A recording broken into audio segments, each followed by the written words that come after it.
Good afternoon, service crew. Fighting Pilot Externer, Ace Windfall. Ready for takeoff. Happy Sunday, everyone. Welcome in.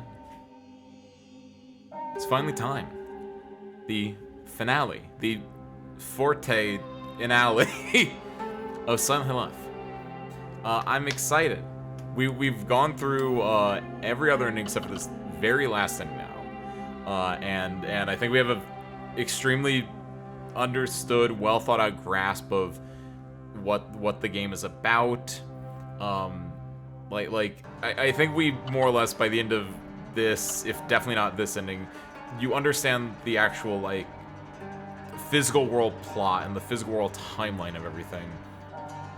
With this ending, you just get a little extra context, and this was just really fun. This is your little goofy ending.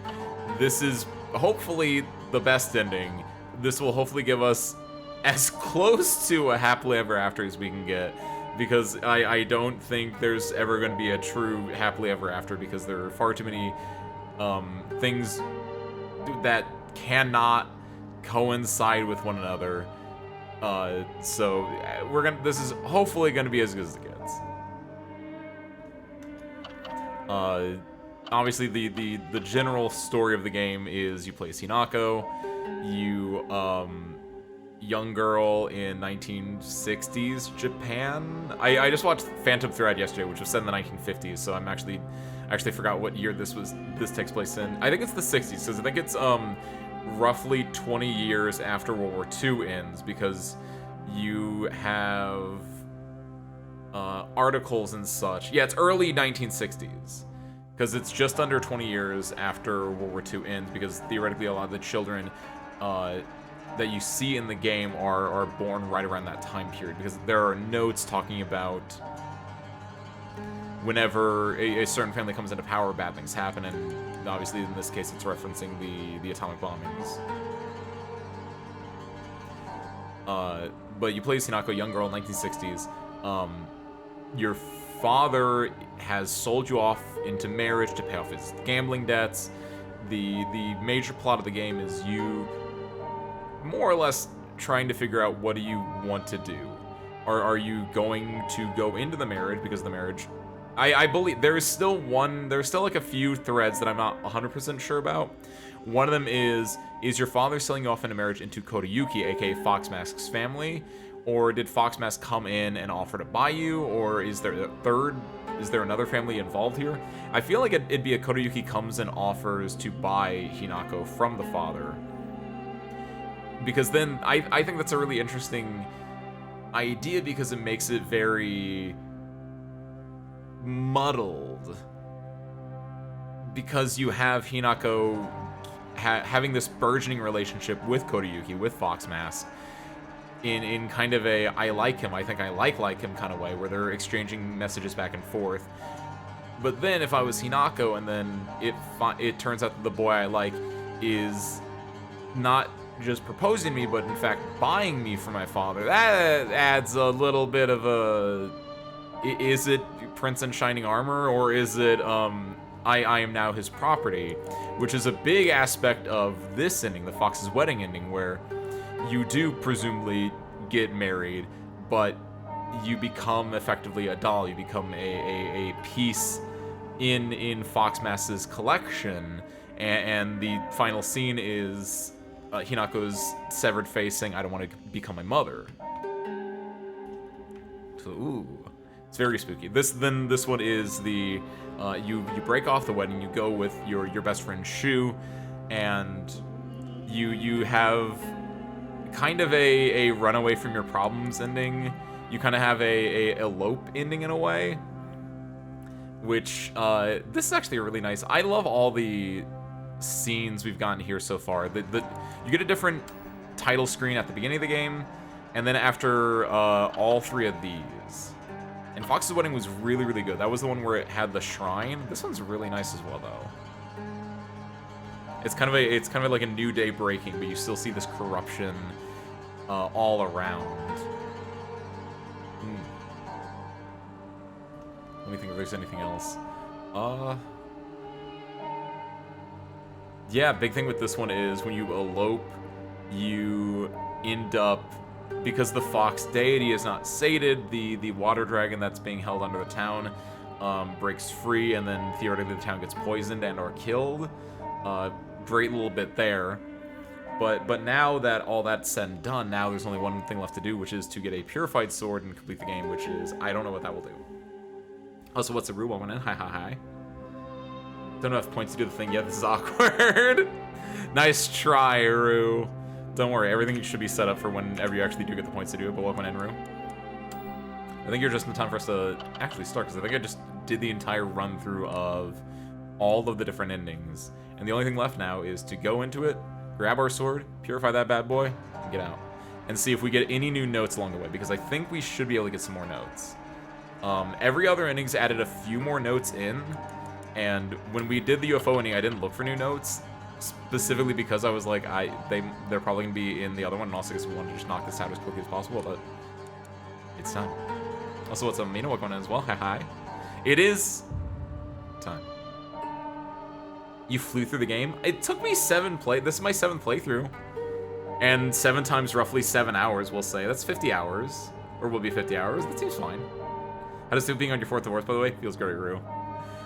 Like, good lord, I'm really glad that Light Yagami will no longer be haunting me in your Tomodachi Life Island. Don't worry. I'll still make it out. Get me out of that house, though. No.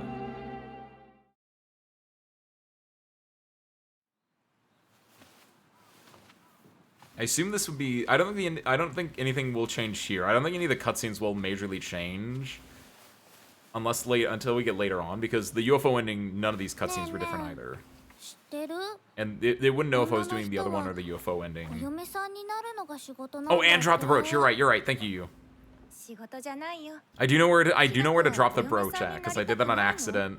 Not on accident, but I did that when we had the corrupted sword, and luckily that didn't matter. But thank you.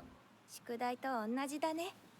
やれって言われるとやる気なくす。お待たせ。お姉ちゃん。何かいいことでもあった？うん。昔を思い出してた。Also, sound good and everything. お姉ちゃんって小さい頃から Also, what's it you? ずっと I reacted to your message, but I don't know if I actually said hi. ひなこ、私ね。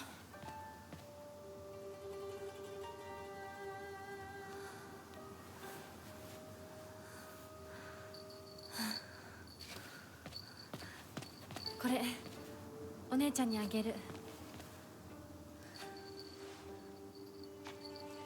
綺麗だわ。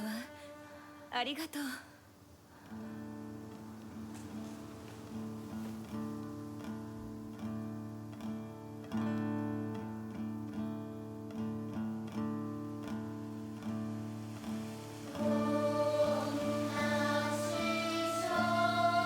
Sogan and Service Crew, this is the last time you get to see this.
That cutscene is really nice, and I feel like I mentioned it before, but it goes in order of where you go through the town during your playthrough. こんな話二度とないんだぞ。ひな子にとってこれ以上の幸せがあるか。あるわけがない。どこ行く？話はまだ終わってないぞ。ひな子。それにしてもあのひな子がね。あいつは本当に高校娘だ。何しろおかげで借金は全て返せる。二度と金に困らずに済むぞ。お父さんやめてくださいよ。ひな子に聞こえますよ。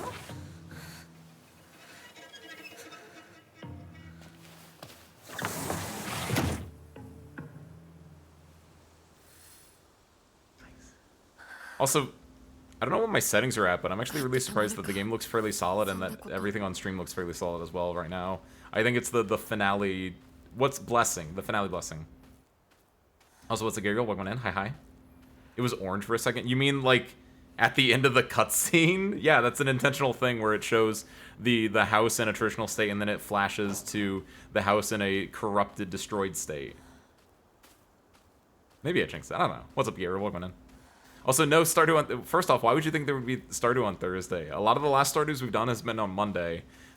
Thursday has never been a solid Stardew day. Also, Thursday we're working through Wolf Among Us still. And finally, most importantly, I'm not in the hangar Thursday, Gabriel. I'm going to Chicago.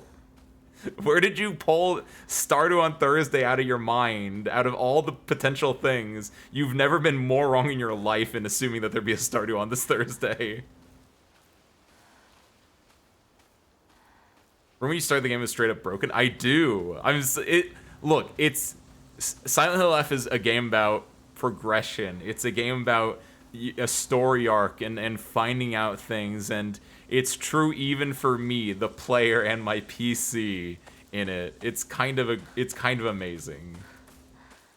I swear to God, if you just clipped literally the end of the cutscene. Is this literally just the end of the cutscene? Because that happens every single time, and you might not have been here for it, but yeah, no, that just happens. That it shows the corruption. It's like a calm before the storm moment.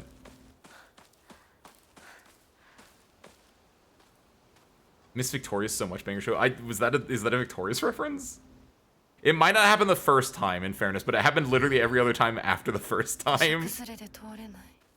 I can't say first time it happened the first time. Someone else can go back and look, but it happened the last 3 times I saw that.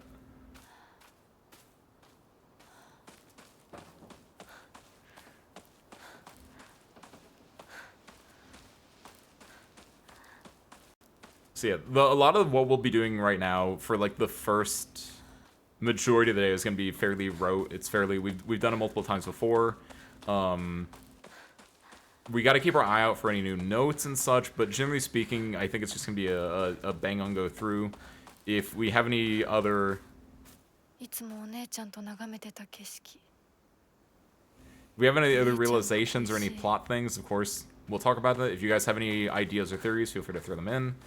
But I imagine this first part of this game, for the first, like, 4 to 6 hours today, it's going to be fairly rote and fairly quick to just breeze on through. We're Trina, extremely untalented Delulu girl. Oh, I feel that for Trina now. Does a one-woman musical and it's absolute cinema. Okay, that sounds pretty cool, though. Whenever I think about Chicago, I think about the band Chicago. Like here, note! Local doctor's note. A fox's wedding, which is the second ending, is a common expression used for times when it rains while the sun is still shining, which is what happens at the end of the second ending as well. According to the older folk here in Ibizugaoka, however, they also use the expression for when a young girl was spirited away. Ah, that's kind of fun. Which is, in a way, what happens in the second ending, because we know whenever Foxmask marries someone, it's not that they are, like, there is probably a physical wedding, but there's also a spiritual spiriting away kind of an instance. As you can see with the missing persons note we'll find later on in, like, the next 10 minutes or so. Kotoyuki is a person, but Kotoyuki is also being inhabited by the spirit of the fox god. You see that more concretely at the end of the third ending, where you actually fight the fox god. So we're not only getting married to Kodayuki when we're getting married, we're also getting married to the fox spirit, and we're getting spirited away. Folklore pertaining to gods and spirits becoming infatuated with human women is not something unique to Japan, and can be found across the world. Ebisugaoka is no exception to this. Even here, there are old tales of young girls being taken away on a fox's wedding and disappearing forever. During the Meiji and Taisho periods, the town elders would apparently reassure the families of missing daughters that they had been swept away by a fox lord and are now living a life of luxury without a care. Oh, journal updated. Oh, Inari-sama! Generally speaking, Inari-sama refers to the goddess of agriculture, Ukano Mitama. The fox was the goddess's messenger. Ah, I was wondering about that. The fact that it's a goddess, but it's a fox. The fox is typically described as male in a lot of cases. So the fox was the goddess's messenger, but over time their worship became intertwined. Ah. Nowadays, if anyone mentions Inari-sama, they think of the fox as well. Sakuko says that this is just the fox taking the goddess of agriculture's position for itself. She also says that the goddess and fox are having a supernatural fight on top of the Inari statues. That wild imagination of hers never fails to make me laugh. You guys know what the ending's gonna be now? I was kind of like, I don't know if I mentioned it. I probably did in passing like once, but it was something that I didn't really care about, or I didn't think it was a big deal. But I was like, why is a goddess and then the fox is a guy? And it's because right now their worship is kind of intertwined. So I assume my call shot for right now is that the true ending is we see the goddess make a return. In fact, the goddess might be Hinako, or the goddess might use Hinako as a vessel, and it will be dethroning the fox, the messenger, and reinstating the goddess as the local power. And it's a return to matriarchy. It's a removal of the male influence and bringing the female influence back in full. That's cool.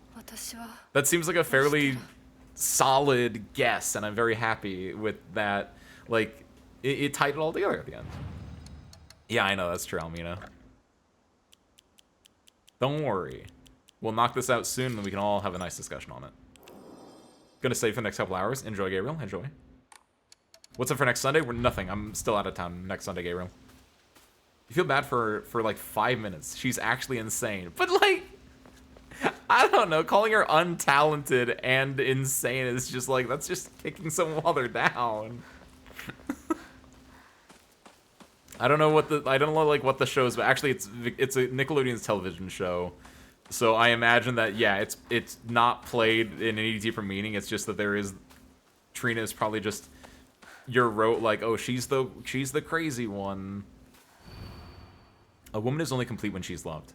Featuring the latest fashion for young women so pure they make even flowers blush. Yeah, we've already gone through most, if not all, of these little bits and pieces before. Ha ha ha! But again, we're looking for things. Research notes on exotic herbology. Although the most famous translated Western medicine book remains the New Text on Anatomy, there was a peculiar work by the name of Exotic Herbology published in the 5th year of the An-A era, 1776. The year America was founded. Strangely, as the text was, has largely been forgotten by history. A foreign missionary brought this text to Japan along with a curious medicine that would supposedly allow one to speak with divine spirits. The drug came to be known as kakara makakara by locals. However, in order to have contact with the gods, one must first liberate one's soul. So I assume that's purifying the sword is liberating the soul in this case, like it's thematically. However, upon doing so, the individual will fall into a temporary state of unconsciousness, potentially leaving them vulnerable to malevolent spirits. Oh, it's so good. I think it's all coming together, Service Crew. It's all coming together. Like you have beautiful amounts of setup with all these concepts we've seen before. The Kakara Makakara, the fox versus the goddess. What it means, Gabriel, is that like I said, the ending will presumably be us purifying the sword. We'll be left in a state of, what was the wording it specifically used? We'll be left in a state of being susceptible to malevolent spirits. But I don't think it's going to be a malevolent spirit. I think it's going to be the goddess. Also, what's up, May? Welcome in. Hi. Luckily, you didn't miss much, but because this is our final ending, we're getting more notes. And so the biggest note that we got, it's 2. We got 2 new notes, Mayu. And one was that, if you recall, there was talk about Inari-sama, the goddess, like feminine. But the fox that we fight, the fox that's Kodayuki, that's a very male fox. It's because the fox was the goddess's messenger, and their worship of the fox and the goddess became intertwined over time. That, to me, Mayu, is saying that this ending is going to be the ending where they get separated once more, and the goddess, who we have not seen in this game at all, will finally be able to take her rightful place. And the other note that we got was talking about how the Kakra Makakra works, and by having a Kakra Makakra and about purifying your spirit, you become susceptible. So I imagine what this ending is that we purify the sword, we drop the brooch, and in doing so, we invite the goddess into our body, and the goddess and Hinako together will create a new, better town, in a way. I think Hinako will still die or leave in this ending, but I think in doing so, she will have created a better world, is kind of what I'm assuming is going to happen. I hope that makes sense. You know what else is coming together? What? Lord of how she passed her audition to the school is the teacher that was watching her audition drink a bad coconut, and that's... Good lord, that is so Nickelodeon. Good job, Rue. You got the rest of the points. That means you're poor now, Rue.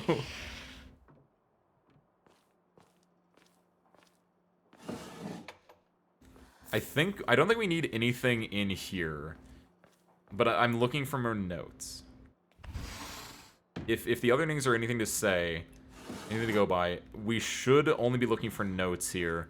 We don't need to open up these chests because that was something we only had to do to get the Buddha statues. But again, we're covering our trails, looking at everything. The lighting is, oh my god, it's so... I'm so happy that everything's just working today, Service Crew. It's so nice. The lighting is great. The frame rate is great. Maybe it's that there was a Windows update that I had to do right before stream happened, so maybe that did it. What is this? Hold on. Oh, balcony key. Okay, no, that's always there. I know. I said it earlier though as well, Mayu. So I'm pouring on as much as I can.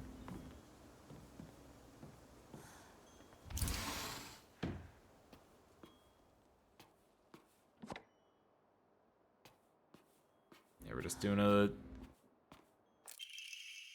boy's diary. I'm gonna be a treasure hunter. I'll make sure of it. And then I'm gonna become a millionaire by finding treasure all around the world.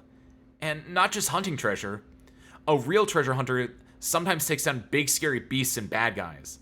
And don't forget that they have to learn how to escape dangerous traps too. I was play fighting with the girl who lives next door when Mom got mad at me. She said, "What if you leave a scar on her face? Then nobody will marry her." What's that all about? I think that girl will be a really good treasure hunter, though. She always finds the hidden treasure when we play hide and seek.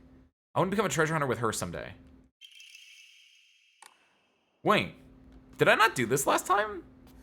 I thought you didn't have to do these because just the way everything, like, worked out. Also, Rue, I feel that. I get that. They just didn't know in the 60s. They didn't know. You found this place too, huh? You're getting hotter. You gotta use that noggin of yours. Let the thrill of the hunt keep your spirits high. Because scars tell stories. And sometimes the scar is just like, oh, I got it when I was playing as a kid. But you don't have to say that. You can lie about how you got the scar.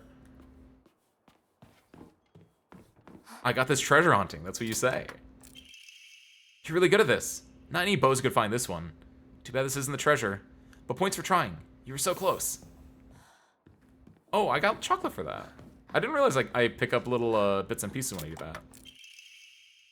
Kaboom! You got blown to smith by my doo-doo bomb. Yeah, okay, so this is... I don't think this is anything new. I think these are the same ones as before, because I remember the doo-doo bomb from last time. By my doo-doo spear, yeah, because these ones are really obvious chests. And there we go.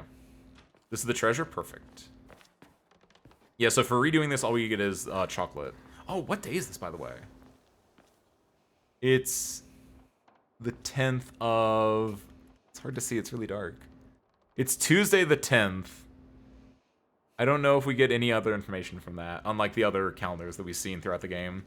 Or maybe we do, but it's really small text, and I don't want to, like, strain my eyes to look at it. But okay. Let's go further down. Again, I think a lot of this is going to be fairly it's fairly... like, the same stuff we've done before, but we're just mostly keeping an eye out for any new notes that we might come across. And just confirming that we have bits and things where they need to be. As, for instance, like, this is already here. Good. That means presumably we'll be able to get the sword at the second Buddha statue like last time. And then from there, we just got to play through the game. The fun part is that means we get to play through the game with the Corrupted Sword for a lot of the game still, which the Corrupted Sword is such a fun weapon to use. It's so good. Especially with my charm setup, which I think I still have the same, where it's restores health, restores durability, get damage up, and then damage to stunned enemies. The durability up with the sword just makes it really easy to keep cycling between things. Classic cutscene, 3, 2, 1. すいません。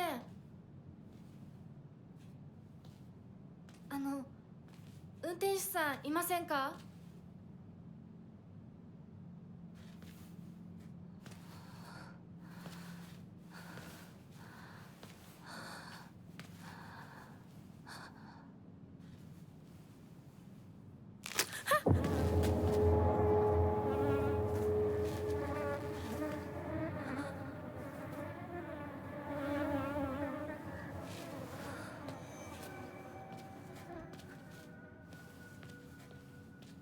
It's real. I also, after playing through this game a bunch of times, I like the arguably handholdy way that they kind of like, you go here, it's a dead end, and then the cutscene ends with you looking the way you're supposed to go. It's a very natural way to progress and allow the character to just keep moving forward, just keep holding forward. Which it's very small, very simple, but it's really effective. I like it. Another thing which I remember pointing this out the very first playthrough is like I love how they use light to show the character, show the player where to go. There's light here, so you have to go over here, and then you notice that there's a little crack here. And later on, during the like right after the chase sequence that we're about to get into, there's another spot where light shows the way.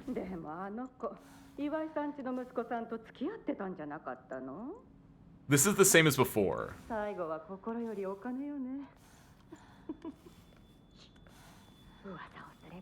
I'm pretty sure there's only 4 conversations from those ladies, because I think that was the same as the UFO ending.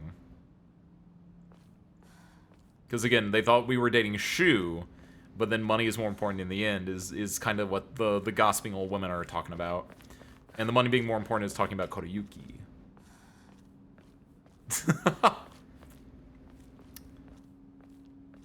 I get that, Rue. Art doesn't need awards, though. Art just needs appreciators. But damn, it does feel good when it gets awards. 車が道を塞いでてさ。千鶴や？今は誰かと喋りたくて。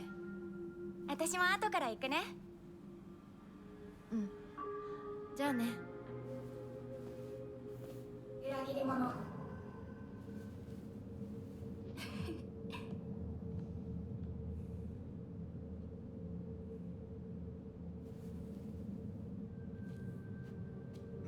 The lingering traitor every single time. It's really good. Speaking of art and awards, I watched Phantom Thread last night, a movie from 2017 directed by Paul Thomas Anderson, a fairly famous director, starring Daniel Day-Lewis and 2 women whose name I do not remember, unfortunately.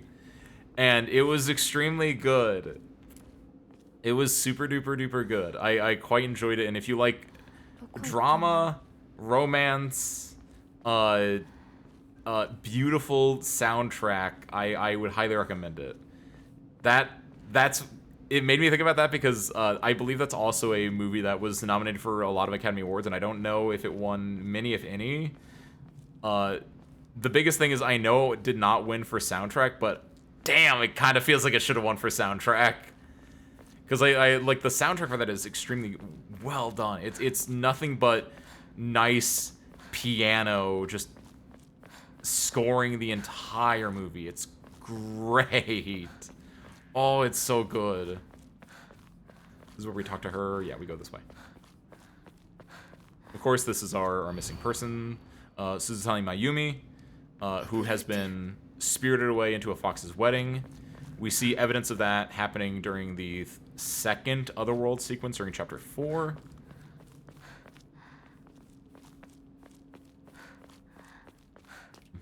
Enjoy looking, by the way, Gabriel.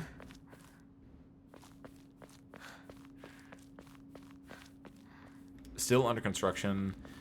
Will never be finished. I think we're there. Finally saw Hamilton. Ooh, that's one that I have not seen either. So that's something that I probably want to look at some point. I have a few other things on my docket. I'm not hugely a musical person, though I really do like musicals. You know what I mean? Where it's like I'm not gonna be going to a musical as the first choice, but whenever I do watch a musical, I'm always like, that was a really worthwhile experience. I gotta watch Nosferatu first, because I was between that and Phantom Thread for last night, and I was recommended recently for like the third or fourth time by a friend to go watch Nosferatu.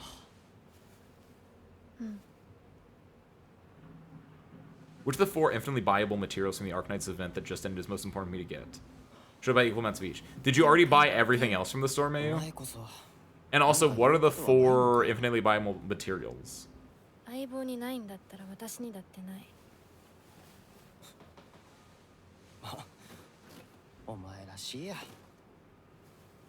don't take those. That's Kakamura Kakra. It's not good for you. It's not good for your heart. Grindstone, Manganese Ore, Loxicol, LMD.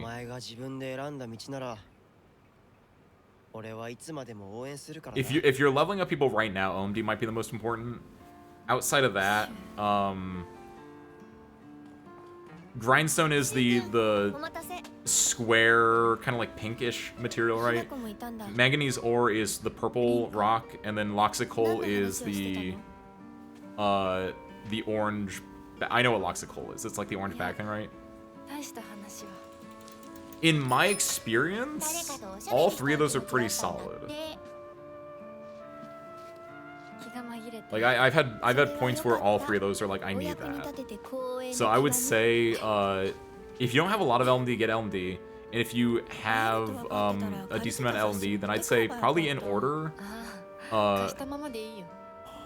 Depends what characters you like too, because different characters use different stuff. Because they're all the same like level of material. I would say Grindstone, Coal, and then Manganese.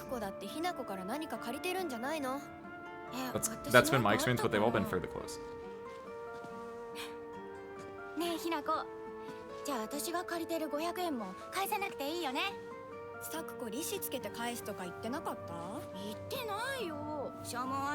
of course, this is the Kakamura Kakura activating, the other spirits engaging. Sakuko dies because she doesn't give us our money back. Fairly bad, because every time in Lin-Manuel Miranda started doing a serious emotional moment, I started laughing. Wait, what? Why, Aru? Was it just like her performance wasn't good, or was it just like was it like just an unintentional laughter from some other knowledge?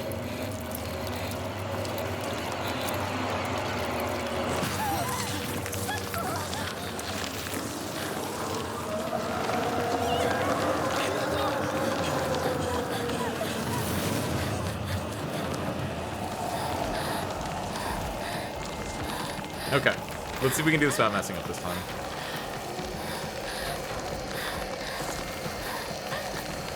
I already got the achievement for doing it without messing up, but I don't know, I want to be good. It just felt really funny, just unintentional humor from the way that they acted.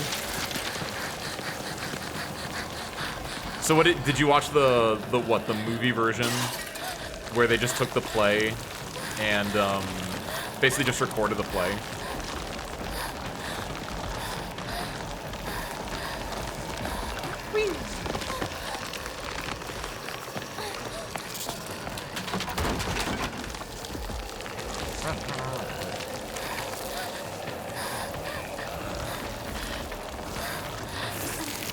Here.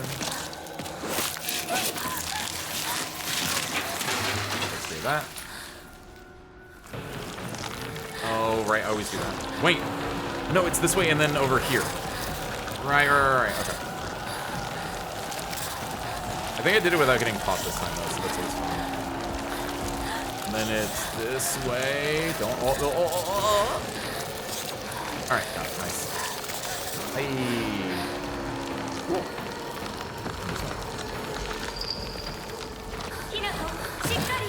Oh, that's fun.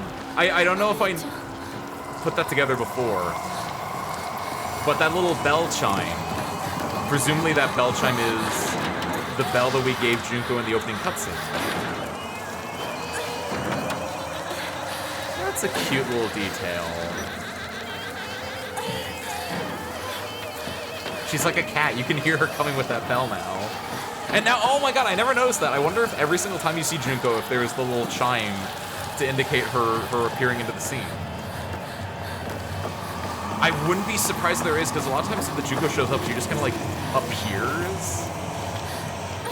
Because she's a very like spiritual being in a way. She doesn't feel real. And so I wouldn't be surprised if every time she shows up, you hear a chime and then you turn around and she's just there. Again, like a cat.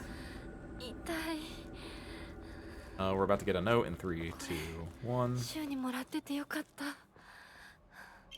Yep. Hey, partner. These painkillers should work best for you. They'll not only take care of your headaches, but also any pain from injuries.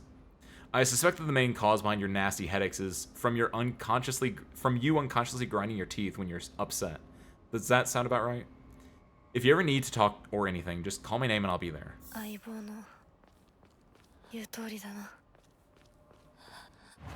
Don't believe him.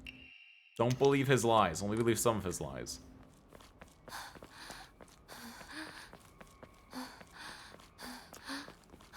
There should be a bandage up here on the right.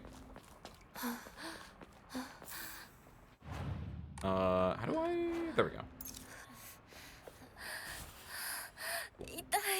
And that should probably be the last time we need to use, any meds in this game, in this playthrough. Unless the boss.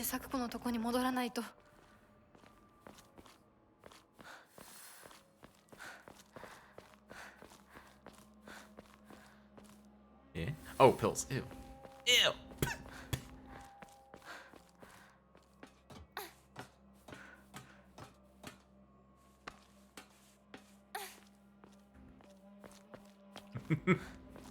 It works every time. I don't know what you're saying that in reference to the pills.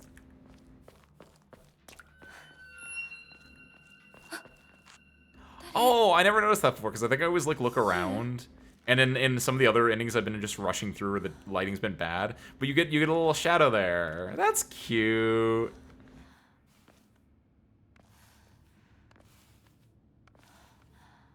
There's a lot of fun having it, like, being forced to replay a game multiple times in quick succession, that you start noticing all the small little details that you might have missed the first time. It's great. Just Shu in general. That feels about right. That might be a little bit high, but sometimes Shu just works every time. Shu? Rinko? Should be a monster very, very close to here. I always get it confused. I think it's literally right... Yeah, I think it's right there, and they're gonna try to jump out and... Yeah, you can see him there. How do I... Okay, got it.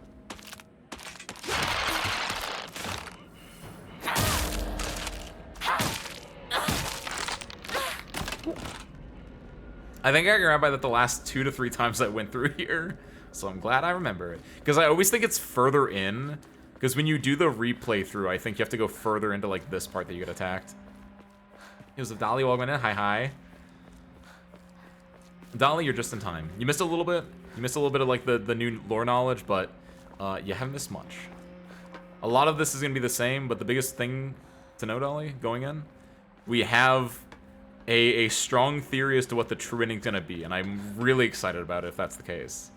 Because it looks like my theory for the true ending is we're going to let Inari-sama, the fox goddess, which is distinctly different than the fox that we fight, and from the Kodayuki fox. They are, in fact, two different things. We're gonna try to get Inari-sama back into power. I don't think there's any reason for me to go over here, but there might be a note, so... I've done the rice purity test and a fanfic purity test. You do not need to share your rice purity score if you don't want to. Very nice, Dolly. Nothing there.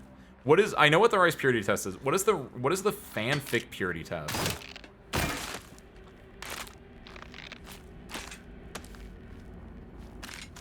Is it just like it didn't even glow for me, but I knew exactly what to do.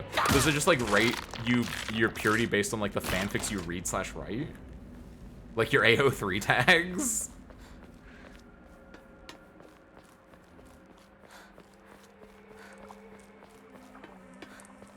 Up here. Wait, oh man, I doubt there's a. Can we go back? We can. Okay, hold on. I want to go back over here real quick. I didn't go down here because I was like, this is only where the UFO thing is, but there could be a note here. There's a very small chance there's a note here.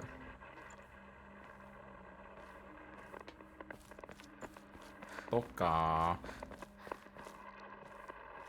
There's Yokon. And yeah, this is for the UFO ending, so we don't really care about that. Ooh, okay. They don't have a lot of tags, it's more of tropes. Yeah, and it's just like, do you read or do you interact with this trope? Kind of a deal? Okay. That makes a lot of sense.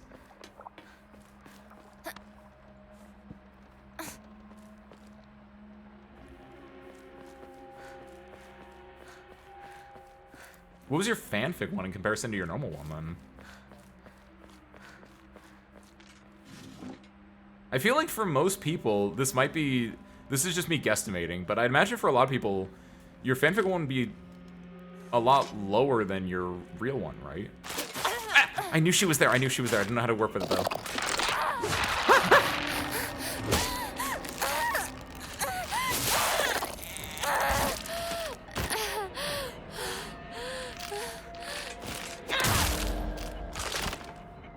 And honestly, for fanfic one's not lower than your real one, what are you doing?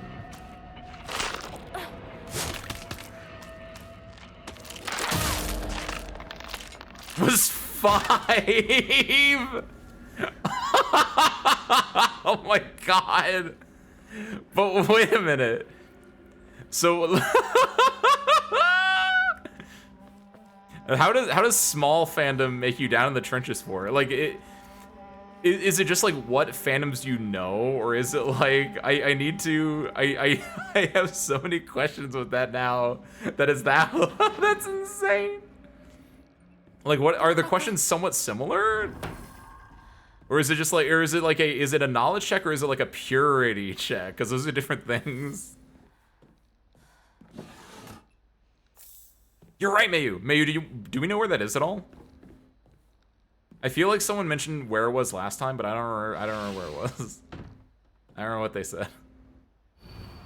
Household tips for the good wife and wise mother. A collection of loving ways for mothers to create the perfect home. It all starts with poisoning your husband. That's a Phantom Thread reference, in case anyone is unaware.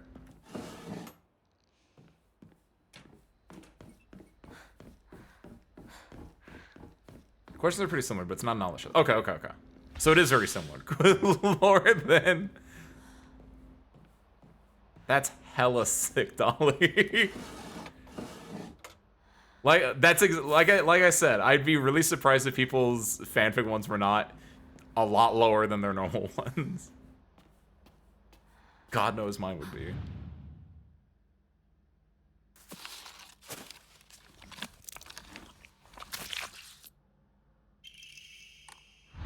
So this will unlock. I don't think the beam sword's gonna be back here, but we are gonna explore everything. Let me trigger this guy real quick. The first movie poster. Oh, okay, that's easy enough. I know where that is. Like me.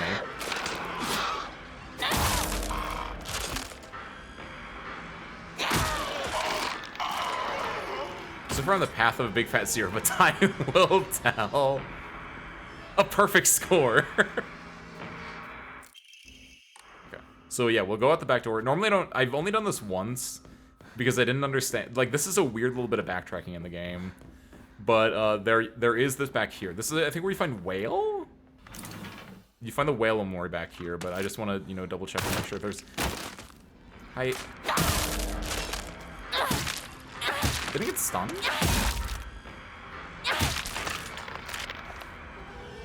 I did the strong attack and then I get stunned. That's insane. One I have is solely Dead Dove fanfic, so like, it's... What? I think I know what you mean by that, Dolly, but I need reassurance as to what that means. Is that like... Because whenever I think of Dead Dove, I think of the Arrested Development scene, Dead Dove do not eat. And Michael looks into the bag and says, I don't know what I expected. So are Dead Dove fanfics ones where it's like very obvious to like what it's gonna be about? Or is it like Hatoful boyfriend? What does that mean?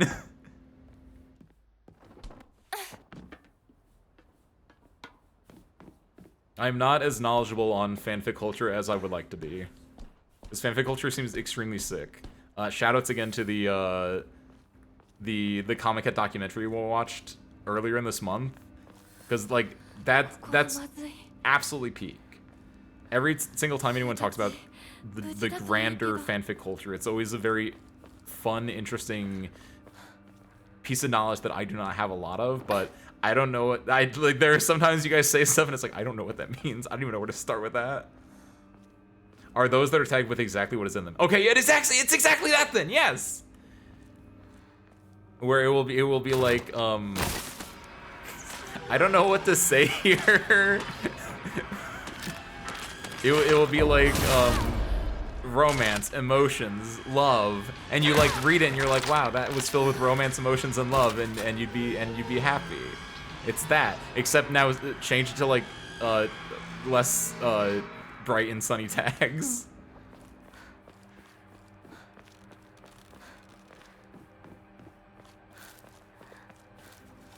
Bandage. Nothing.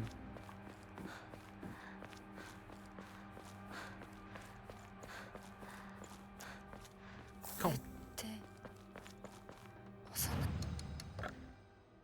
1, 2, 1, 2, 1, 2.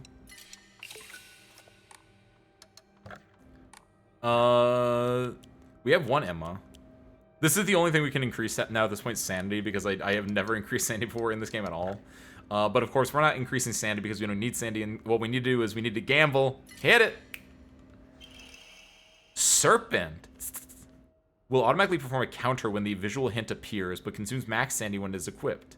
When it's activated. When equipping, sanity will also recover at a slower rate. Okay, so it's this feels like it should be, well, I don't know. This is like the hand-holding one if you're not as great. If anyone is bored and has the chance to look it up, are these random when you draw Omamori, or is it always like guaranteed to be the same order? Because that one feels like the easy mode one that you would hopefully find in your first playthrough in case you aren't as good at games. It is random? Okay. That's interesting then. Because like I can imagine like a first-time player getting that really early on, putting that on, being able to like actually go through the game if they're not as Twitch reacty.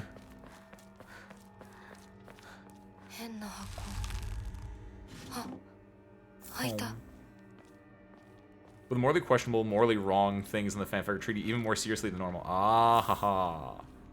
Thank you. That's the other critical piece of information that I needed.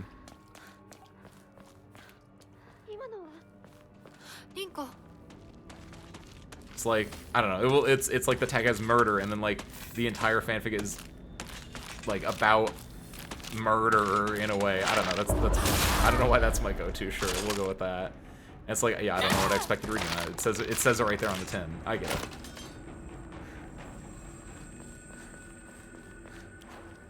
Take the knife out for a little bit because we can get the stuff back on the first one. Crack fic, insert the most meta tags, and also dead Tom. So the warning is right there on the tin at that point.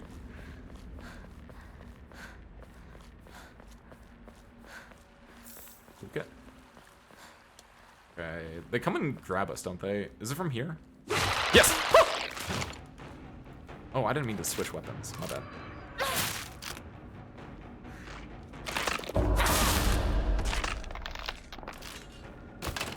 Cool. Notes. I'm supposed to have only found those 2 new notes so far, but I imagine if there are going to be more last playthrough notes, they're probably going to be like spread out fairly evenly. They just kind of front loaded those 2, and in all honesty, those might not have been from the first playthrough. Or excuse me, those might not have been for this last playthrough. Those actually might have been for like the 3rd playthrough, and I just didn't explore it early on in the 3rd playthrough that much, because I definitely don't think I did. I was definitely running through a lot faster on the playthroughs last week.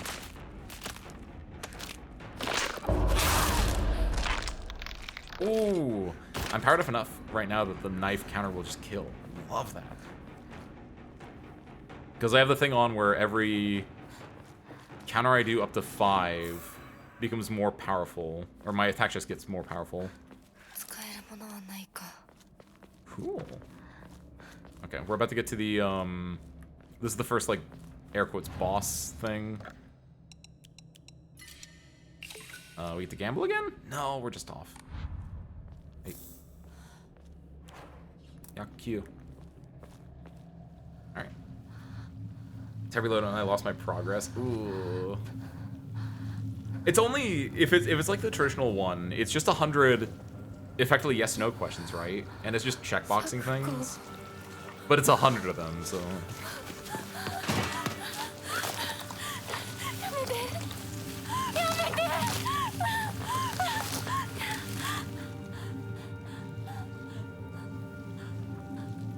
It's 130. They gotta cut that fat. Why did they put it 130?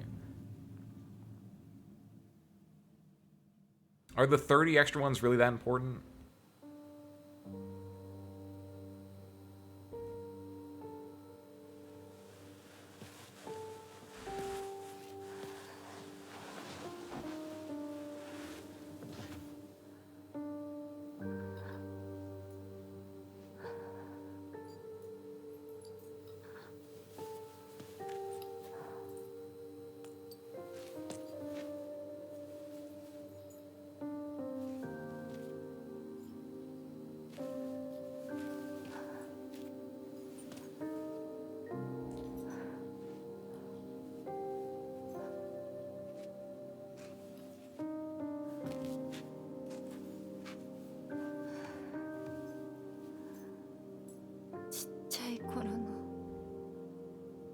Yo, so down, welcome in. Hi, hi. You're just in time for us to bury our friend at the candy store. For the 4th time? 5th time? 5th time.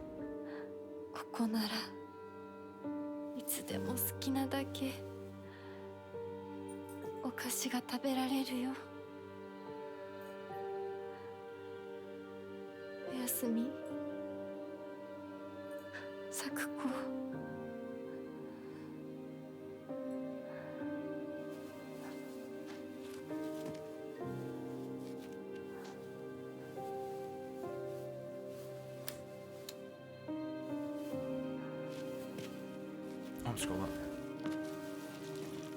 Ah, I see it. Thank you, May. Cross the rest of these, take the road south with debris. Perfect.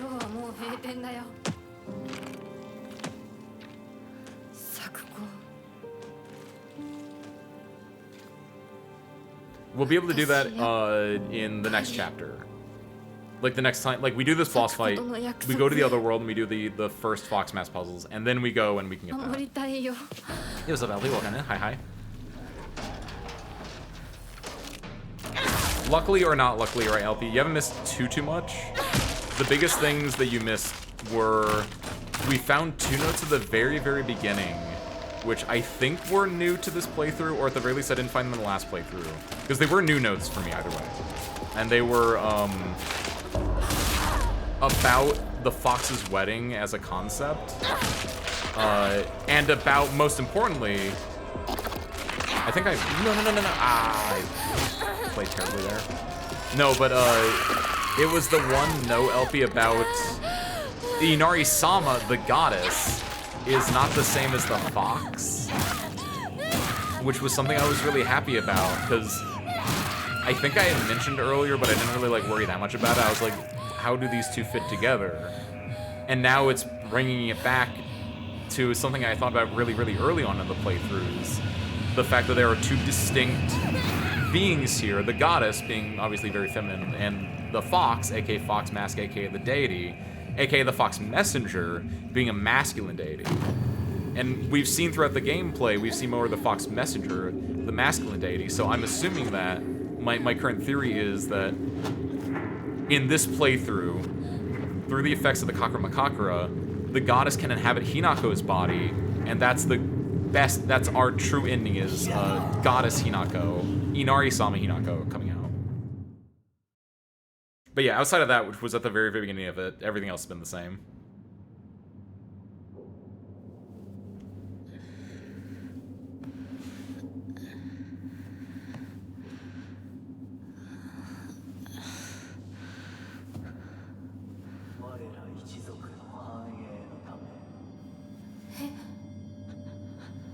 Oh, the worst part about me getting hit there at the end and messing it up, I lost my stacks of murder. I lost my counter stacks.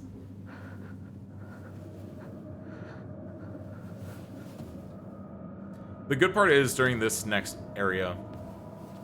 Oh, I didn't set it. Actually, wait. I have the puzzles set on normal puzzle difficulty. I didn't put them on easy. Oh my god, do you guys remember what the answer to this puzzle is? We know that the puzzles do not change between everything. I should have put the puzzles on easy again. Not this one. I meant the one with the we have to open the gate. What's that one? Do you guys know? Wait, hold on. Wait, what puzzle difficulty am I on? Am I on the easy puzzle difficulty?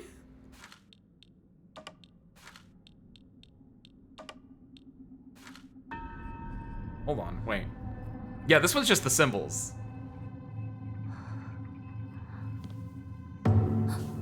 Maybe I am. Maybe I do know the answer to this one.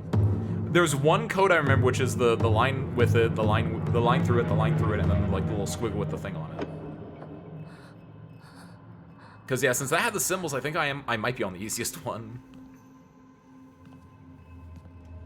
I thought I only set the action lower, but I don't know.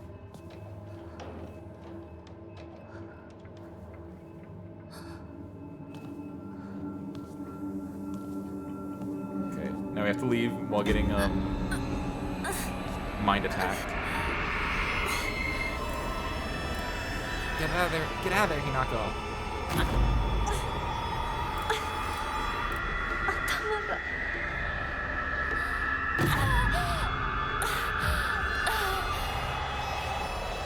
And let's see.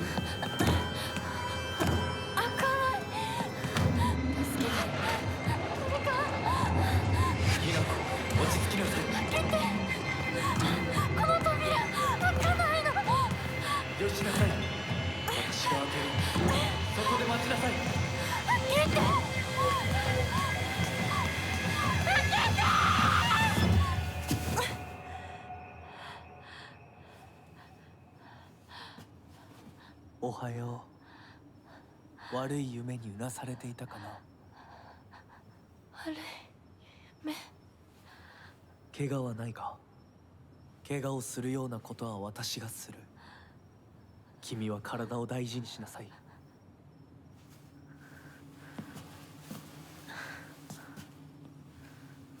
ありがとう。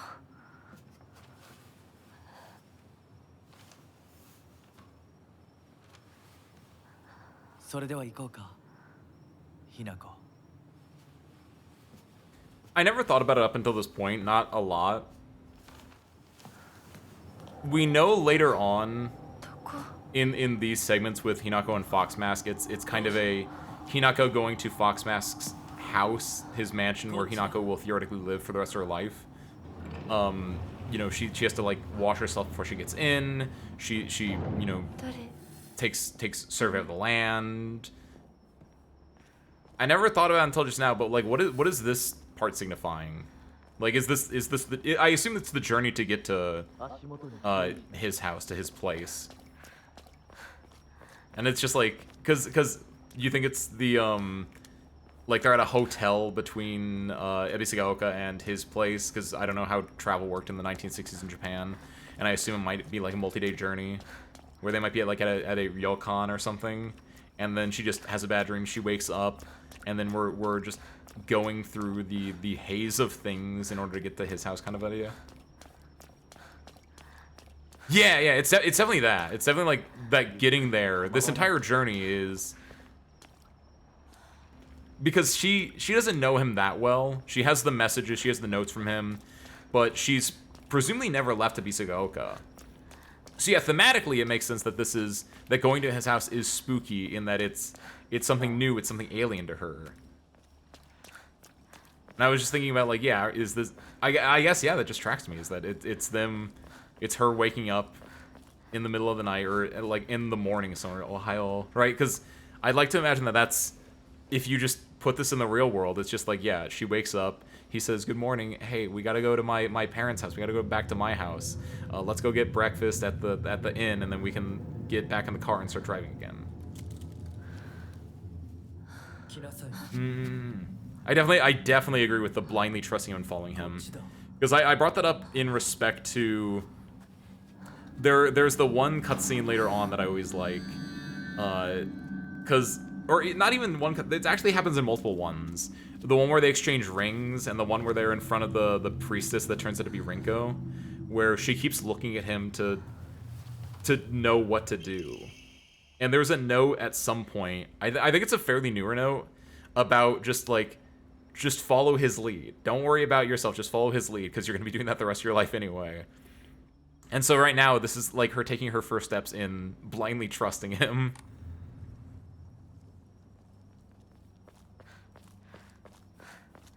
All right. I'm gonna hope, but I'll take a look around.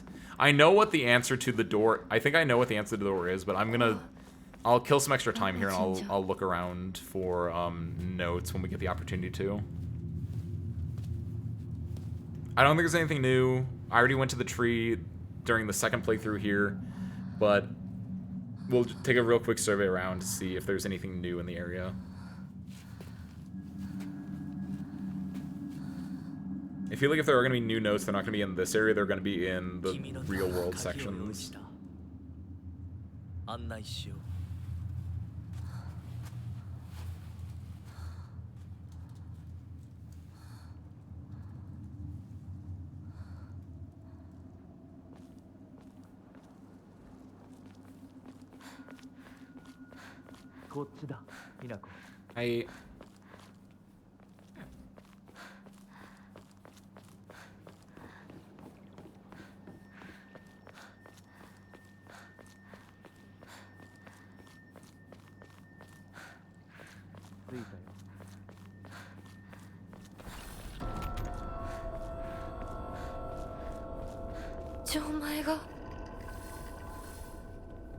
There we go.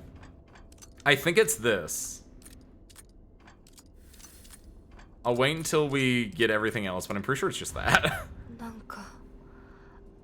I don't want to put that in, because if I put it in, then we just immediately get thrust in the next section, I believe. But that was the answer to one of the puzzles before. I don't know if it was this difficulty or if it was the easier difficulty, but... We don't have enough to get no Momori. So we just leave. Yeah, there's a tree over... It's over there, actually, but I wonder if it doesn't light up until... When does that light up, actually? Yeah. You mean you said a baby? I gave their baby some horns through face paint because Tom can canonically turn to a rage-eating monster thing. Nice! なんでここに? Very cool. Is that your first horn me? To extol the advent of our clan, we have bestowed upon this sacred land the name Heaven's Benediction. A crane to the sky, a serpent to the earth, and a tortoise to the spring. And then this is where we get the monster cutscene. Speaking of Rage Demon monster thing.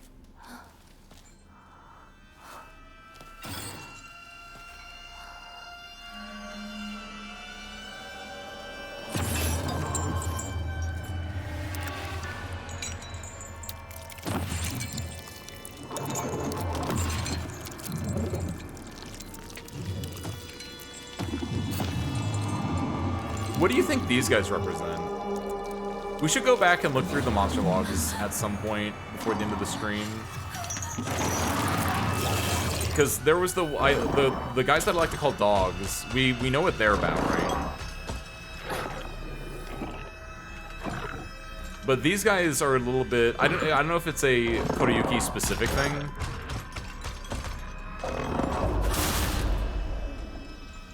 Or if you think it has like other specific like real world connotations.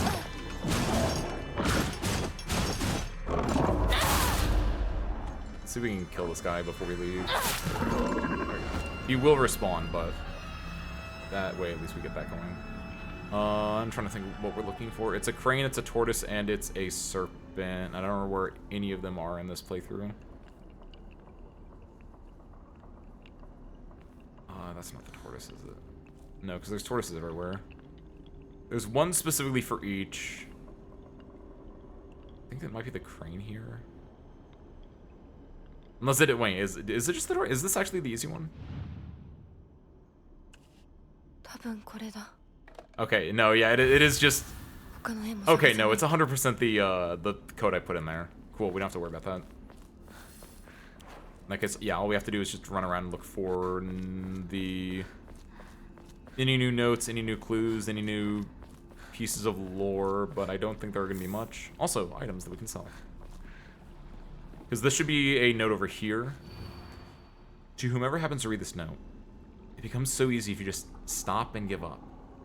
After all, you're already among the dead. And now we know from last week that you're already among the dead, you're already among the wed. You're already like a married woman. Just stop and give up and just follow your husband's lead. This is kind of like what we were saying of, this is Hinako learning to just follow Kodayuki's lead, for better or for worse, typically for worse. Oh.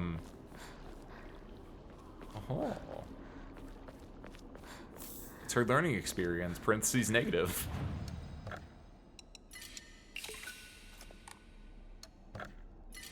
Gamble. Elephant prevents staggering from normal attacks, but greatly increases damage taken. That's whatever. Since I saw the hole in the stomach, my thought was something about pregnancy, but that monster looked masculine, so that might not be it. That's definitely a masculine monster.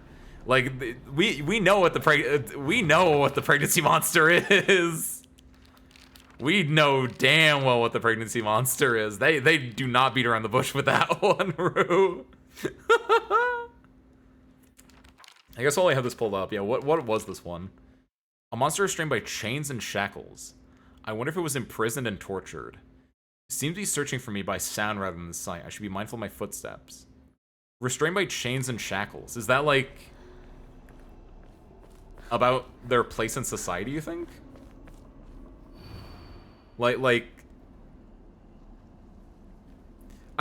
my brain kind of goes to the servant class of man. Like, you think Apothecary Diaries, right? You have, like, you got guys, you got girls, and you got eunuchs, kind of. And that's not really a thing in Japanese culture, to my understanding. I could be 100% wrong here. But I don't think there was a huge part of that, at least not in the area where Kodayuki would be talking about, I don't think. Not eunuch specifically, but I wonder if there is a, like, your lords, your ladies, and then you have your servant class, whether or not it's a guy or a girl servant, but in this case, it's distinctly a guy servant. Mom, Dad, I don't think I'll make it home. I just wish I could see you one last time. Mayumi, who we know got spirited away. We're looking for... We know what the other two are, but we're looking for them anyway. just to say we can. Could be a hole in their heart. Ooh. It is definitely their entire chest has been ripped out. And I kind of mess with that one. I kind of get that one. Where it's, there are people who have been loved and lost. I don't know what the chains would be, unless it's like they're being chained by love in a way. あと一つ Oh, it's 100% the puzzle. Yeah, I was right from last time. Cool.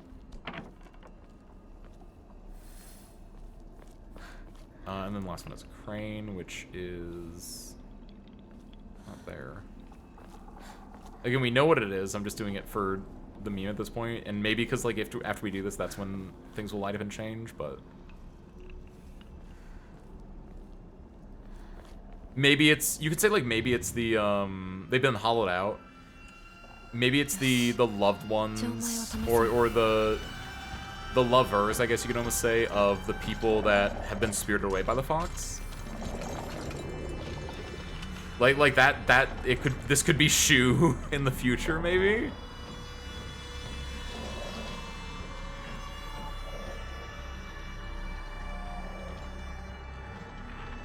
Because for a lot of your basic enemies, it does kind of basically be like Fogtown makes a lot of sense. Like these ones are the very rare ones of this is your average woman in Hinako's eyes or in society's eyes, where a monster that appears to be lumps of flesh together. It approaches me with an unsettling smile when it catches sight of me. So I remember in the first playthrough when we were talking about this, it's it approaches with an unsettling smile when it catches sight of me. I think about like an older woman, like seeing a younger woman and just being like, "Oh, it's you. Hi, dearie. I want to talk to you." And then it's covered all over with sickening wounds. And if it wants to hurt me in the same way that it was hurt, and I think about like either an older woman or just like clicks in the way that like Rinko is bullying Hinako in a way, kind of, sort of. There's some ambiguity in there, but definitely in like the clicky way of, we were hurt in this way when we were growing up, we're gonna do the same to you. This is very much like, this is average woman. And then here, that's a scarecrow, we don't care about them. And then here, this is her father. This is a representation of her father about older men being lumps of flesh filled with maniacal anger. And then this is like your average, like basically Nampa. This is like your 30s, 40-year-old guy. This is not me, but good lord. Because I was about to say this is literally me for real, but I do not want to say that. Because this is like, if this is older guy that represents her father, this is like older guy that doesn't represent her father, but represents like greedy staring eyes, greasy palms, act all chummy with him. This is like your Letcher. And then this is just families, like gossiping families in a way. And then this is, again, this is older woman. This is mother who's had a lot of children, maybe grandmother. So you have like, yeah, older one, concept of family, younger man, older man, scarecrow. I don't really know. I guess it's her classmates. Yeah. So older, like younger women, like 20s, classmates, older man, 50s, 60s, younger man, 20s, 30s, family unit, and then older woman, 50s, 60s, right? Cool. But then, yeah, in the Dark Shrine, it gets a little bit more not as clear cut. Where, yeah, this could be, if this is all like family in your day to day, do you think this is like love? Yeah, it's exactly that, Rue. It's a Letcher. Yeah, it's the dude that, it's the cat caller. The one from up here is. But yeah, these ones I'm not as sure about. Like this, like maybe Scorn Lover, maybe like a servant class if we're going there. This is the feminine one, and here your feminine basic enemy in the Dark Shrine, where it has like sharp blades for legs. Did someone sever both of its legs and replace them with such disturbing things so it couldn't go anywhere? Or was this creature brought into existence just so it could end up like this? I guess no, that kind of not that. There we go. Maybe these are like, this is around town. It is Fogtown, right? So it's like, oh, the older woman in town, the younger woman in town, older men, younger women, her classmates, and then this is people that she would encounter at Kodayuki's residence, The male servants of the family are like this. They're restrained, they're shackled, they're imprisoned. Search for me by sound rather than sight. Like they're not looking for her, but if they hear her making a fuss, they'll like go out of their way to like stop her from like exploring the house in a way.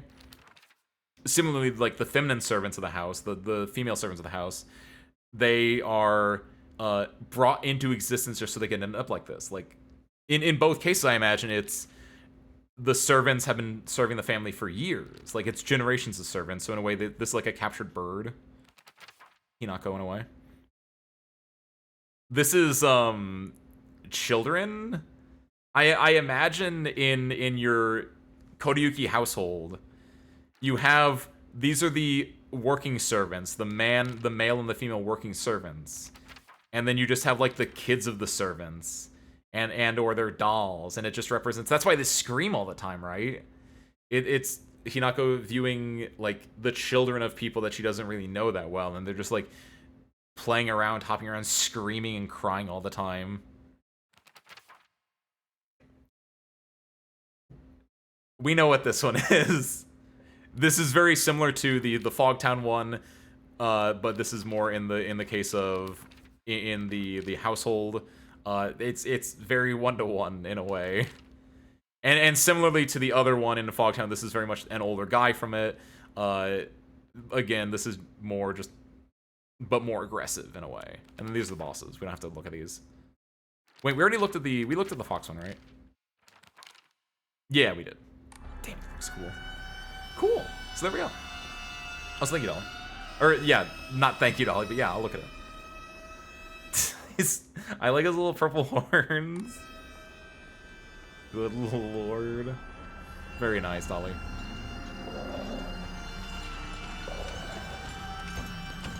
Get past that guy. Okay, so we can easily go this way. We can save here. Sell that.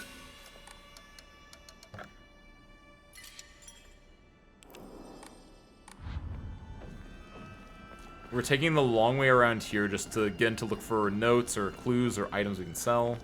Because I think there should be a... something over here? Unless I already picked it up.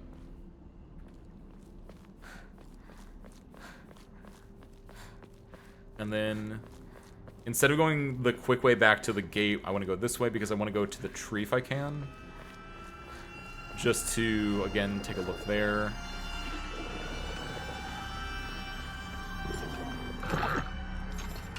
He's looking for me. Where is he? Oh, he's right there. Is he in the water?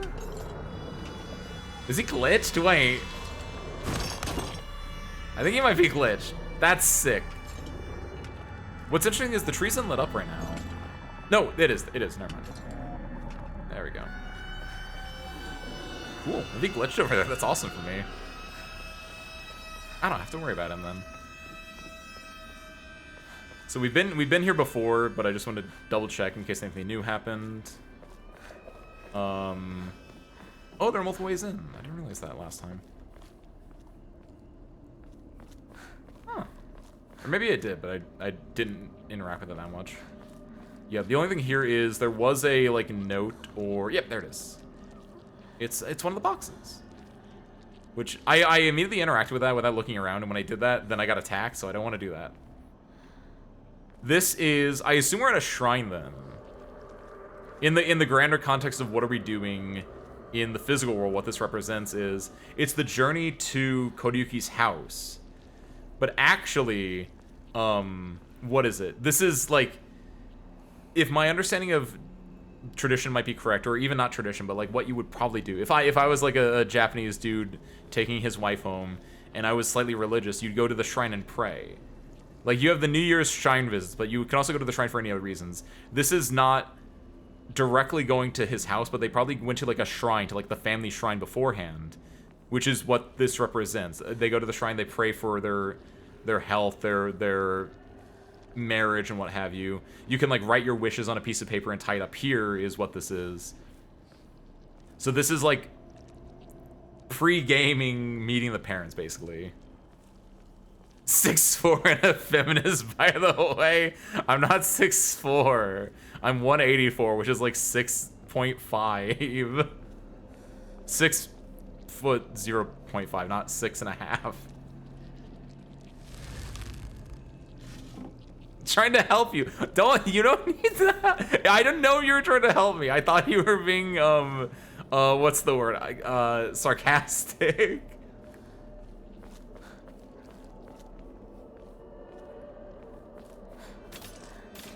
Oh yeah, and they spawn in. Right. I don't want to deal with that.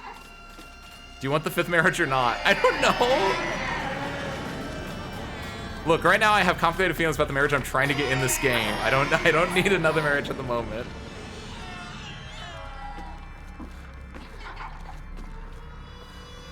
So we did all that. Now we can leave? Yeah, now we just leave. This entire game is about the concept of marriage, and it's a lot going on in it. Don't know if I'm ready to commit to a 5th one right after I broke up with Light Yagami. Ooh. Alright. Oh. As I pass in the world of the dead, I pray only that I do not pass through the gates of hell. Please hear my prayer. Oh! I might not have read that more than the first time I saw that. And again, now that I know what they kind of mean by that, it adds. Pass in the world of the dead, as I go to be wed, I pray only that I do not pass through the gates of hell.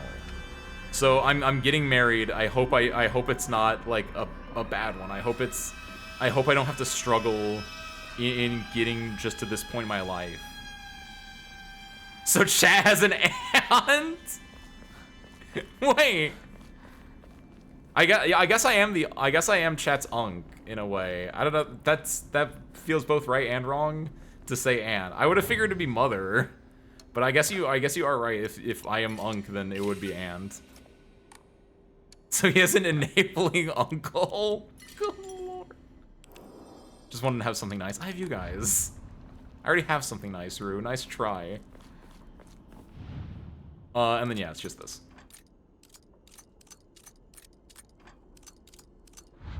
I messed up. Hold on. There we go.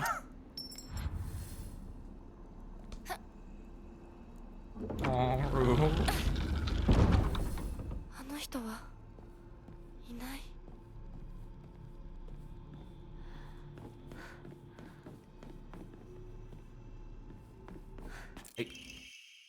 A key fashioned from a mysterious stone. Judging from what he said, it's probably something precious. And now we get the cutscene, then we do the things. 淡雪の紅玉より削り出して作った君のための鍵だ。 What do you mean it was meant for laughs?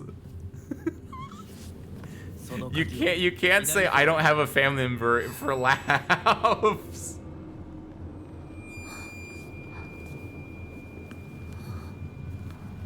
I'm happy. I'm legitimately happy that you have, but I didn't know in full what that meant. I'm always gonna take the most I don't know what to say, the saddest version of it, because if someone is like sad about it, I don't want to laugh at that. I'd rather be sad at someone's funny thing than laugh at someone's sad thing, because it's a lot easier to bounce back from one than the other.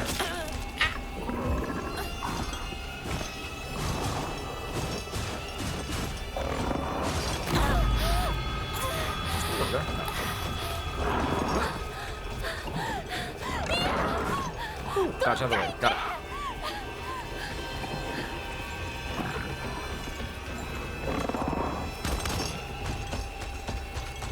Got it. Whew.「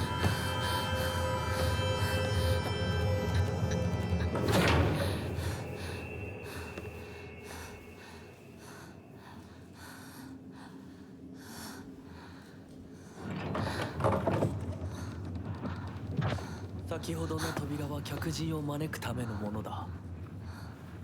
だが、こちらの扉は聖域へ入ることを許された者にしか開かれない。私は入っていいの？もちろんだとも。君を招くために今日がある。まだ少し歩かねばならないが、しばし休もうか。大丈夫です。 She has to go through all these rituals, all these ways to prove that she's worthy of marrying Kodayuki. 行こうか。 Just to jump through hoops to prove that she's worth it. Which, in her position, is very interesting because she herself is kind of going back and forth with, do I even want to be worth it to do this, is what it feels like. Like, oh my god, I never thought about this. This is really messed up. But, yeah, imagine in much older societies where there is a stronger emphasis on lineage, on your family and protecting the culture.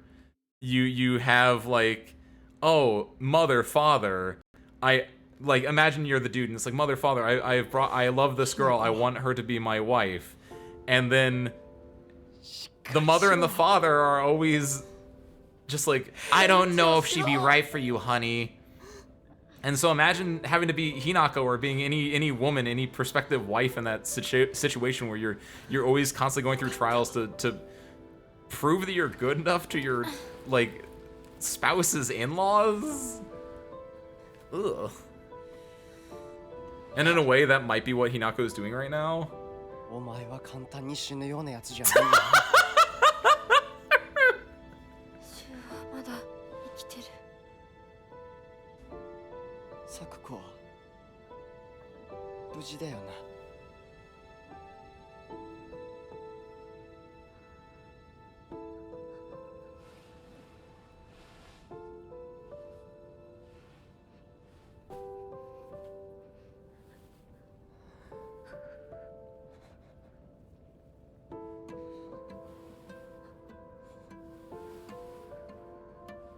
一体どうなってんだ。街から誰もいなくなってる。これは悪い夢なのか。どこに行っても化け物しかいない。悪夢以外の何者でもないな。だとしても幸運だったよ。この世界に残ったのが2人だとして、そのもう一人がお前で嬉しいよ、相棒。リンコは？俺はあいつに話があるって言われただけで別にその。リンコは無事なのか？一緒に逃げたんじゃないのか？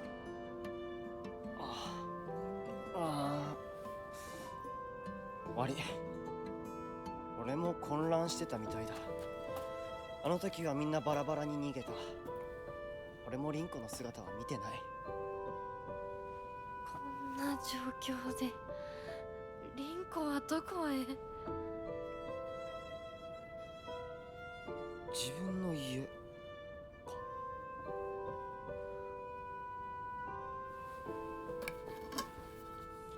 行ってみようぜ、相棒。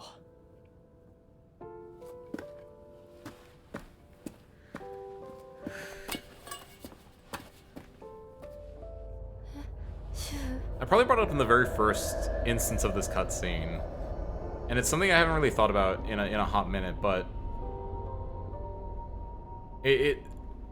that cutscene really,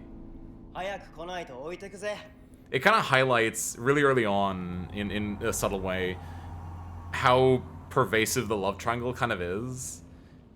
In that, yeah, Shu 100% likes me more than Rinko. Like, we know that Rinko really likes Shu, and in that case, and in that cutscene we just saw, we say like, hey, where's Rinko? And he's like, oh, I'm glad you're here, partner. Rinko, I don't know. Like, he's fully more invested in us than he is into Rinko, and Rinko's fully invested into him. So it makes it very sad for Rinko in this situation when Shu clearly has his girl in mind, and his girl is not Rinko. He's like, oh yeah, I guess we should go find her too.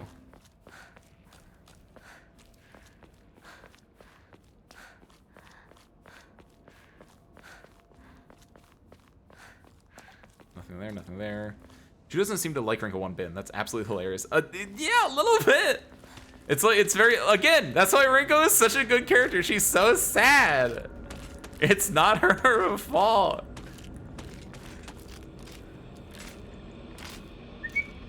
Here, girl. Here, girl. I mean, sure, whatever.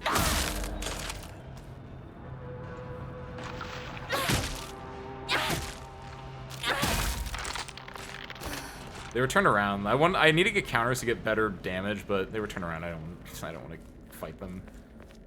I mean, yeah.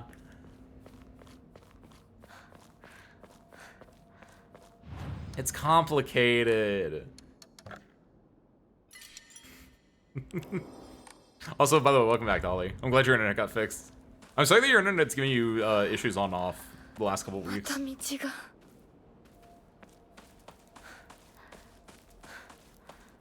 You gave up on the thing, Rue? Because I know you had it explode in your phone. Did you like load it up on PC and you just gave up, or did you just not load it up on PC because you had given up at that point already? Kind of love trying what exhausted out of me as a teenager, especially with dealing with someone like Rinko, good lord. And not even to like, that's not even including all the monsters in town, right?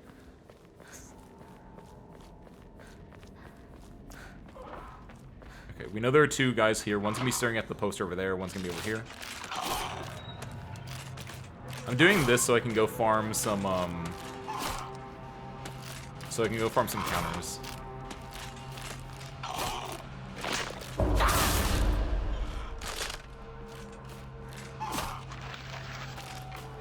Yeah, that's kind of what I figured. That's why I said 100. It's the extra 30 questions, Rue. If they only had 100 questions, so much easier. But they said 130, and that's far too much. Oh, I was like a second too early. No, I wanted to be like frame perfect.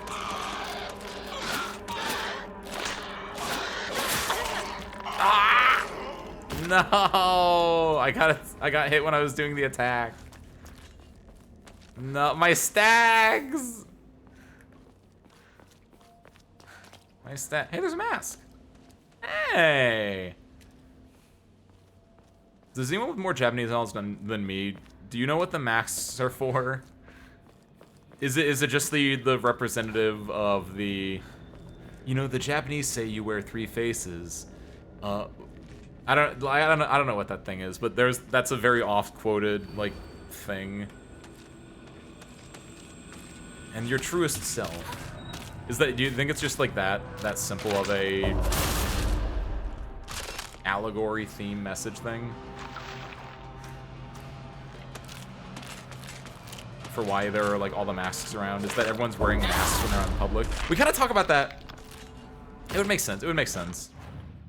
Because we talk about that in relation to the father, right? How yeah, why can't he just act like that in public? Like he's wearing a mask. So everyone out here is also wearing a mask.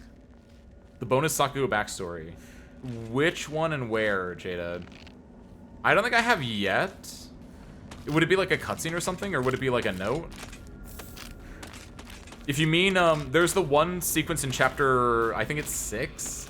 You know where you burn Sakuko and you burn Rinko alive? No, you keep Sakuko in the dark and she gets a heart attack and you burn Rinko alive. That one, or? There's a few notes near her house. I don't think... Do they only spawn in, after chapter 1? Because I didn't find any in chapter 1, but actually, I'm going to go back there now. Because you can go back there. I've never actually gone back there past, like, chapter 1 before. Ooh, nice call, Jaden. No, but we are on our way to get the beam sword. Is that what it is? The laser sword, yeah. That's supposed to come in at festivals. That's true. And they talked about Oban in the game a little bit, Mayu. It's definitely New Game Plus. Okay, I've never been back here, and I'm assuming it's only in chapter, like, 3+. And might not show up in chapters, like... It's definitely not a chapter 1 thing. Unless it was, and I just got it in the original New Game Plus. But yeah, I've never gone back here, actually. So there's a good chance there's a lot of stuff over here. I think pin on her door. Is it the one about her autism test results? Because that you find that at the end of yeah, is it? Oh no, if it's what I think it is, then yeah, we already got that. Is it? Do you think it's the? Is it where you get from in there? Is it the mail? Because if so, you get that at the end of new game. Okay, yeah. You get that, and you get that at the end of new game if you get the key. But I still have never been back here at this point in the game, so I kind of want to like look around real quick and just see if there's anything.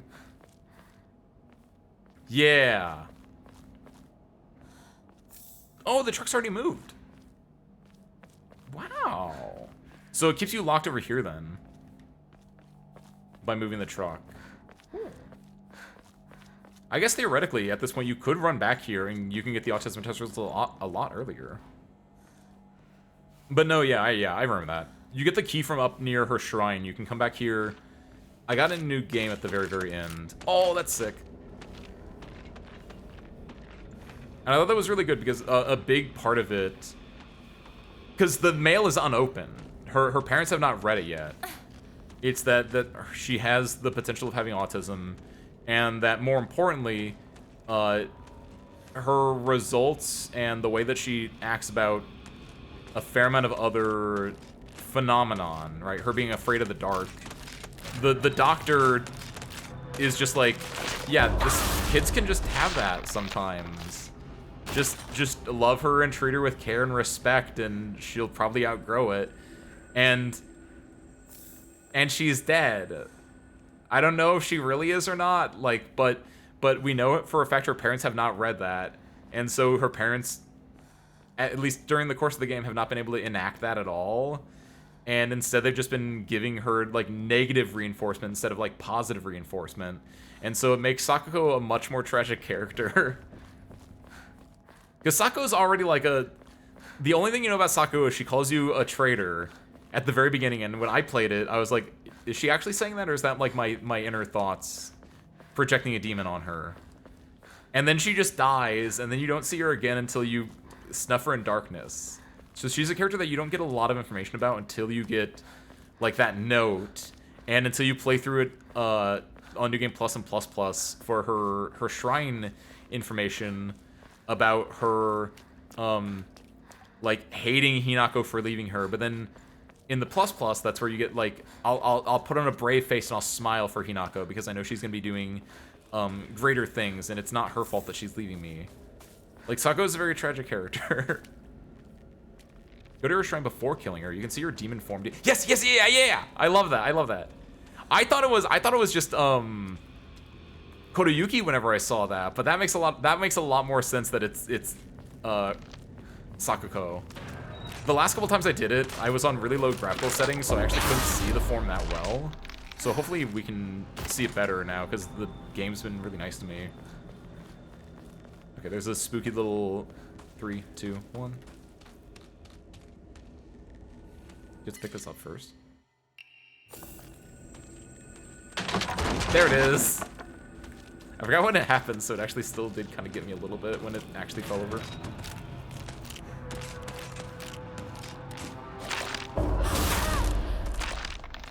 Oh, we're instant killing things now. Great.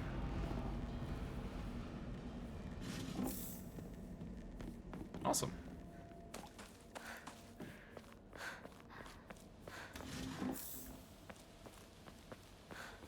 Okay, how are we doing on items? Yeah, we're full up on healing items at this point. Can I quickly mention something you noticed about certain designs of the game? Of course, yeah. I'll say at this point, I think everything is fair game outside of the direct ending of this chapter. of this playthrough.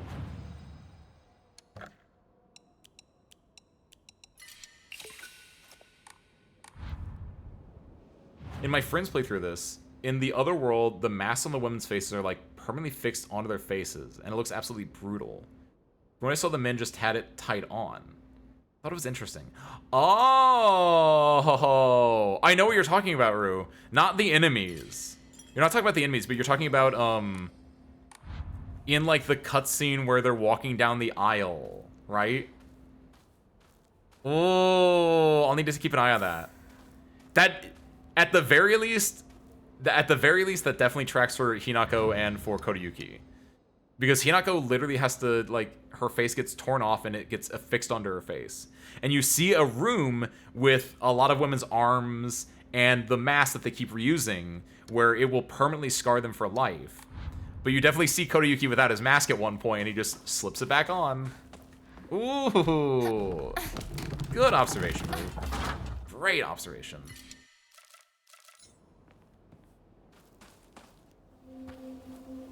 This is the Pinch Me I'm Dreaming cutscene. なんだ相棒。今のこの状況、いつまでも重戦総合 For women, their ultils have to be removed, and they have to wear their mask all the time for the rest of their lives. 夢の中ってことはないよな。 And especially when you consider the だったら互いの頬を what we had talked about, where you're considered dead, in that they'll typically actually remove your entire history. If you were to back out of the marriage, it's a twofold thing of you might not have a past identity to go back onto now, because they might have actually done that in the older Japan style of removing you from systems and just unpersoning you in a way, literally relegating you to just being Kodayuki's wife instead of being a person. And then also the fact that pardon the phrasing, but it is after you've been married, then you become like used goods. So for a lot of people, it's like that's a scar that will not heal. Kind of a disgusting way of thinking.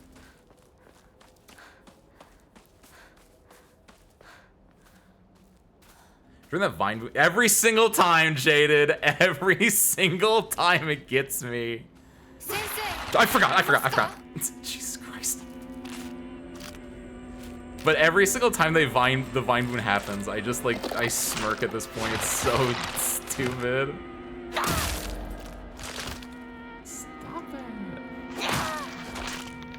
I guess I kind of want to go into the doctor's house. It's been a hot second, and there might be a new note at this point. We should know our way around here fairly quickly, fairly well.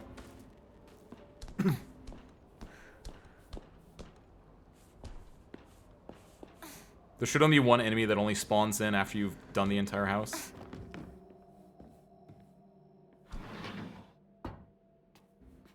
Hi. Wakey wakey. Still the 10th. So the date didn't change, that's good. I never thought about that before, but yeah, I should keep an eye out for more calendars. Sensei, imasu ka? Sensei, desu ka? What desu ka? San. Oh, we get our cool eyeballs here.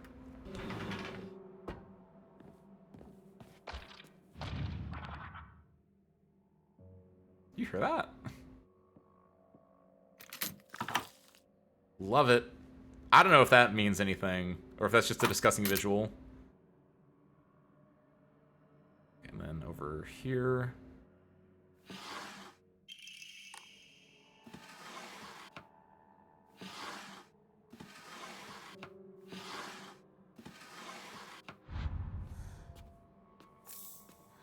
Arare.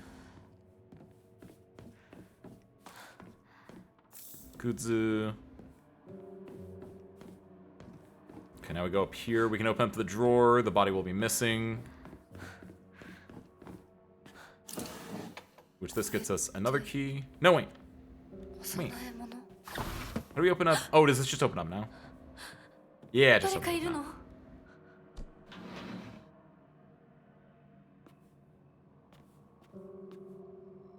Claw marks. Carcass. Nothing. Okay, so yeah, no new notes. It looks like we're just getting free money and stuff from here. We go out here, there's an enemy to the left. I really don't like it when they don't do a counterattack. I want to counter them, Ramos. Turn your emulator off. You think your emulator is causing you internet connection issues? It might be more a computer power issue, maybe. Especially if you're on like Wi-Fi, which I think you are, because I assume you're out in the shed thing. Also, just in general, like commentary on the double standards of straight couples, I think. They can leave it unscathed, but it won't ever be viewed the same. They have a messy separation, whatever. Yeah, I just thought that was a cool detail. I haven't seen people talk about it. It's a good one. It's a very good observation. Did you notice that yourself, or did someone else bring that up? Because that's extremely well done if you saw it yourself.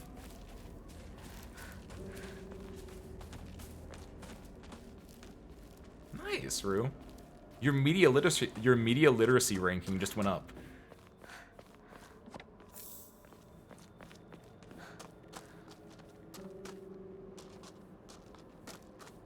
Get 200 more media literacy points. You can turn those in for prizes.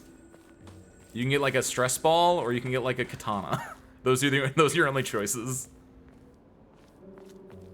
You're reading into it, and I was like, damn, what are you talking about?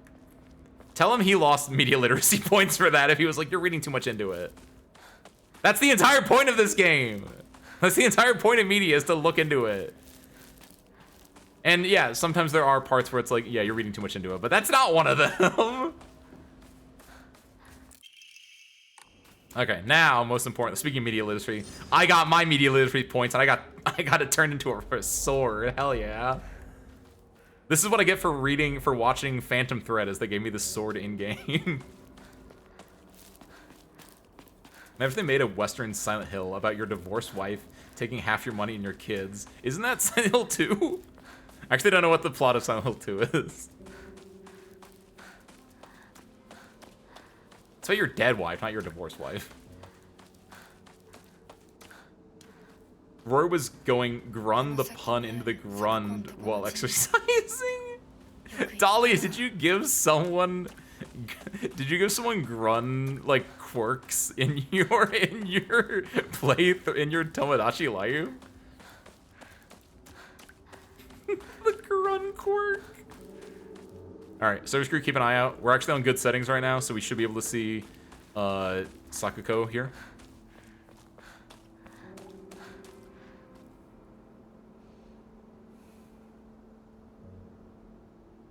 It is! You can tell from the giant weapon! Yeah!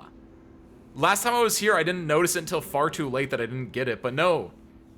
It is Sakuko, because you can see her big-ass weapon. That's super cool. When you're on low graphical settings, that doesn't really work that well, and occasionally you just see them clipping through the wall instead, and I didn't know what was clipping through. But I assume it was her weapon clipping through. Sick.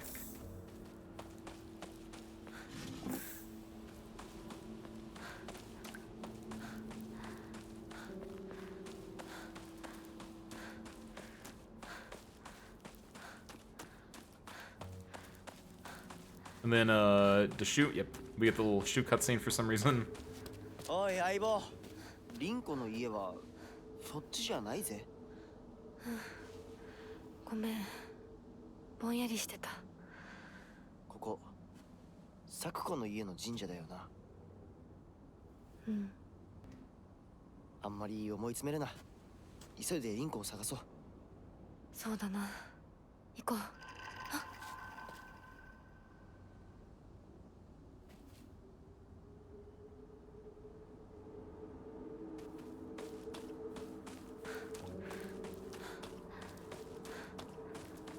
Asked for a meme that was popular. I gave them big cookie. Nice! I wouldn't really call that a meme. That's just a way of life, really, but I feel it. And grun this pun into the grund.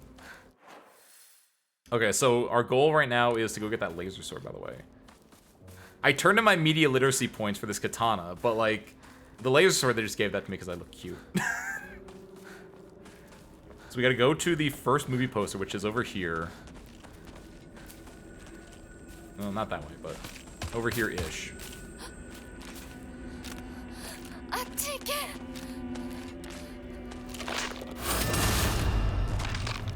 It's so awesome! Thank you, my demon sword. Thank you, my Kimetsu no Yaiba. No, wait, that's not... What is it?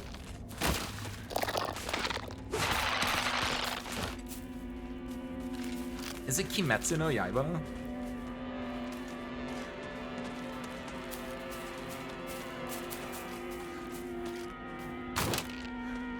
Oh! That's a sick jump. You should play for the Bulls.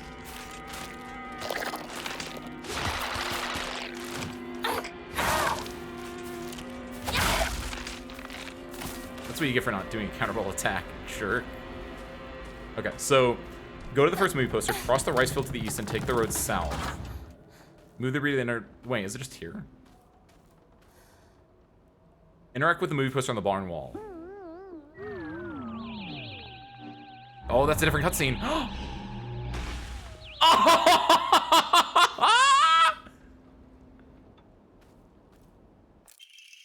PP 8001. A prototype melee weapon for the Space Army. Oh my god, it's just a little toy! Its effective range changes to match the wielder's experience on the battlefield. The flashing plasma blade makes it popular in the epitome of cool. The epitome of cool. So what does it mean my expertise? Oh my god! Did you guys have these as a kid? Where they pop out a little bit more and more? Oh my god! It just uses the katana skill set, it looks like. This is the lightsaber I got when I was a kid.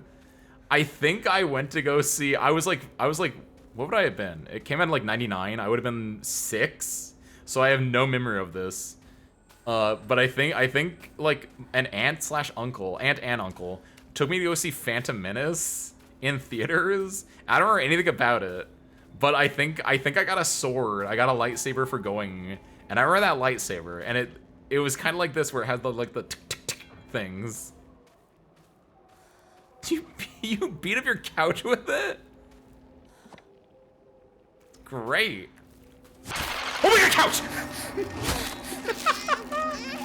I was about to say I'm gonna go find a couch to mess up,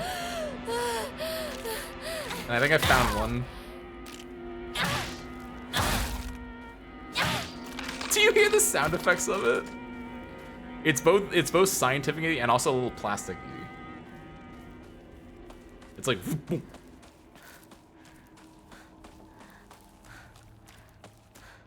There's not really any armor in the game to penetrate though, is there?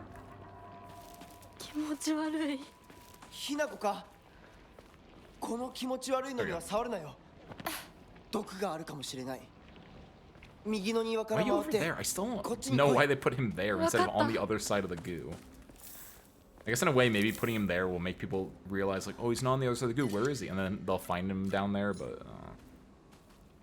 Bonus true damage.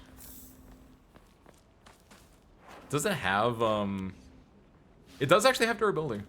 I assume it's similar to the, And if it's not, I can probably... I will end up using it like the Cursed Katana, because I have the Omamori that gives me durability back when I'm not using it. Cool.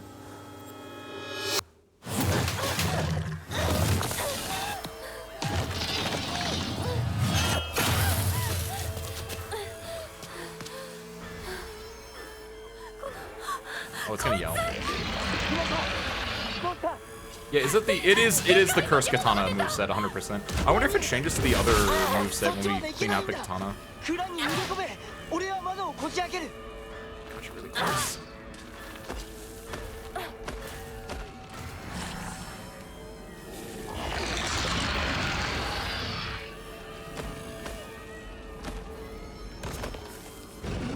Ew.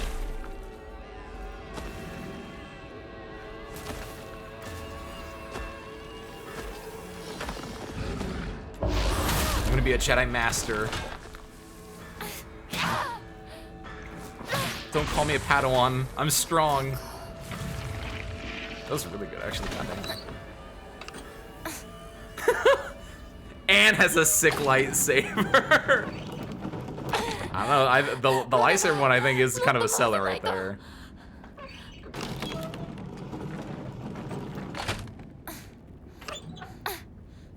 You can break your master sword. Ooh, I hate that.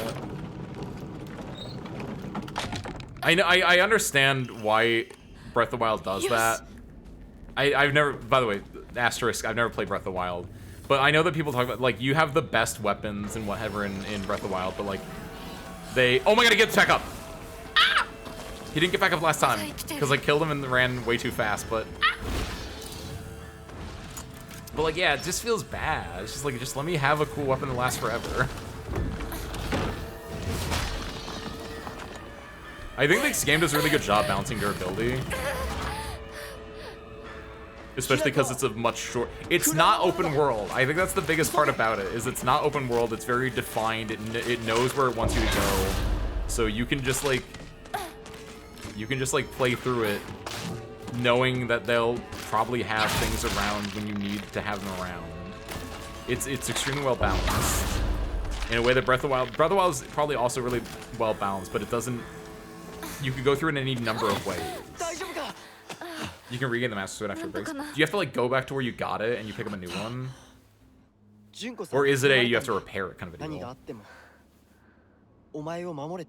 Either way, it's just everyone's trying to like copy Dark Souls.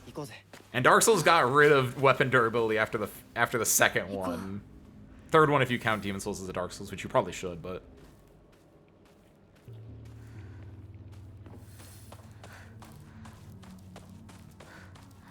hashtag not my Master Sword. Alright, everyone's favorite part of the game coming up. Here's my other favorite part. Source Code, do you guys remember what the answer to these puzzles are? Because I do not. Good news is we get to do a Omori. Tanuki! Turns physical damage received into sanity damage. These all feel like the easy ones that I should have gotten at the beginning of the game. I guess, kind of. Don't worry, Rue. We're on the same side then. You think you do, LP?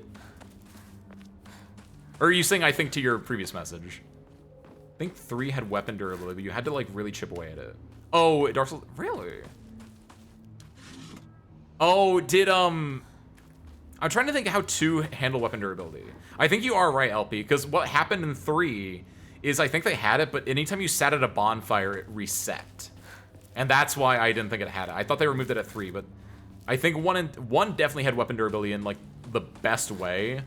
I think 2 also had it very similar to 1, but because it was tied to your FPS, it got really messy with stuff, especially with whips. So it was like the worst version of it. And then 3 had it, but yeah, you would set it at a bonfire and repair your weapons immediately, and so it was like a non-issue. And so they just removed it in Elden Ring, which, okay. Yeah, they should just keep doing that. Or not, I kind of liked it in 1. I think 1 was fine. You don't have to worry about it that much, but if you use the same weapon for a while, you just have to go and sprinkle some yellow dust on yourself.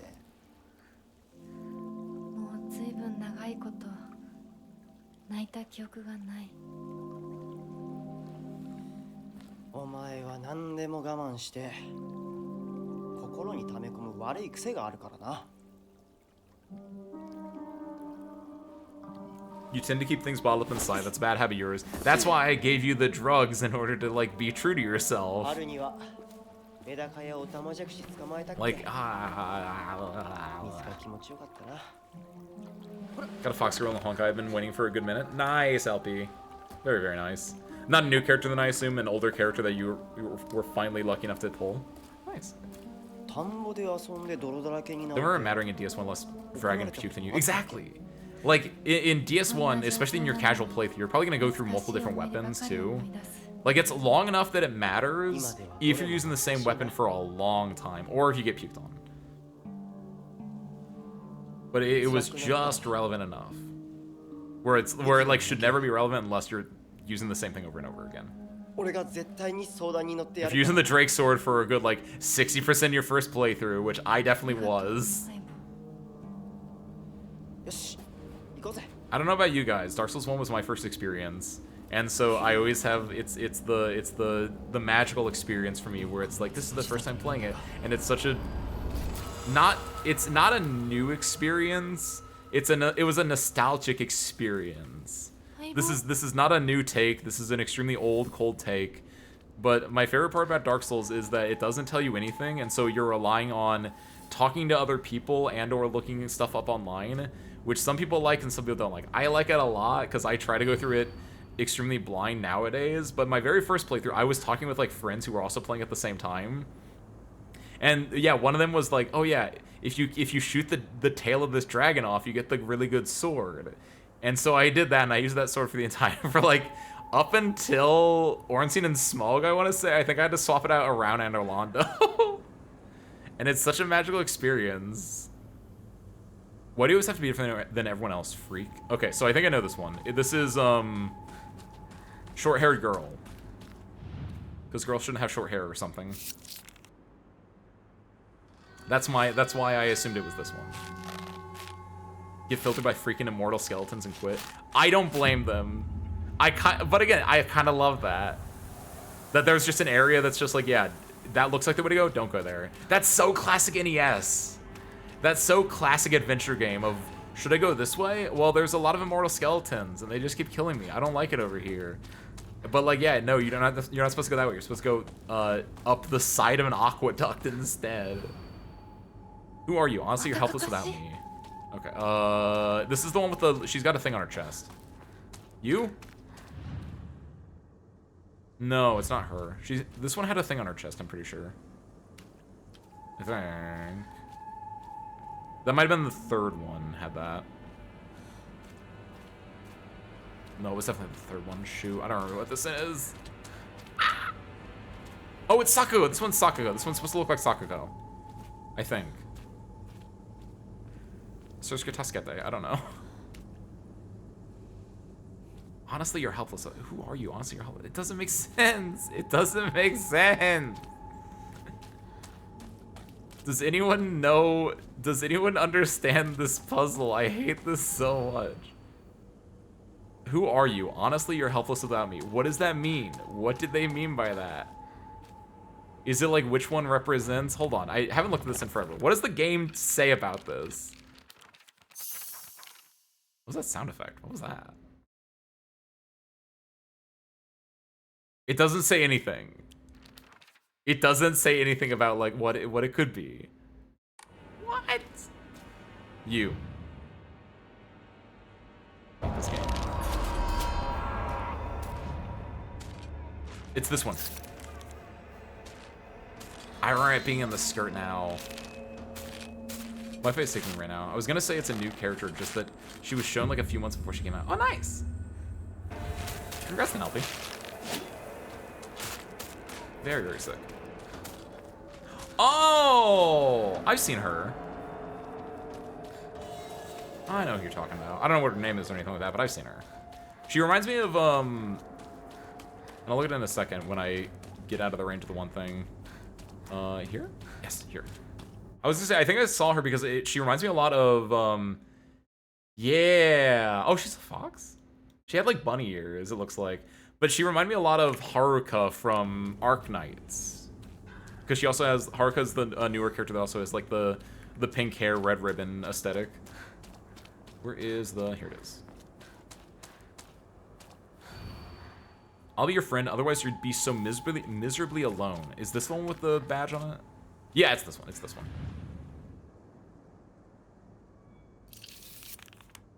This one was easy enough.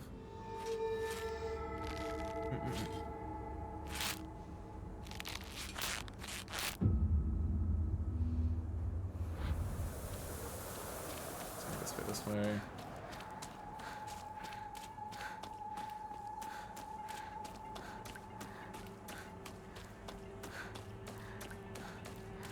I never tried this, but can I like... Man. You can do that in V-Rising. So screw it. V-Rising's having a free weekend. I've actually played a lot more than I thought I was going to. I played it because I think, like, not last Wolf Among Us, but I think the previous one, we were talking about werewolves versus vampires. And Mayo had brought up the game V-Rising, I think, at some point. And because it was fresh in my mind, and because Steam was like, it's a free weekend, I was like, oh, I'll check it out.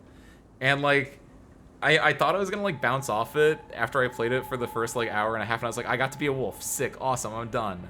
And then, like, later last night, I was like, I kind of want to play more of it, actually. And then I played more of it again this morning. I don't know if I'm gonna buy it, but I've definitely had a lot of fun with it.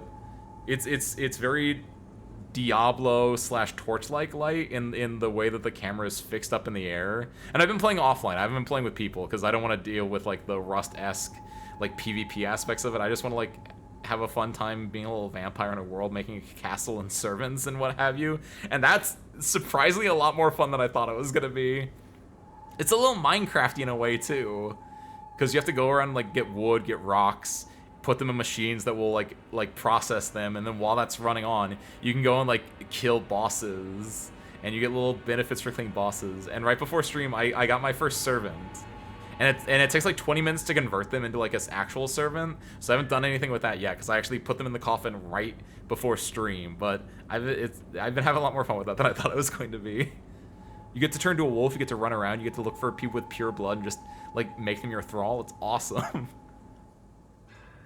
Tell me, you two aren't anything more than friends, right? Okay, I remember this one. It's there are the two people looking at each other, and it's the one over here. No.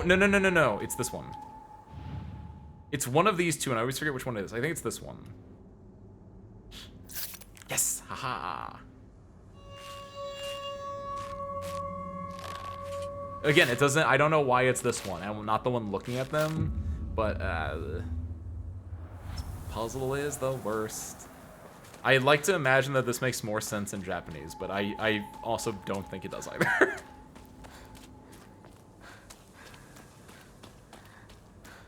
I got a laser sword though, so I don't care.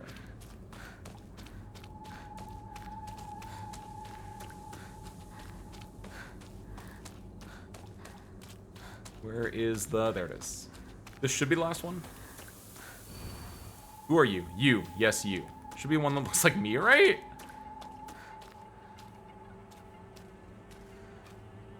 Oh, game lagging a little bit.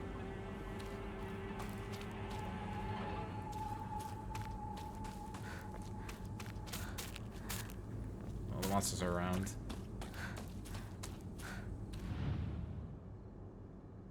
Not that one. I know, I love it so much that it's actively causing me to like lose control of my bodily functions and game functions right now. Oh my god, oh my god, oh my god, oh my god! Two of them ganged up on me.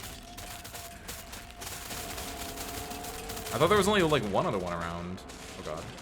It's not her, I know it's not her.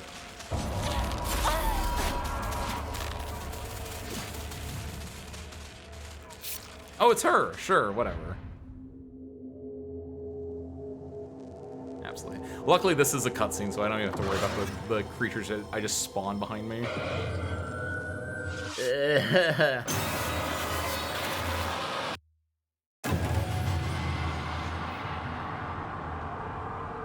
Oi, Hinako! あれさっきのは早く来いよ! I always run to him so quickly that I never like finished that line of dialogue, and I got really afraid that like maybe I've been dropping something the entire time. And the answer is I've been dropping frames. I get the sense those monsters weren't happy. Well, I wouldn't be happy either if I was stuck on the worst puzzle in the game. Oh my god.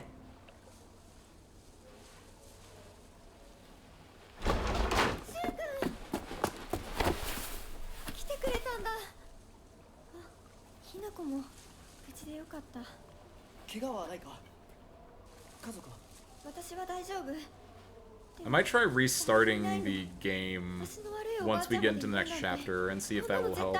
Because maybe we'll like flush out the RAM or the VRAM or what have you. Because we did really well up until this point.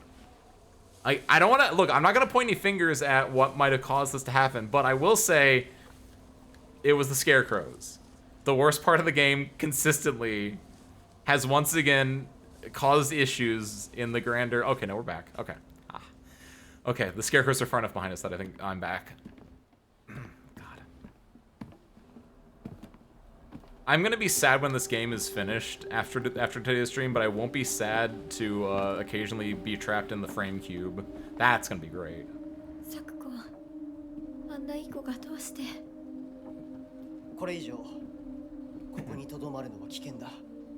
Oh, there's a little. Oh my god! I just now noticed that there's the little doll.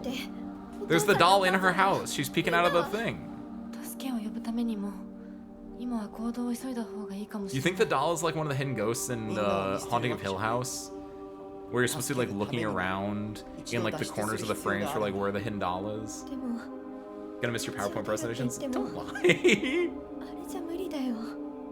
Is it turning next after this game? Yes. Not その窓 directly. から鉄橋が見えるよ。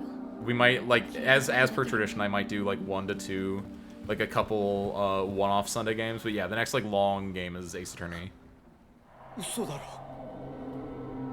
鉄橋が It's a perma 8-bit version of him. That's not what Framefall means, but that's kind of cute. どうしよう。東の鉄橋がダメなら What about Disco Elysium? That's, like, after Ace Attorney.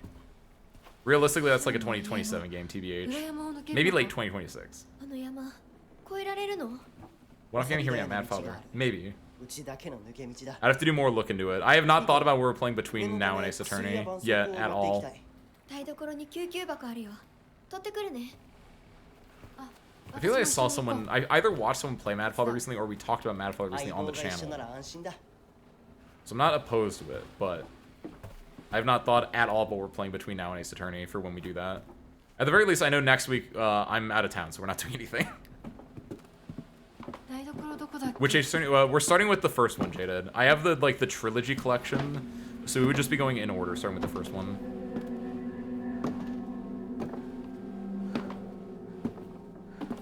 Maybe that's what I'm thinking about, Rue. Yeah. So maybe it was both. I watched someone play it and we talked about it on stream.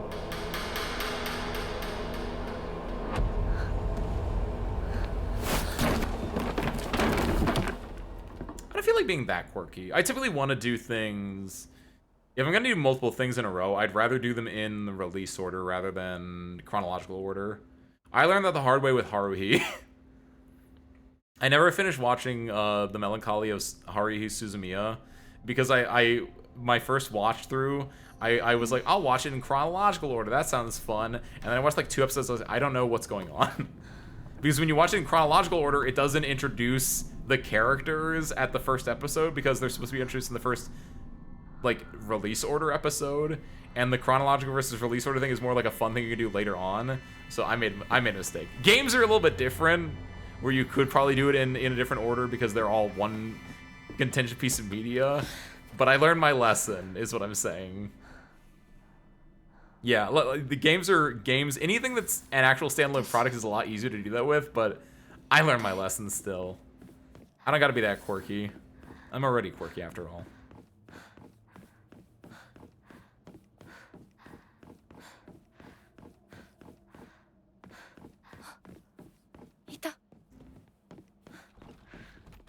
Wait, where do you see him? 少し待っててくれてもいいのに。 I always like hear that. I'm never looking directly forward because I think he's like on the other side, and you see a blue light for like a second. Okay. I mean, Metal Gear is different as well. I don't know. I'm just gonna do it in the order that I feel is best, and I feel that it's best to do it in that order.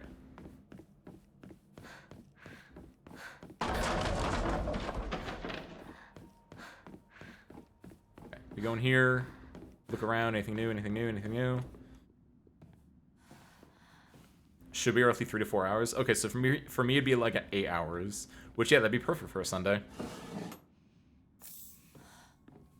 Release order isn't always the best order, but it's the safest is I agree with that, yeah. The safest is probably a better word to use than best order. And there's also, of course, the case where it's like, if you do the best order first, I don't know, like sometimes if it is a game or if it is like, this is more for like a TV show or a movie, something you might be more inclined to redo. Some people redo games. I don't really redo games that much, unless they're like really, really good and they're like really, really fairly short in the whole. Like, I don't think I will ever replay like Persona 5. I think it's far too long and far too unwieldy to do a replay of. But like, I've personally replayed, like Ace Combat Zero, I've replayed that multiple times. This game, technically, I'm replaying multiple times, but that's a different beast entirely. Like smaller games I definitely replayed. Bastion, Transistor, I replay those like every few years. So sometimes it is you do it in the safe order first, but then you're like, oh, it's actually better in this order. For like movies, it's like for Star Wars, no one should ever watch in machete order the very first time, but could be a fun way to do it in the future. I don't know if it's the best order. I've only watched each Star Wars movie one time, I don't know why I always bring it up. I think it's a really safe and obvious thing that most people kind of know of. So that my opponent's come back. Which opponent? I'm sorry if I missed what you were doing, Dolly.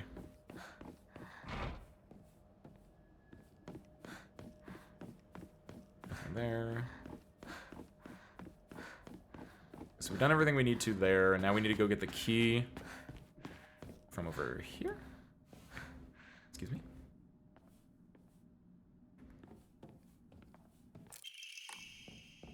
We can also go save and sell. I don't think I have anything to sell, though. Not a lot.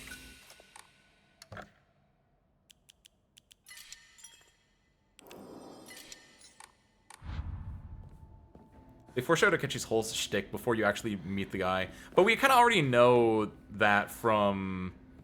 we had discussions, like, when the reveal happened. I'm definitely not saying you should not replay Persona 5R. I'm just saying that I wouldn't care to replay Persona 5R. I don't think I'd get, like, that much more out of it. Maybe I would, but... it's to the left here.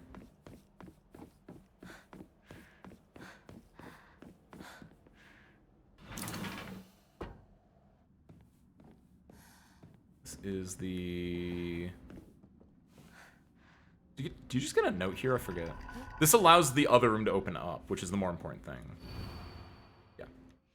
All you get is that here, and then you go through the western room.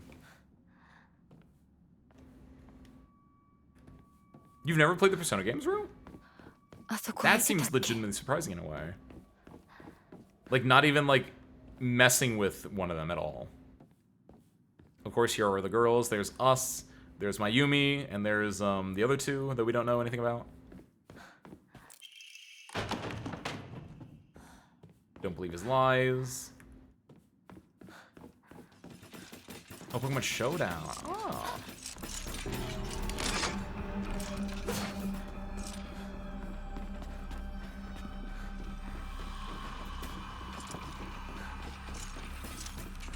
Rue, as a Danganronpa fan, did you ever play 100 Line yet? Or look at 100 Line?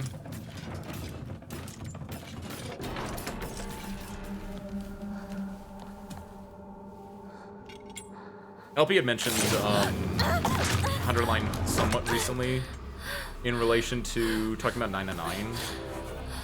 And as an Uchikoshi fan myself, I've watched a friend play through a little bit of 100 Line. Like, I would go to his house and, like, me and a few other friends would, like, go and we would do the thing where we would, like, narrate it together / like, just, you know, treat it like a Mystery Science Theater. And I gotta say, it is a very funny game.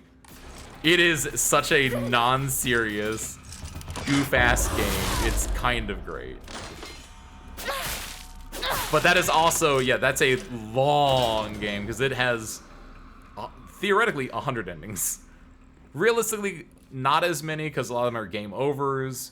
It probably has like 12 or so. I actually don't know the full number, but it probably has only like 12 to 20 like real, fully fleshed out endings. But after watching part of the intro, like the introductory-esque stuff, and then hearing about what the other endings are, it seems like a game of all time.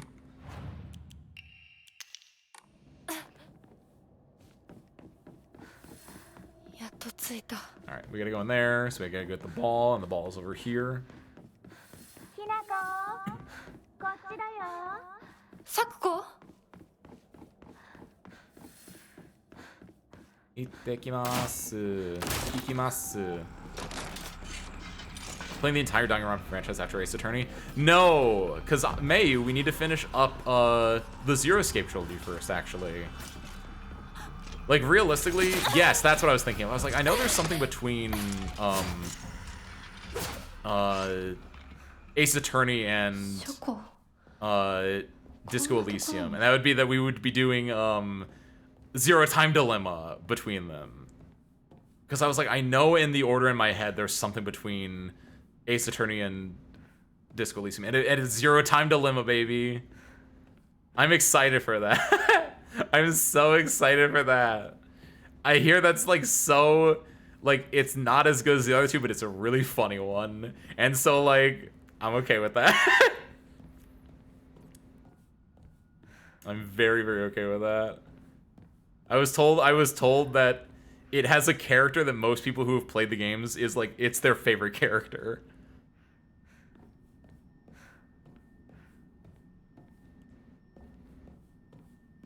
Like, it just seems like it might be the peak. It must be. It is not Snake. No, this is no spoilers. Like, this is the extent of my knowledge. It's everyone's favorite character, and it's an American firefighter. And it's like an American firefighter. Like, at some point, he's got like a scene where he's like explaining something, and an American flag pops up behind him out of nowhere. Like it's very cheesy in a way. Also, this is you could argue this is spoilers, but this isn't spoilers because it's on the. You can very clearly see it in the art, and it is a direct sequel to Virtue's Last Reward. So 2 of the characters are in fact Sigma and Phi. So you get to see them, and it was weird because I didn't know it at first because the art style changed again. So it's a very, very different, slightly more realistic art style that it didn't. It kind of caught me off guard at first. But Phi's wearing glasses now, and she looks really cute.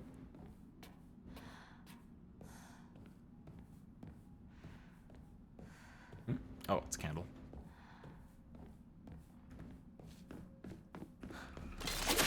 Oh, dang it. Yes, exactly. Yes. I don't know. I was just told, like, I was vaguely told that everyone loved him because he's kind of a cornball, and I know that's a scene, and I don't know the full extent of everything, but yeah, because it takes place. The plot of it is that you're going through the Nevada experiment, right? The part where there's a bunch of, which is why, again, I don't know why it's a full separate game, because it should just be that they're in Nevada. They're doing like their space experiment to go do their Mars thing, and then apparently they release Radical 6. But apparently that turns into an entire separate death game again. And so I want to see how Uchikoshi like rationalizes that. Which again is why I think, to my knowledge, people say it's not like as good as the other ones, but it's kind of funny.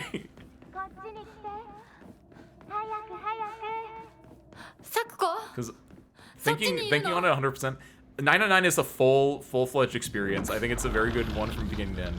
VLR takes 999 and runs with it, and it's really fun. And then it kind of like BS's an ending at the end, which is kind of goofy. And then ZTD might just be BS the entire way through, and it will go from being like this is Kino to just being like this is Kuso parentheses Kino. Kodaka might be the funniest game dev I've ever seen. From what I've seen from 100 Line myself, yeah. Oh my god. Yes! I know the tweet you're talking about, Rue. That's also great. Kodaka's just a dude.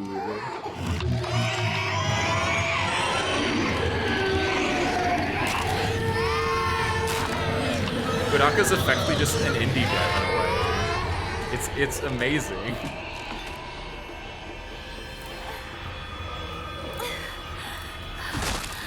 Let me run! Let me run! Let me run! There we go.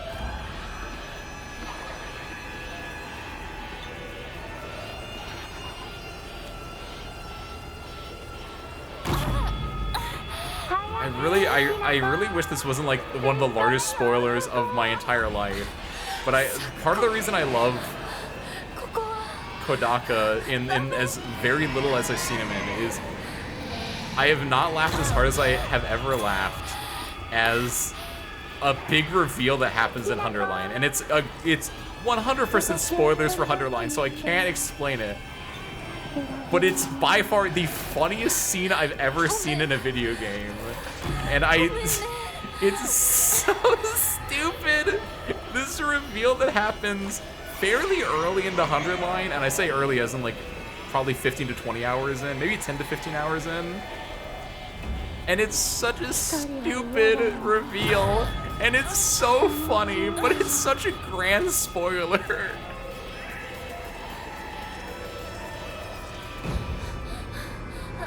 Underline Last Defense Academy.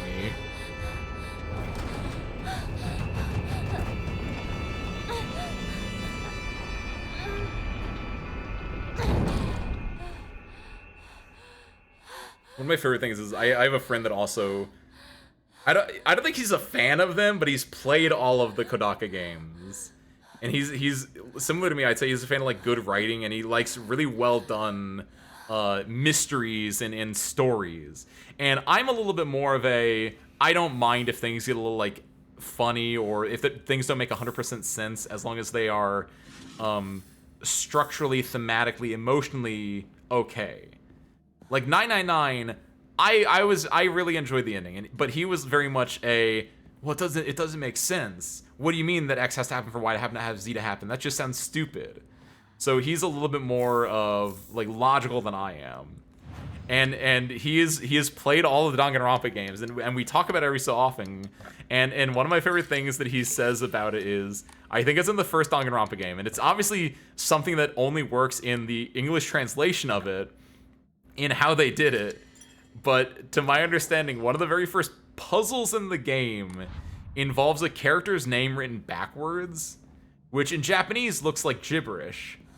But like in English, it's very clearly that someone wrote someone's name backwards.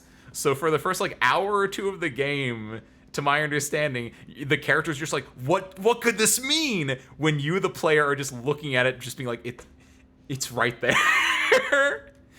And that, again, that's a little bit more on the translation localization side of things, but I think that right there it sets the tone for what I imagine all the Danganronpas are, and I think that's great. He thinks it's numbers? Is that what it is? Oh my god. Disco Elysium's also up there. As the funniest game you ever played, Jada? That's surprising. I've heard Disco Elysium is a very well-written game. It's a very good game, but I've never heard it described as funny before. Oh.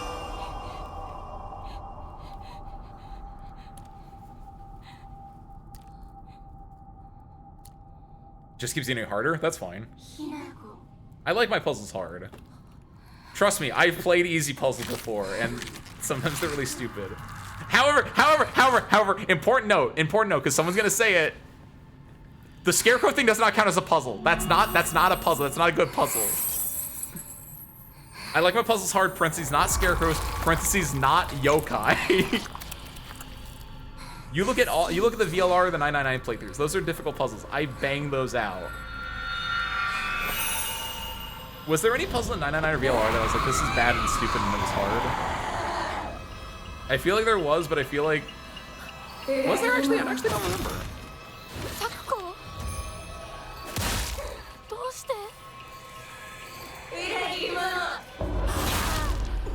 The parallel, that's me being bad.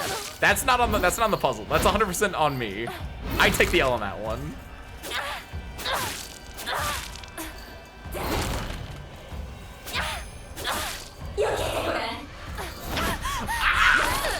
Every time, I don't know if I'm dodging early or late, but I always get hit by that. Which is really sad. But I already got the achievement for beating this hit list.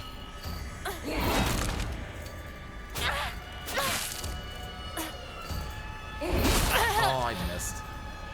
Oh, I missed.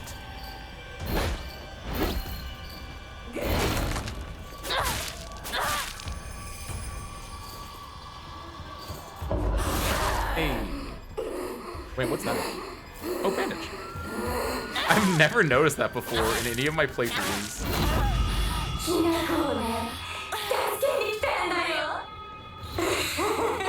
I love headphones.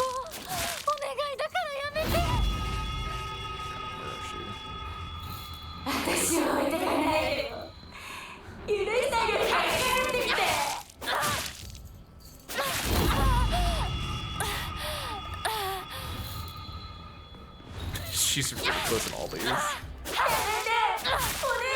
Oh, that's really sad. しくしてるのにいつまでも苦しいままだよ。何を言ってるかわからないよ。知ってるよ。I know. Look, it can still be sad. I can have multiple emotions. I think this next one kills. I'm wrong. I'm wrong. I'm wrong. No! I've never gotten hit by this before. Ah. Yeah, the next thing killed too. I knew it. Oh, Dolly, you probably got desynced actually if you were in the fight. That's unfortunate that you have to be the one to forfeit too, though. If that is the case. You're MMR, Dolly. No. What? Remember, you have to save those points up.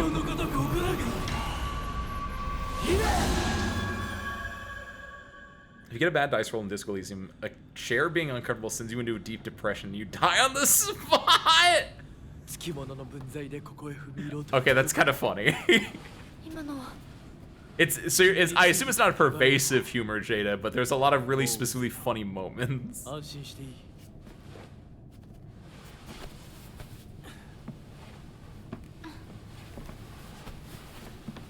Cutscene is interesting. I agree. The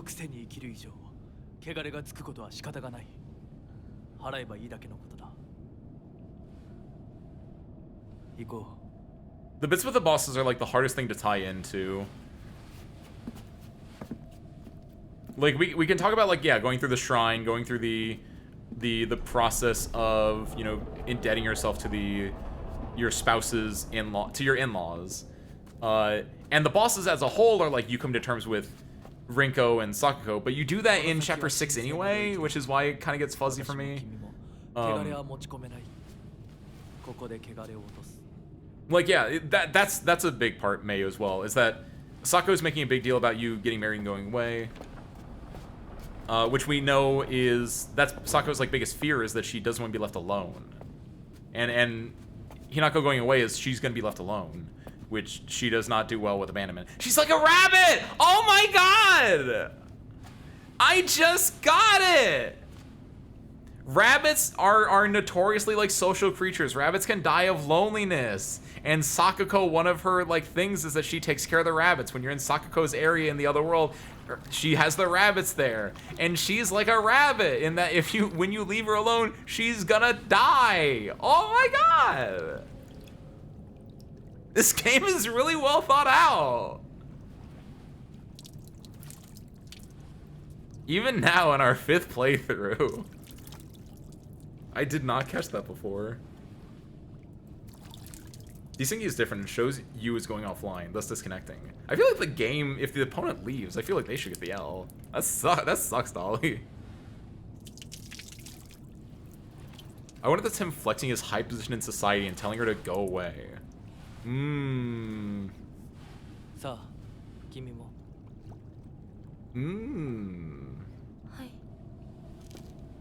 How does that tie in? I'm not disagreeing, because I do kind of like that, but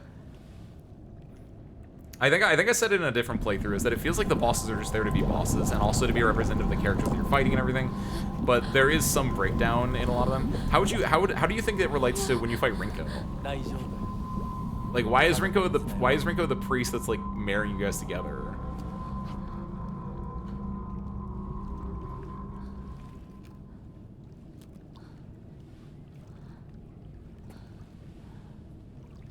You get the elephant turn the battle timer on, but I don't want to be a jerk. You should be a jerk, Dolly. You gotta be a jerk a little bit of the time, so I think you've earned it. If anyone's earned the ability to be a jerk, Dolly, I think you've earned it a little bit. Think Rinko finally snapped and caused the scene of the wedding? Interesting, Baru. I feel like she wouldn't do that. Like, maybe not, okay, maybe not at the wedding, but like at like the reception, I could see her doing that. I like it though, you're spitballing,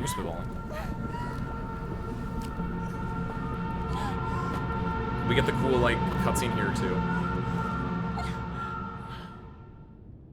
It's kind of, in a way, I'm a little bit sad that we don't get to do the Metro... I heard someone call this the Metroidvania section, this part, where you get upgrades to go through different doors.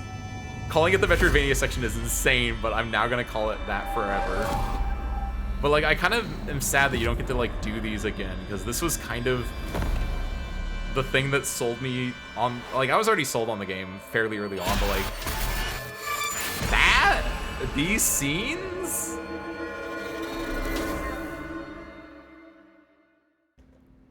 That's the thing that went from, like, this is a good game to, like, this is a great game. Hinako! Oi! Shikkari shiro! Have I earned to be allowed to be a jerk? I don't know. You're nice enough. ドジだね。あんた階段から落ち You た get to be nice enough, you get to, like, you get to redeem, similar to me redeeming my, what's the word? My, narrative knowledge points, what did I call them? Narrative literacy points for a sword. You get to redeem your, like, nice points for, being a jerk. 大丈夫。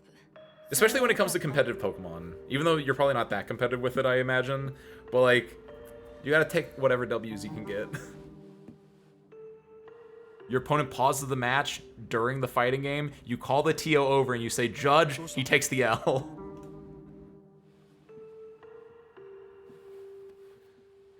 行こう。時間を無駄にした。よし行こう。私をちゃんと守ってよ。私、ひなこみたいに強くないんだから。分かってる。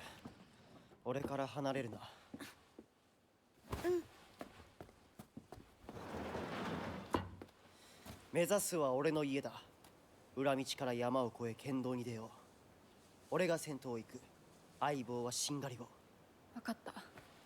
私はシュウ君の後ろにいるね。真ん中なら安心だし。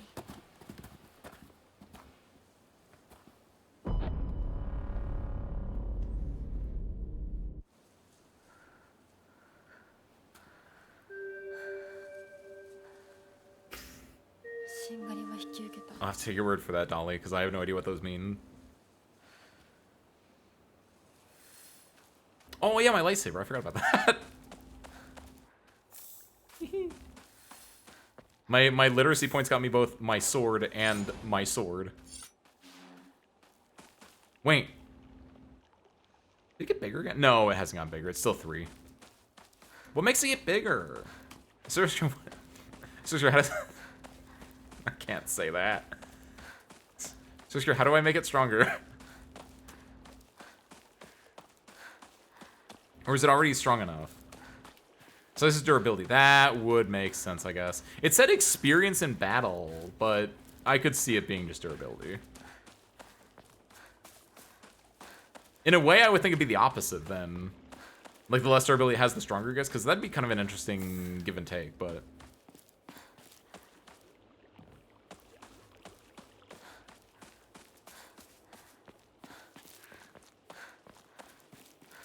Nothing new, nothing new.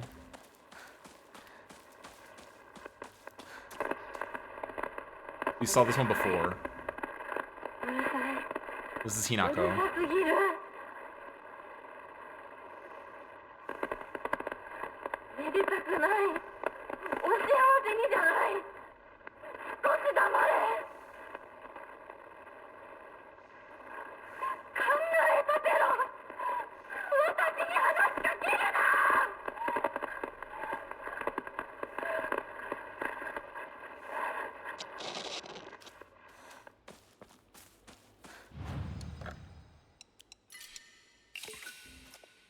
We're 10 off. Man.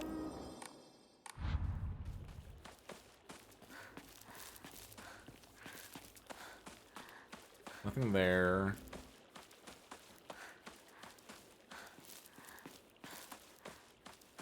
Hinako! こっちだ! 大丈夫か? どうも。相棒。化け物につけられてないか?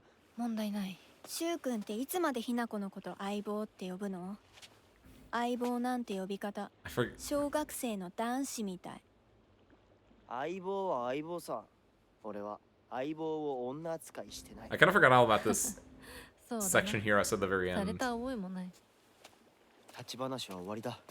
I think because normally I'm talking over that part, but yeah, yeah, Rinko does come out swinging during this section, doesn't she?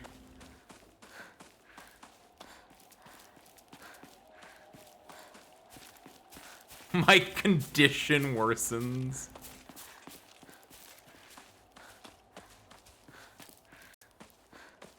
Does a monster pop out at me here? Forget.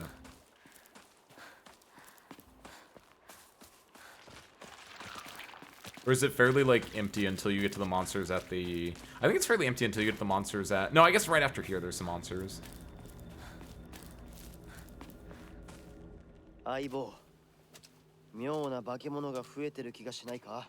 お前の宇宙戦争だって妙な宇宙人がどんどん増えてっただろうが。ひなこってしゅうくんと話すときは男の子みたいな喋り方だよね。昔の癖が今も抜けないからかな。俺たちは幼い頃からの付き合いだからな。ふーん。だから男女の関係にはならなかったってわけ。今はそんな話をしてる時じゃないぞ。行こ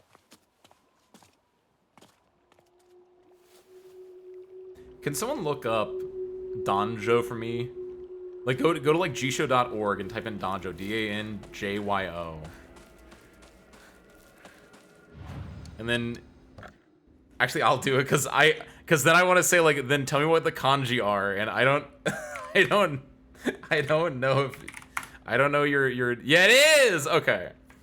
For context, I was wondering what the word danjo meant when they were talking about getting into a relationship, and yeah, it's exactly what it sounds like. It's danjo is from danshi and josei. So danjo, man and woman, both sexes, both genders. So that's what, yeah, danjo kanke. I don't even know if that's on here, but I was like, is danjo what I think it is? And yes, it is. It's danshi and josei together.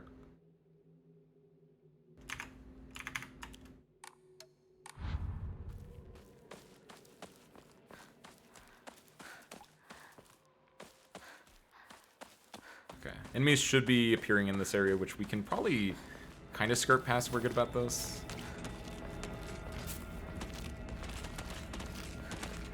And by that I mean I'm just running.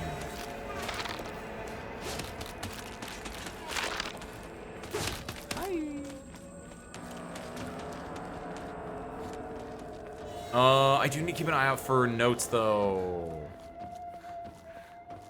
Again, I don't know if there are going to be any notes anywhere here, but I feel bad if I like missed a note. Because I looked at the achievements after the end of stream last time, and I'm missing a few. Like, there's an achievement. There are achievements for finishing all of the, like, read all the X notes, read all the Y notes, and I think I only got one of those so far.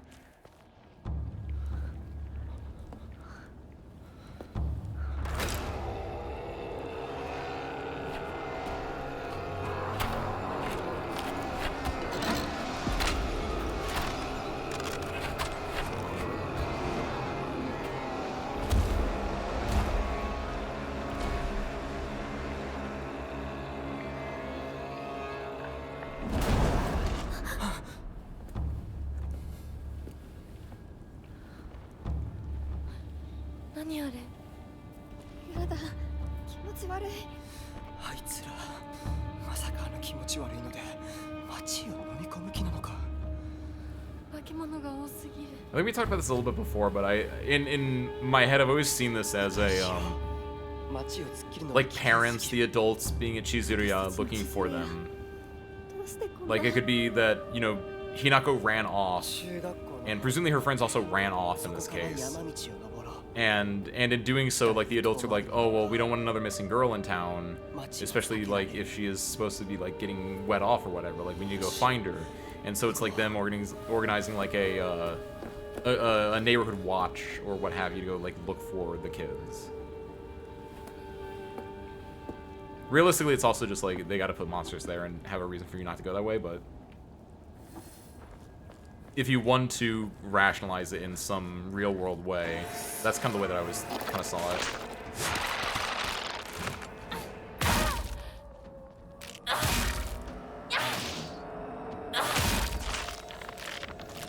Oh, oh, wait, is it?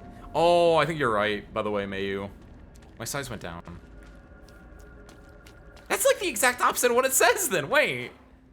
It said before the flashing its effective range changes and that the wielders experience on the battlefield. So the more you've done on the battlefield, the smaller it gets? That doesn't seem right.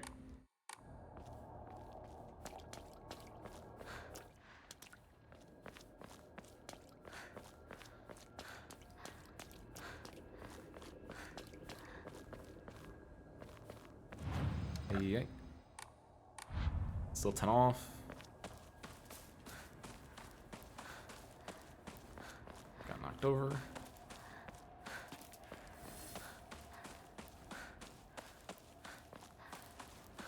I never looked for more notes over there since the first time I went through it. I hope there aren't any. Ooh, frick! I might have missed notes back there then. A farmer's story.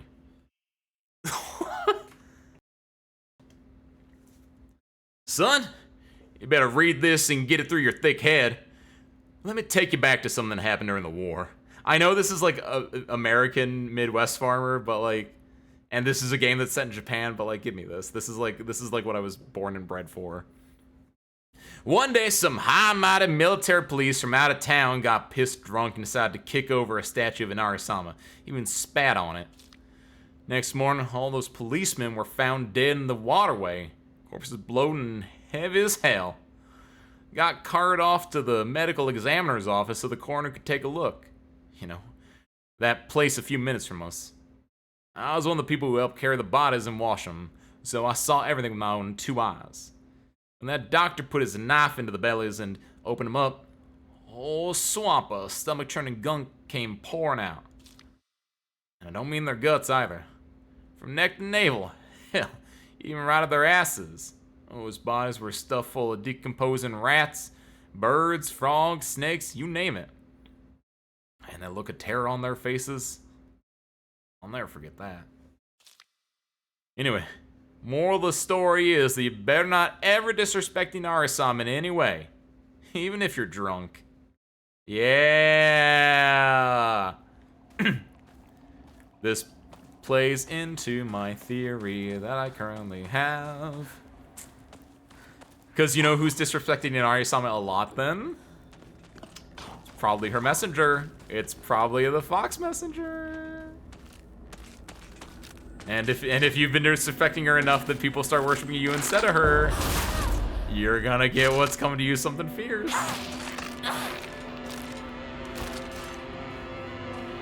PS1 had 2 megs of RAM. That's good.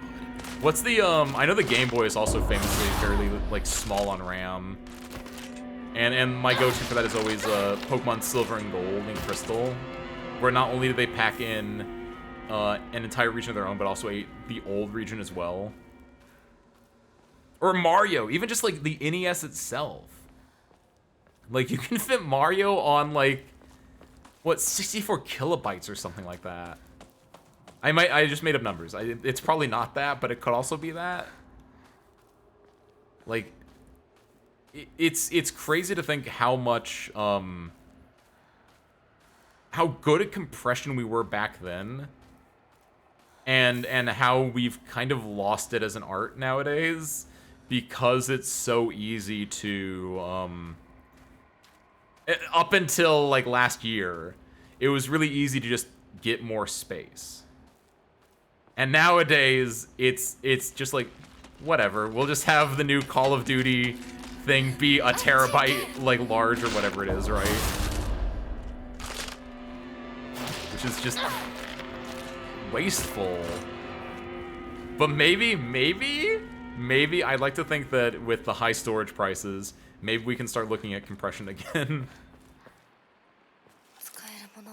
Like, whether or not you need it is one thing, but, like, I think compression's good just because then, I don't know, it's just good. Just do it. It might be hard, but, like, hire people, man. Also, where the first shiny Pokemon show up in? I did not know that, actually. Ooh. I guess that makes sense because, in Red, Blue, Yellow, you didn't really have colors.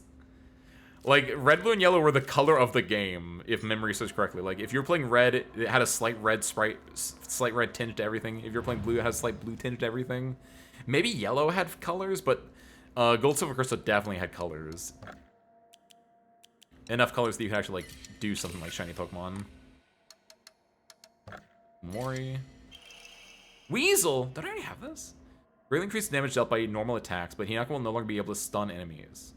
That's sick, though.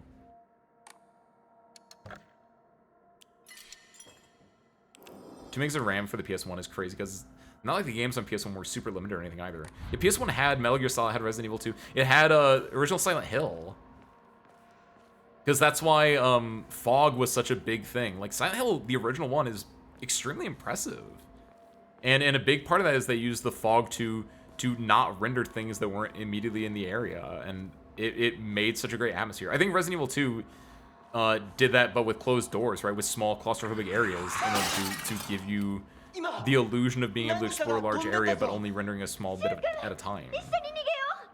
And also fixed camera angles probably help with that too, but I don't know enough about Resident Evil, honestly.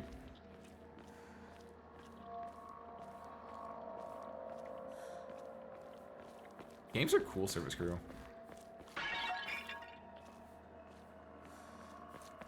First Pokedex, the Johto Extra Pokemon, then double those numbers for the shiny sprites. Ooh. Do you think the shiny sprites are actually, like, hard to do, though?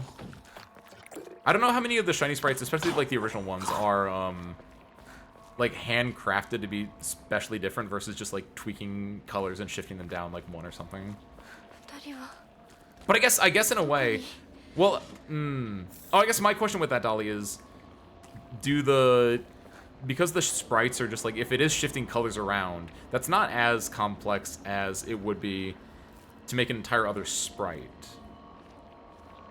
Because I'd like to think, I don't know how it works with the original Pokemon, but in a way, since it's all original, like, pixel stuff, I kind of imagined, and again, I don't remember what Gold, Silver, Crystal looks like, but in part of me is, like, to draw a Pokemon sprite in the old games, you would just, like, draw the color, you would draw the Pokemon in, like, black, and then you would just, like, spray paint it, so it wouldn't be as much as you would think.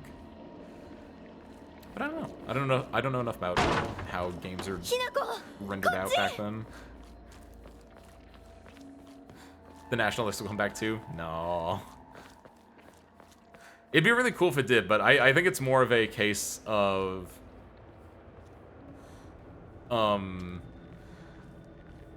Yeah, I think it's a mixture of a few different things. I say this as a not Pokemon fan, as someone who's out of loop, so you should not listen to whatever I'm about to say, because I'm just fully just saying shit right now. But having the National Dex is just a lot of Pokemon that I don't think the devs ever want to, like, deal with in any larger amount. Just like the balance or whatever you want to call it, of just, like, having 1,000+ Pokemon in one game is just probably too much for them to think about. Not even considering the entire idea of the sprites, or not sprites, the 3D models and everything. Even though they can reuse 3D models at this point, and I don't think anyone would care. In fact, they've probably been doing that for years at this point, but I would be legitimately surprised if the National Dex ever comes back.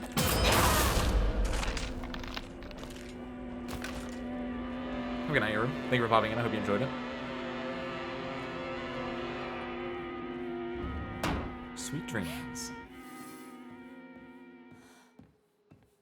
From using a mod of Pokemon games, they use entirely different sprites. Oh, okay. Oh, thank you, Rue. One for the road. That's the lesson for today. Games are cool. I agree. That's a good lesson. We gotta keep doing that. Every Sunday, Monday, Tuesday, Thursday at twitch.tv/@AceWindfall channel. No! I don't think she came up here.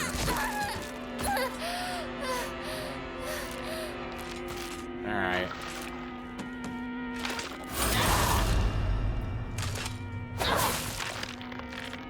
My stacks! My murder stacks.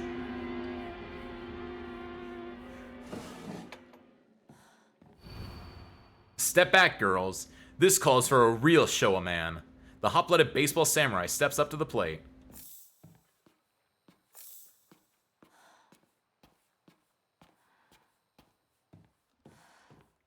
Nothing there.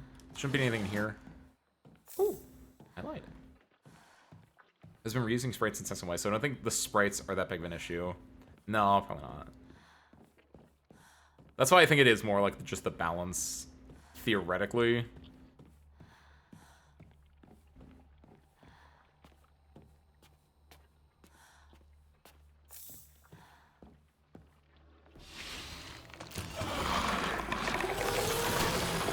I could have just framed through, actually. In fact, at this point, I know that they will do a, I should know that they will do a counterable attack when I open the door. So maybe what I should be doing is just getting the counter and then running through. There's still a thing on the floor. Okay, now we go. Now we go. Now we go. Bye! That was cringe.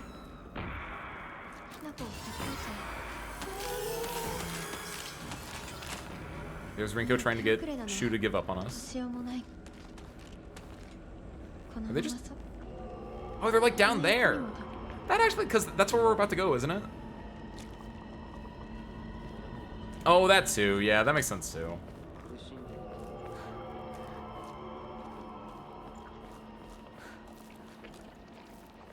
Like, he spent all this time and effort working on new Pokemon, and then this asshole Ace Windfall like plays your new game. Is like, I don't care for the new Pokemon. I just want to use my my Typhlosion again. Oh, I forgot that the cringe boy shows up there.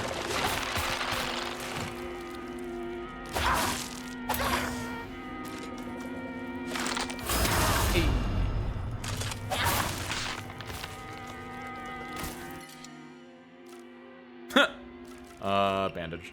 Actually, I should get rid of the first aid kit more than the bandage. Because bandage, I get multiple of those, and I don't think I need that many first aid kits, CBH. I'm not gonna fight you. I don't want to fight you. You're really disgusting. And you're just annoying.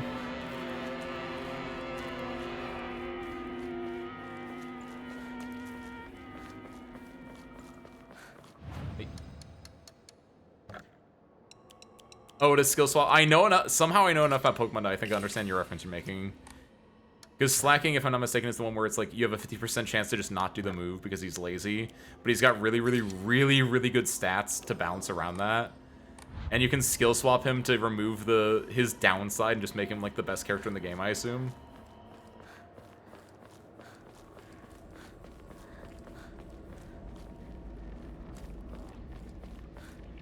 Shu-kun, 嘘ついてるよね。知らねえよ。騙せてると思う？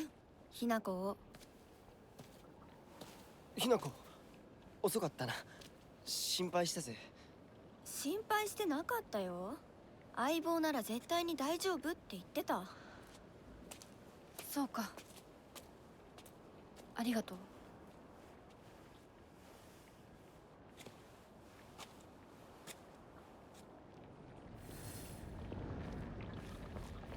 Nothing, nothing, nothing. Alright, over here. You can bring all starters up to the newer titles, even if they are in the game, just not any other Pokemon. But like, I have to play multiple. I'd have to like play the old one to get that. But I know what you mean. I know what you mean.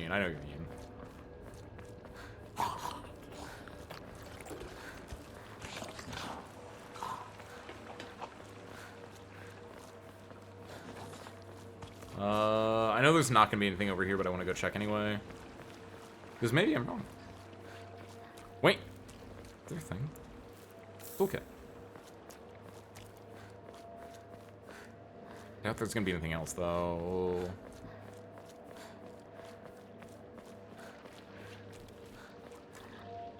Yeah, it gets blocked off there. Okay. Got a toolkit, though. That's cool. Something that I will probably not use. 'Cause I just realized I'm probably only going to be swapping between these two swords now. Since they both can just... They have the exact same moveset. They're both really strong, theoretically. And, I don't know, they just... They just never break if you just keep swapping between the two of them. New note. No, old note. I think I didn't pick this up I did this, but I never picked it up. I picked it up in the first playthrough where you had to do that, and then I died.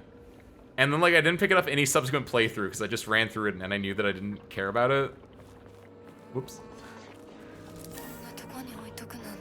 Got it now, though.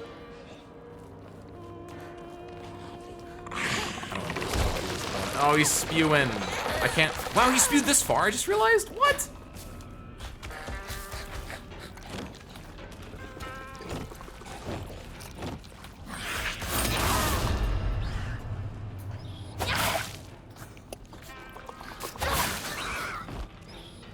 They are also extremely cool. I agree.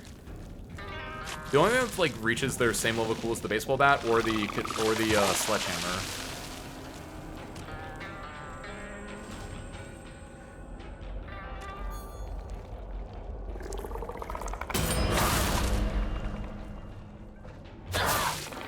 I kind of hate that attack. So yeah, if there's only one of them, I can just sit there in focus mode and just wait. I just realized it's kind of cool. Definitely takes care of the problem. Okay, anything this way?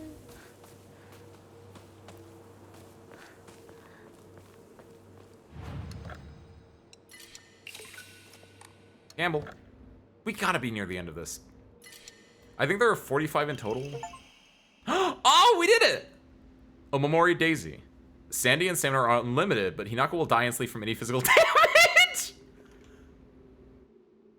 Okay. That's really funny. I assume that this one is probably hard code to be the very last one you get. I don't need unlimited stamina or sanity. That's the worst part. If this also let you kill anything in one hit, this would be like the best one. I would use that immediately. But since all it does is make your stamina and stamina unlimited, and like I don't really run out of those, there's no point for me to get that. That's really funny. They should have made it where it's like you kill everything in one hit or you die in one hit. I would rock that one.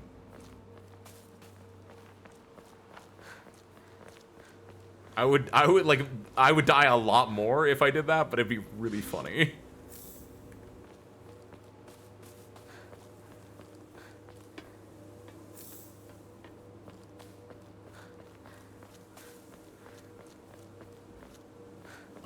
This is theoretically just a dead end. There's a shrine on the left, and there's the dead end bridge on the right, where we're probably gonna get attacked by something. Wait. We already have the sword. It shouldn't matter, but that's a little interesting.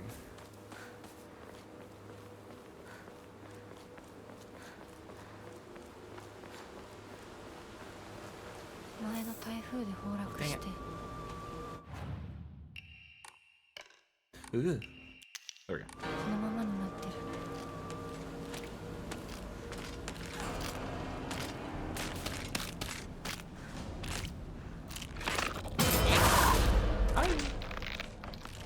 I guess in a way, if I'm good at the game, I kill everything in one hit. Or all the mob enemies in one hit anyway, so it's fine. I think all we have to do, since we did the puzzle in the Metroidvania at the area before, I think I read in line that you only need to do it the one time. So I think we just need to get through the game. I don't think we have to do anything at this point. Like, I don't think there's any other puzzles we have to do, but I do want to look at and see if there is the offering thing at the other side of the dead bridge here. やめないよ。シュウ君がしっかりと現実を見るまでやめない。だからやめてくれ。俺は。なら言ってあげる。ひな子はね、死んだんだよ。ひな子は向こうの世界で楽しくやっているんだから。相棒、遅かったな。さあ、行こうぜ。This seems fun, but I don't think it's a good April Fool's stream.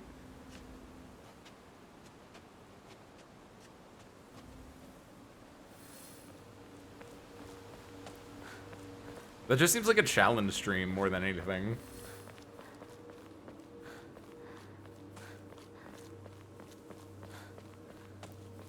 Like if I start like doing like Daisy percent speed runs. この辺で道草食ってた。 Okay. Looks like we don't have to do anything here then. Right, into the school. One of the best segments of the game, as expected. Shouts to White Day, I think. Have not thought about the game in 12 years as is tradition, but who doesn't love good like school horror? East Asian school horror.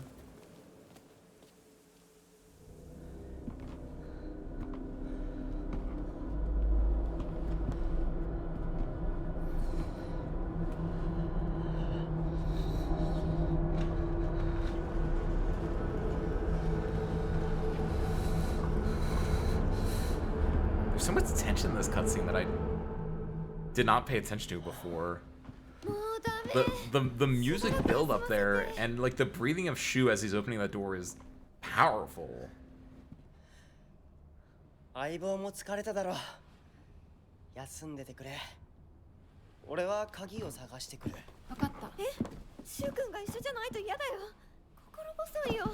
お願い、一緒にいて。ね。別に俺が一緒じゃなくても。相棒も少し休め。鍵は私が探す。そうだよ。シュウ君はずっと戦闘で頑張ってたんだから。後からついてくるだけだったひな子の方が余裕あるって。おい、そんな言い方をするなよ。私は気にしない。二人とも休んでてくれ。行ってくる。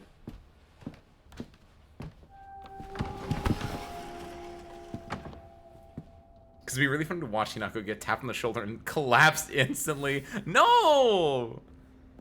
I disagree, because I don't want bad things to happen to Hinako. She's been through enough already. 卒業以来だな。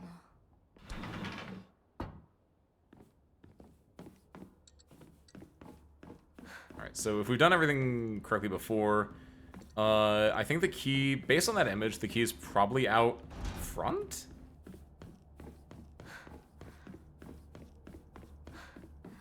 This is where things will get a little bit muddled as to where positions of things might be.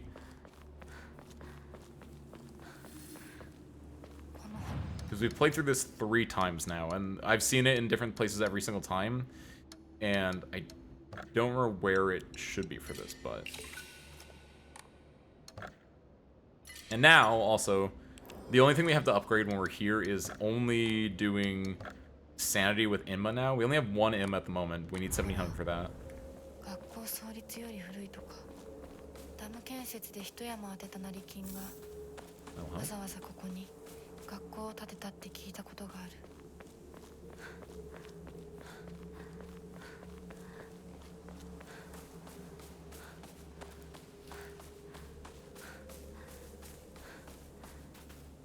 Does a monster shriek happen here? No, it's on the other side. I think it's also, like, icky on the other side, too, if I'm not mistaken. You can't open, like, any of these doors, can you? That's the, there's a room in there that you can't get into, though. That's where the Fox's Circle is. Yeah, we should probably explore this place a little bit more than we did the last couple playthroughs. Because it has been a hot second. Please do not lock the key to the 2nd floor in the desk drawer. Okay, so we're doing the one where you have to, like, just pop open that, then. Got it. We are on that difficulty setting, then.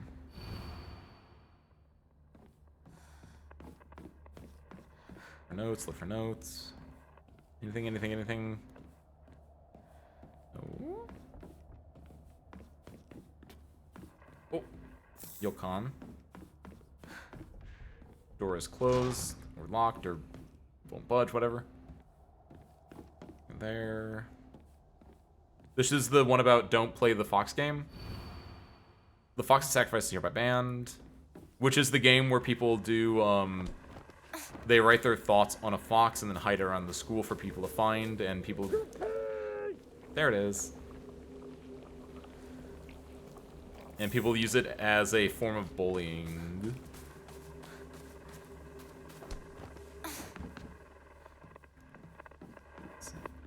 Going out there will get us to where we want to go, so before we do that, let's go and explore these real quick. For these, we have, this is Aoi's, this is 401.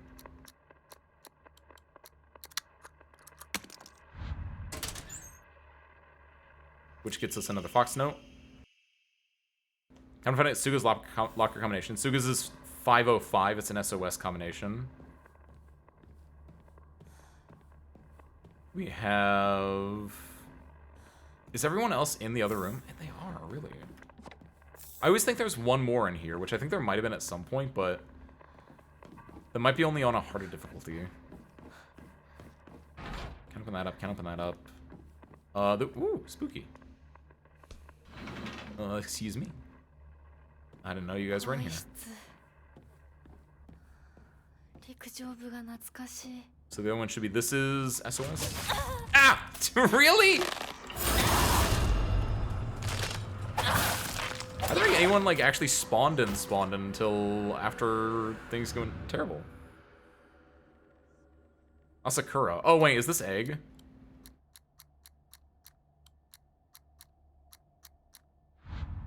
No, that's not egg. We'll come back for that one. This is SOS, though.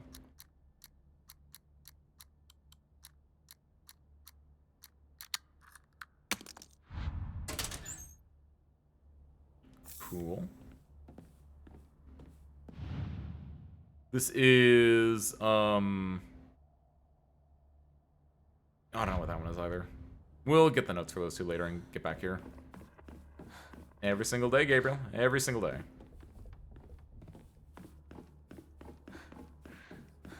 There hasn't been anything crazy new since the stuff from the very beginning of the game. Fairly cut and dry, fairly rote. No, theoretically we're not going to get any more new content until 3 to 4 more hours. There's a good chance we're going to get a new one at, actually in the house. Whenever we have a Hinako versus Hinako dialogue.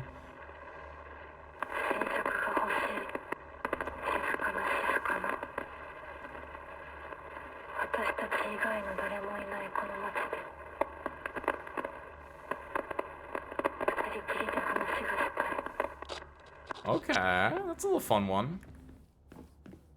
I assume that's Rinko talking there, actually. Yeah, get rid of the bandage then. Show the setting, Gabriel. The desk drawers in the teacher's storage room have locks, but they're such bad quality they're practically useless. Just the other day, I tried using a hairpin to open it, and what do you know? It popped open almost immediately. What's the use for these secure drawers when they aren't keeping anything safe?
I think I've been muted the last, like, minute.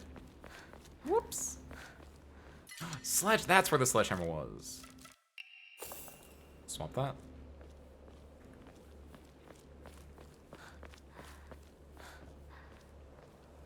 Anything else back there? Capsules there.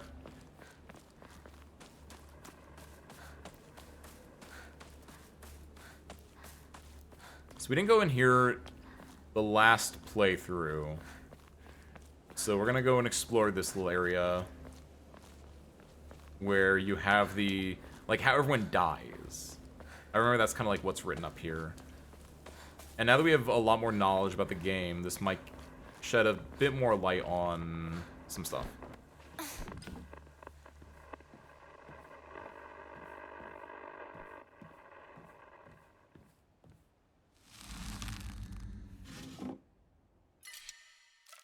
I'm so rich.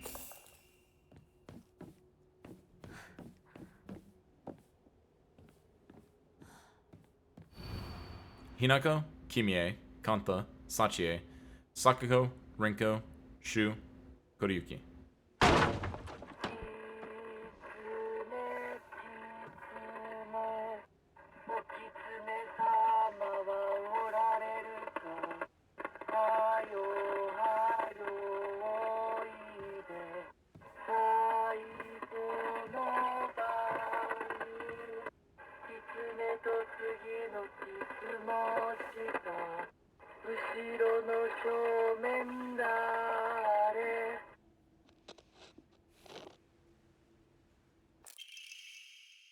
To the revered fox, my ancestor, I thank you for your divine revelation.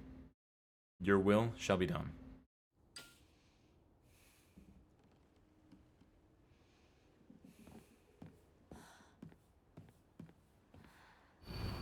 Hinako, disappeared. Kimie, cancer. Kanta, heart disease. Sachie, cancer. Sakuko, heart attack. Rinko, burned to death. Shu, suffocation.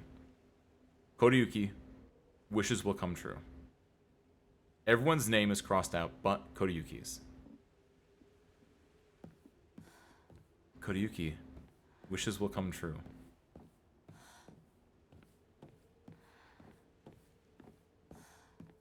Why are we the ones marked for the Fox's Sacrifice game there, I wonder? Like, I know it's literally just these characters in the order they show up, right? Where Junko becomes Sachie, I imagine. Because I don't think there's any other Sachie that I know of.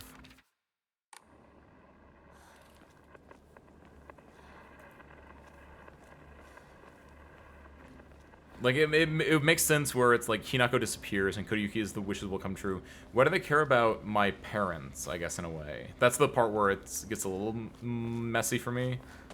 In what the full meaning of that is.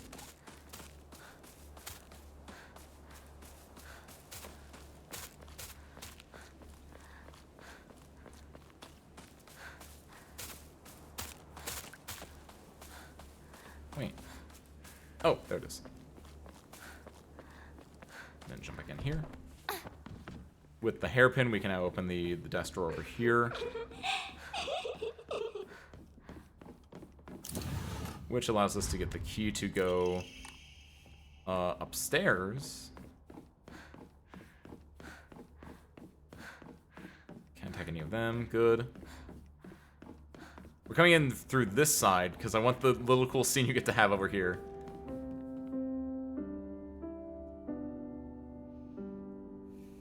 Phantom Thread 2017.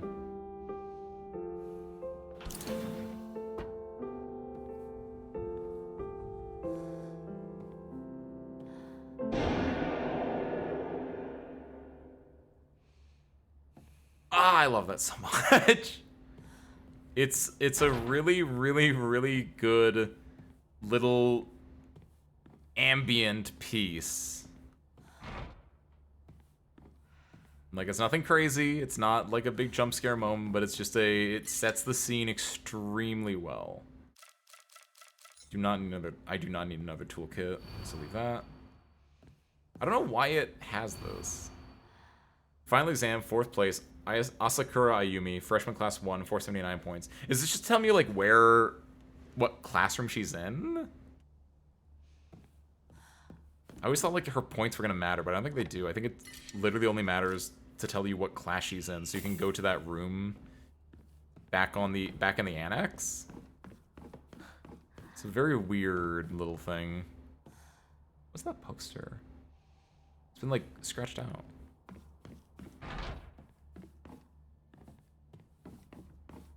Alright, puzzle. Nani? She sat here, still the best partner, right? Hinako isn't coming. We went to the cafe. Both ordered cake. And the cake was... with some yummy fruit on it. Perfect. Then we're gonna do some writing, talking about all our mundane lives.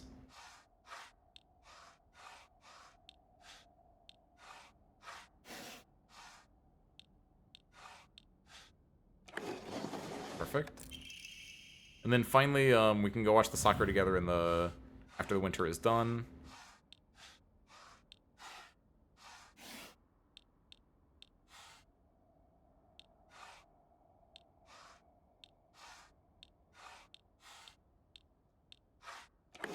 There we go. Dear Shu, I like you. I love you. I always have and I always will. I'll be waiting to hear what you think about me. Unopened letter. And then we get the, oh yeah, and then this changes to Rinko X Shu. Really showing, like, the obsessive nature here. Is this my seat? I sat here, and behind me was Rinko. She used to give me the right answers. Oh, wait, I never noticed this. What is that? It's a dead bird! Oh my god, speaking of realizations I finally just had. Hinako's described as a little bird, like, her name in Japanese translates to some variation of little bird or baby bird, right? And here, like, oh, there's a dead bird next to the puzzle box. But I just had the realization finally that at the very beginning of the game, the first cutscene you get after you get control of your character is Hinako walking up to a truck and finding what? Dead bird. Somehow I never connected this dots either. Oh. お姉ちゃんどこ？お友達と楽しく過ごせた？ならそろそろお支度をなさい。もうお友達とはお別れの時間よ。お姉ちゃん。あなたが殺すのはあなたの手で。それができるからここへ来たのでしょう。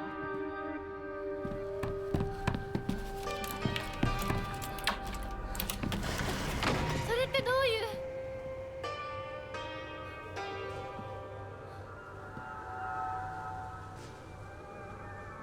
So now with that key, we can go and open up a lot more doors. Just open this up from this side just to say I can. I think the main thing is we can open up, oh, can we open up two? I remember the one on the left has, crazy writing. I forget what the one on the right is. China, Illinois, China, Illinois. China, Illinois, China, Illinois. China, Illinois, yo. China, Illinois, China, Illinois. What's up, Kiwi? I'll see you at UCI, Kiwi. The key to the old annex behind the school. Oh, that's what I find. That's where I find this. Okay. Note to teacher. Ayumi from the track and field club said she found a key with the key box written out during practice. Okay, okay. That explains the entire puzzle. I understand now. There's 3 seasons. Have you started watching or just looked at it? You should probably watch it. Oh, that'd be cool. Let me know how it is. It seems like it seems like your classic, like, irreverent Adult Swim show. Think like Xavier or oh, I'm trying to think what else it reminds me of. There's a few different things. Kills the Scuts woman as well. Hi. Thank you very much. And congratulations on your continued promotion to Service Chief. I hope you're having a good one, man. Origami of grievances. TT is the most disgusting person I've ever met. I wish someone would destroy her locker. That's the one. If anyone wants to make my wish come true, her locker combination is 377. That's the one. There's another combination we don't know. I think that's Asakura's? Or no, is there another one after that? Liar, liar, liar. Usoda. Hey, buddy. Okay, so with all that in mind, there might be more dudes like walking around actively here at this point, right? But we're mostly looking for Asakura's is here? here, and that's 377. She gets absolutely bullied. Swap the first aid kit. I can go get a lot of upgrades now. Alright, before I go back there and continue on with this, I need to, like, just dump my inventory. So, out here. No, Usoda. Different. That's like Ultra Soda. That's what the U stands for in Usoda. It's better for you than normal soda kiwi. Instead of sugar, it has high fructose corn syrup in it. Okay, we don't need to draw any more Omamori, so instead we pray. You now have more Sandy. Nice. We just need to find like 1 to 2 more Inma, and I think we get the full upgrades. Cool.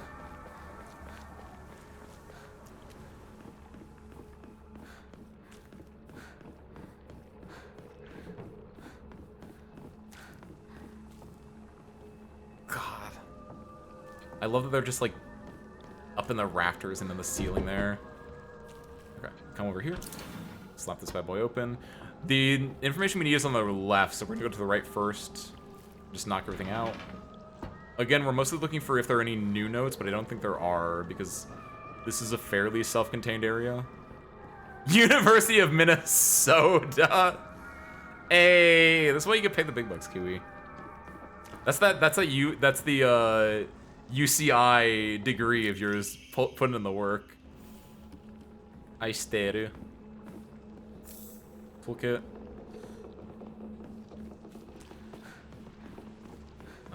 Nothing. There should be the note about, like, what does that mean? It says Aishiteru. Is that on the other side?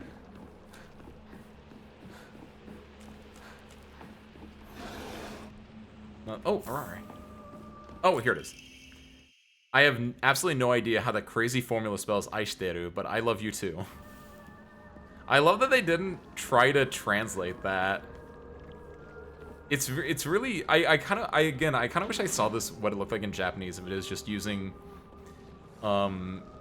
if it's the exact same puzzle.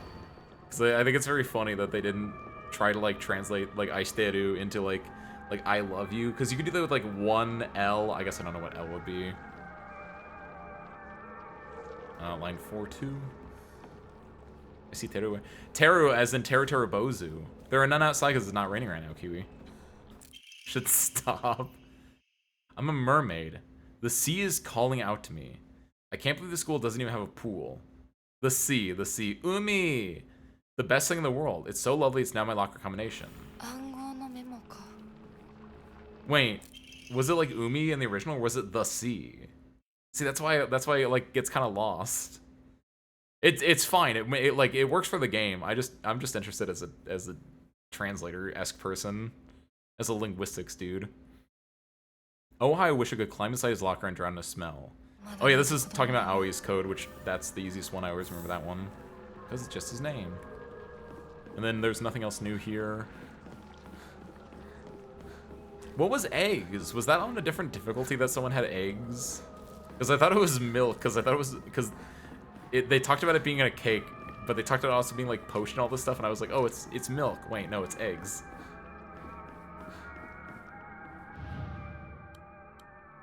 Could do L-O-V-E, like the Nat King Cole song, but it has to be 3 letters. So it would be L-U-V if they're doing 3 letters. Or, oh, I guess, no, not for the code, for the note. For the note, yeah, it could be like L-O-V-E or something. But how would you do, what's the Nat King Cole song in, like, other letters? Like, how do you do L as a letter? Or as a number? I guess lowercase L is a 1. SUV, sport utility vehicle? Wait, whose is this note? This is, it's for Asakura. 377. Whose is this? Oh, this is Asakura, okay. S3A. Is that everything then? Are there no other keys? Oh, nice. 105. Wait, why?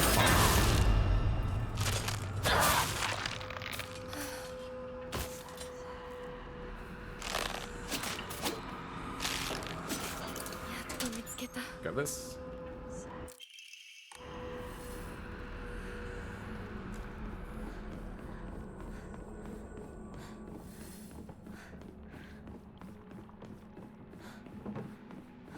And with that, oh, it's over here.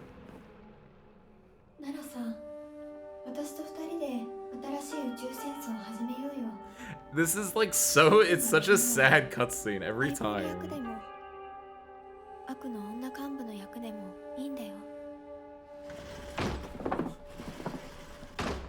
Rinko's just hopeless. She's just hopeless.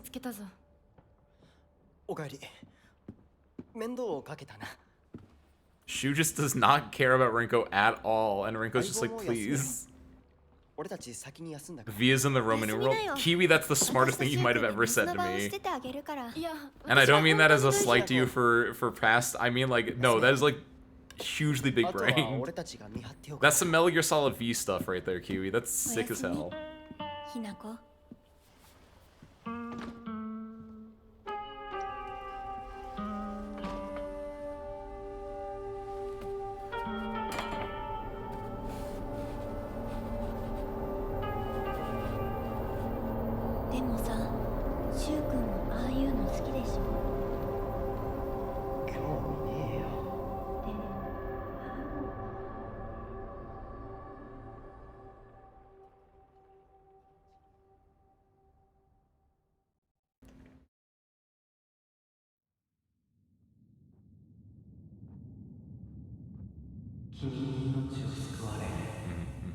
魂を奪われた私だ。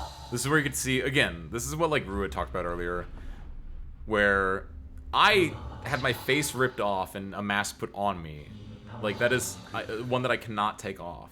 But this little bastard, this pretty boy's got a face. And he just, you know, slaps it on.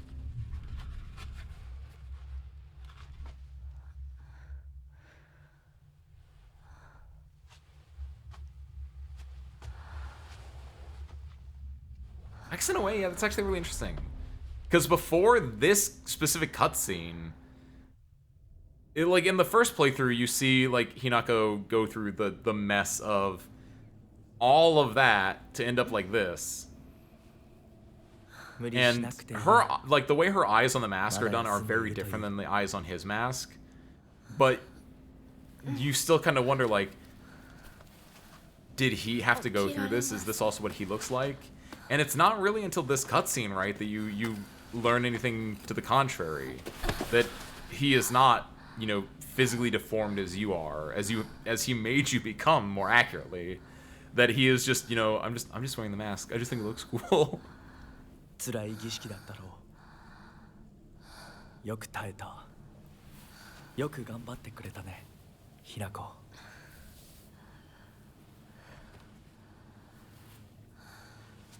さあ、先に進もう。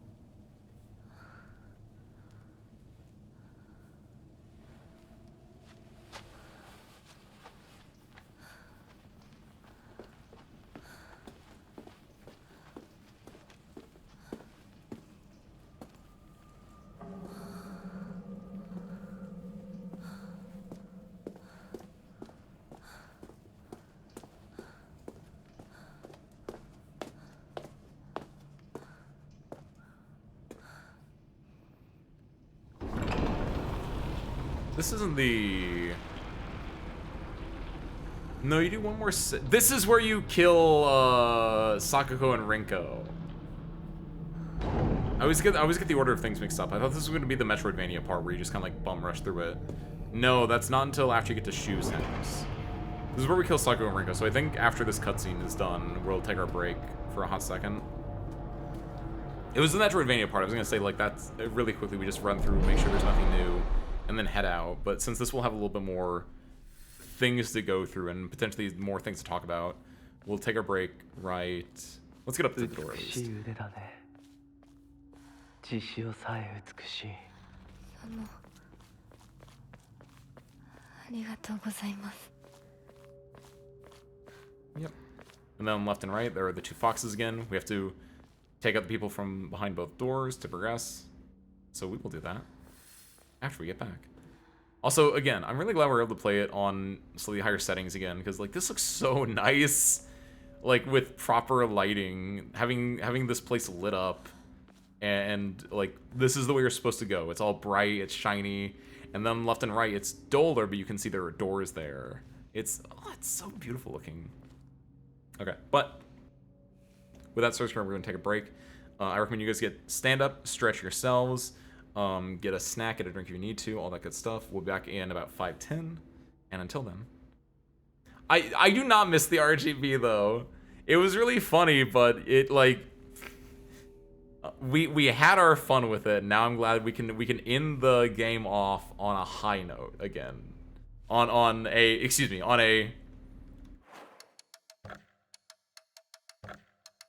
a performance note, I should say.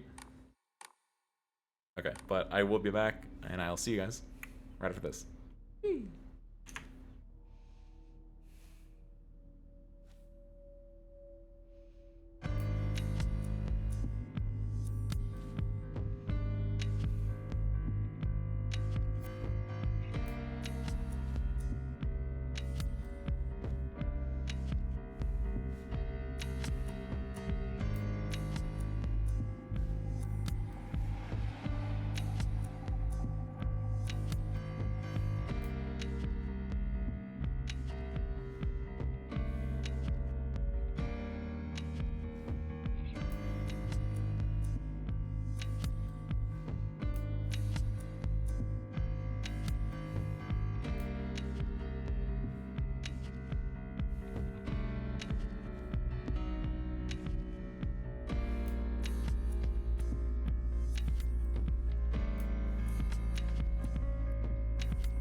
All right, and we are back.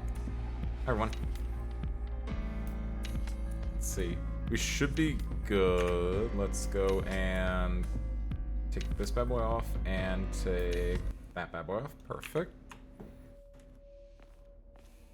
Move around. I can move around. Good. Actually, we might... Is there a save point in here? There's a save point in both the other ones. I think we might restart the game real quick once we get to that. Let's go... We'll do the classic route of doing Sakuko first. Or doing Rinko first. Doing Rinko first.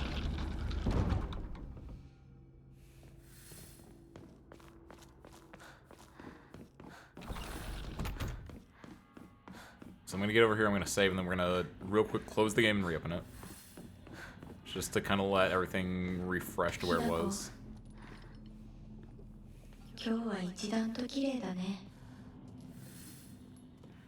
Oh, she's trying to sweet talk me, and it's kind of working on me, but it's not going to work on Hinako. Okay, so what we're going to do is we're going to real quick kill it.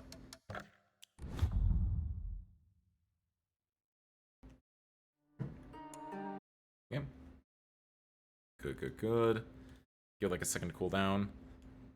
Cool down just like my mint tea that I currently have, which I'm also letting cool down. Because if I drink it right now, that will burn my tongue. 5, 4, 3, 2, 1. Play. We currently have 54.5 hours on this, so it looks like my guess is by the end of the stream, we'll be just under 60 hours. Probably about 58, 59 hours for the overall full playthrough of everything. So not bad at all. Not bad at all. It quite literally will hit 60, like $1 per hour, I think. Hi, LP. Thank you. I just got back like less than a minute ago, I want to say. I just walked in, I opened the Rinko door and hit the save point so I could restart the game. Just to let everything kind of flush out kind of a way. Pass out of it. Well, good morning. Glad you're back with us. 5, 6. Is that like... the prequel that we all been waiting for, Kiwi. 6, 7's old and busted. We gotta go newer. 5, 6. Okay, we're back. And I'm back. Yeah, cool. Looks like that did everything I needed it to. Thanks, computer. Rinko, I'm gonna throw you in the lava for like the last, but it's the last time I'm gonna do it, okay? You just sit with me, girl. We'll make your pain and suffering a lot simpler. I'm trying to think how I have to do this. I think I just have to flip this one, and then I can go through here for everything. You know that one bit where someone told a 9-year-old 6-7 joke, and the kid just told them grow up? That's really good. Shout out to that kid. Yes, okay, cool.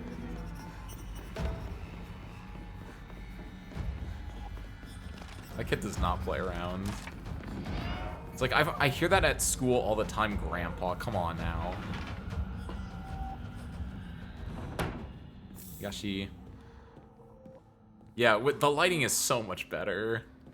This game looks really beautiful when it's allowed to be.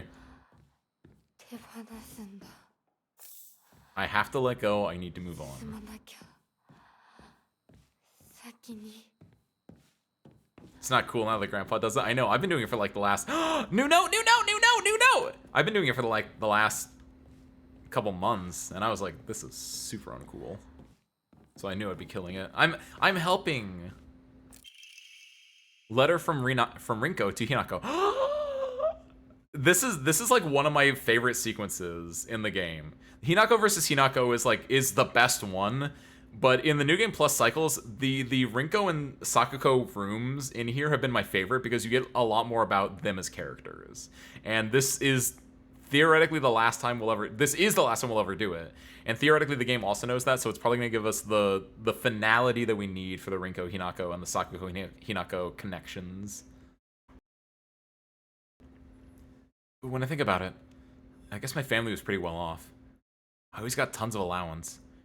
The candy store was where I could demonstrate just how much better I was than you all.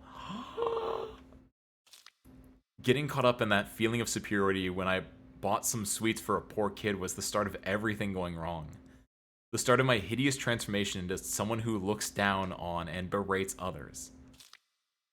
When everyone is beneath you, there's no longer anyone to talk to as an equal. I stopped being able to confide and open up to people. In a way, I even stopped being able to argue with anyone properly. So that's why I'm grateful that you argued with me, even on a day like today. Today was the first time in my life that I felt like you accept me as your friend. You can't even imagine how happy that made me. So, Hinako, from the bottom of my heart, congratulations. I'm so happy for you. It's so good! It is. I was gonna say, is this written like on her wedding day?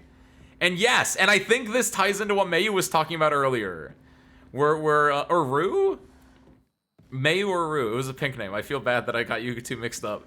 But, the idea of, do you think it was, Rinko flipping out at the wedding, throwing a fit? I think it was Rue who said that. Like flipping out the wedding and throwing a fit. And I was like, no, probably not the wedding. Maybe at the reception, I could see that. And I think that is what happens then. I think what the Rinko boss fight is Rinko and Hinako having an argument at the very, very end. Like when she's getting married or at the reception, and Rinko's just kind of like digging into her and being like, you know what? Like, I'm glad you're gone. I hate you. I'm so glad you're finally gonna be out of my hair. And then Hinako fighting back, which is then the boss fight, right? That's their argument, is the boss fight. And then that letter right there is saying, hey, thanks. I kind of needed that. I kind of need to get put in my place. I'm gonna sincerely miss you. I love it. It's such a good, well thought out game. And monster just pops out of nowhere right there. No, I was too late. You can get an immediate counter on him.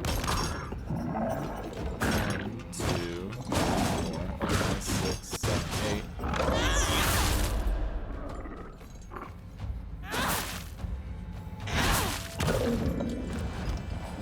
And suck. Love when the whole Twitch website decides to stop working after refresh, which causes ads to play. I'm so sorry. I know. See, the thing is, I know that's me technically that's doing that. I mention it every so often, but yeah, the way that I have my ads scheduled is that you don't get ads during the thing, but you get ads whenever like you first pop into the stream, which is great, except if you have the internet connections that have you like get fricked. I'm so sorry.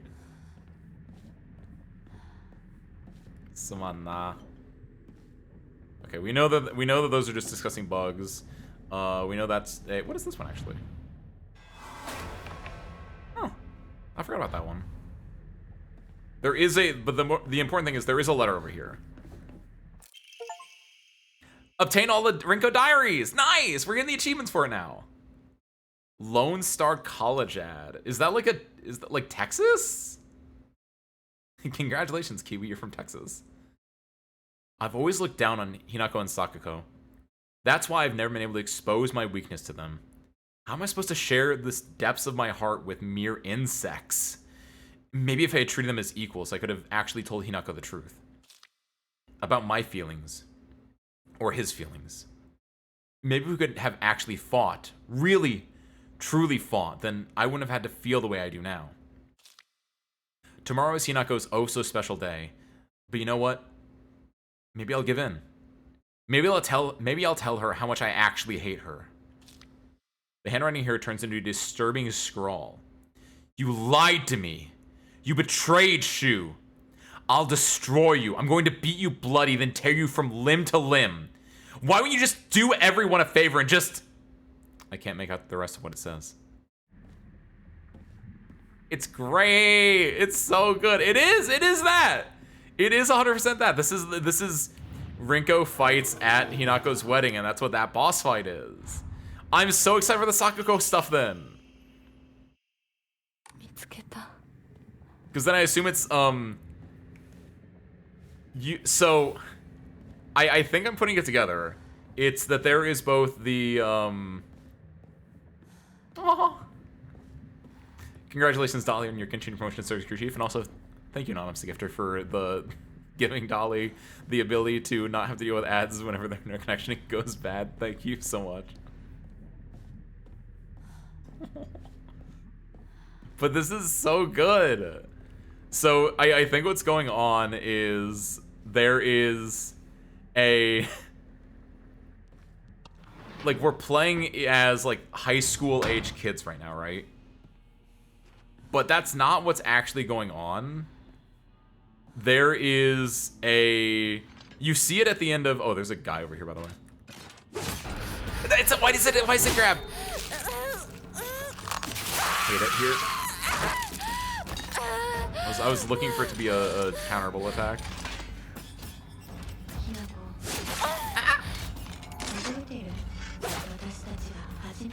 Hold on. You see it at the end of the last ending we just got, though. Not the UFO ending, the one before that. The shoe ending. Where after the, like, in the shoe ending, the corrupted sword ending, you leave presumably the wedding with Shu, and you're running through town in these models, right? In like these high school aged models with their Seifuku on, Hinako and Shu running through town, and Hinako and Shu are like, it's so weird seeing you dressed like this. It's weirder to see you dressed like that, actually. And during that, you only see them in these models, but it's implied that it's actually not them as high schoolers, but it's them as, you know, slightly younger adults, like maybe 18, 19, 20, or at the very least, like they're in like their wedding outfit and in a suit, and they're running away from the altar. They're like eloping together, and I think that's kind of what's happening in the boss fights. Is that the boss fights aren't taking place as like children, they're taking place as slightly older children or younger adults. So even though Sakuko dies in the real world, like at the very beginning of the game, she's not actually dead. And the Sakuko boss fight is Sakuko telling you off probably like when you come to town one last time or when you leave town one last time. And that's like an argument that you guys get into there. We'll find that out in her segment in a second, but... And then, yeah, the Rinko one, we definitely know that Rinko goes to the wedding and then tells us off at the wedding. Oh, it's so good. Very, very, very good. I like it very much. Also, what's the Nugiyashi while I went in? Hi. Okay, flip that. I think everything else should be good. I think we can just go through here twice. Let's go through here real quick one time, though. I think there should be like a carcass or, you know, a moneymaker over here, along with an enemy.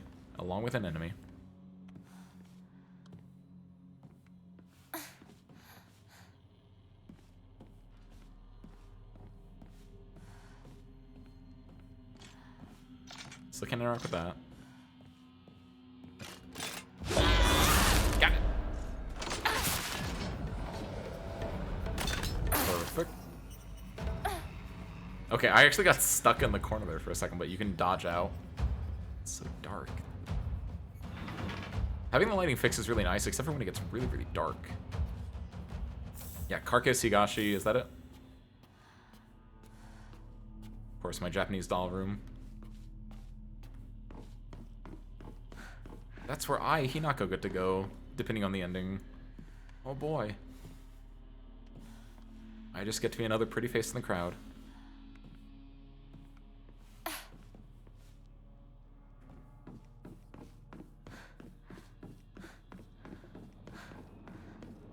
Wait, what? Wait, are they both with the other setting? I think I do that every single time. It feels weird. Or wait, I think the third one is when you go to the classroom, right? I think you might be able to do that from either of these. And I've just never done it from the other side, but I think you could technically do it with either of them.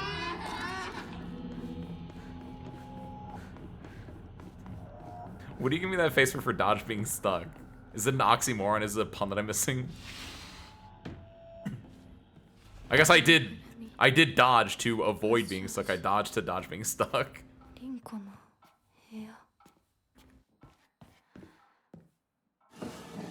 let's see if there's any... No, I thought about this, but I didn't actually think about it. When I went to, like, save a second ago, I was like, I should probably go, like, sell things, but I didn't actually do anything with it. Let's double check. Well, no, we got all the Rinko diaries. It just said that, didn't it? Oh, that's sad. I liked Rinko diaries, though. Oh, spare parts. They took all my Rinko diaries away. Thank you, Nikiashi. What's this for parts? Spare parts. I don't get to get any more, like, Rinko knowledge, actually, which is kind of sad. That's, like, my favorite part about this. But it's good. We've come to terms with Rinko as a character now. Is it this one? No, it's the one in the other corner. This one? No, it's the one in the other corner.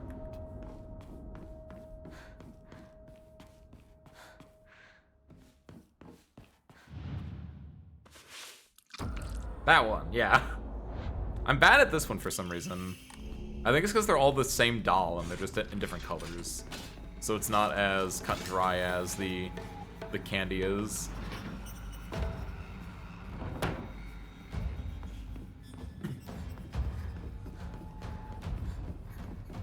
Before I forget.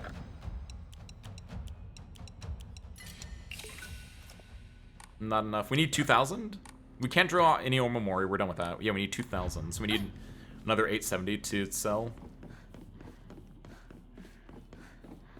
Too many corners. There's like 4 corners. That's like... What is this, a square? What is this, the time cube? Oh, I always fall for that. I always forget about that until it's actively happening to me.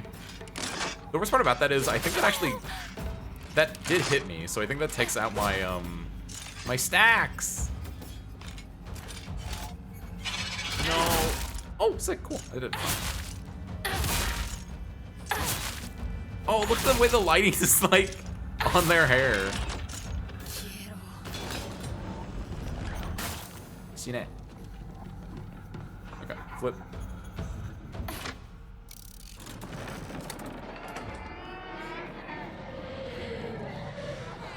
Hope I can run. Oh, timing, perfect. I was about to say, I hope I can just run through that without regard for him crying, and I did. I did. What's over here? Nothing? Nothing. Dead end over there. Again, we have all the Rinko notes, so there's nothing for us to do here, which is really sad. We just gotta just kind of bum rush through this. School, it seems like ages ago, which is really funny because you literally do the school section right before this. But I know what she means. Also, again, this looks really nice, but also it's really dark. After playing through the game with the lower graphical settings, like the really, really stripped down graphical settings, and going to this where it looks really, really nice, but it's like, it's hard to see. Okay, flip it. My tea should be cold enough now, too. Ooh, that's good. That's real good.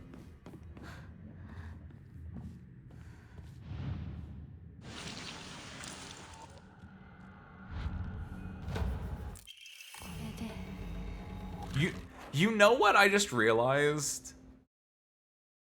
It feels weird in the Chizuya part of this segment that the monster just like pops out when you flip the light on. Because the monster is just right there. And that was like the first thing I did too, so I didn't have a reason why it stuck out so much outside the fact that it just spawned into existence there. But in the other 2 segments here, it's not until you discover the coin and you're in a cutscene where they can spawn in while you're staring at an object that they spawn in, right? Like, these guys spawn here, but only after you get the coin. In Rinko's room, same thing. It was only after you pick up the coin that everyone, like, wakes up and attacks you. In that room, it feels weird because you see him spawn in, and he attacks you before you get the coin. Oh. Okay, bye, Rinko. I'm gonna kill you.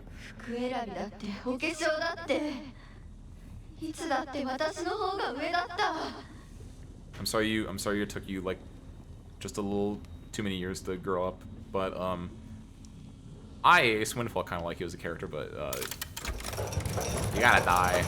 I don't make the rules. 私が何度助けてあげたことか。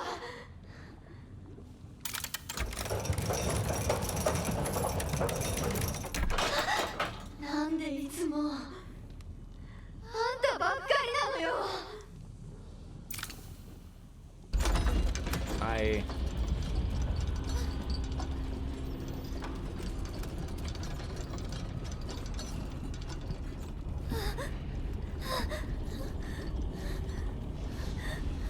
彼の気持ち考えたことある？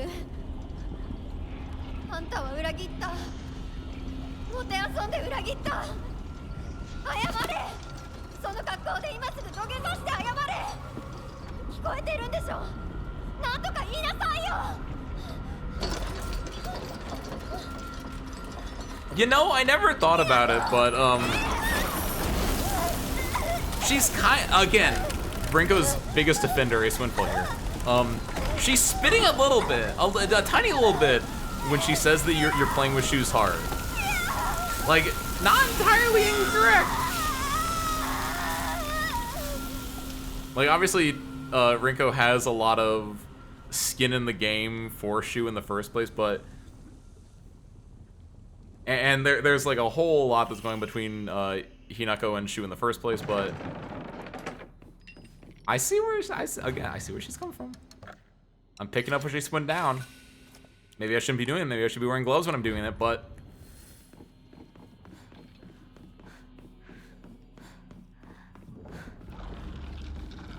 okay. Rinko diary completed. Rinko dead. Next up, Sakuko.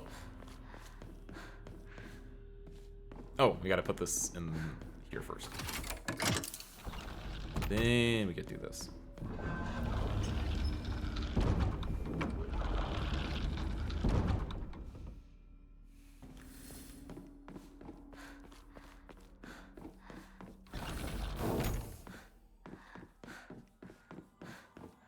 I like that this mechanic of the blue light only really matters in your first playthrough. And then as soon as you get the ability to be fox form, it just completely invalidates Sakuko's area, which I'm kind of okay with. Because it does a really good job introducing you to the idea of these things can be killed in the other world, but only in very specific circumstances, which is all you really need. And then in the subsequent playthroughs, just like I just want to run through it. I don't want to have to play these games. So speaking of running through, we're gonna do exactly that. Again, we're gonna keep an eye out for notes as best we can, but we'll try to make it snappy. Oh, I was hoping I got them before the door closed. Ah! I didn't realize it was 2 hits. Ah! Sure. There we go. 1.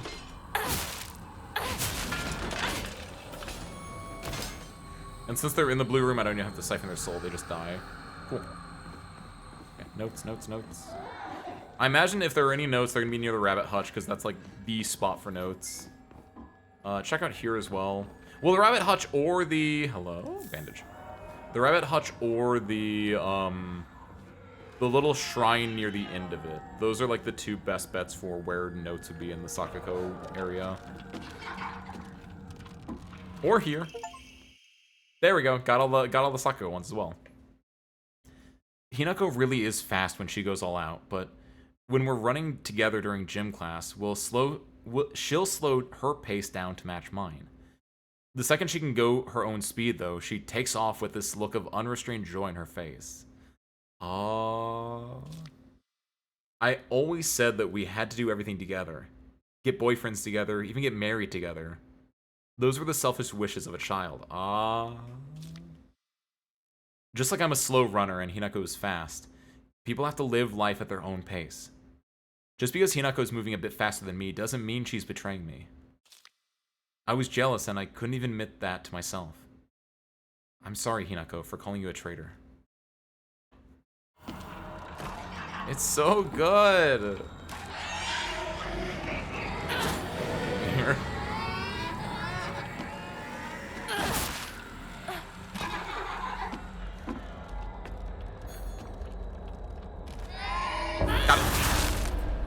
Got it. Yeah, I just have to use focus on these guys, because I just don't like dealing with them and I want them to die.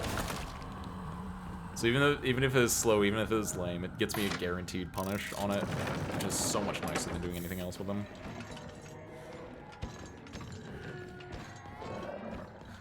How do you get over here, by the way? I don't think I've ever been in that room. Can you get in there? You can. How? Is it through probably manipulation of the blue-white doors? It doesn't look like it has a door on it, though. I feel like maybe it's just a... You can look in here. Because what is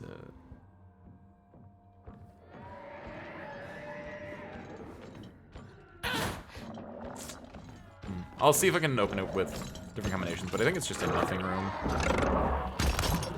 I'm gonna, yeah, get shocked there, so I can't do anything there. A little bit. I think it's more, after that note, it becomes a little bit more, platonic rather than romantic. But there have definitely been shades of, you call it like sapphicness between them a little bit before.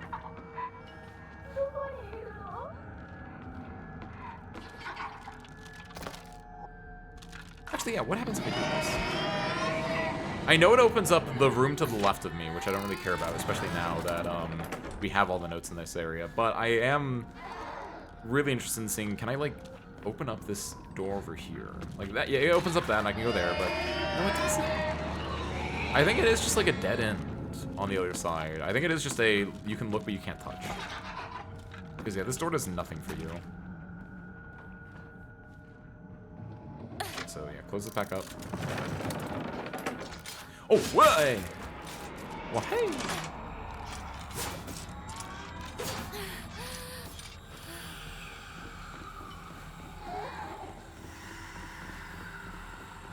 made it all the way through. Come back over here. And again, we'll see if, like, maybe me flipping these around will have done anything for the better of it, but...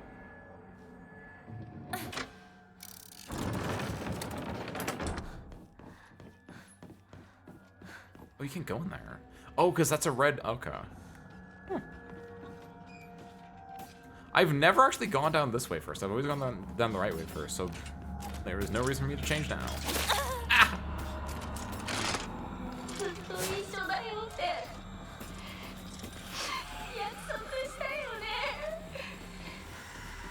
I definitely think it's more of a, like, there is another kind of way to see it. It definitely is, like, she's into Hinako, but I don't think it's, again, I don't think it's a romantic thing after all of this. It's more, again, it's like a rabbit.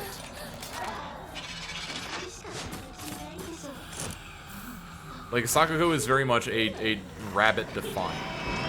If a rabbit doesn't have companionship, a rabbit can just die. The companionship doesn't necessarily mean romantic, it just means someone to be with.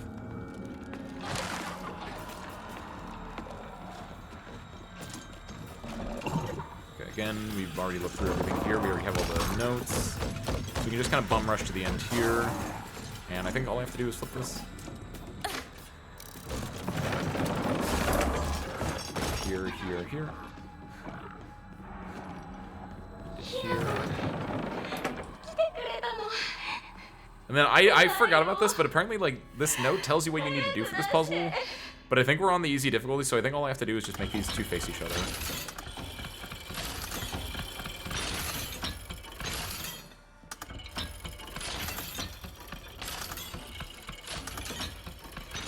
Perfect.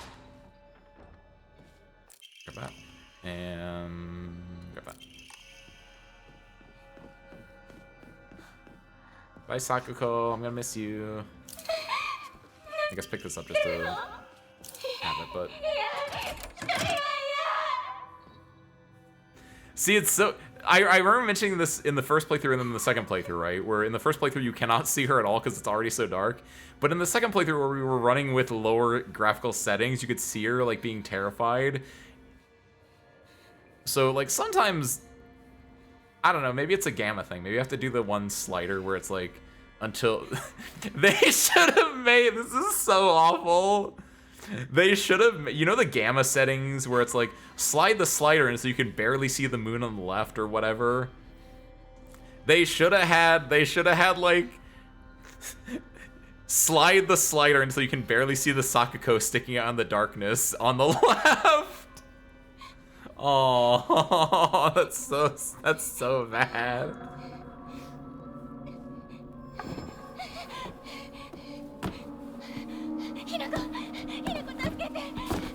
In the schoolhouse, Hinako reminisced on the idea of having friends. In the in this segment where we're on Rinko's side when she's in the schoolhouse, or do you mean in the schoolhouse when we were in the real world?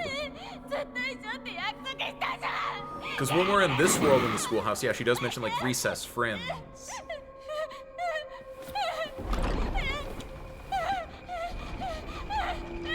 It seems like for a lot of them, these three are like the core friend group. But that doesn't necessarily preclude other people like acquaintance level people in their life. But obviously your closest friends are the ones that matter the most for you. They're the ones that you've spent the most time with, and so they're the ones that can have deeper connections, whether they be good or bad. Okay, yeah, in the Rinko segment. And then we can just leave through here, right? Wait, all the doors are open now, right? Hold on, now I want to try going this way. Ha-ha! Greatly decreases stamina consumed by heavy and charge attacks. Ooh! I knew it! We have all the Omomoris that we have to pull, but there's at least like a few secret Omomoris left, and that's clearly one of them. Ah! Good job, Ace. You realize things. You notice things, you noticer, you. Okay, how many more do we have? I think it's 45 in total, or 40 in total. I think we're missing 2.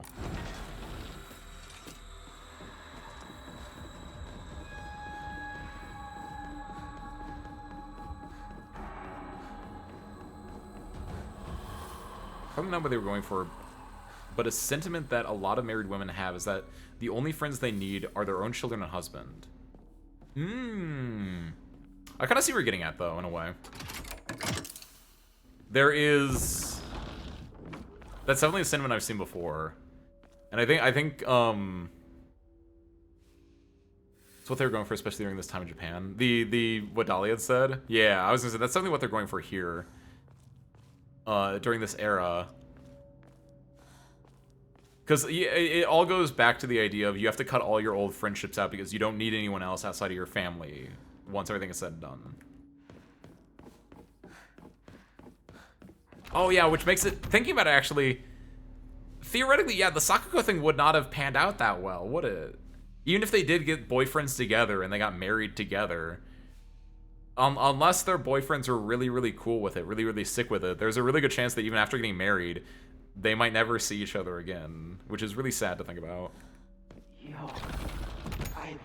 Okay. We're on easy, right? So we only need one thing? Yeah.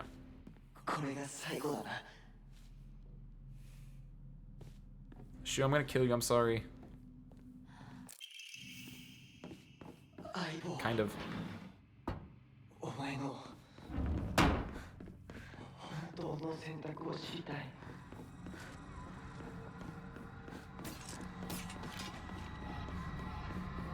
I should go back here just in case. Like, Shu's segment here is always the weakest part to me because it feels like I would love to be getting messages. Like, I need Shu's diary. But boys don't normally keep diaries. Those bastards, parentheses, me. I wish I knew what Shu's thoughts and feelings were during this segment, but I get why. Because a big part of it is that Shu is one of your... Shu and Foxmask should be a little bit more obfuscated characters because they are the two... You could argue that they're the two antagonists in the game because they're the ones that their actions are causing Hinako to go through this. Ooh, get it. But I think in a way that's also why I want it, is because he is the antagonist. Sorry, did I say protagonist? I meant antagonist. But because he is the antagonist, that's why I want Like, I want to see what's going through his head. I like seeing what the antagonist thinks. I like it when my antagonist gets characterized more than them just being the bad person, which Shu is. Shu definitely is. Don't get me wrong when I'm saying that. I just want more. I'm a glutton. I want all of the characters' innermost thoughts and feelings.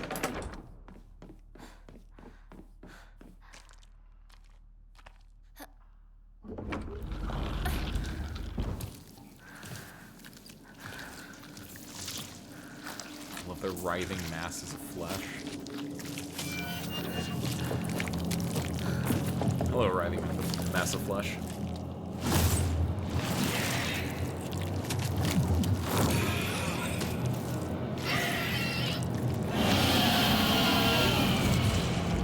They do a good job introducing you to every single enemy in the game, don't they? Really good job.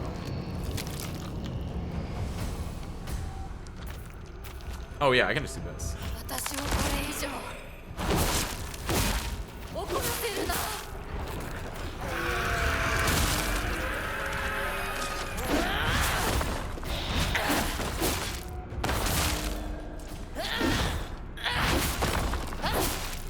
That's so nice.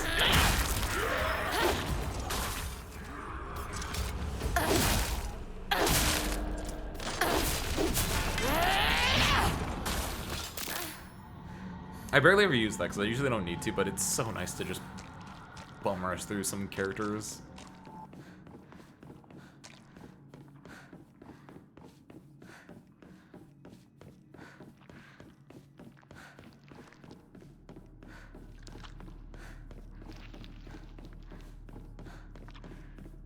Okay, we have to flip this.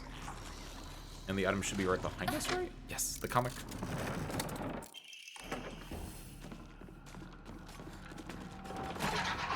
Don't. No, no, no! It has 2 attacks and they look the exact same, even though I know they're not. Even though I know they aren't the same. I can see the differences in it, but they're so similar that it doesn't matter. These stupid yelling children.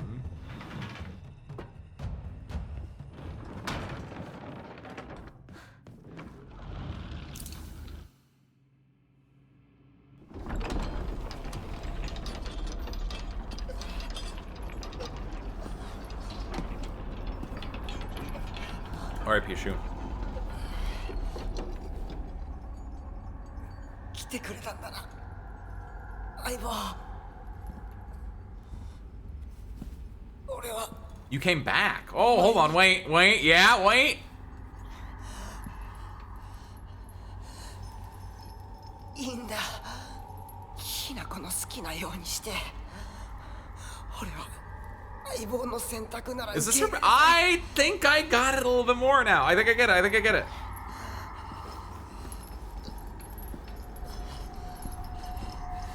After this cutscene, I think I fully pieced it together now, finally. After 4.5 playthroughs, in true Ace fashion, before the finish line, I got everything. I have the timeline. Oh.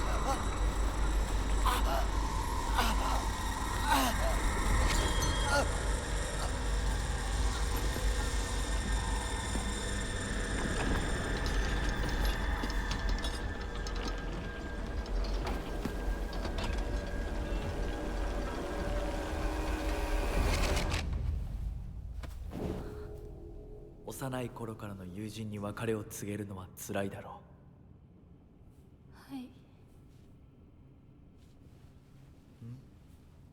あ、いえ。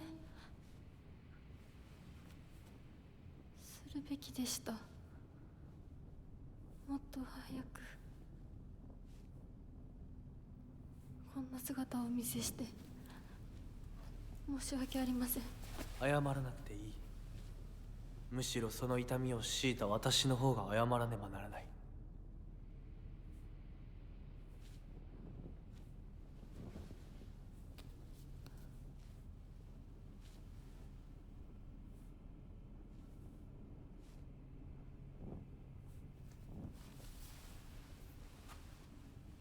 love how long some shots just linger.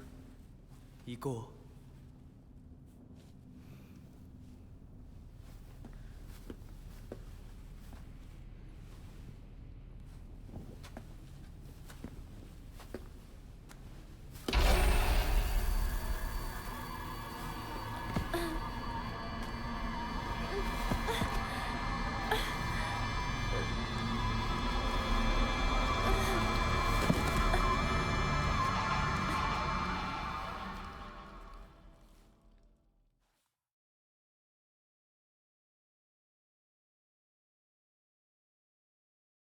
Now we wake up, we realize they're not here, so we have to go out into the woods to go get the Shu's house.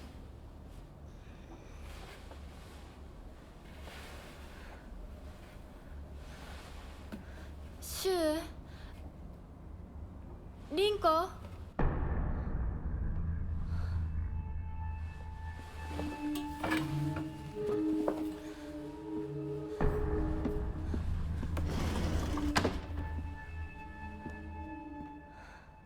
Okay, so I'll talk about this more probably at the end of this, after we get the ending and everything, and if someone reminds me, I can even like pull up paint to illustrate my thoughts on this, but I got it. I think I fully solved the timeline and everything. All the real world segments are the day that Hinako gets the, let's say, an ultimatum relating to marrying Kodayuki. And so what's playing out during this is she has a fight with her parents, leaves, talks with her friends, and then she has like one last like round with her friends, effectively. One last like argument, one last, you know, talking about each other, one last like should I, shouldn't I with her friends. In the end, she ends up going with Kodayuki, which is what everything in the other world is. Like, all of the real-life segments up until and including the house are Hinako dealing with her last days as a, you know, before she's sold off to Kodayuki. Everything in the other world is, you know, her going with Kodayuki to his family's house, meeting his family, preparing for their marriage. And what finally connects everything together for me then is the realization we had about Sako and Rinko's boss fights, along with what just happened at the end there, where Shu says, "You came back." So what happens is everything in the real world plays out, and at the end of it, we go with Kodayuki. Then, starting with Kodayuki, we go to the shrine, we pray. We come back into town, and that's what I imagine what's going on there is where we get into a fight with Sakako, and where we say goodbye to Sakako, Rinko, and Shu. What that is us going around and saying, hey, it's official, we're getting married. I don't think they had RSVPs back in Japan 1960s. What I would like to imagine is that they had to like go in person and talk to everyone that they want to invite. Or maybe they didn't have to, but maybe that's just what they wanted to do in this case. And so what you're seeing in that last segment we just did was us going around and cutting ties / giving them an invite to the wedding itself and saying, hey, this might be the last time I'll ever see you. Come be invited. And before that happens, that's when Sakako gets in a fight with us because, yeah, we're moving faster than she is. And then once we give her the invitation, that's what finally finishes her off. Rinko, that's why Rinko dies in the fire, because, like, okay, we cut her off, but then she comes back burnt up because she's back with a vengeance. She's back to throw a fit at the wedding, which happens after the invitation at the wedding. That's why she's the boss fight there, is that she's throwing a fit after the wedding, which we now can confirm via her diary that we got. And then Shu is, you know, we're coming to see Shu. Shu's got the noose around his neck because he already knows that we're going to go with Kodayuki. And we just say, hey, yeah, I'm going with Kodayuki. Here's the wedding invite if you want to come. And then he comes out with the bat. Depending on the ending you go with, he comes out with the bat at the end. Because he also wants to try to interrupt the wedding in a way. The timeline makes sense. I think I have everything. I don't know if I'm missing anything now. I'm so happy, actually. So true. Think about things that I might be messing up, because we'll go through it. Don't tell them to me now, or do. I don't care. But like, we'll definitely go through it again after we get the ending to see if there's anything that else is missing. But I think I have. I think the timeline is solved.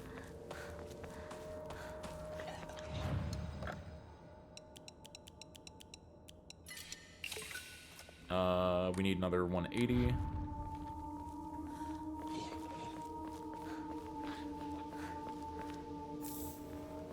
It's me like 30. There's a boy up there.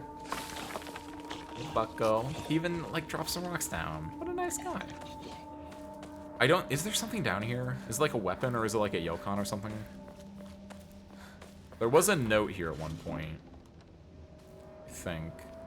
Yeah, there's that girl. We come over here. There's nothing. Try carcass. Okay, cool. That's worth it. Ah, yeah. It's always because they know it will get you because it's so fast and you can't really react to it. It's always the crab. All right, you know what? Lightsaber.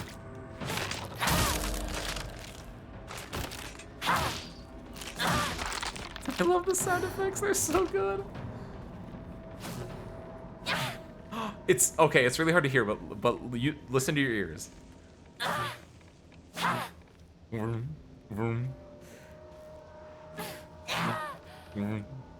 Oh, it's so good.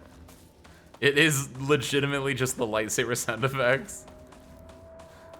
Here. We can go and sell this carcass real quick and get our Sandy upgrade.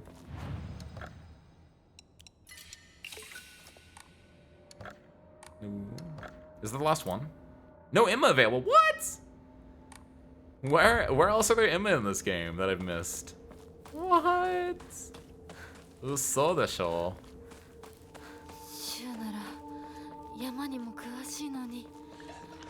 I'm also missing like 2 Omamori, which I'm so happy that I got the one from the Sakuko part. I wonder if it has to do with. Oh, there's an axe here. How long has that been there? Wow. That's probably been there like the entire game, and I've just never noticed it until now, which is really sad, because that's actually a really good weapon. Wow. You don't want to go that way. Up here.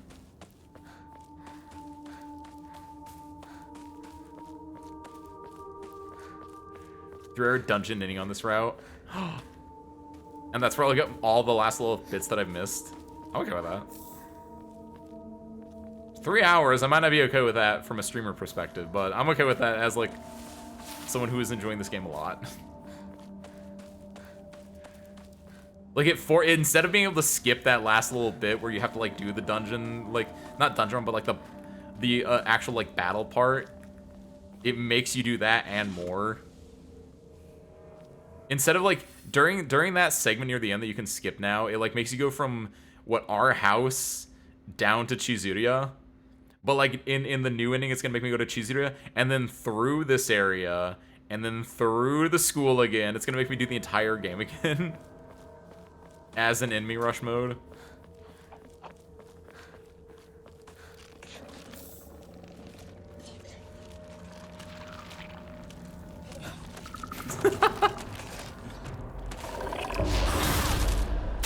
Yes! Okay, I'm so glad. I was like, I really hope it hits the other one as well.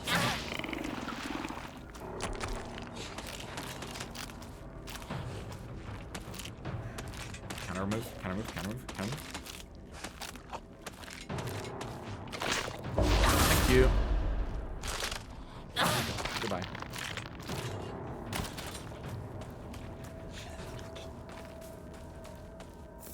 Comb. There's nothing for me now at this point, actually. There might be another Sandy upgrade, but still, I need like 2 Emma then. I really hope, I don't know if I finished this part or not. I had this in my brain, but I don't know if I said it through my mouth. We found the secret one in Sakuko's area, right? There was a door in Rinko's area that's like closed off that you can't interact with. It's near the brooch door that you can only get New Game Plus and beyond. That I even walked up to and interacted with during this playthrough. I wonder if that might have one of the secret Omamori, if that's the case. 相棒を放ってどこ行ったシュウ。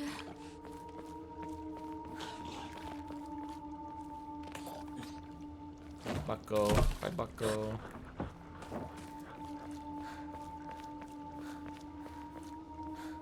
This way first.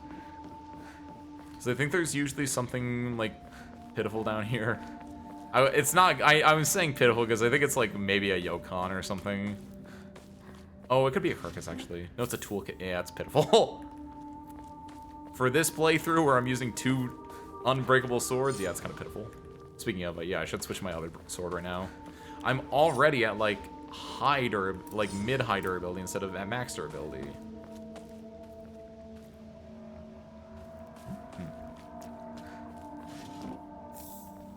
Good.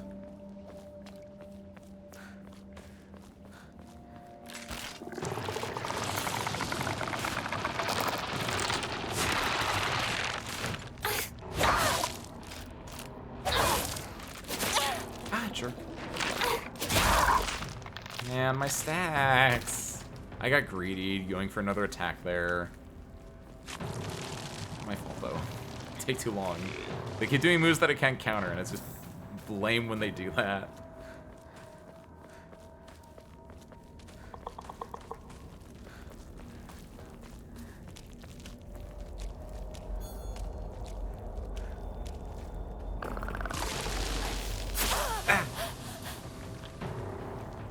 Right in the sandy.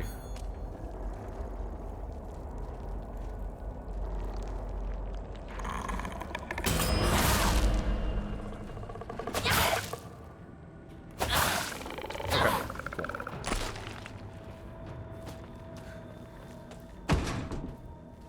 Oh, sound effect. What was that? Is there always a sound effect there? I guess I usually just run past him. I don't really kill that guy.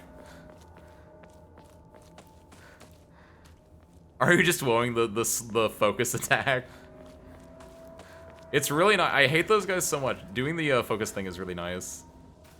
I do. I need to purify the sword, which is going to be after the next sequence. And I also need to drop the brooch off, which luckily I did that on an earlier ending, so I know where that is as well. But yeah, both of those things can only be done after Shu's house and after the Metroidvania part. The water should already be purified, but we'll go and double check in the Metroidvania part. I think the only thing I need to do is just remember to purify the sword and remember to drop the brooch off. Like, no additional puzzles should need to be solved at this point. Fine, actually. I'm realizing the futility of everything, so let me just run. Yokon. No con. Do. Shut up.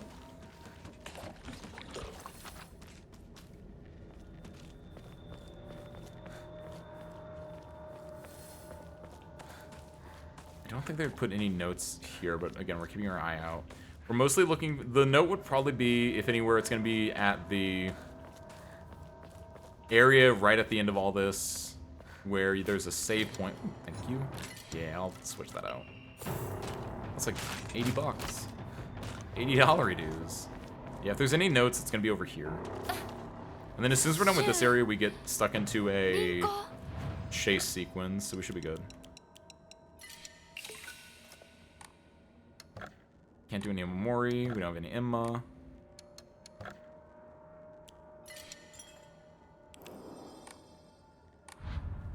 I do wonder, am I missing like another one of the special boxes that I can like open up with my brooch?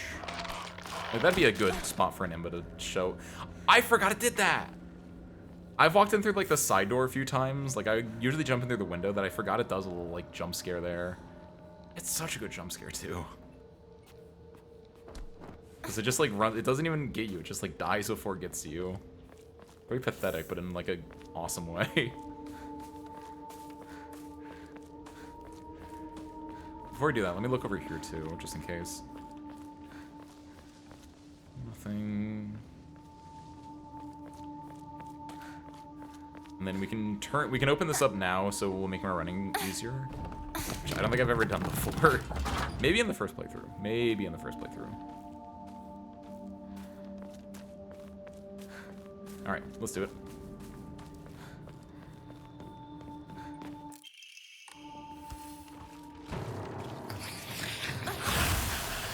Bye. Okay, we hear her landing out here. And we get chased.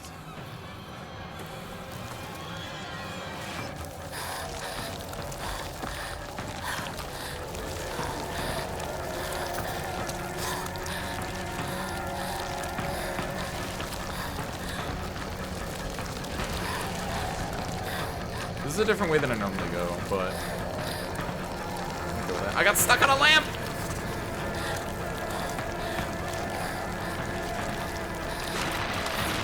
Let's try.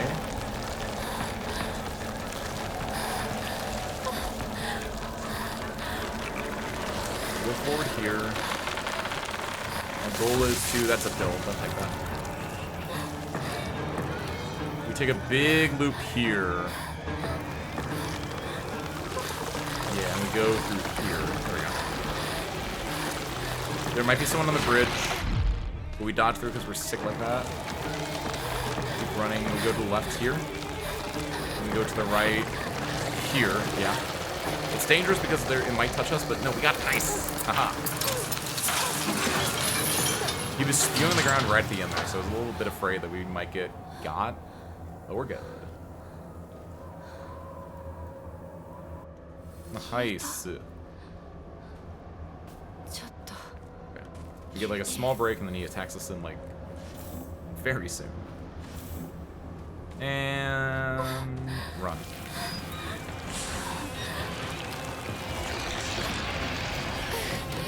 What's the gear? What went again? Hi, hi.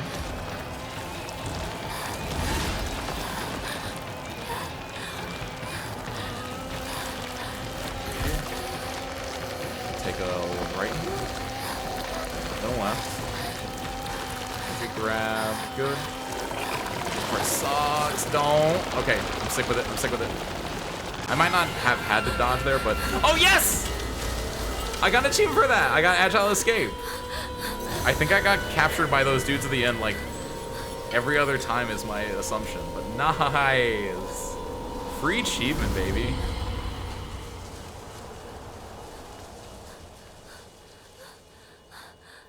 Love it here.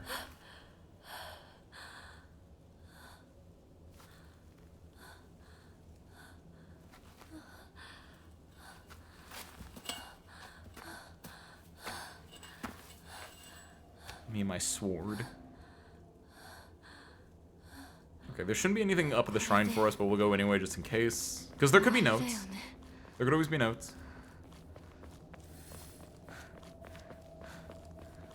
Maybe the Buddhas will look at my sword and be like, that's really sick. The Jizo, excuse me. They're technically different things.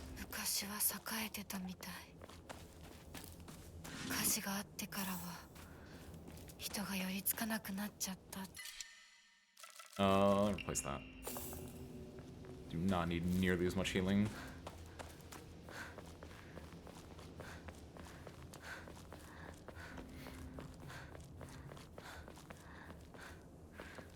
Jizo. これがご神木朽ちているけどかつては立派だったんだろうね It's cool. Okay, nothing. Oh! Shotgun. Okay, something. Wait, what if I go up again? Okay, nothing. I thought like maybe like if you trigger it again. I'm not gonna go all the way down the stairs and do it. If they're gonna have a trigger, it'd be right up there, I'd assume.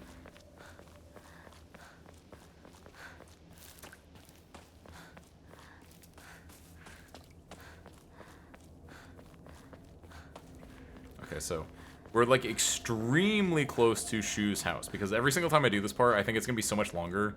But Shu's house is like right up ahead.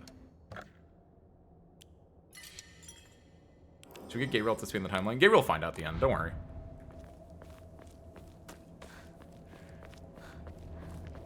We'll go through the timeline again at the very, very end.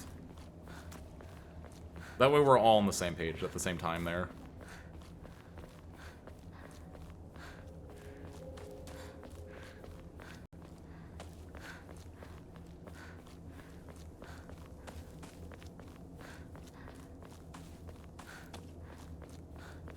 Nothing out. You were here for the very beginning when I talked about the goddess theory. Outside of that, no. Nothing else has really changed. Outside of more in the other world segment where you kill Rinko and Sakako, we have the final notes from them, the final diaries from them, where you get their, like, I feel bad for the way that I acted. Which is great. I like that. It makes them really fun, fully fleshed out characters.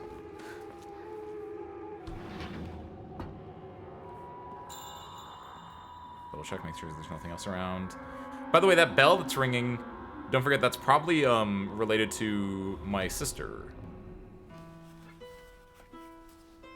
Which makes sense because we see our sister here, I think after this segment when we get back from the other world.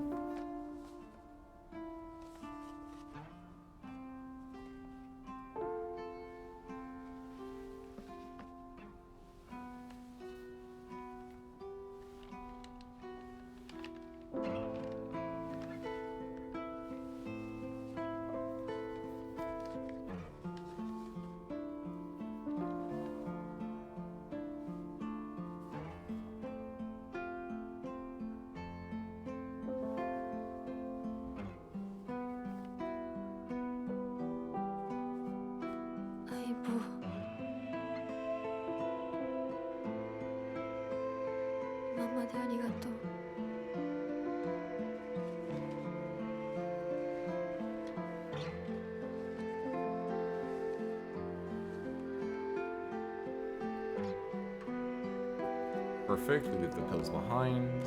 私も相棒に頼らずに自分だけで頑張るよ。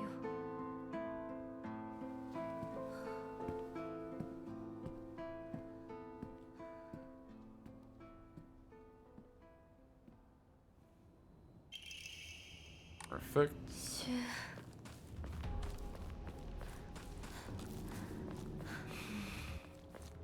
とりあえず家の中で2人を待つか。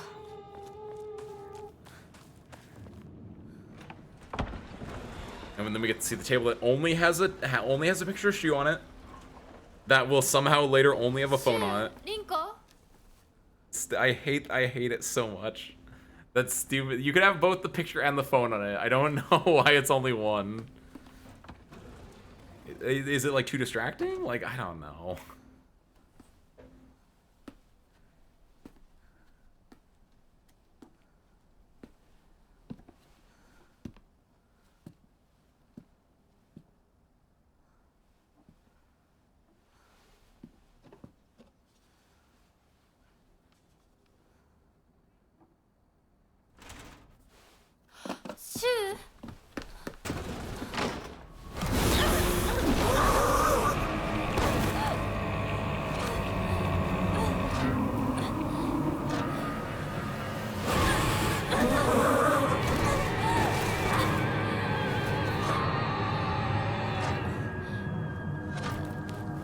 I was thinking, Mayu, why isn't it like vampire rules? Like, why can't the spirit just reach in the house and grab her and throw her out? It feels like the spirit should have to be like invited in. But maybe opening the door counts as invitation enough. I don't know.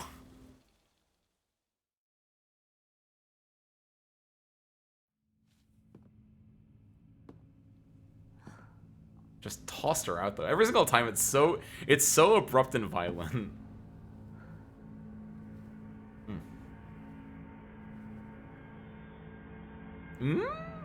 Good point, Mayu. Good point. Yeah. That's Shu's house, so that part doesn't make sense. But the part about it still being Nako does make sense.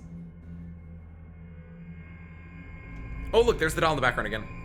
I mean, it is a forefront doll, like it's a foreground doll in a second, but like, again, always keep an eye out for where the doll is, because it shows been a lot more cutscenes than you think. 姿が見えなくとも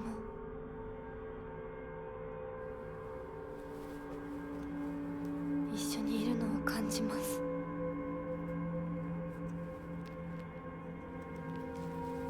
Okay, similar to what I said before, this is gonna be a quick run through.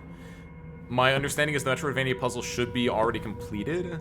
We're just gonna run in there real quick and then run out. The only bad part about that is that we do have to fight 2 dudes to get in there, but I think I might have a decent amount of I have no Fox energy, never mind. So we have to fight 2 dudes, that's gonna be the hardest part. Outside that, we're not gonna be looking that hard for notes, because I assume if there are notes that are important, they're gonna be like right front and center somewhere. 迷っていたんだ。道に迷いはない。 Scared the hell out of me, honestly.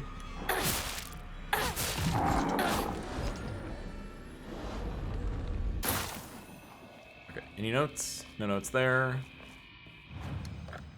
Dun dun dun dun dun dun dun. Still no Emma, please. I just want to show my fealty.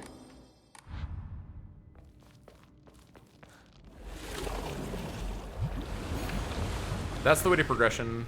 We don't want that. We want to do a real quick double check on the last area, which I think is this way. It's not through this door, but I am going to go through this door anyway. Yokan.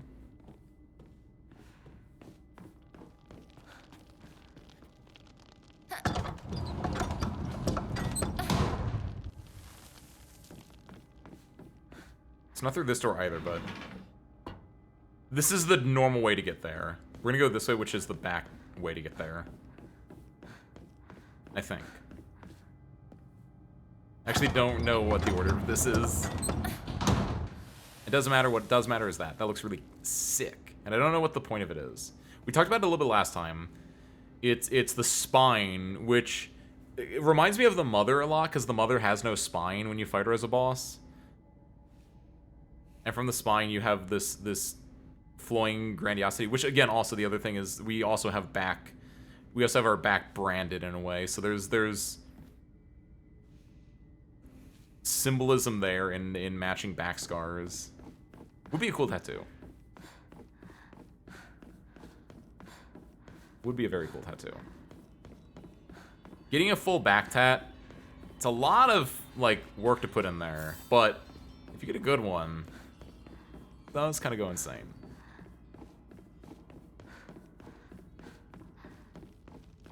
If I'm not mistaken, it should be here, right? I did go to the right area. No, am I wrong? I might be wrong.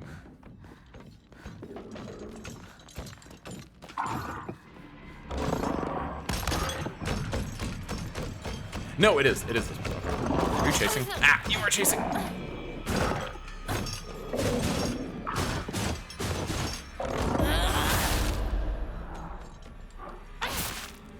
You think that one's based on yokai? What would the yokai be?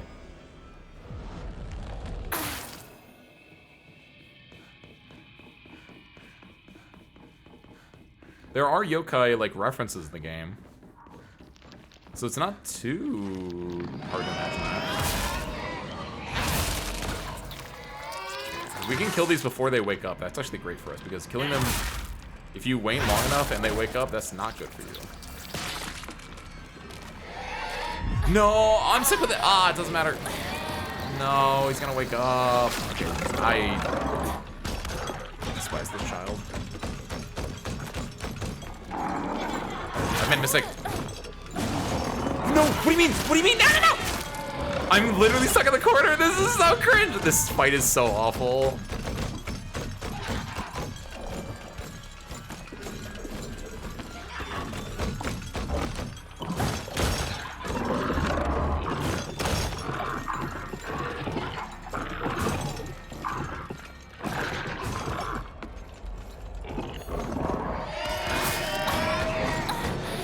They didn't blink. I did it way too early. This is awful. This is so stupid. Got it. They do like, I know I'm on a really easy difficulty, but it's just annoying. Hit both.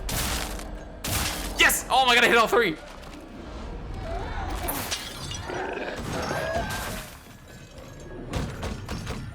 Oh, did I kill the other one too with the, like, the siphon soul damage? Oh god, hold on.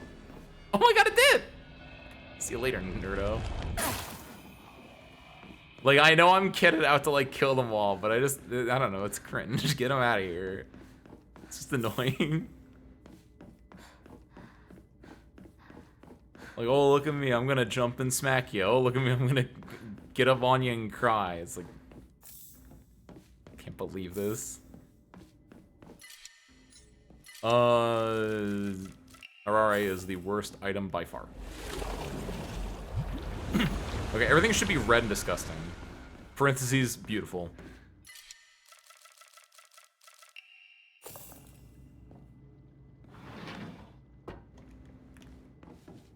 Dore dore.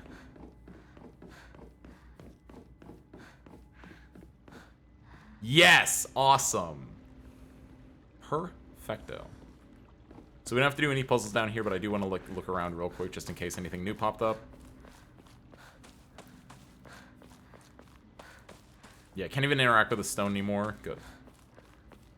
There is a bottle that is up here if we can pick it up if we want to, but we're not going to because that might, like, if we're not good about things, we would get locked into the other ending, which we already have. Let's see though. Aha! Agre no Hote-sama bestows unto us the blessing of crimson water. This blessing can be found deep beneath the sacred mountain, where spring water pools to infuse with benison herbs. So the water dragon, its medicinal properties, unlike any other, are the bounty of many moons of steeping. The power imbued to the crimson water shall eradicate even the most wicked evil. But beware, for its frightful potency makes it unsuitable for the purification of mortals.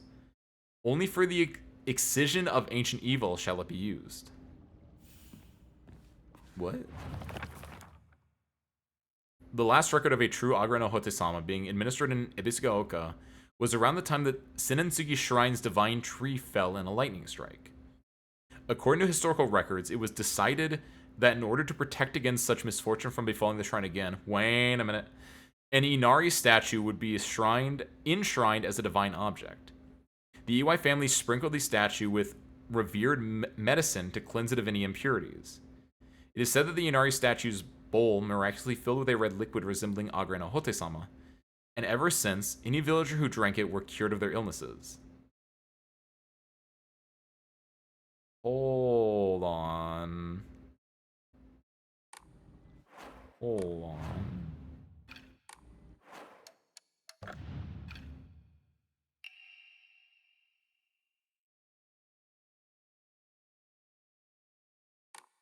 I think to add into my current theory as to what this ending's gonna be, we might have the goddess inside of us already.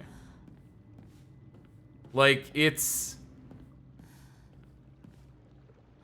I think in the game, Hinako might already have Inari-sama, the goddess, like, residing within her in a way. Just like Kodayuki has the Divine Fox Messenger residing in him already. And I wonder if... Because there are 5 endings total. We're going to take out the UFO ending because it doesn't matter for this theory. And then the red pill ending, that's just your bad ending you get from the first one. That has other implications, but realistically there's nothing there. In the ending where you go with Kodayuki, when you basically give yourself up to the Fox Messenger, you have to have Agre no Hote-sama with you. And what does Kodayuki do? He uses that to dispel an evil out of you, right? The big swirling black mess that I was like, I don't know what that is. That's probably Inari-sama. In that ending, I think the Fox Messenger becomes Inari-sama or takes over the entire role of Inari-sama by removing Inari-sama from the picture. Inari-sama being me and being the spirit that's inside of me. In the Shu ending, it doesn't matter, right? You kill Inari-sama, or you kill the Fox Messenger, and then Inari-sama doesn't need to, like, show up, because Inari-sama is just like, whatever, it's fine. And in a way, Inari-sama doesn't show up. I guess it's not fine, but Inari-sama doesn't show up, and because Inari-sama doesn't show up, the water dragon wins out and destroys the town. In this ending, with the purified sword, I imagine that we get to become Inari-sama, we get to be, like, actually powerful, and we will take down the water dragon. The water dragon's probably gonna be the final boss of this one. We're probably gonna, like, take out the fox messenger in, like, a cutscene. Or we might do the thing where we, like, do one phase of the fox, and then it switches over to the dragon like it did in the last ending. Might be peak. Might be peak. Mandate of the clan. And yet our mortal world is ever-changing. The age of gods have passed, and the powers of heaven have withered. Such a living sacrifice may no longer suffice to quell the wrath of the deep. So our ancestors saw fit to place a seal of immense power upon the being below. Upon the water they set a great stone. Now the being remains sealed away, unable to break free of its prison. However, earth cannot endure forever against the might of water. As its power wanes, the seal shall break. When the wrath rises once more, we shall be powerless to stop it. Unless Inari-sama comes to save your ass. And I think that's what we might end up happening. I'm excited. There's an Indonesian spirit that matches the themes of the story somewhat. But firstly, she's an Indonesian spirit and thus doesn't make sense to me in Japan. And secondly, she doesn't have a big hole in her torso's back. Which one is she? Because my brain, when you said Indonesian spirit, I thought about the one where it's like just a floating head with a spine. So that one wouldn't have a back at all, technically, but... Because that's the one from, the one Fatal Frame fan game. Which isn't technically a Fatal Frame fan game, but, like, it's like, it's not marketed as a Fatal Frame fan game, but it's a Fatal Frame fan game, you know what I mean? That's also set in Indonesia.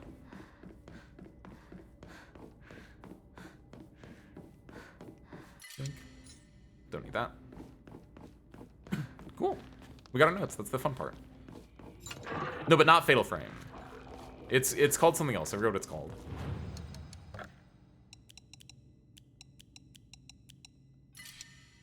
Fatal Fame? Oh, I didn't see that. Fatal Fame, but more popular. Fatal Frame, but more popular is Fatal Fame.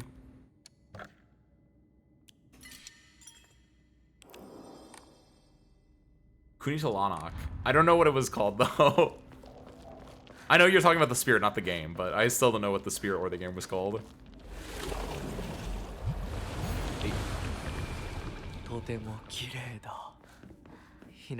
Thank you. I think I look pretty good, too. Alright. Let's keep an eye out at their masks, if we can. From what Rue was saying. Obviously, we know that these two, Cody can take his off and we can't really take ours off, but I wonder, like, yeah, if that is really evident with these characters as well. I will say, something that I noticed about them is that the guys only cover the top part of their face, whereas the girls cover their entire face.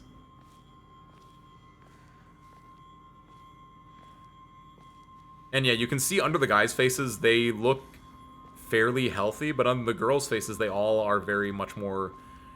They're a lot more corrupted. They look a lot more worn out, withered. That's my sister. No, wait, that's not my sister. Girls look like body. You're going that far. That's my sister. You can tell because she has the bell, and she talked to me. Like, okay, that makes more sense. I was like, what do you mean by body? Yeah, they look like corpses. They're a little bit more zombie, especially like in the... Again, you don't see a lot of their skin because they're extremely covered up, but you can see their neck, and yeah, their neck skin is very, like, yeah, withered. Yeah, I was trying... I know her mask looks different. I didn't... When it fully came to view, I was like, oh yeah, that's her. But I was trying to, like, call her out before I saw her.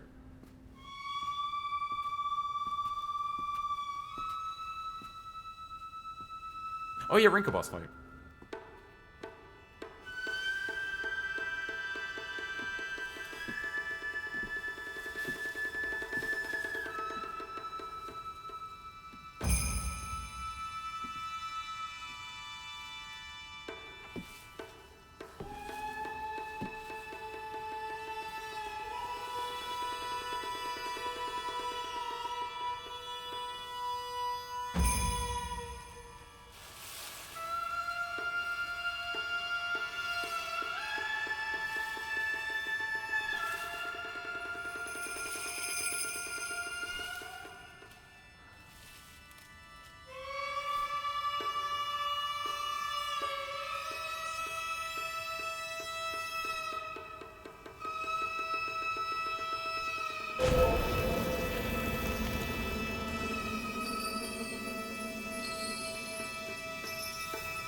And this is where kind of, if this goes through, she's gonna lose her last name. She will fully become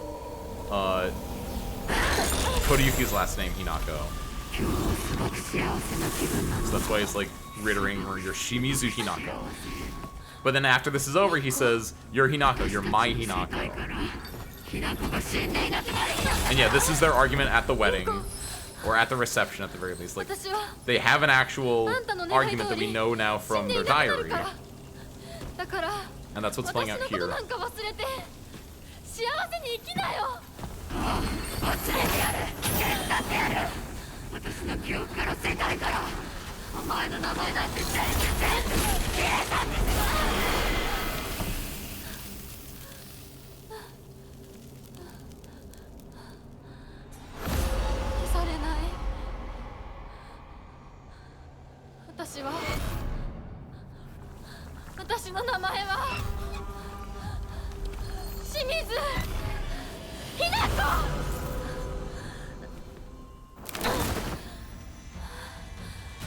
Okay. If you take damage, you lose your fox time, so try to take a little damage, right? That's always the big thing here.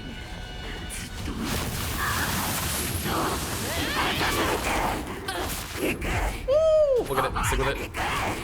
3? Okay, it's 3, yeah.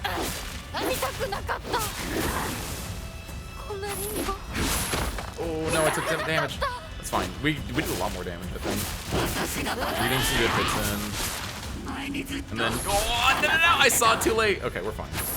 Woo! I didn't know you could counter her there. I don't think she ever pulls that attack on me, typically. She does a lot of, that. Oh, you did that way too early. I guess she delayed that a lot. Okay, the summons are here, the ads are here. Okay, that's just me. Try to kill her so we can get some Siphon Soul off.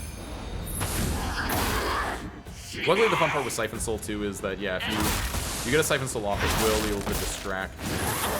And it will slightly damage the person, which is always fun. It staggers them at the very least.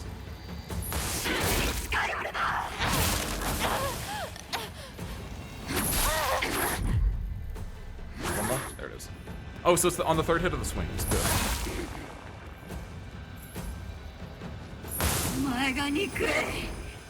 Oh, I tried to dodge forward. This is my bad. This should give me enough to go Fox mode again.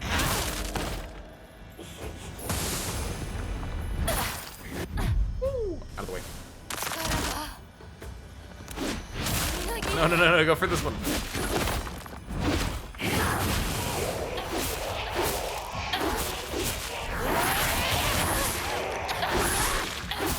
Taking a lot of unnecessary damage, arguably, but if I kill him, worth.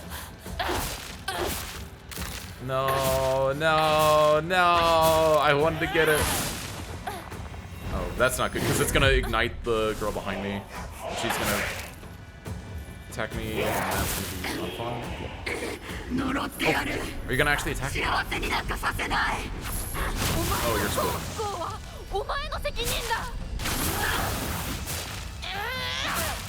Watch out for spots on the ground. Should be good.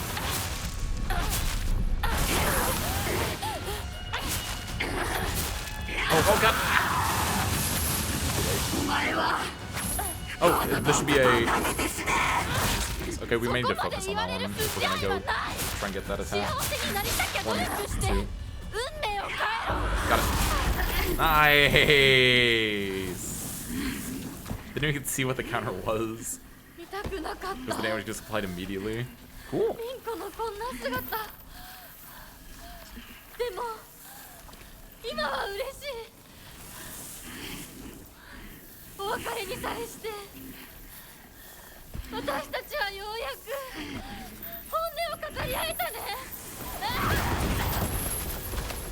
Yeah, that's the end of their argument at the wedding. Which then we see the aftermath in the note. Rinko finally being glad to be put in her place.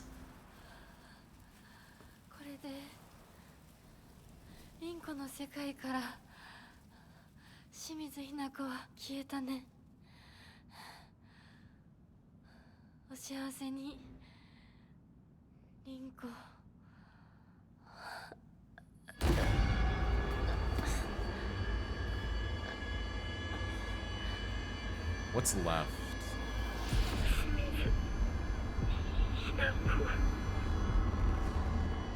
Do we do the segment to get to the house and then the house? Is that all one segment? That doesn't get split up, right?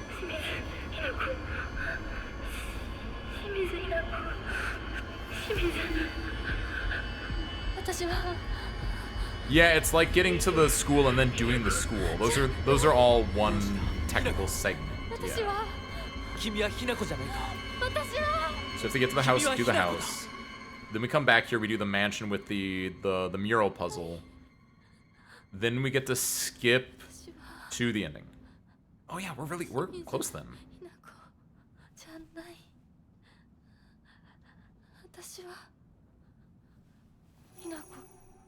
And then she's lost her last name now. そうだよ。君は私のひな子だ。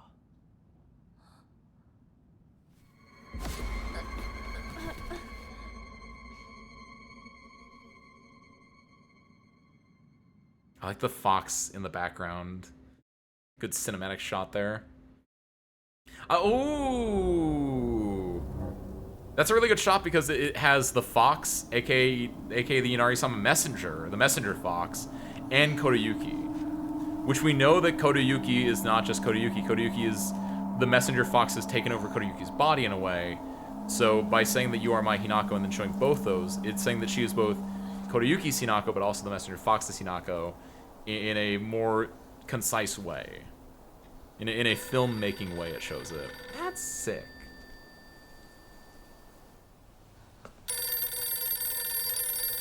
The picture is turned into a phone, my least favorite part of the game. Second least favorite part of the game, scarecrows can't be beat.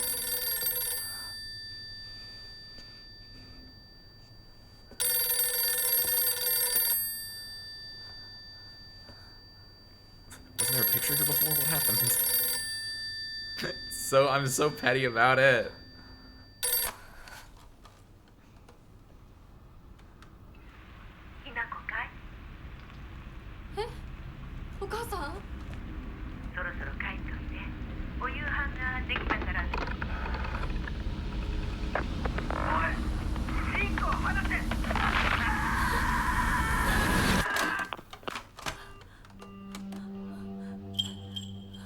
I don't know about that part. もう十分。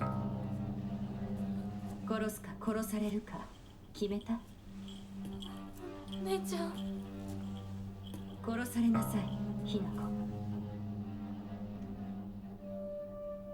どうしてみんなそうなの？みんな殺してるの？お姉ちゃんも殺したの？ええ、私も殺したわ。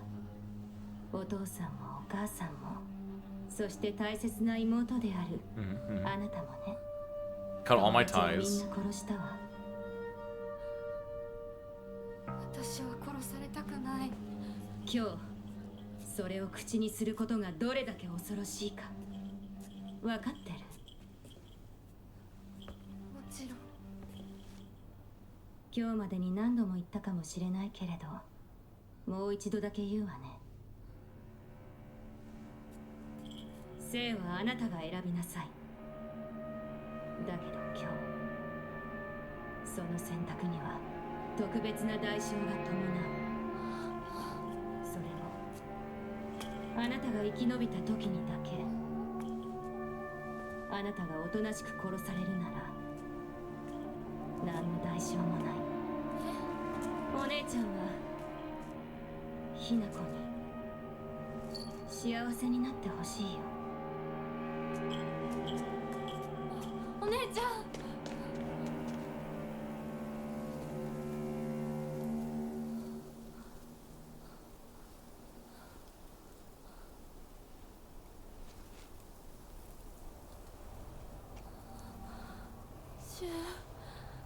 リンコ。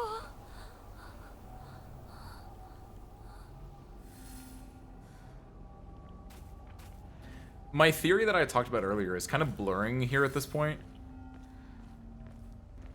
Where I was saying that in the real world, everything you're doing is like the day that Hinako leaves to go with Kodayuki to his house. Everything in the other world is you going to Kodayuki's house or going to a shrine and then coming back into town to like say, hey, we're getting married and killing off everyone before your wedding. But here it feels like it's blurring the two together, because at this point you need to go back to your house in order to kill your parents. Which... it makes a lot of sense. Well, no, never mind. I take it back. There is some blurring with your sister being here. Yeah, there's blurring with your sister being here, because Junko's the one that kind of like throws a wrench into this. But it makes sense why, because it's you kill your mom and dad, but then also the bride you, the other world you, comes and kills your mom and dad. And when the bride you comes and kills your mom and dad, that tracks with my theory. But the real you coming in and killing your mom and dad, that is more along the lines of, I guess, you just telling them what for before you leave, I guess. When did the stories diverge? Because there is both the real world and the fake world, Gabriel. That's kind of what I mean. I think that the fake world, the other world stuff, takes place after the real world. Kind of, sort of, not really. They're kind of like intermingled. And also, I don't know, it's your own interpretation. But to me, I'm trying to like sort it into order to make sense out of it, and I'm not fully right. I just think it's a fun way to structure it right now. Oh, it's definitely almost wedding day. We know that maybe because yeah, like it's a little blurred still. But we know it's close to wedding day because we go through the house, and one of the places in the house is like the the honeymoon room, which is very like with her saying, do you know how bad it sounds saying that today? Yeah.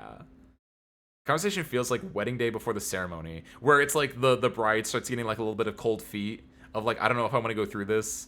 And then the sister, the one who's been through this before, is like, you know how insulting that sounds for me who has been through this? New Sakuga lore, by the way. Sako made me promise that if either one of us was going to get a boyfriend, we'd have to do so at the same time, no exceptions.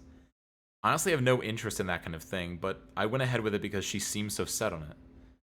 Sometime after that, rumors of Kodayuki asking for my hand in marriage spread all over town. Okay. And I can't even begin to tell you how horrible this turned out. I reached Sakuko, and now every time she sees me, she calls me traitor this, traitor that. I really didn't want it to be this way. Oh, so the entire time you see her calling you a traitor, that's not in your head. I think she's doing that in a, air quotes, playful manner. But like it's playful, but it also is like it's smiling while you like twist the knife in a way. Yeah, I kind of knew Hinako was a traitor because she was leaving, but yeah, we learned that from the Sakuko diary of they had the promise of when we're gonna get boyfriends together, we're gonna like get married together.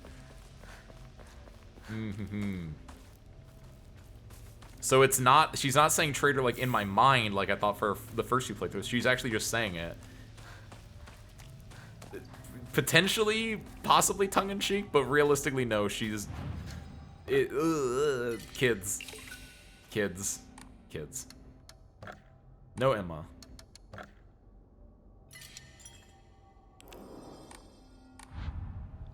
What sword am I using right now? We're gonna use this sword because we're almost, we have to purify the sword. Before we get to our house, don't forget we have to purify the sword, and we have to drop the brooch off, both of which happen in this next segment. Both of them should be fairly hard to miss, but I'm saying it now so you guys can remind me when I somehow get to the house without doing either of those. Which I won't do, but, you know, it's just in case.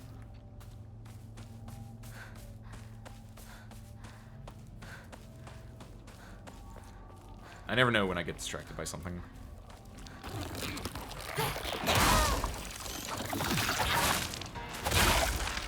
Ooh, got her before she was able to attack. Nice. I'll say the biggest one is finding where the cutoff to get to the shrine is, and I think it's further ahead. Okay, we have to go through this, and then it's up there. Which you can tell that we've done the purification because it has all those red clouds up there. We can just run past this, because I don't want to deal with that. I don't want to become you. Get out of here. Bye.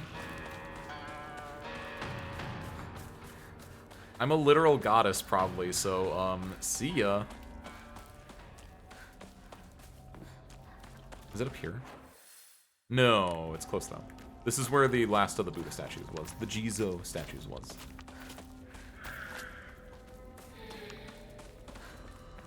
It's on the other side of this house. By other side of the session, back. No, no, no, no! Oh my god! I just tried to back up. I didn't want to use my dodge because the dodge is understandably clunky.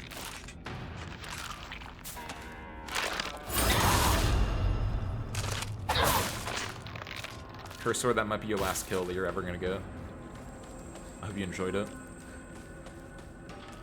I'm gonna miss your really cool moveset, and I'm gonna be really sad when it just turns into a basic, like, baseball bat crowbar moveset, but...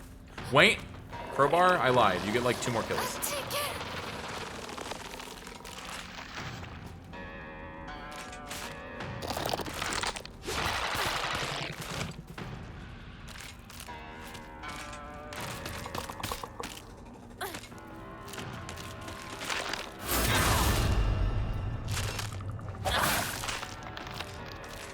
Love you, sword. I was about to say crowbar. Yeah. Spewing.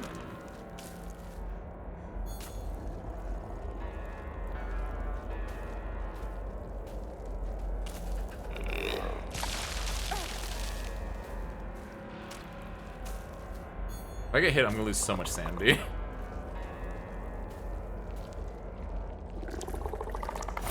Got it. Look how long I had to wait for him to do that stupid move. Okay. Sword, you did a really good job. You've been like the coolest weapon in the game. Legitimately cooler than the laser sword, because the laser sword is kind of fun, but it's not as thematic. The oldest Oinari in town.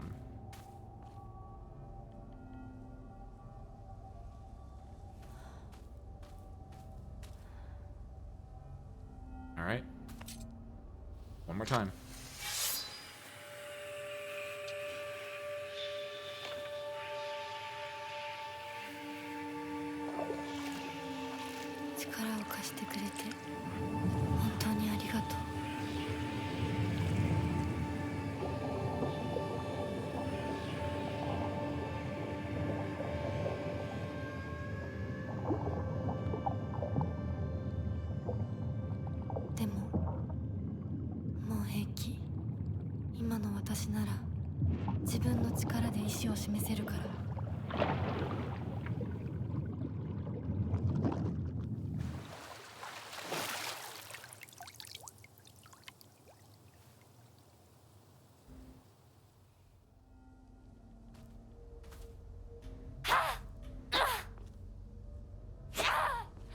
We're back.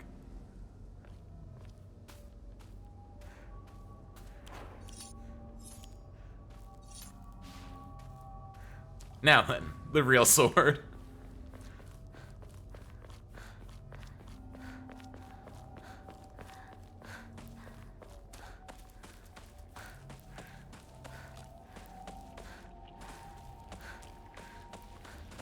Again, keep an eye out for notes, but there shouldn't be much around here. I'd expect some in the next area where Kodayuki... Where, like, you get the Kodayuki flashback. Slash where you get the message about, like, Kodayuki leaving with his parents and everything. When we first discovered who Foxmask was in the original playthrough. No, no, no, no. There we go. It's like, go under. I know you can.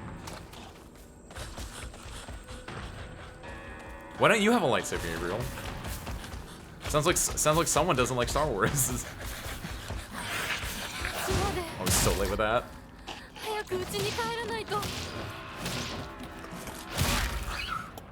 It's called being a Space Force fan. That's true, actually! Aliens gave it to us. This is your reward for doing the UFO playthrough.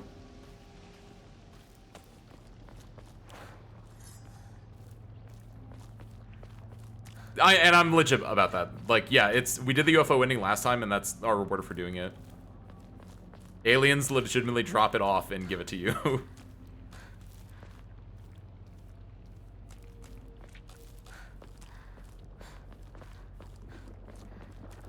Let's see.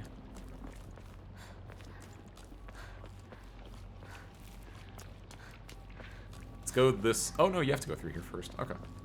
We're gonna get the last time we see the Kodayuki cutscene. See if there's anything new here. I don't think there is, but... Oh, I do want to see one thing, is that someone, I think it was Mayu last week, had said that we saved the fox in this cutscene, which I guess we kind of do. We tell it to go away, but I thought the guys killed it anyway. We are finishing tonight. It was you. Okay. My bad.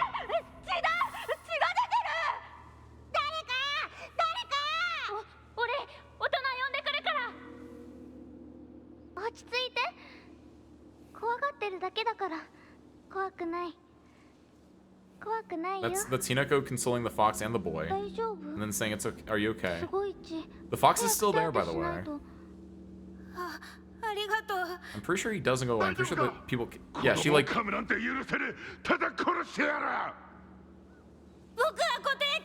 Yeah, you don't... She's defending the fox there, but it sounds like they get his ass. He doesn't get away, and then Hinako leaves, and there's Kodayuki. I'm sorry, I think you fanfictioned your own fox survives ending. I think the fox dies, and that's why its spirit goes into Kodayuki. Because the people of town kind of forgot what it means to worship Inari-sama. And in doing so, and in killing that fox, they end up incurring its wrath.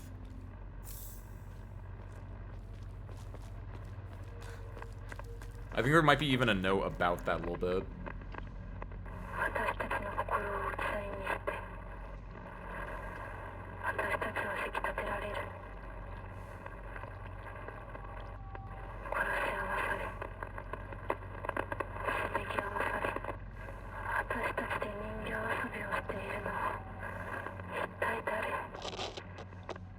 Are they talking about marriage, or are they talking about, like, the gods?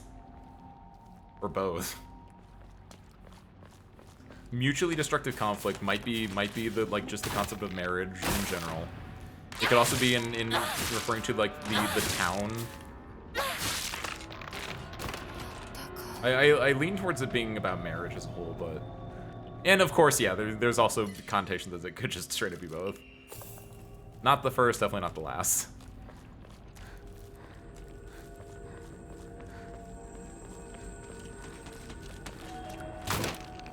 I just kind of run through here. There was definitely a scene after the adults last time with the fox still alive. You're gonna have to go find a clip of that, you. I think you're writing fanfic over here. What's your fanfic purity score?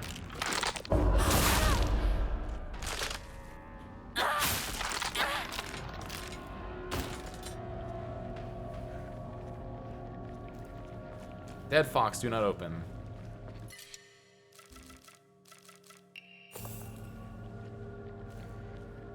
Maybe because you did the fox house mini before that run. Maybe. I would love to be wrong. I would love to be wrong.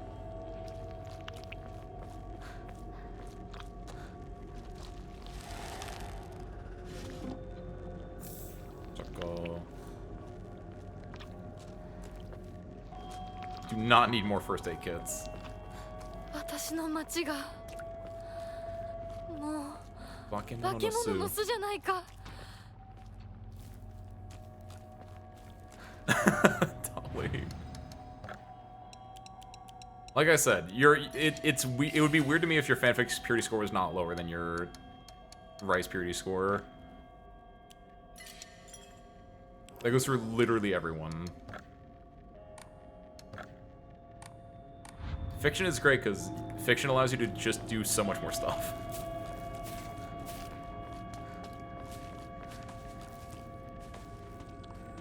Thing? Nothing.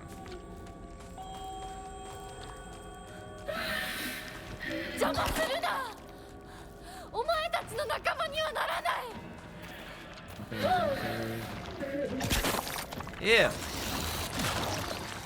Right in front of my katana.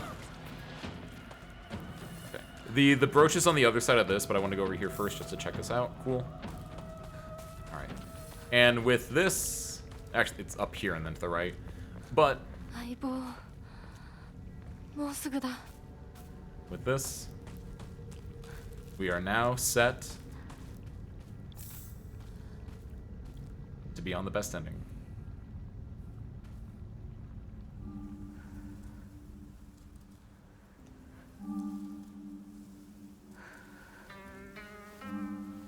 素敵な贈り物をありがとうございます。せっかくいただいたものですが。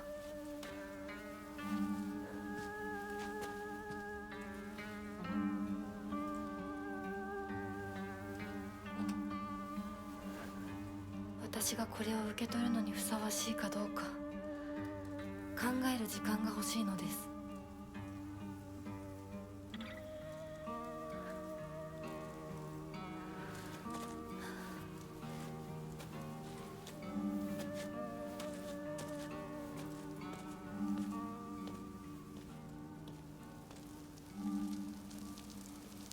And then it just immediately oxidizes itself.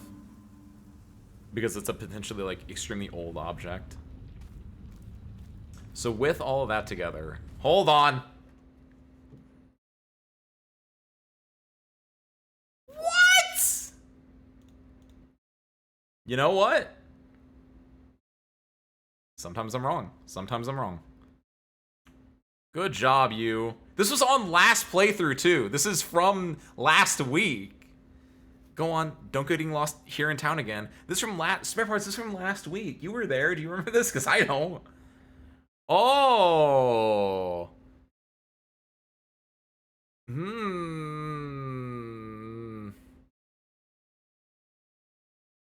This would have been the, we would have married, the last ending before this is when we married Kodayuki.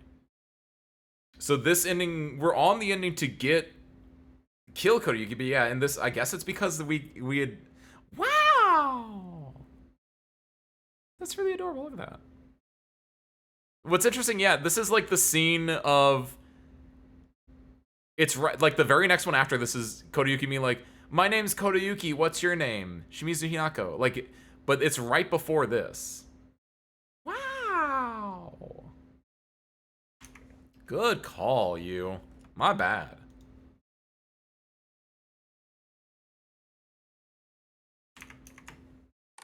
Big props there. Okay, so, with that though, outside of the fact that the fox is real, we now have shed ourselves from our bond with Kodayuki, I believe, by giving up the brooch is my assumption. And then, we have a purified sword, so I to me it like tells me that we have resolve. I don't know how else to like think about that. I don't know how it's all gonna play out, but I think we're gonna become a goddess. And then as she says her name, the Kodayuki behind her disappears. So she's just telling it to the fox. Really? Ooh. Ignore boys, have fun with foxes, or what, we can probably word that better. Disregard men, acquire foxes. That's the meme template I was looking for. Disregard men, acquire foxes.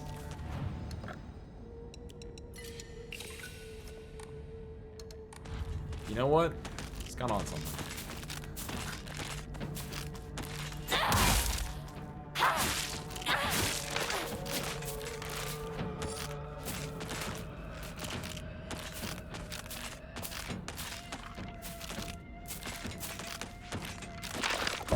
Got it.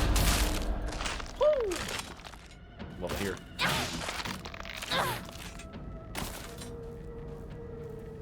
We're gonna do a real quick run through to town just to, again, look if there are any new notes or anything. I hope there aren't, but there is a small chance there might be a new note somewhere. But like, I really don't want to fight people. Actually, I never looked over here. It all got gucked up. That's where like one of your first Inari shrines is in the game. I think she even like comments on it when you pass it by. Can you go in this house, by the way? I don't remember looking at that before. You can still go back in the house. Does anything change?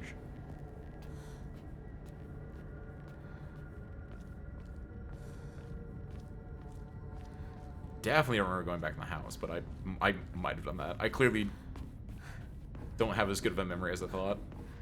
And if I did before, it probably was not eventful.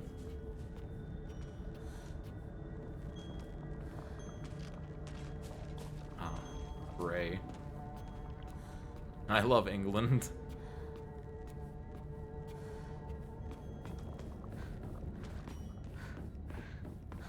Or Seattle. Whichever part of the English-speaking world you want to make fun of with that joke. 街は化け物だらけだ。家に戻ろう。 No, I've made a mistake. I'm sick with it though. No, I think we're really lucky today. My Oh my! I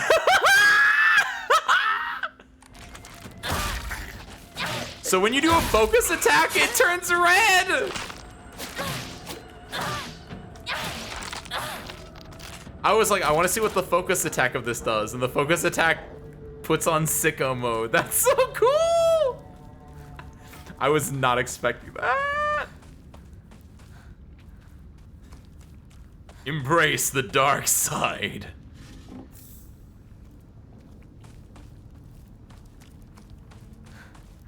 Hinako, I am your father. The lightsaber, it always makes lightsaber noise, but they're a lot more pronounced when the focus attack is on, yeah. I love... She poses!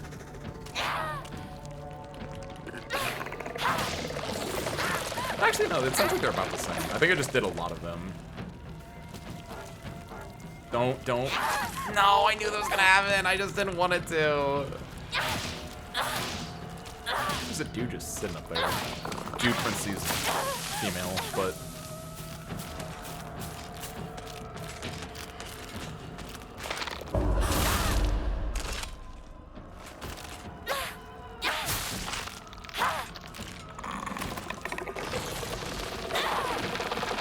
I really hate these guys. I don't even know why I'm, like, I don't need to do anything with him.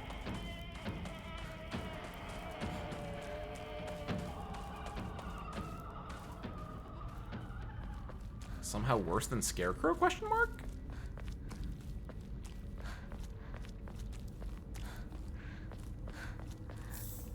Is there nothing?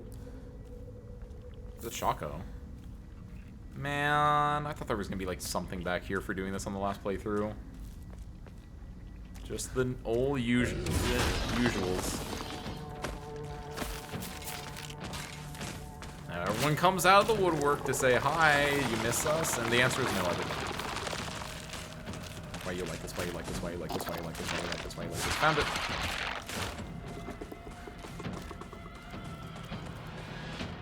That guy's still there too. Is there a note up here? No? Cool. I see a first aid kit, but I don't need those.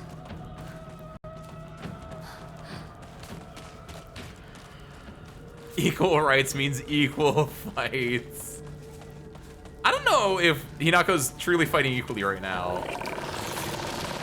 Because she's got weapons and they don't. That's what you can call equity, though, I guess.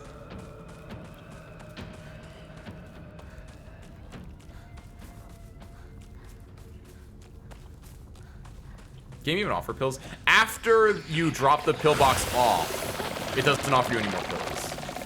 But up until that point, you still get offered pills, yeah.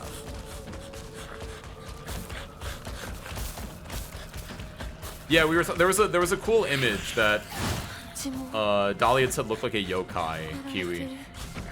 And so Dolly looked up yokai and wasn't able to find a Japanese one, but found an Indonesian one that was kind of alright, that was kind of like in the ballpark. Also, Kiwi, you might know the answer to this. I didn't ask chat in general. I was seeing if anyone could like pull it out of their minds, but you might know this because you're a knower. What's the one Fatal Frame that's like set in Indonesia?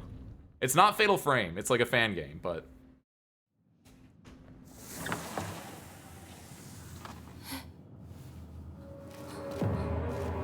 Yes, Dread Out. Thank you, Kiwi. I knew you'd know. Yes, Dread Out. Also, what's up, Ivy? Welcome in as well. Hi. You, or should I say Ivy? Okairi. Or no, Tadaima. Shoot, I forgot which one. I forgot who says and who replies. Tadaima. No, Tadaima is I'm home. Okairi is what you. Yeah, Okairi. Look, it's been a long day. I'm just really happy that the Okamoto fisheries are finally calling me back. おかえり。もしもし。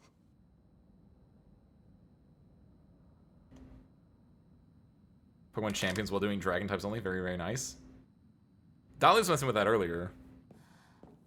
Dali ended up getting ghosted, I believe. Go in there. We've done this puzzle 75 times. Kiwi! Kiwi, we're gonna have to like start somehow banning meme formats.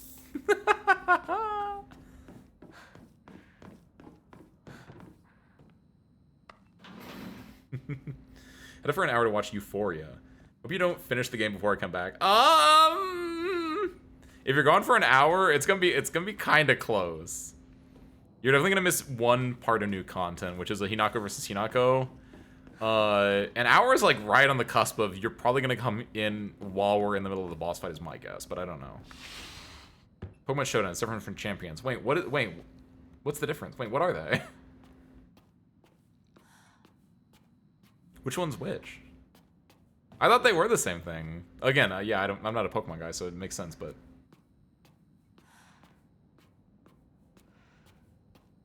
Which one is the one that, like, everyone's playing right now? I can't open it because I got rid of the thing! Do you think that's where the last Emma is?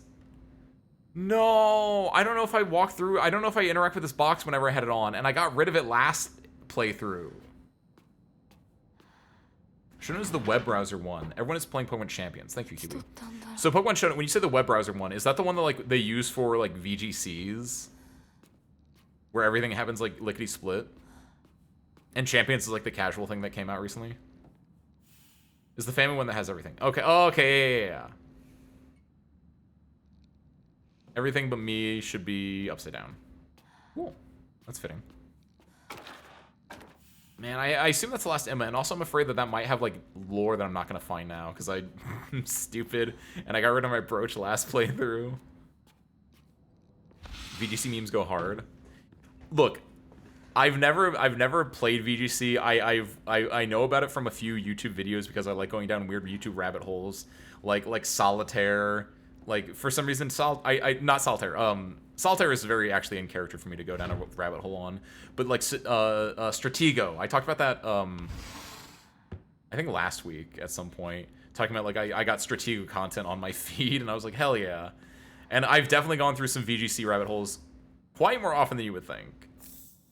And I definitely agree. Whether or not you know the content, sometimes finding memes from niches that you don't know a lot about are super fun because it's like deciphering the Rosetta Stone.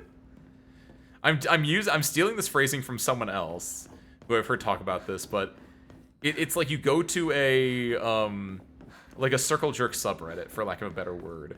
There are certain there's a certain like subcategory of subreddits where it's like XYZ circle jerk, right? Where it's like Silent Hill circle jerk or linguistic circle jerk or whatever.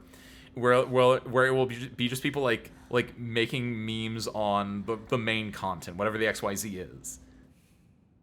And it's kind of fun to go to them and like sort by top of all time and just try to like decipher what they're talking about, because the templates that they're using, and you know what the idea that they're trying to convey is, but you don't know the content of it, like the context of it, and that kind of makes it fun to like be a little archaeologist. Ooh. When are you gonna play Goratere, the new Arxis game? I forget that that's a real game, because that felt like an April Fool's game.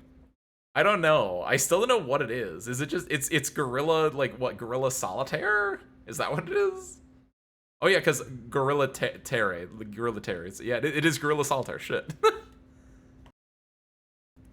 Is it free? I actually don't know anything about that. I mean, I know I've seen the clip of it, but I don't know anything about, like, if it's a web game or, like, you actually have to pay money for it. Like, you see Ferrothorn, and it just has some gibberish underneath. Yeah. don't even know who Ferrothorn is, but yeah, you just like see a thing and it has gibberish and you're like, I think I get it.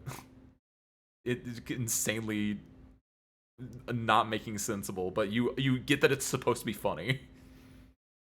People who know, rate my Sylveon. Terra type fire plus mystical fire plus charcoal. I don't even, yeah.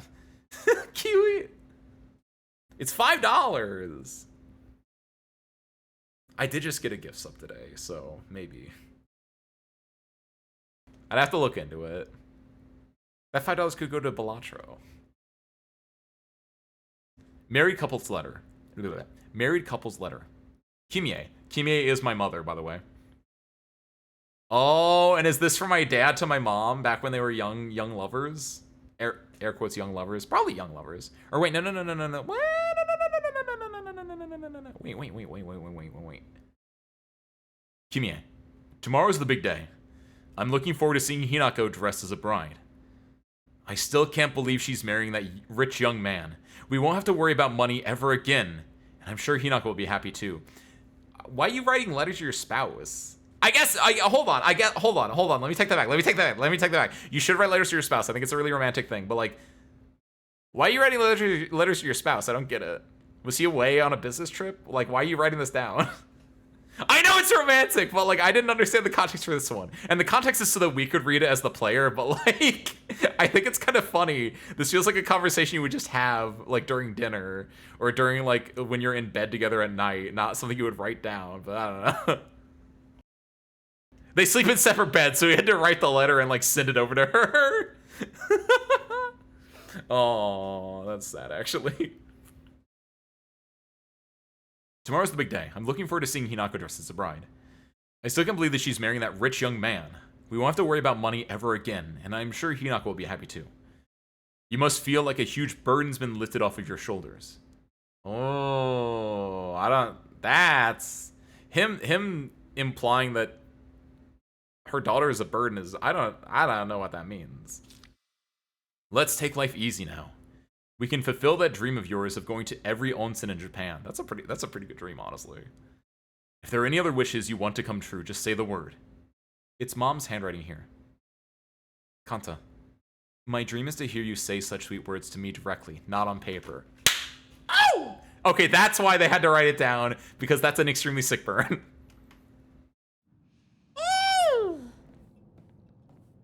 Good job, Kimie.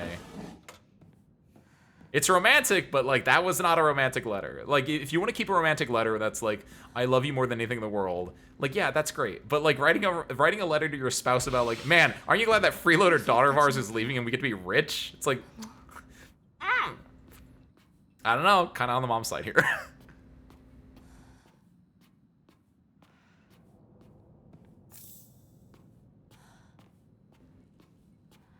Kiwi, why you go?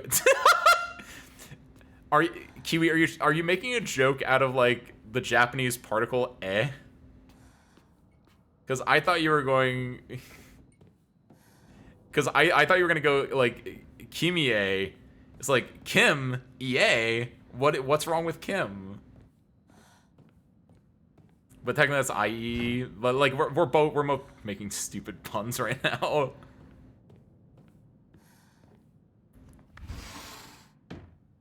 Slip the letter under the door. Carcass. Can't go in there. That's way don't use that's too stupid me. I'm the one running the stream now, Frankenstein.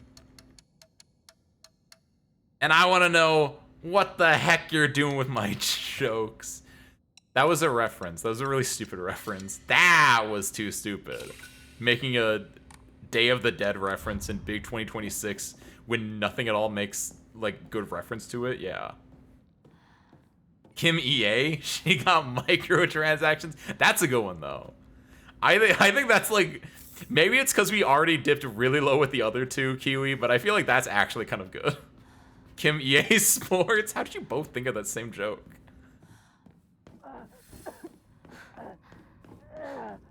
Okay, we got coughing baby over here. そこにいるの？なんでこ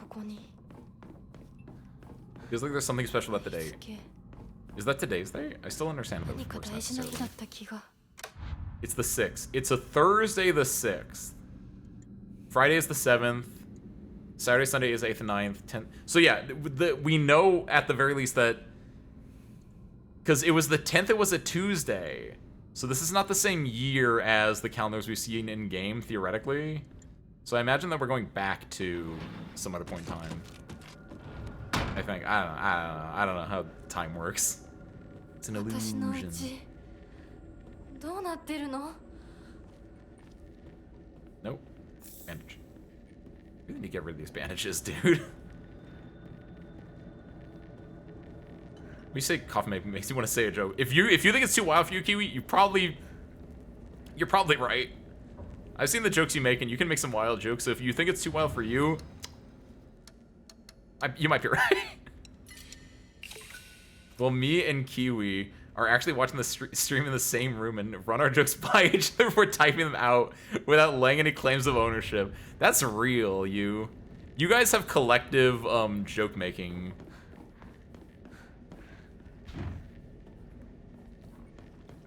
That's like goals for real.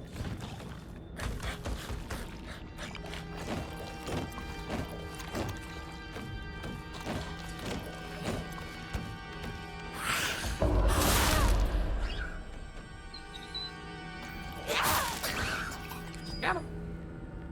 Same government office as the government mandated shatters. Don't talk about the government mandated shatters. The non-government mandated shatters think they're real.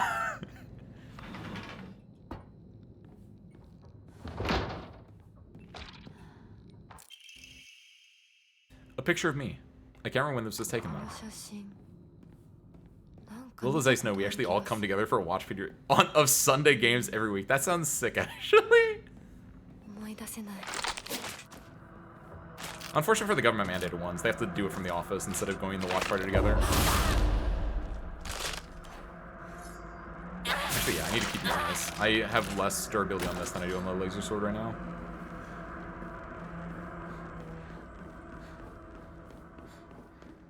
Alright, let's go get jump scared in 3, 2, 1.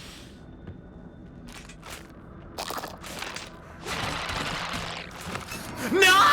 I went to go attack her, and because I went to go attack, I think it extended my hurt box / made me stop walking backwards for just like a frame. Are you kidding?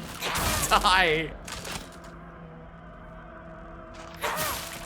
You deserve all the pain that's coming to you, doll. For touching my scarf. Does she have a scarf? Do you call that a scarf or is that a tie?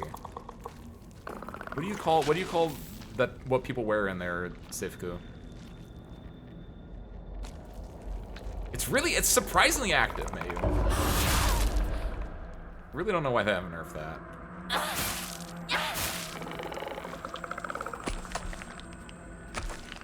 I'm one of the government mandated ones. Never mind. Oh. It hit 2.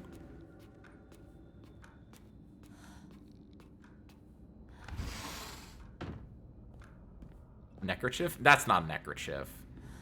A neckerchief is what a neckerchief is like an ascot. And an ascot is what Fred from Scooby-Doo wears. Like a neckerchief would be more around the neck. Whereas that is a little bit more tie, I guess, yeah. We don't invite the feds. I mean, arguably correct, but the way you said it sounds mean.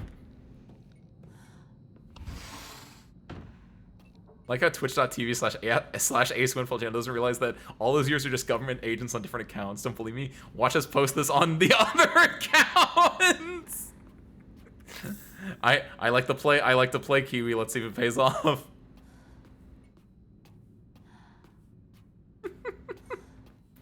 Oh Lord. I said sorry, so it can't be. You're right. That's all you have to do sometimes. If you think you're gonna say something mean, just say sorry, and then like they can't get mad at you. And if they get mad at you, they're the jerk. They're the asshole. R/am I the asshole? Hey, I told this guy that I really hate his guts and I hope he dies. But like I said, I'm sorry at the end of it. Am I the asshole? You're not the asshole. You said sorry. NTA.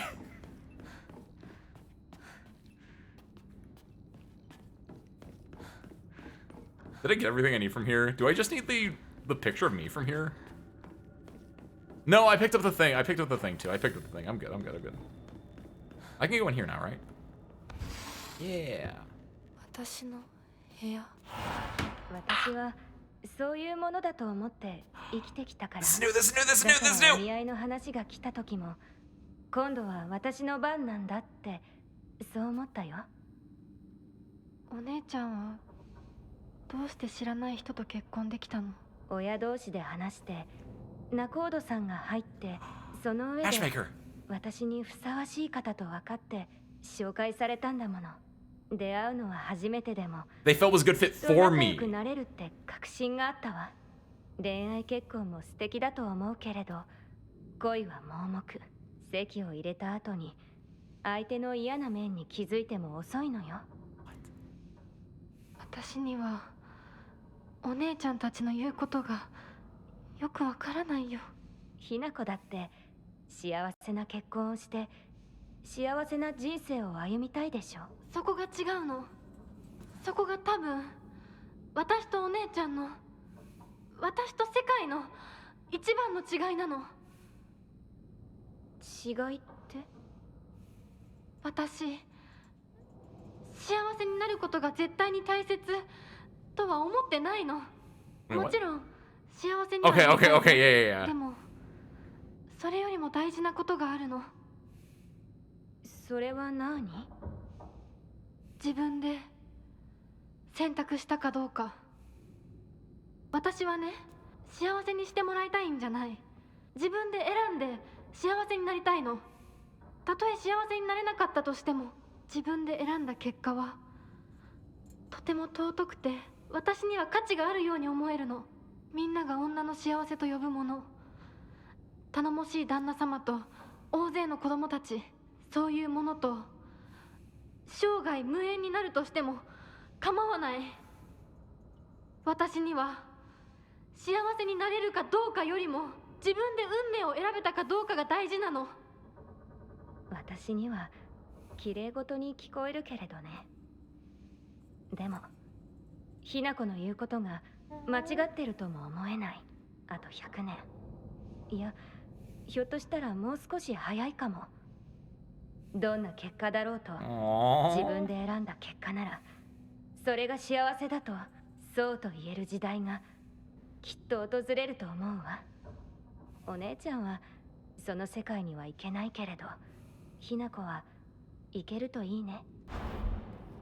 That's ど kind ん of な結 cute. 果だろうとも自分で結果を選べることが幸せ。自分で選べなかった結果は幸せじゃないんだ。誰にも操らせない。私の選択は。 That's kind of little modern day esque shout out in a way. That's adorable. The house is definitely like my favorite setting in the game, just because you get like scenes like that, or the upcoming Hinako versus Hinako scene, which has consistently been my favorite part. That's amazing. What's this? Hold on. Project from art class. My future self. Shimizu Hinako. The canvas is blank. But even now, imagining the countless possibilities of what I could fill all this blank space with makes me excited. Aww. Okay, I need to say this. This is very important. This is really adorable. Also, if I was a teacher, that's an F.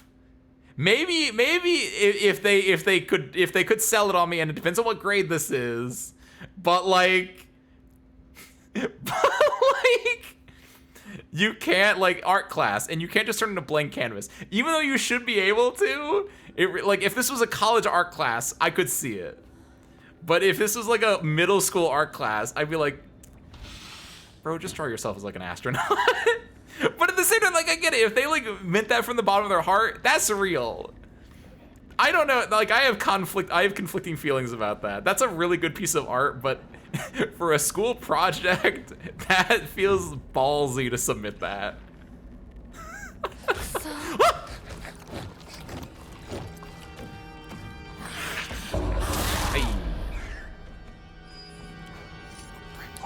Batter up. And swing for the fin.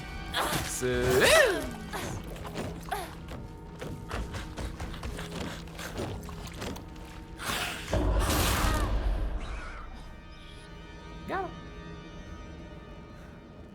This means you're too good for your art class. Yeah, if you're submitting like that's legitimately really good art. That's like what you would see in an art gallery that would make you like look at it and like talk to people and have like conversations about what it means. But like if you're submitting that to your art class and you actually have those thoughts in your head, you're probably too good for that art class. I agree. Like in high school, if you're doing that, like damn, that's kind of sick. Used white paint or crayons or pencils, then yeah. Oh, if she did that, no, I'd give her an A for that one. I don't know. I don't want to imagine what I'd be like as a teacher. Cadmium white. If she Bob Ross painted me that image, yeah, things might be different. Okay, hold on. I'm gonna look at this real quick, and I know what it's gonna be like. I'm in the left and right. I play with dolls a lot. This is not a puzzle either. This is just like sorting. And I think it's like, I think it's this. No, I think it's the two of the girls got it switched. I think it's you and you. Ooh, other one. Oh, it's just her alone, right? There we go.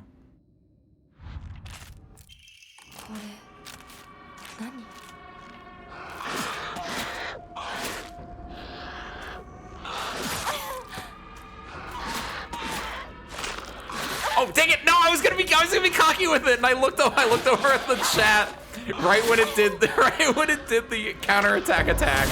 Man, how dare you make me look uncool in front of my service crew? Jerk. My bad. I had a teacher that was super artsy and probably would have accepted that blank canvas as an art project. That's sick. Yeah, it really depends on the type of teacher you have and also like the vibe of the class in general. No cutscene? I guess we got a cutscene in the other room. That's fine. We got a cutscene in here last time, which was really sick. Unless it was in the other. I don't remember what year it was. Because there's another room that we could get a cutscene in. I love this house so much, man. Blue period? Is that like the actual like art concept of the blue period, or like is there an anime or something out about blue period? I feel like I've heard about that, if that's what I'm thinking of, if it is an anime. I've not watched it, but if it is an anime, I have also heard it's good. But again, I could be conflating with like something else called like blue. It is? Okay, cool.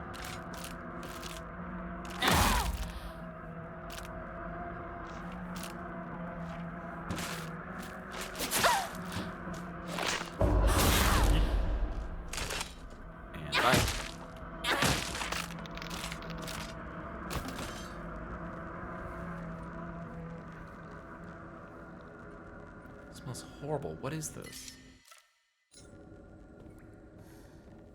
What's it about? Is it about young art students or something?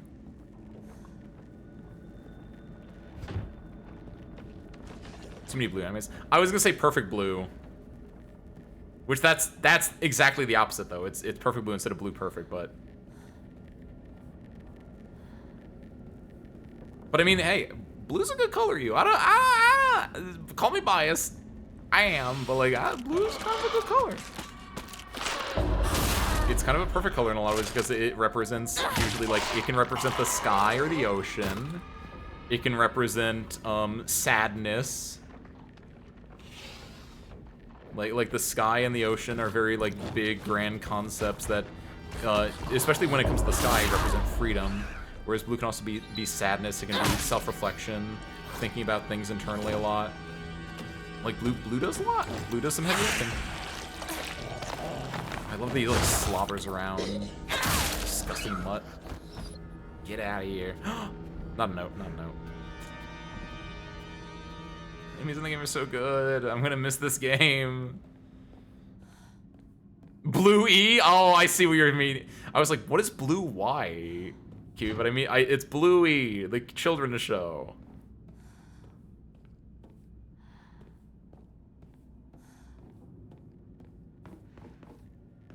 Can I go in my room? Can. Cutscene? No cutscene. This is where you get the wax block.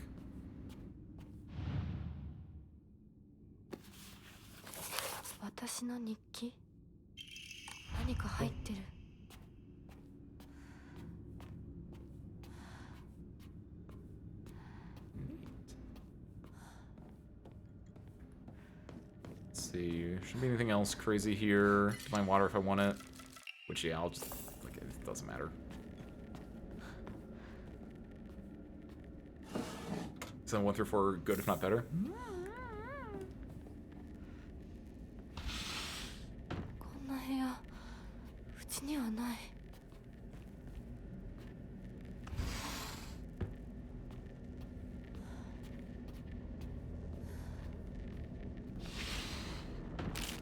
Hi. No, it's gonna do a grab.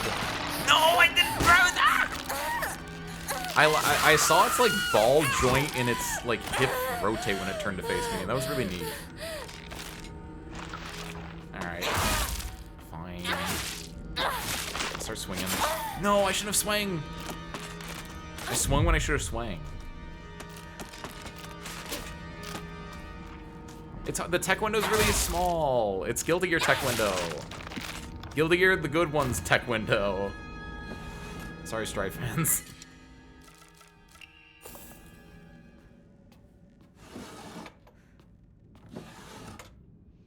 For those that don't know what I'm talking about, the tech window in a fighting game is when two people try to when you get thrown, there's usually a window of like a few frames where you can also throw your opponent and then you'll tech the throw. And in the older Guilty Gear games, throws were frame 0, which means they come out immediately if you're within throw range. And because of that, or for whatever reason they decided because of that, you can only tech the throw if you also input throw on the same frame. So teching throws in older Guilty Gear games is just kind of like you get lucky. Whereas like modern Guilty Gear games usually are the one modern Guilty Gear game, I should say, it is much more standard with its throw game, I believe. Does it sound diabolical? Yes. Is it sick as hell? Also, yes. Because what happens, how it works, for anyone that doesn't know, is you'll... Oh, no, no, no! So much. If you try to throw, but your opponent is actually not within your throw range, you get, like, your 5H instead. Which... has a really long has long startup, so if someone's like running in, like if someone's like trying to like space you out and like frame trap you with like a 5P or something, and you try to throw but they're not actually throwing you, they're actually out of range, you get counter hit instead. It's kind of great. And then what you do is instead you OS it, so instead of hitting like 6H to throw, you instead, well technically you don't get 5H, you usually get like 6H because you're holding forward a lot of times. This is all, I hate these so much. So instead you OS your throw by hitting like K and H together. If you're still a bad guy, that's what you use. Other characters use S instead of use P. And so like if you're whipping your throw, instead of getting like 5H or 6H, which will kill you, you instead get like your 5K, which is like a 5 frame normal. It's cool, it's neat. It's neither good nor bad, it's just different. You guys having fun here? I'm not. In fairness, I made the mistake earlier of not hitting him when I could, but... Happy tornado warning, what? Not a happy tornado warning, you. Be safe, get in the basement if you need to. Or the bathroom. Somewhere away from windows.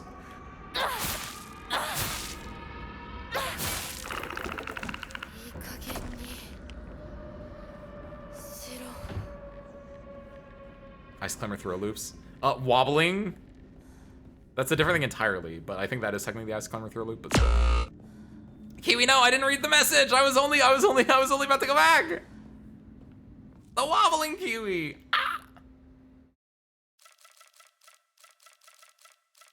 Ah. Get rid of the wrong ray.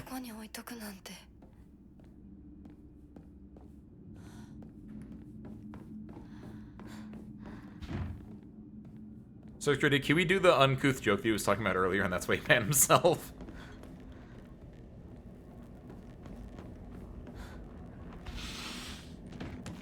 Wait.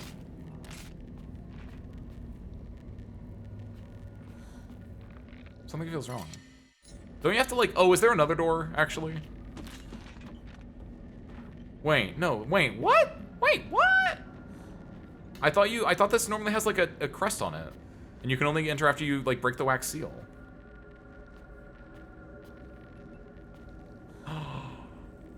Do you think? Oh, no, wait, no, they moved it to the parents' house. They moved into the parents' room, that's what it is. I didn't interact with the parents' door, but I noticed the parents' door looked different. So that's probably what happened, is that they just moved the seal over to that door. Alright. Please, please, please, please, please, please, please, please, please.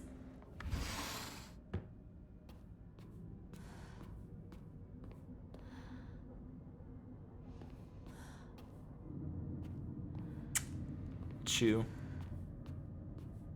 Nothing will ever happen in that room, and it makes me like insanely sad. But it does. Nothing needs to happen in that room. Let me stress that again. But like, I wish it did. I can see the message. I don't know why they went to the basement. Kiwi had a job to do. I don't know.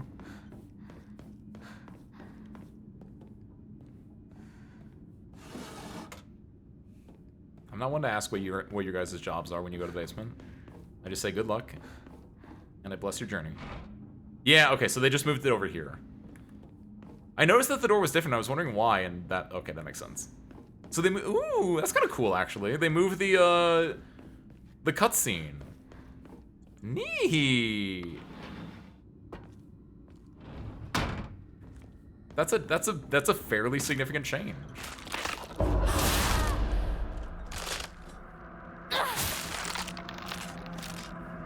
There, over here.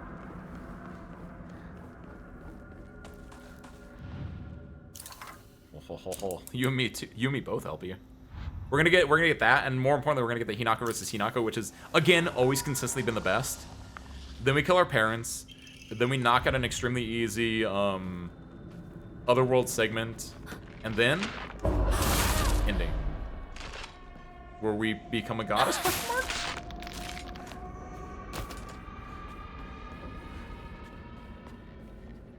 Okay, just putting this up should finish the puzzle immediately. Yes.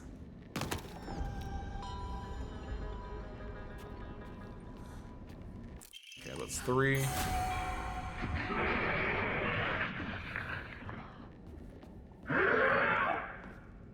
And I think technically what that does is that I think is what summons the pregnant woman. I don't know, but so ooh. I always like it when you start out a sentence with so ... Not that you didn't put a ... but you know what I mean. It's implicit. I think that's all we have to do here. Now we just have to we get to rush through this part because it doesn't matter, but that part opens a part in the house. Ooh, really? The entire time and I've never done anything with it? There are a few different ones that's not located on the map. Ooh, there are a few different ones I can think about. It's in that one specifically then, right? Thank you. Did that do it every single time and I've just never looked for it? I have a few ideas as to where it could be, because there are quite a few dead ends. I think it's in the bright one. This one? If that's the case, then...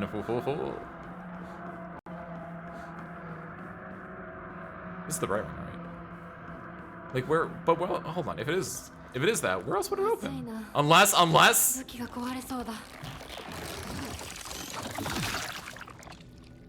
What?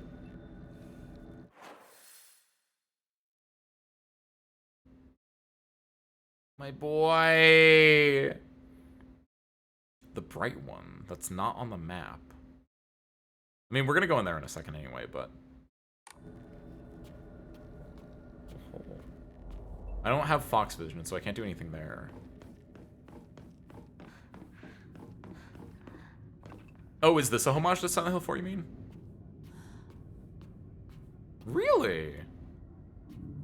I've been looking at the entire time I've been playing through the game. I always love this dude. What's the homage? Is it just something you see in Silent Hill 4? Like, does it represent something in the game? I got really scared and it was my reflection. Did the tornado pass yet? Oh, is that... Did you ban yourself for a tornado warning, Kiwi? Like, what did you say? You and Kiwi, you and you... This is... I hate... I've never thought about saying the username is you, short name, and the second person pronoun you at the same time before, and I never realized how annoying that can be.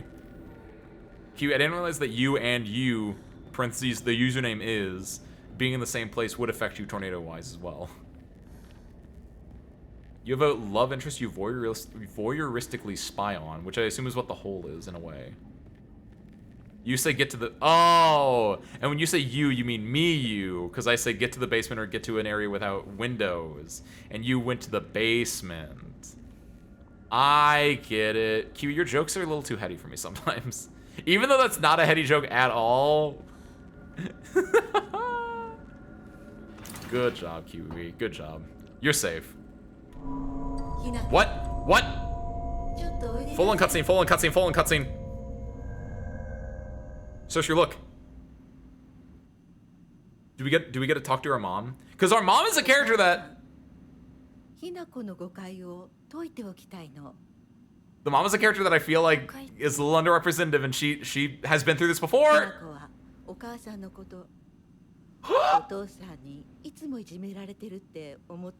we need to turn the volume up? 確かにお父さんはちょいと短気な人だけど娘の前ではいい格好がしたいだけの照れ屋な人なんだよ。あんなに怒鳴ったり物を投げつけたりしてきたのに。お父さんはねずっと夢があったの。自分と友達で小さなお店を持ちたいって。 No, I read the notes. I know that one. 夢？ You read the notes too, Hinako. Come on. そう。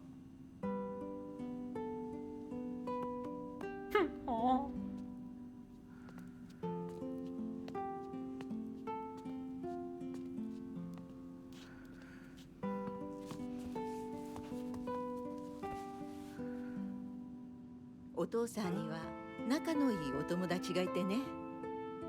船に乗っていた頃からかな、弟みたいに可愛いっていつも言ってた。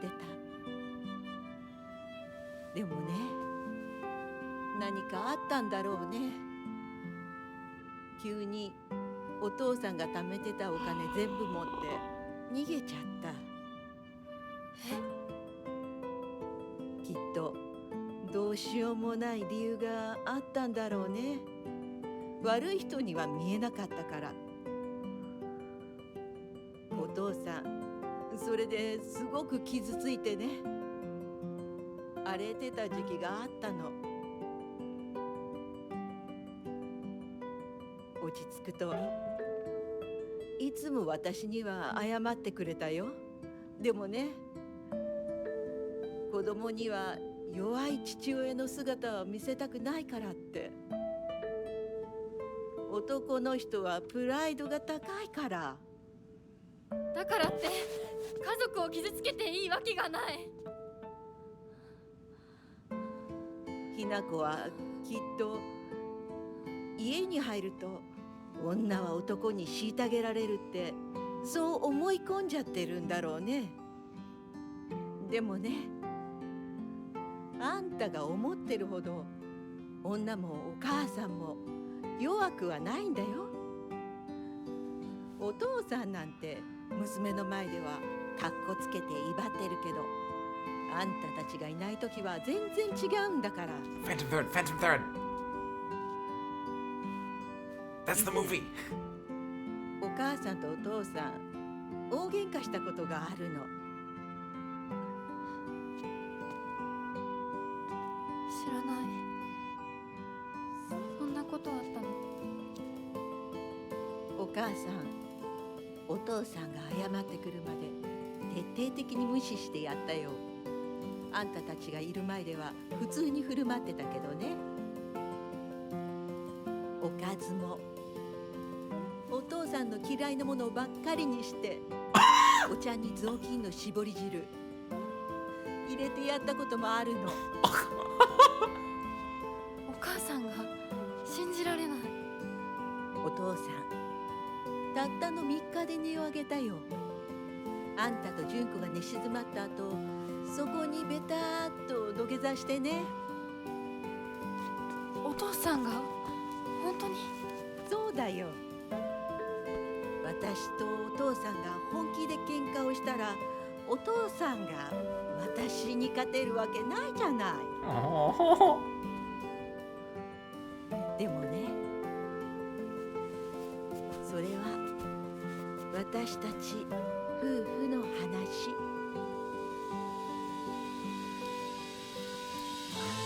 娘のお前に心配かけたのは本当に申し訳ないと思ってるよ。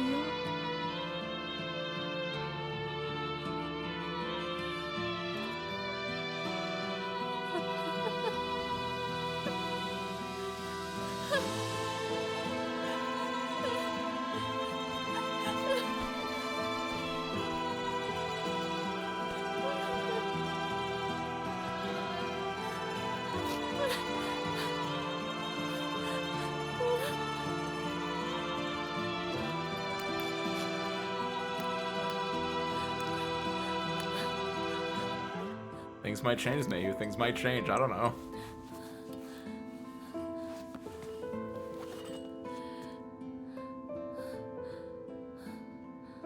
話してくれてありがとう。お母さん。Imagine if we were like 1 week earlier on this entire game. We could have had that on Mother's Day. That's insane. That was a great scene. And it helps to recontextualize a lot of the game and a lot of the way Hinako sees things, a lot of the way that things kind of play out for the game. And yeah, I said it before that Hinako's mother is a character that I feel kind of bad for in a lot of ways, where she seems powerless from the way that you see her, but that's a good scene to reiterate the no, she is not as powerless as you think, and there are some things that she can't fully change, but she's working within the systems as well as she can. Yeah, there's a letter right there. I wanted to say that before I looked at it, but woo. Yeah, Hinako's father. Still don't know about that one at all. I don't like. There are reasons for it, but I still don't agree with anything there. And sure, it's a different time, but like.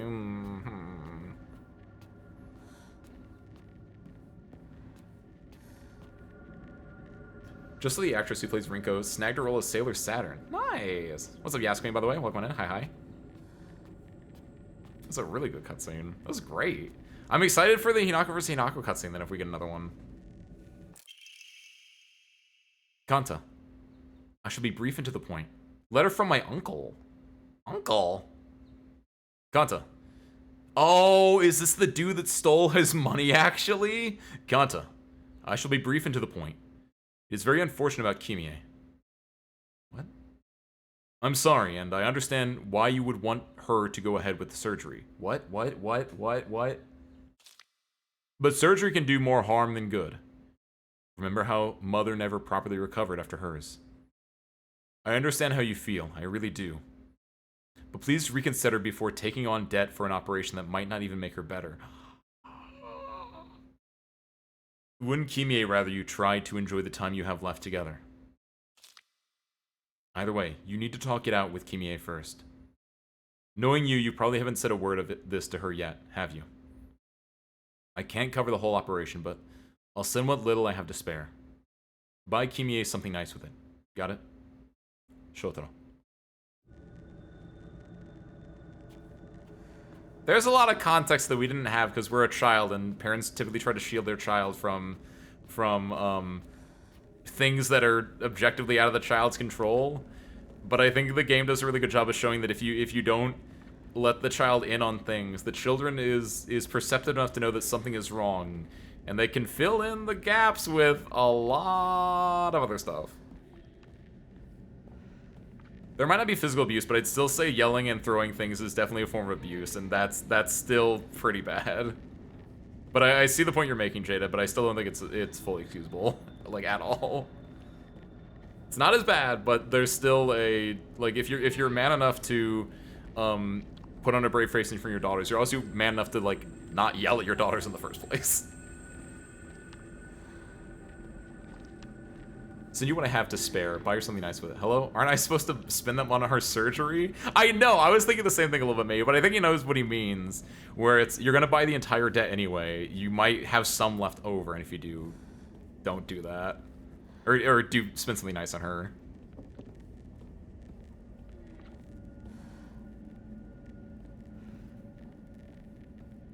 Cool. Also, yeah, we want to look around, because I assume, LP, that there's still an area that might have unlocked that you mentioned, right? And you think it's in here. It doesn't look like nothing, it doesn't look like anything over here opened up. We'll do one last loop through of all the rooms anyway, beforehand, but I think it'll be an open door. Okay, cool. My guess is that it might be over here.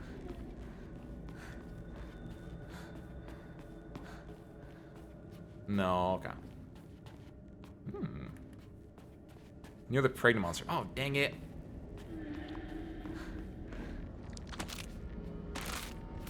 I need to kill the pregnant monster.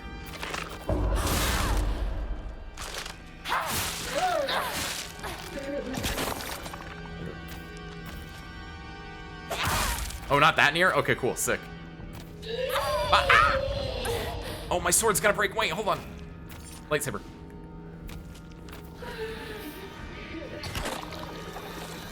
No? That one was already open from before.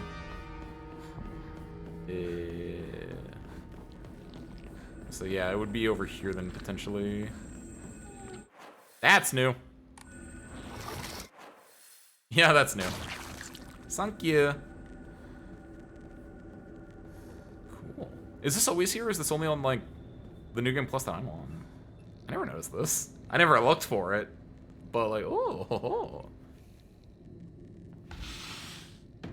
I'm fully with you, by the way, Dolly. Oh my god, it's so dark.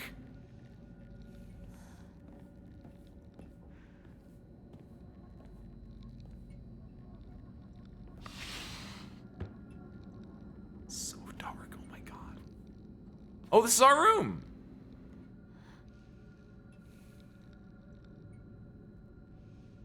Okay.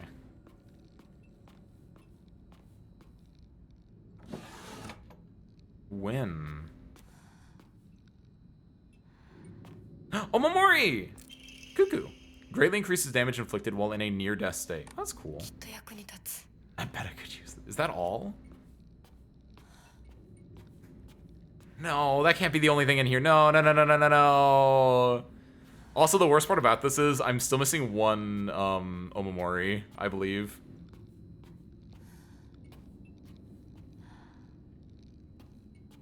This is very much like something has happened here. My initial gut reaction is like throwing a fit, but it's also like potentially an altercation or any number of things could happen here.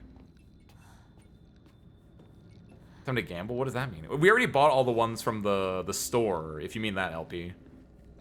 We can't buy any more Omamori, so I don't know where the last one is.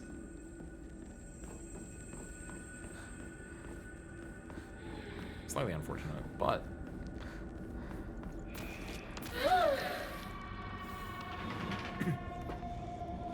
yeah, if I wanted to, I'd have to, like, look through all the different things. Hello? Why did my mother even marry him in the first place? How could anyone possibly call themselves happy having to spend their entire life with someone like him? Mom once told me a husband and wife support each other for the whole of their lives, in sickness and in health. You see, it took me a long time to recover after giving birth to you. I caused your father a lot of trouble with my mood swings. But no matter how much I complained, he stood by me through it all without so much as a frown. I know he may not have turned out to be much of a father to you girls, but All in all, he's been a good enough husband to me. Aww. I like that she even admits that as a father, he could do better. Junko says that she is happy, but I just don't get it. Neither she nor my mom ever look happy. Then again, when I tell her about my ideas of happiness, she just says that those don't sound very happy to her at all. What matters most to my sister are results. What matters most to me is my choice, which is what's reflected in like one of the earliest things we know about Junko from like the first playthrough of doing the puzzle the maze book. Like there's the quickest solution, but there's the one that you can do yourself. Even if it's what makes my sister happy, if I can't make my own choices, then I'll be unhappy forever. But what if what makes me happy doesn't give my sister the result she wants? Then she'll be unhappy. Though our concepts of happiness may differ, I think as sisters we can respect each other's version of it and take comfort when we know the other has found it. Aww, that's cute. Happiness is having a choice for Hinako.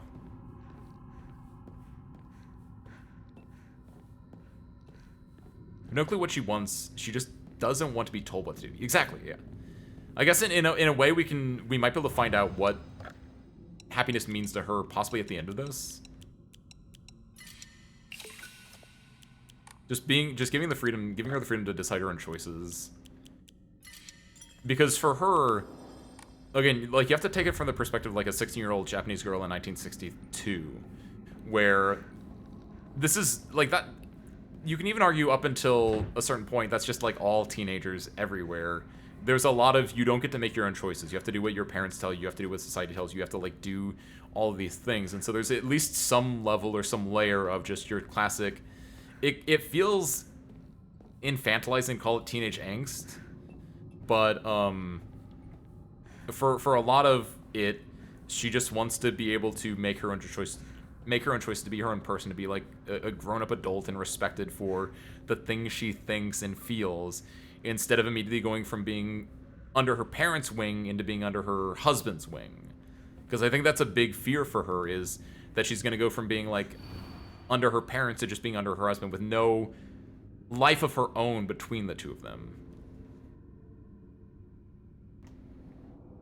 White and Black fought, battling upon a set of scales.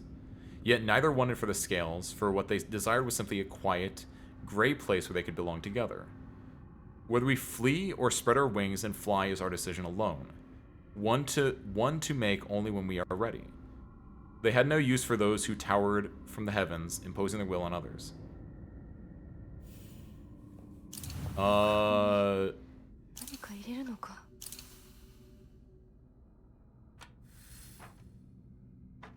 They battled upon a set of scales.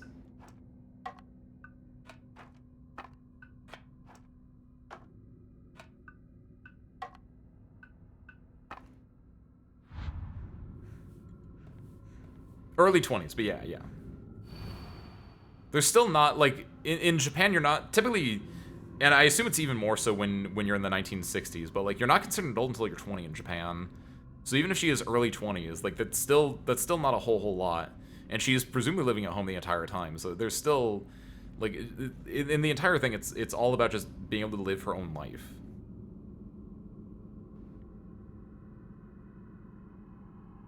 Whether we flee or spread our wings and fly is our decision alone, which is very fitting for... Oh! Also, speaking of theming, we're on, like, the easiest puzzle difficulty, but this is, I think, someone correct me if I'm wrong, this feels like a new puzzle, and the white and black here potentially could be the two Hinakos, and like, flying is our decision alone to make. It's about being able to make your own choices, right?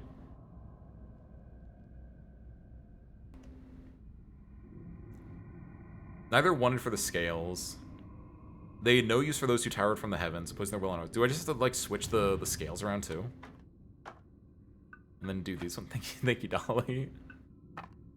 You have myself right now to focus on watching the stream and having fun. Adios, Dolly. No! Bye, spare parts, I miss you. Are you taking spare parts to be an emotional support cat in the moment, Dolly?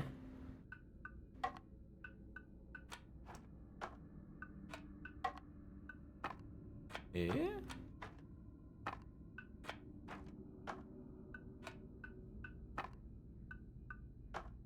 Dolly! Good lord. Oh, wait, I can just do this. Dolly, don't worry. You currently have spare parts in your hands. Think about it like that. Go grab a plushie and then go enact your own spare parts. White and black fought, battling upon a set of skills. Belong together. Oh. Oh, okay. I understand the assignment.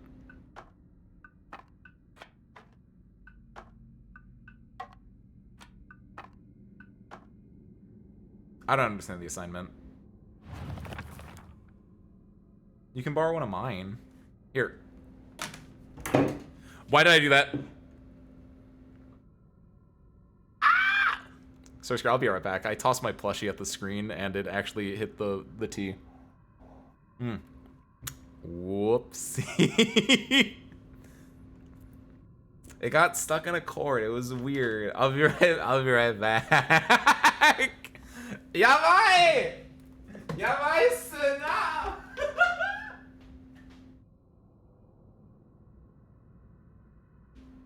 What a no good, terrible, awful, very bad day. Yabai. I don't know, I thought it was funny. Also, I thought for a second there wasn't that much tea in there. There was actually a lot of tea in there. This was a terrible mistake. Me and my tea, it's always with the tea.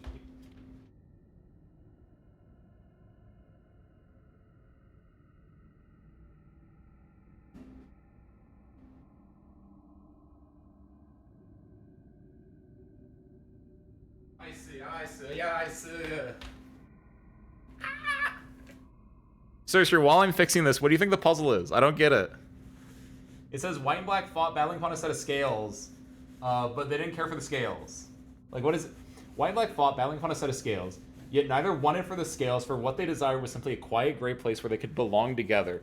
So that implies to me that the white and black should be together.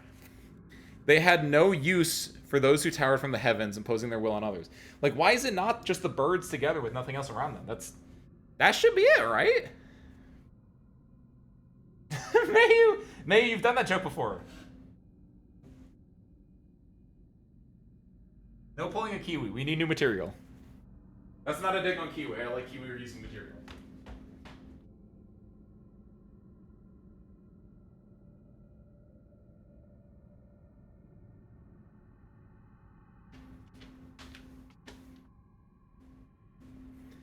Because the birds are separate, not together. What do you mean? I put them together.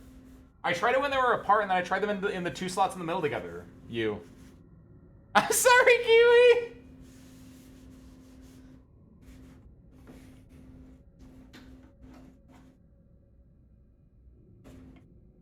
Kiwi, I'm gonna donate $5 to the UCI, University of China, Illinois, in your honor. I think I got it. I think I mostly got it now. Is this wet? Oh god, this is wet back here, actually. Oh god. Ah!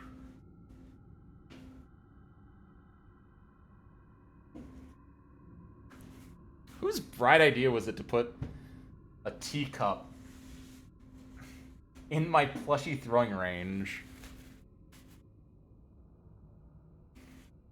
Exactly, you try the birds, not white and black. What do you mean? There's no white and black. Oh, you mean it? You think it's this thing?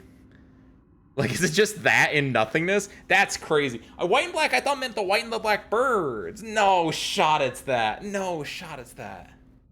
Gotta take a trip to the joke shop. No, Kiwi! Kiwi, you can go to the joke shop and get some new jokes, but you better not sell any of your old jokes. They're gonna undervalue them.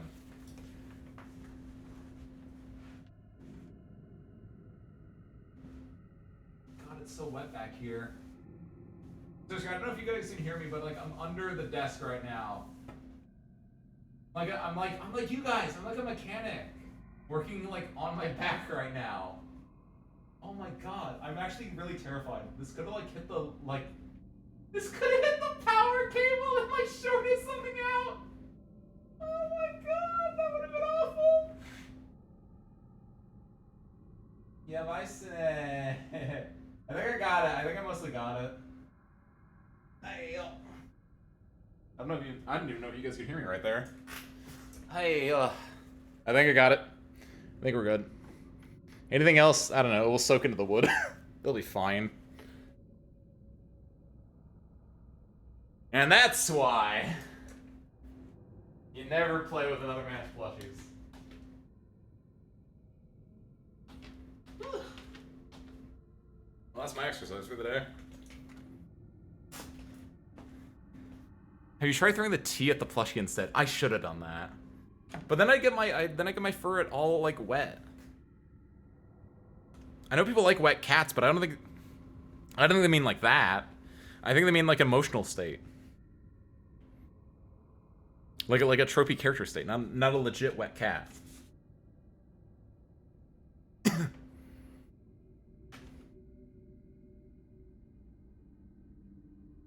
Okay.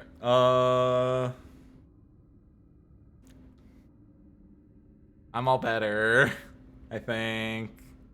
It wasn't as bad as it could have been. Luckily, it all spilled that way. Hey.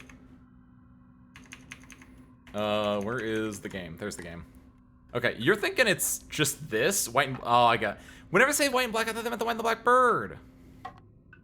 Oh, I guess this is also white and black. Oh...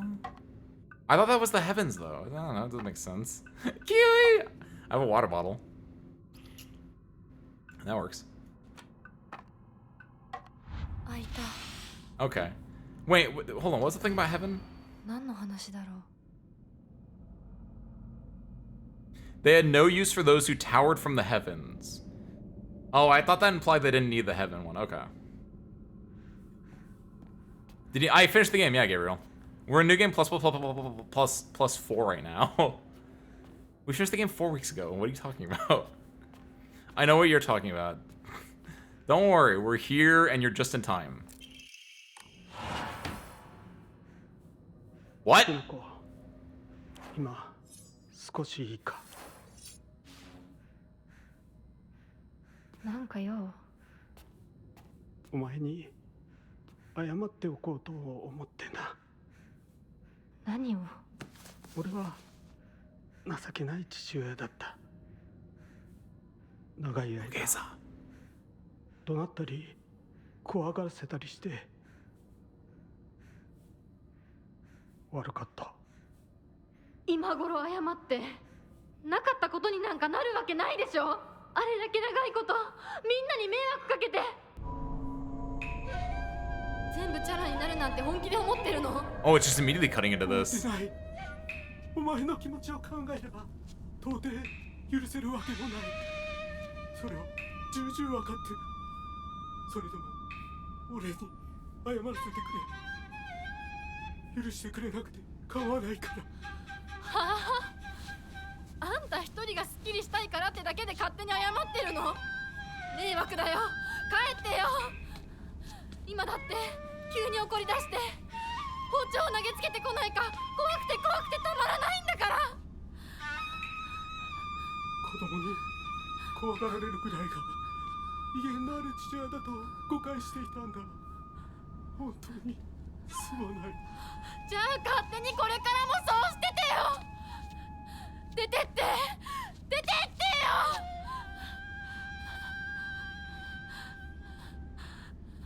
それでもお父さんは謝ってくれてる。許す許さないは私たちの勝手だけど、お父さんの謝りたいっていう気持ちまでも無限にはできないよ。お父さんの都合なんか知らないよ。家族だよ。それでもお母さんに聞いたでしょ。お父さんが裏切られて辛い目にあったって。辛い理由があったから乱暴も許せっていうの？そんなのまかり通らない。そう、まかり通らない。許す必要もない。縁を切り言い訳も謝罪も聞いてやる義理は確かにない。でもね、家族の縁は切れないんだよ。だから許さなくてもいいけれど聞いてあげなくちゃ。お父さんの気持ちだけは受け止めてあげて。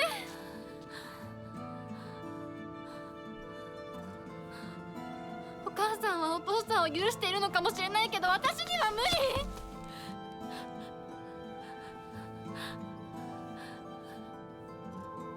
知ってる？私たちとお父さんは血がつながっているけど、お父さんとお母さんは血なんかつながってないんだよ。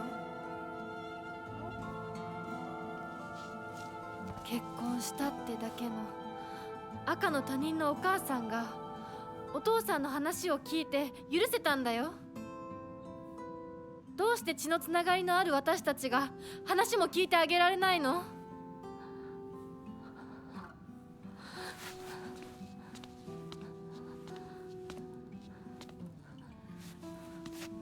怖かったと思う。今も怖いと思う。許せないと思うし、顔も見たくない気持ちもわかる。それでも話だけは聞いてあげて。許さなくてもいいから、お父さんの気持ちだけは受け止めてあげて。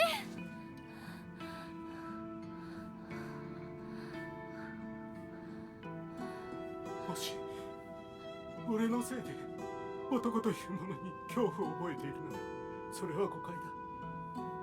俺はろくでなしだが、他の父親たちは違う。俺とは正反対で、琴行君は立派な青年だ。彼なら絶対にお前を幸せにしてくれる。付き合いの長い柊君、立派な男だけどな。あいつにならお前をやれるとずっと思っていた。しかしそんなのは俺の勝手な決めつけで、結婚するもしないも It's your choice! お前が自分で決めて構わない。俺を許さなくていいから、俺の呪縛から解放されて幸せに生きてくれ。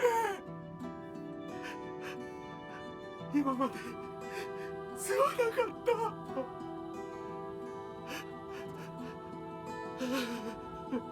Anyone who's played this game before, a real quick question. I know his voice is hollowed out like that. Is he supposed to be like frozen solid? I think it's a thematic thing, but I just want to make sure that it is a thematic thing and not that it's my game is glitched. It is? Okay, perfect.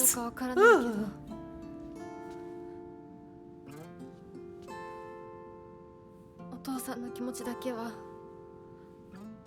受け取ったから。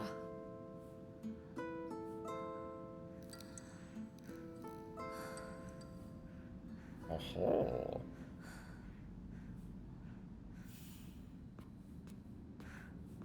Always the best. I don't know how you can hate the house. I don't know how you can hate the house segment.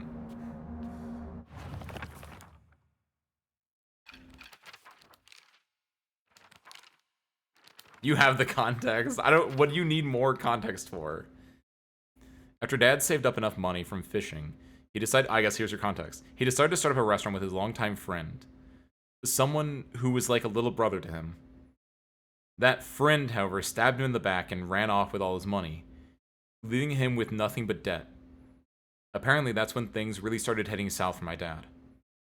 I mean, I do sympathize with him, but his past is his problem, not mine. And it definitely doesn't excuse him for making every day a living hell for me. When it's just him and my mom, he apologized for the life of poverty he's forced us into due to his debts. According to Mom, there is nothing more shameful in this world to see a father. According to Mom, there is nothing more shameful in this world to a father than letting his daughter see his weak side. If he acts the way he does to me just to hide something as dumb as that, then I think I might just go crazy right now. This house is theirs.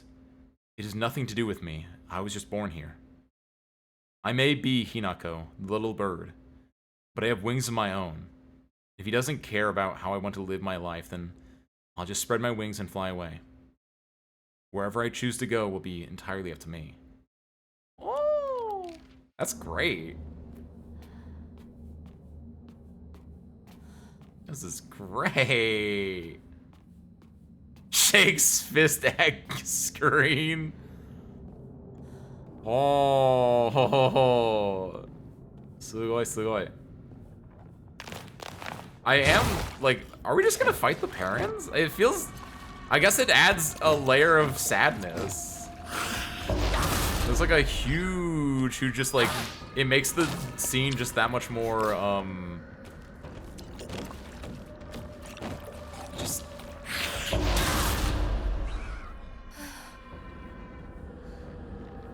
It'll go from being like a, yeah, I'm taking care of my abuser and the mom that doesn't do anything for me to, damn, I'm taking care of the abuser and the mom who I didn't think did a lot for me, and I have a little bit more complex feelings about this, especially for mom. Like I said, I like mom's character a lot. The dad, I think they wrote him extremely well.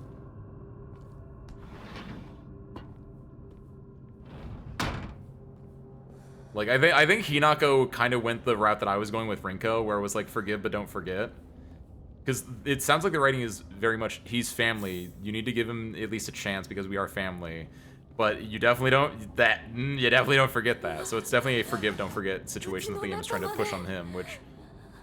Whether or not you agree with that, that's on you. I'm not gonna if you want to just straight up not forgive him, that's, I think, extremely valid. I think it's nice the narrative pushes back the idea that rebellious teenagers, right? I do agree with that. It made it a very legitimately complex character and a complex issue. I think at least for the dad, the teenager is a little bit right, but for the mom, I like that. I'm very much more open to the pushback on the mom.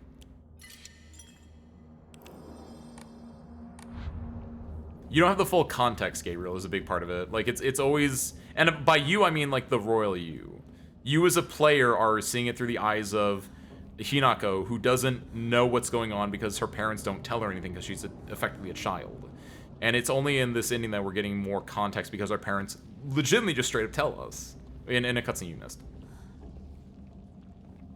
They see what they've caused and either turn a blind eye or feel guilt and try to make up for the person they've wronged. Hold on, did I miss more context for that message, or? Nothing like that, just how people work. Yes, yeah. Like the idea of the father going and apologizing, cause he realizes now far too late that he's royally messed up, and he's just trying to claw back anything he can. And again, if you were in that position, that's very much on you to decide whether or not you forgive him or not. But no matter what, you're not forgiving that. That's just in there. Yeah, he decided on the first playthrough. We just never saw it until the 5th. Yes, exactly. The game purposely hides information from you. It hides context. It hides things from you because in a way, the game wants you to feel one way about it the entire way through, and then twist at the end and just be like you don't know the full context any given time necessarily. Like we're still only seeing like a snapshot of Hinako's life from her own thoughts and feelings throughout this entire thing. We don't have the grander context for it. And again, I think that's a big part of it, is that if you didn't want this to happen as a parent, service crew that might ever become parents, obviously there's and this is asterisk, I'm not a parent either, so I freaking know. Like, there's a lot that you want to keep from your child because they're a child and you don't want to burden them with, you know, certain things that would be really bad for them. Like talking about your mother's surgery and that's why you're in debt. That seems like a really tough subject to broach. But if you were able to do that, if you were able to be honest and talk with your children, especially when they're at like Hinako's age where I think she's old enough to understand, you can prevent a lot of resentment and hatred that can just be brewing and boiling under the surface. You want to talk and get a dialogue going. You don't want to keep boiling up and bottling up your emotions, because that's kind of what Kanta does. Kanta wants to keep putting up a strong front, and like the game I think does a really good job of showing that Kanta is to use Jaded's line, it's a bit of a he's a man making tough decisions. And I don't necessarily disagree with that, but The way he goes about the decisions is what makes him in the wrong a lot of it. If he was able to talk things through and also just to not get to the positioning where he is, because he doesn't have the right mindset going in. Like, you can't make him a good character because I think he had the wrong mindset going in. You can make him, I don't know if redeemable is the right word, but the entire process that he had where he, for the longest time he thought about there's nothing more shameful in this world to a father than letting his daughter see his weak side. Like, he's just wrong. It's sad and it's messed up and it's very of the time thinking. It's very of the time. It's very Eastern cultural as well way of thinking. I don't know as much. I'm stealing. Jada had said that. I'm stealing that. But like, it's definitely like of the time of like the Centaurian man talking of like, yeah, the man needs to be strong. And it kind of made an issue. This is why you have a cultural divide of younger parents now versus like the older parents. You see a lot of, at least in my circles on like the social media, you see a lot of like, you know, break the cycle of generational trauma. You go on like your Reddits, your Facebooks, your what have yous, and every so often you'll see a post talking about breaking generational trauma, and that's because you have these thoughts of people from like the early 20th century, if not even before that, of the strong Centaurian man, and they cannot be shown as weak, and the abuse that can come from that, or even from just both parents potentially. I don't know. I don't want to go that far necessarily because I don't think I have enough knowledge on that. But it's interesting. It's a really well written game. It's a really well written game where I can see why Kanta did that. I can still say Kanta's in the wrong, but I can say that, you know, Kanta is a well-defined, fair, I would even go like, yeah, complex character in that you know why he's doing that. It's not necessarily entirely his fault. In a way, it's the world and the society he was built, he was like raised in, and how he was raised. And again, you could say it's generational because he probably learned that from his father, who learned it from his father. Like, I imagine that Kanta, like Hinako's grandfather at one point, when Kanta like got married and before he went off, there was probably a part where Kanta's father sat him down and said, "Kanta, my boy, you're gonna become a father soon, and I need you to know that if there's one bit of advice I can give you, it's to never show your weak side. You need to always put up the front of the strong father. You need to be the pillar that they can rely on." And that's a thing. That's still, even nowadays, some people can do that. I know my dad is very similar in that he's got to always show the strong face. And it's, you gotta let people in. You gotta show your weak side sometime. And sure, like a lot of time, yeah, maybe you need to put on that strong face, but no, you need to be open. You need to have a dialogue with your children, or else they're gonna go into Silent Hill and start killing, you know? Thoughts? Opinions? Have a good night, Nikiyashi. I think the writing is really good. The writing is really freaking good, man. Oh my god. I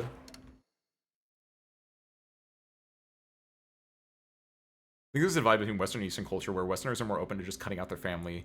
Eastern culture is more embedded in the filial piety and such. Oh, that's the full context for what you're saying, Jada. I agree with that, but also it's not just Western versus Eastern, because I think you have certain aspects of, I want to say Latin American culture are also fairly big on family. Because that's, I know in America you have a little bit more of the, you can cut out like the toxic parts of your family, and that's a modern day thing too. That's not like, maybe in younger generations, I don't know, but like definitely a modern day thing where it's like, yeah, I went no contact with my parents or whatever.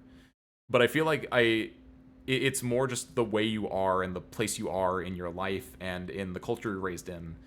And American has a very much a going out on your own culture, and so it's a lot easier to go and cut out your parents, go no contact. Whereas, yeah, in like Eastern cultures and I believe in some Latin American cultures, it's a little bit harder to do that. Where I know you'll, in like some Latin cultures, you'll have like 3 generations living in the same house. And so I imagine it's kind of similar there. And so that's also why, for them, it's a lot more about forgiving, because you're part of the family in a way. For Hinako, it's a little bit more complex because she will be given away to another family, and she may never have to think about her father again. And that might be why the Kanta wants to get forgiveness, because this might be the last time he really sees his daughter, because she's going to go off and get married. So even though he's been a bad father, there's still, again, he's really well written. He doesn't want to like leave her and send her off and just be like, man, I fucked that kid up, huh?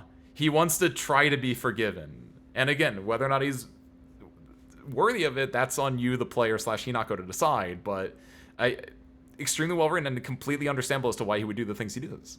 Like why he wants to seek forgiveness, because he realizes that maybe he fucked up a little bit.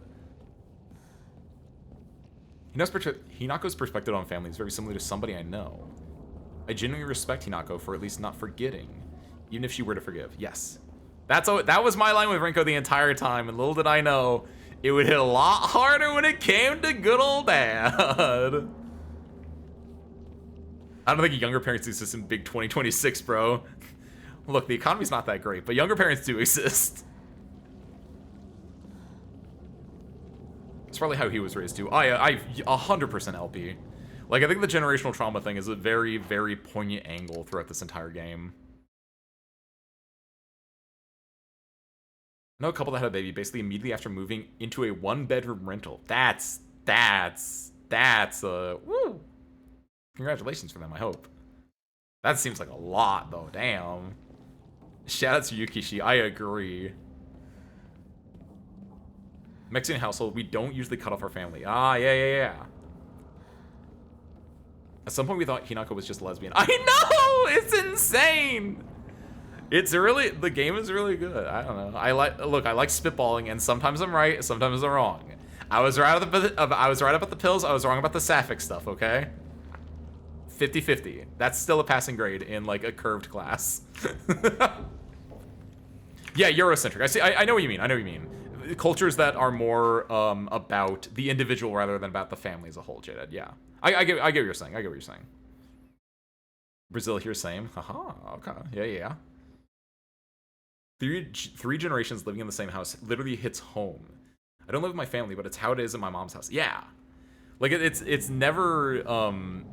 everyone will do this, but I know there are the cultures that are a lot more, 3 generations living at home. And that's why, thinking about it, it makes sense with this. Because it's the reason it also feels a little bit weird if you're not from that culture and you're playing this game and you're getting that, is because that's not happening with Hinako.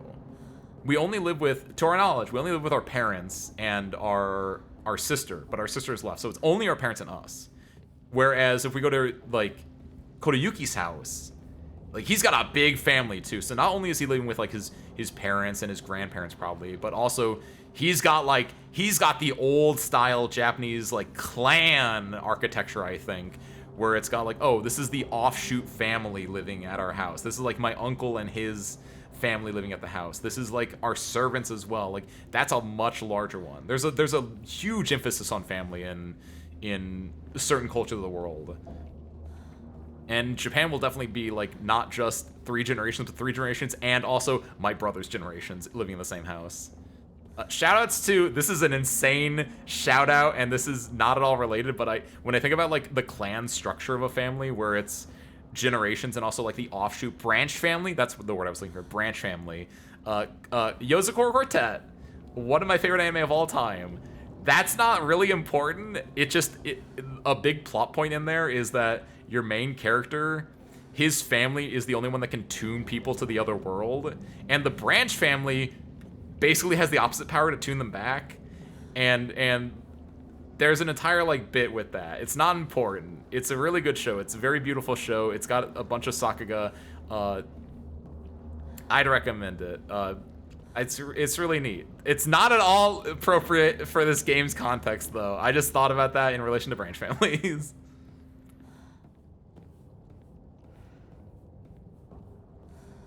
Ace, this back and forth in this tiny hallway is stressing me out. This is my getting over with Bennett Foddy or any of those other games where this is my Subway Surfers right now, all right? Per Ace's rec, I've dumped my real legit physical copy that I own IRL of Silent Hill 3. Perhaps I'll play it sometime. I would say LP and Jada might be able to help you more with that, but I know that's the other Silent Hill that has the Finn protagonist in it, and I don't remember what the full plot or the beats are, but if you like this one, that's probably the next best one to go for, knowing Yumeyu. So maybe physically agitated. It's like you're edging us with finally opening that door. Alright, alright. Edge you guys enough. I don't think I have anything else to say at this point anyway, so let's knock it. Let's lock it. Let's rock it. Rock it. That's the word. Time for your release.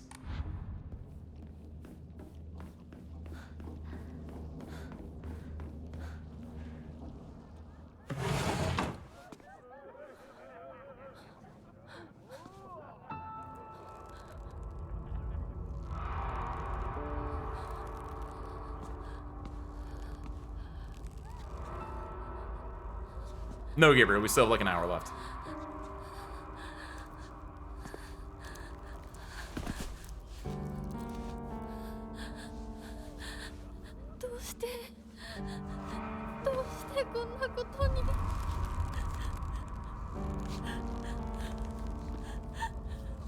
Oh, it's a new cutscene. I thought it was. I was like, I don't remember her saying anything here before.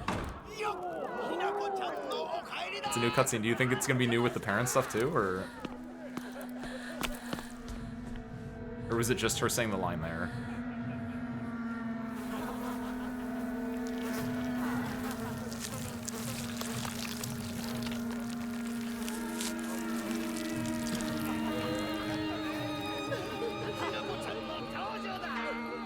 Hinako, 遅かったな。今から始めるところだったぞ。誰のなんだと。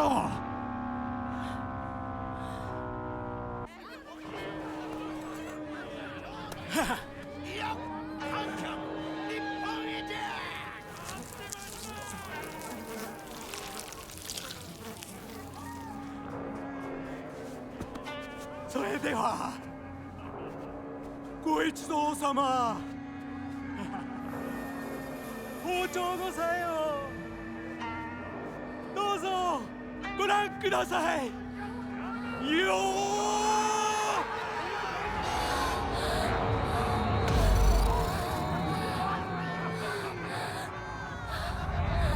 なんだその言い草は。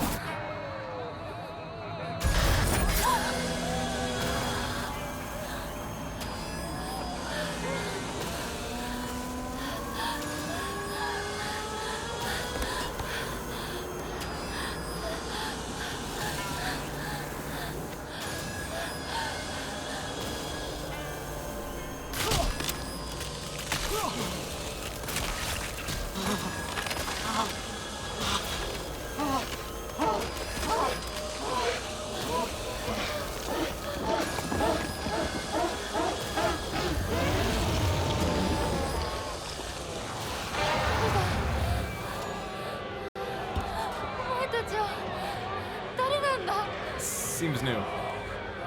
私のお父さんとお母さんを逃がすのはやめろ。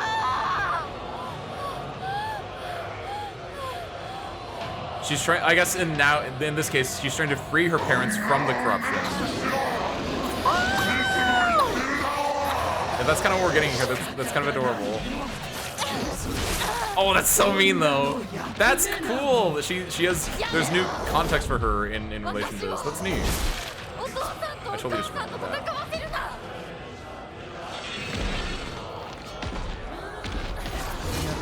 They look the same. The two little attacks there.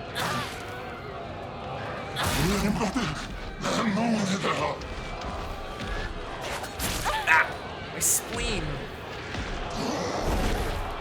She's gonna start swinging. Yep, that's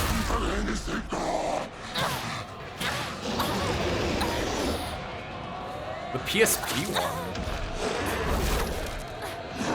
It's because a trucker drove through it at the wrong time. What did he like have stuff in his truck that like ended up causing a poison or something? No,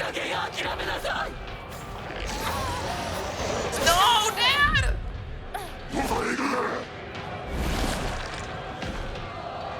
I'm gonna try to be cocky and not heal here, but... Oh god, Dad. Maybe I heal here. I'm still alive, man. He saved a girl from a fire. Oh, was it like a hold on. More context needed. What kind of fire? Was it like a witch hunt fire? Was she a witch? Were they Salem witch hunting and it was like, no, you can't kill that girl, but then she actually was a witch? I don't know if I like that trope. That's kind of a bad trope where it's like, oh, hey, I'm gonna do the right thing, which is save a girl from dying, and then it's like, shouldn't have saved her, that was actually a bad girl. It's like, what do you mean? He entered a cult ritual, so it went wrong. Reverse Immaculate Conception attempt? What does reverse Immaculate Conception mean? I need more context for that. Immaculate Conception is the idea of birth without having sex, I guess. I don't know how to put that into words, or how to think how to put Immaculate Conception into words. Like pregnancy, I guess, without having sex, not birth, you know what I mean. How does reverse Immaculate Conception work? Killing without being born? Like, what does that mean?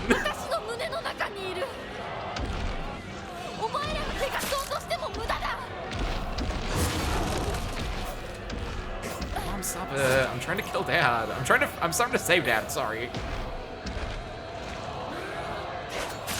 Baptize the baby. Oh, that's actually cool as hell. That's not reverse Immaculate Conception then.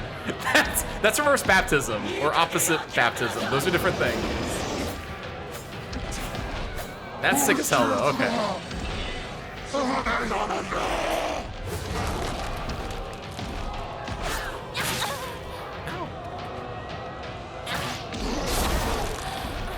Wait, if we're using the cursor moveset, oh, we got the stab move, nice. That move's awesome actually, I should be using that. She wasn't pregnant before the fire.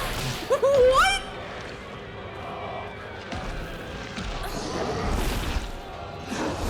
I don't think that's how the Immaculate Conception worked though.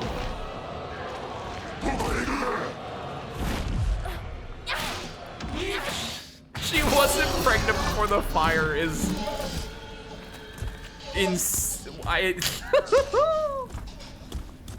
Adios for now, Gabriel. Silent Hill's a great franchise. It's no Danganronpa. It's no VLR. It's no Kodaka. Other guy whose name I'm blanking on right now series, but like it's kind of up there.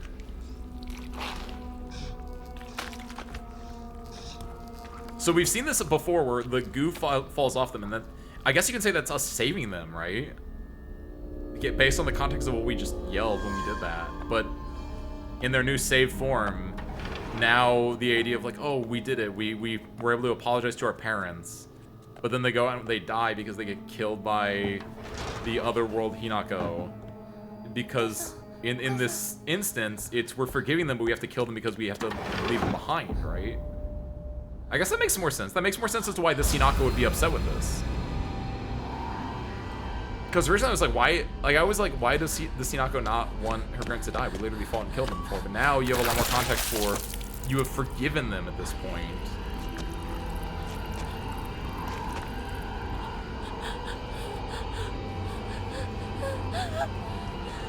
And now that you've forgiven them, you have to kill them, which is, you know, upsetting.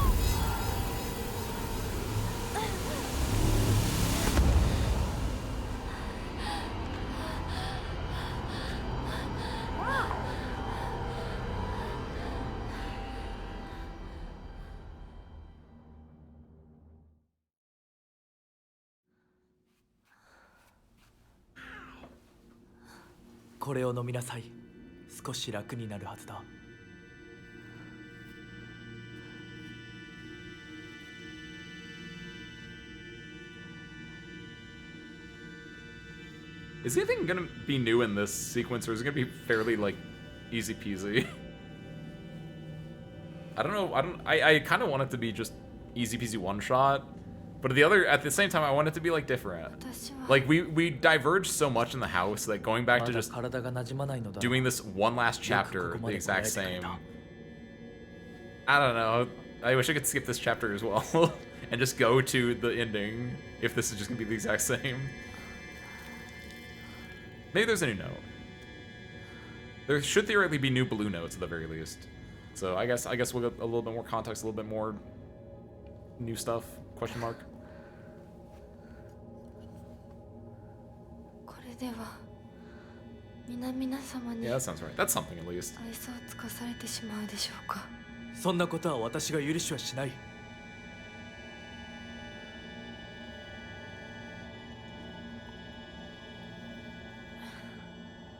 What happened to my plushie that I threw earlier? Oh, I'm holding it! 少し血色が Oh, 良くな yeah! 君の体にも合うようだ。 Forgot about that.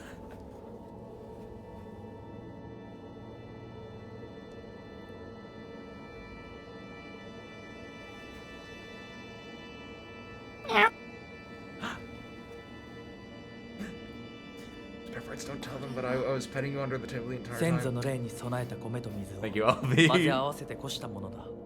神聖な力が宿っている。 Nega Immaculate Conception? Yeah, that sounds better. You could have just said, like, doing a reverse Jesus, and I think that would have made more sense to me. But I get what you're saying. Like, I don't know how I would word that either.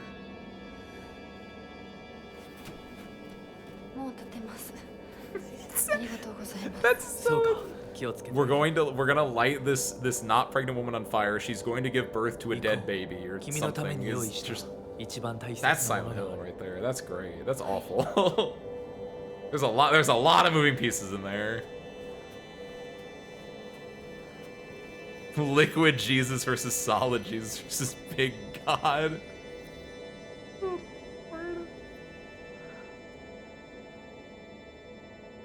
The Silent Hill gear, Metal Gear Hill.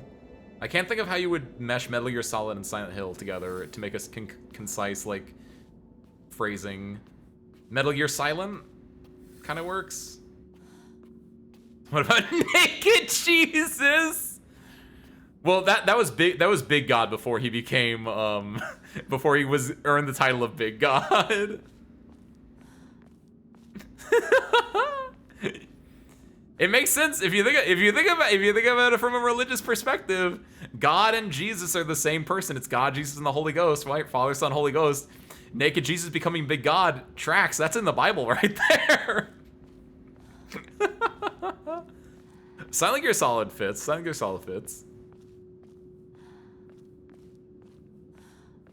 Kept you waiting, huh? Oh my god. Reverse Jesus would be a non-version birth, which is just normal birth. Yeah, I guess also. Yeah, there's not really a concise way to say it. Okay, let's actually, like, we can run again. Knock knock, wake up. Wee.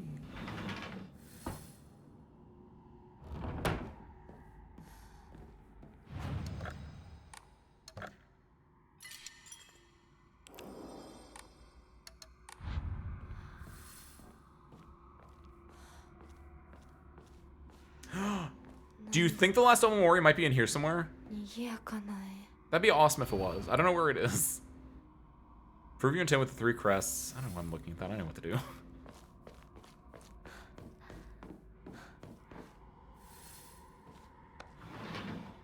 Maybe you get after beating the game.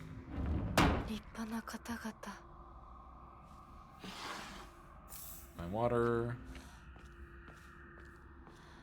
Is it just this one?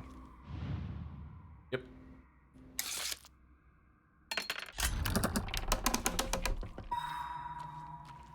This way.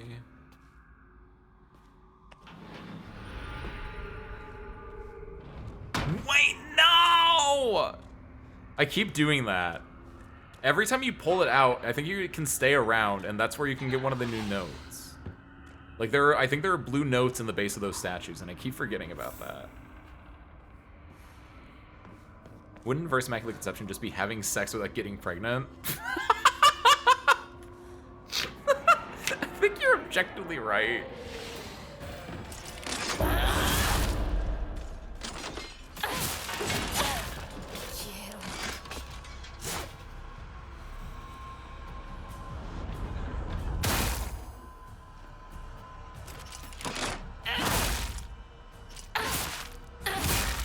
I think the good thing, LP, if we miss that blue note, that's fine. The blue notes are fairly small.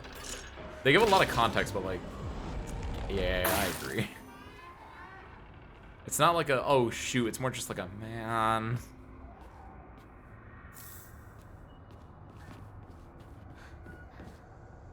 Shriveled. Well, that's what the reverse means. Or an inverse immaculate conception. It's an inverse immaculate conception is just instead of immaculate, it's just immaculate. It's just immaculate in conception. I don't see, that's the thing. We don't know what's getting reversed in the immaculate conception. Is it the gender of who's getting concepted? Is it the immaculate part? We need someone to come in here with parentheses and tell me what part we're immaculizing or concepting.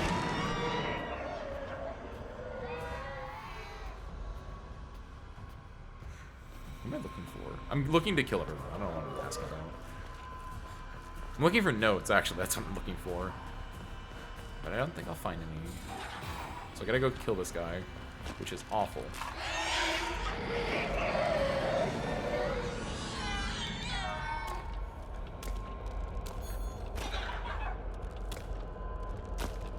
I like that they play hopscotch when they come closer to me. You guys notice that that's how they like walk?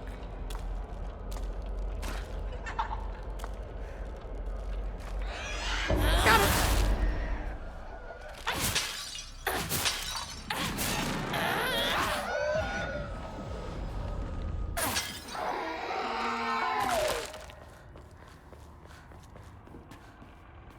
So for reversing every single factor, what is that? So it would be the idea of the Immaculate Conception is Mary became pregnant with Jesus Christ because, like, out of nowhere.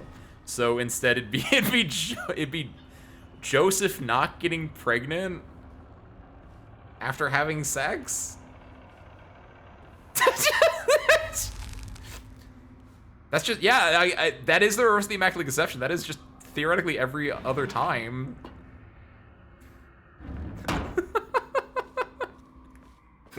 Yeah, I'm with you there, LP. Realize your good fortune. This miracle is more than you deserve. They're talking about the Immaculate Conception. Okay, we're done with this. This is getting stupid. I don't want the Christians on me. That's so stupid. Oh my god. Immaculate Inception. They made the movie without a writer. Oh my god. Let's see, where are you? I think it is the one on the left, actually. I guess I lied. I guess it is just this one on the right. Never mind. I like you say Bible good ending A. Like, yeah, we. I really need to I really need to reread the Bible so I can get a different ending there. Last time I read the Bible, I got the Ragnarok ending, or not the Ragnarok, the Revelation. I got the bad ending, so I got to reread it again to get the good ending, where I can go to the kingdom of heaven. I think it's just this one. Yeah. Where is it? There it is. Okay, hold on. I'm gonna stay here because I think I can open up the chest down here. It does open up. Frick. I've missed like 2 of these at least. Even ignoble mortal blood may serve its purpose. Be grateful you were chosen for such an honor. Oh, that's me. That's my blood. I have. そんなものに選ばれたいと思ったことなどない。She didn't get to choose. She didn't ask. No one asked her. This again, it's going back to like the I just want a choice. She just wants a choice. Real and valid. I normally turn into wolf form to fight this dude, but I think I just beat him upright because then I can use the wolf form to fight the freaking lady.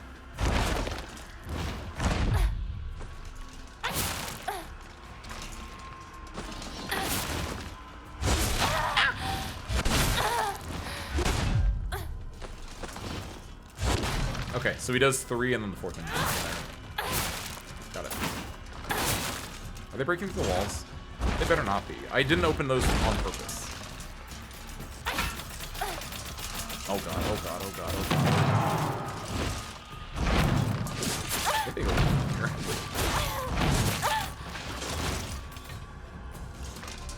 I can't go wolf form! I don't have enough! Oh god, oh god, oh god. This is actually bad. This is actually bad. This is actually bad. This is actually bad. This is actually bad. Get out, get out, get out! Ow!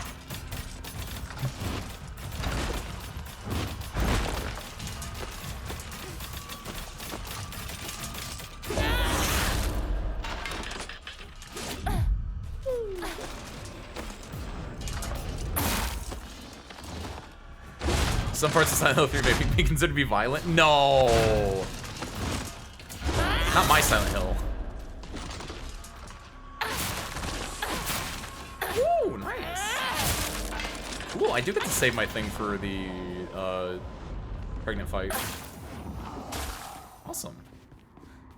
Oh, dang it, I gotta go and get the other ones right. There's the Higashi there, but I don't really want the Higashi. I mean, I'll take it, but like, I don't know. It's fine.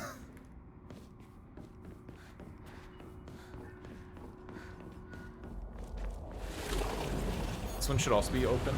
No! Never mind.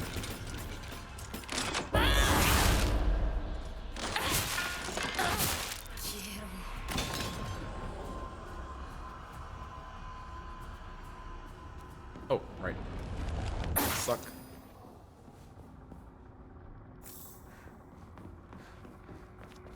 And then, is that everyone? Now it's everyone, okay.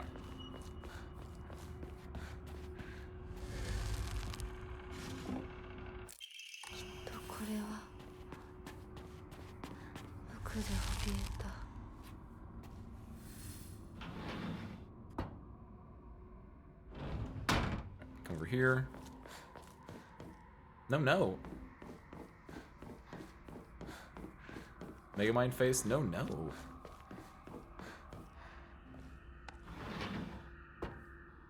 Alright, don't forget to pick up the notes this time. I think, if I'm not mistaken, I think it's this one? Yeah, good job, Ace. Your brain remembers things. Note. Come close. Women must submit to men. Kodayuki is still but a fledgling. Come, and we shall treat you as we see fit. Look. Look into my eyes.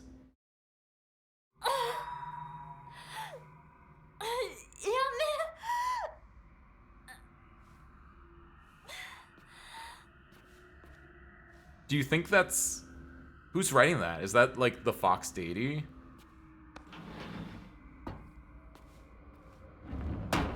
Is there, like, other people in Kodayuki's house? Oh, right, okay. Murder time.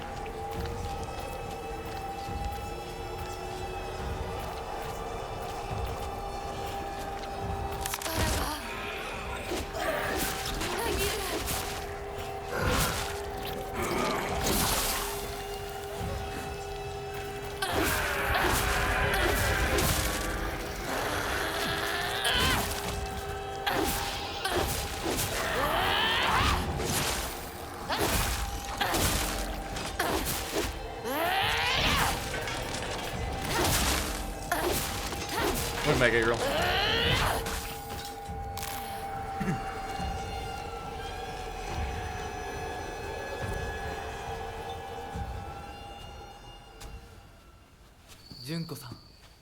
Yeah, there's the bell. I haven't been paying that much attention. I don't think it happens every single time she appears, but there are a fair amount of times that the bell rings when she shows up. I could be wrong on the ones that I didn't think happened. Because I wanted to bring it up during the school where you don't see Junko there technically, but you do see Junko there. You just don't see her there. You know what I mean? But still, the bell is basically like a cat chime thing. しっかりって。未練は拙速では立てない。そう思い時間を与えたけれど、生きていてもいいなんて考えてないわよね。そんな甘えは許さない。殺せ。必ず。もう少し外していた方がいいか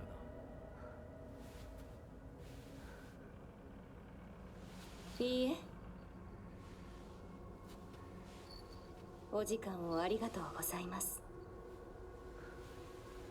それではこれにて。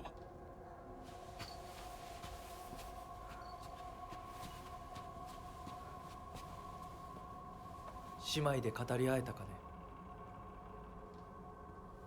はい。それでは行こう。 I agree, and it's very funny the way it's framed because he actually looks kind of small.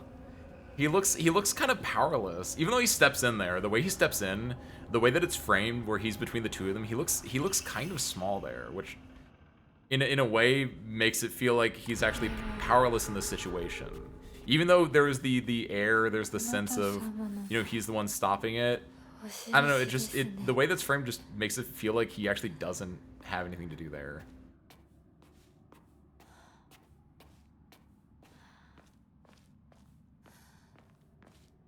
He felt left out. Every time that you guys mention like Junko and Hinako, can you also mention me, Kodayuki?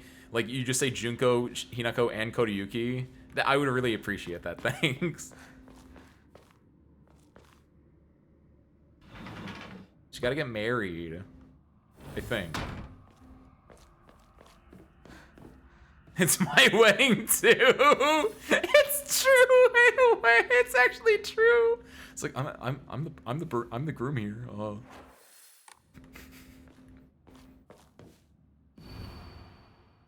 Two chicks confide in one another in their shells. A fox watches over them in the light of his lantern. Nobody knows when or even if the eggs will hatch. Not even the chicks themselves. Real? This is new! We're getting new puzzles, actually. Wow. Wow, what? How is this a new puzzle? This is crazy.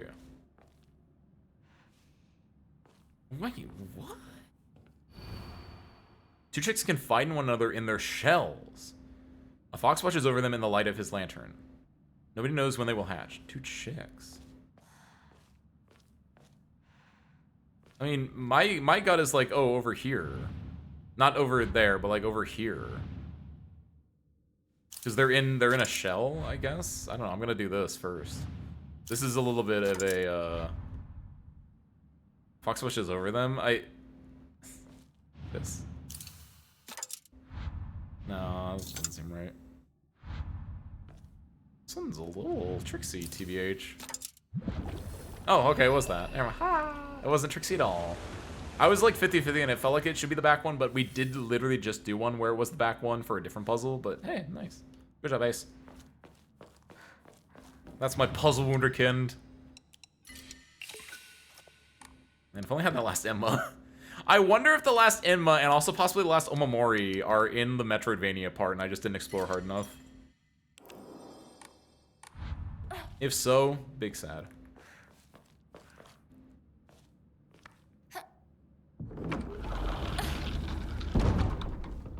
Time for the rings. Time for the vine boom.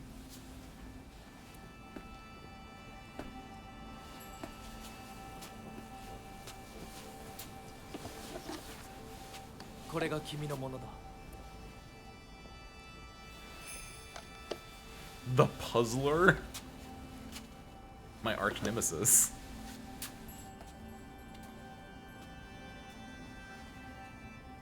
The Riddler. You're like an off-brand Riddler when you say the puzzler. How much left? I don't know. You gotta lock in and you'll find out, Gabriel. You can't be going up to pure cinnamon being like, how much longer left?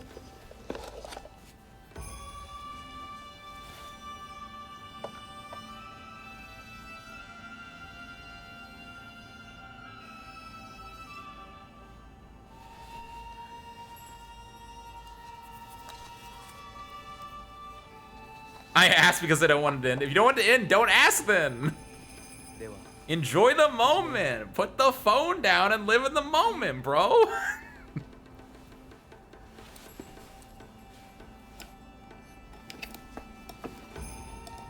Sorry I broed you, by the way. That felt really out of character.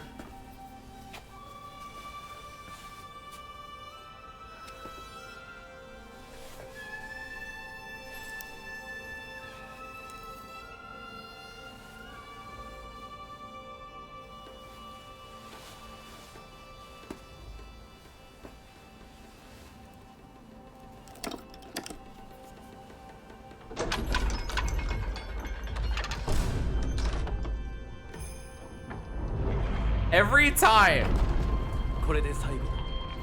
Because I always forget when it happens, and it gets me every time. 一緒だからここまで来られました。もうわずかの辛抱だ。はい。最後まで。 Here we go. Skip.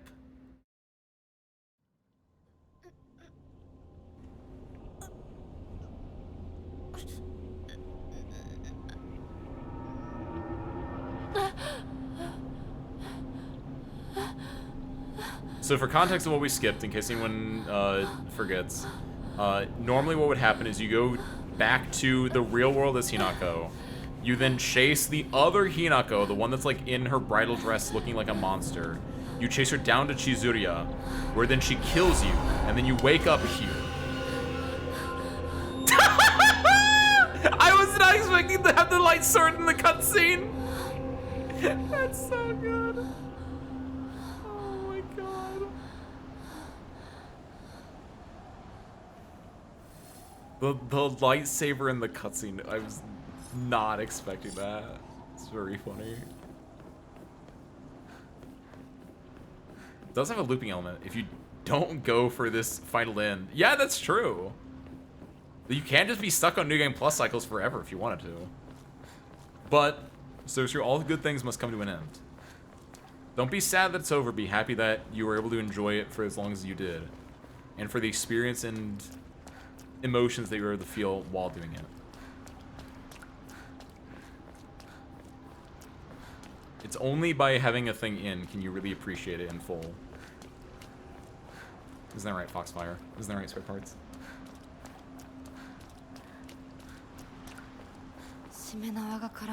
Just like endless shrimp. It's true. Everyone talks about endless soup salad breadsticks. But it's only when you leave the restaurant that you realize how truly blessed you were to have that.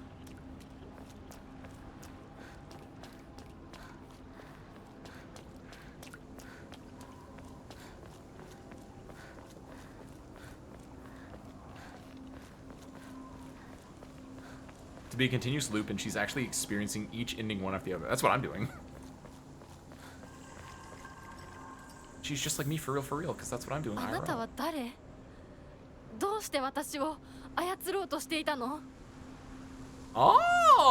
I don't know if that's what she says when you reach her before.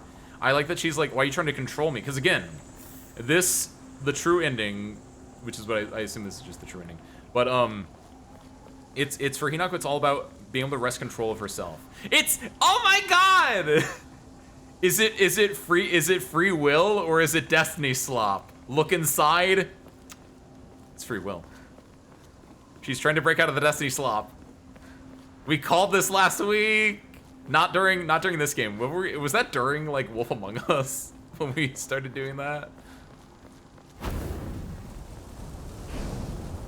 Because that is true, actually, if you think about it. The doll was the one being like, hey, don't do this. Hey, do this. Like, the doll kind of is a grand figure in the control of Hinako's life. Or at least the way that we've been playing through.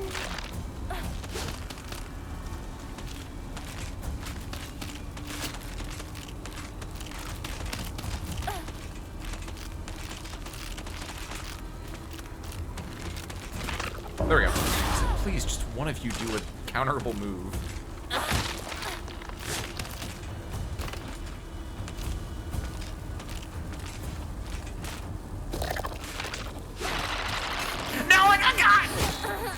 did it too late. I was eye rolling and looking at chat because I wanted you guys to know how like stupid this is. Dude, it's something I can counter. I know I could just like fight them normally and then like take my time and like have a good balance, but like I can also just not do that and just counter them.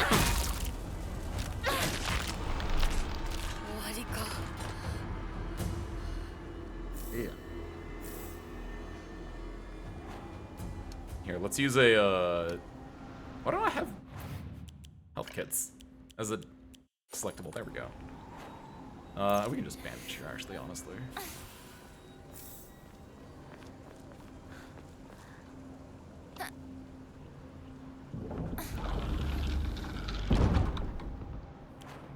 Let's go knife. We haven't used the knife in a hot minute.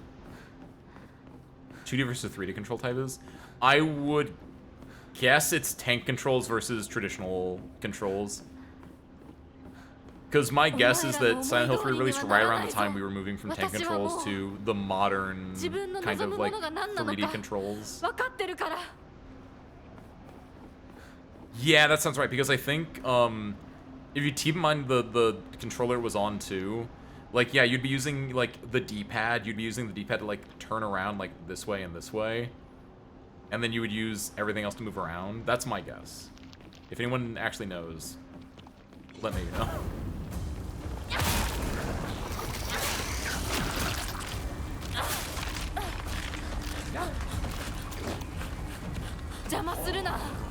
I was like...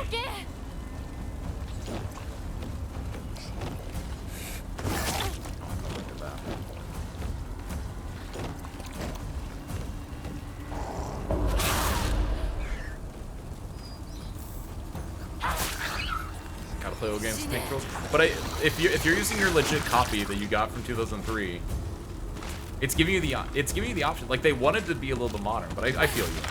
Sometimes you do like the lack of control that tank controls give you.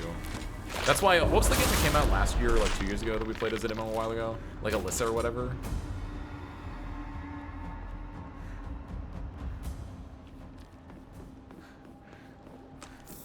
Like sometimes you do just want to be nostalgic for older controls.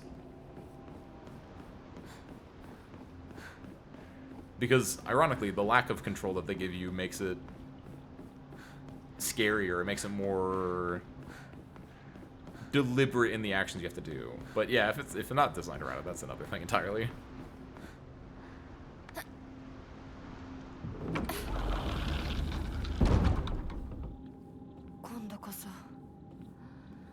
Can I go yell at the doll? Can I look at it in a second? I really thought the dot was going to be on the doll and not on the antique comb for a second. I was like, oh, yell at the doll, yell at the doll. Girl yells at doll.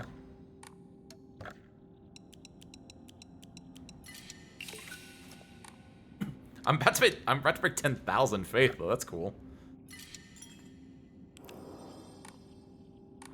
Some folks might like how tank controls handle fixed camera, so you just go straight by holding forward. That is true. Does Silent Hill 3 do fixed camera though? I guess is the thing. I don't think any Silent Hill. Wait, did Silent Hill 1 or 2 might have? I don't know. I'm like I said, this is my first Silent Hill I've actually played, so I don't know. I know Resident Evil definitely did, which is why you're saying tank controls for that one.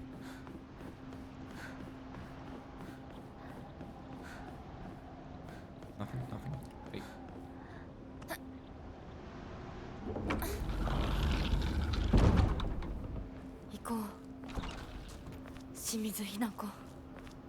Until homecoming. Oh.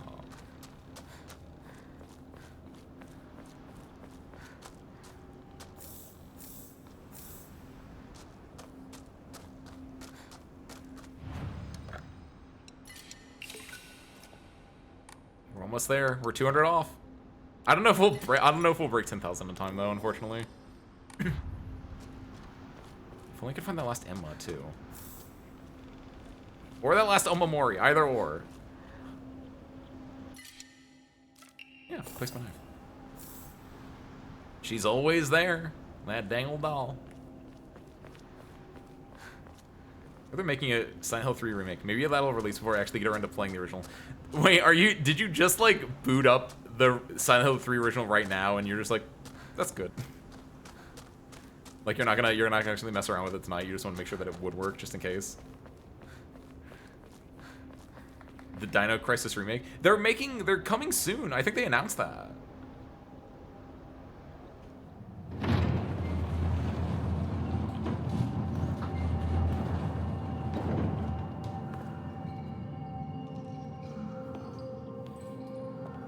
Okay, here's our last bit. This is it basically. We get this cutscene into the end. All right, get ready.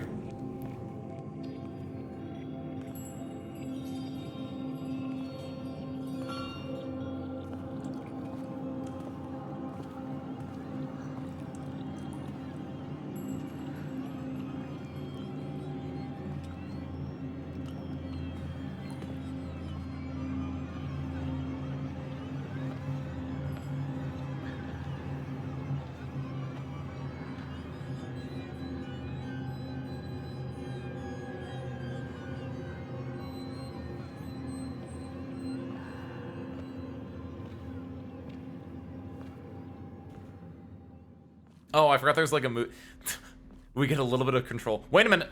I think I did this before. I tried going back here, but I wonder what if the Omori is just like back here?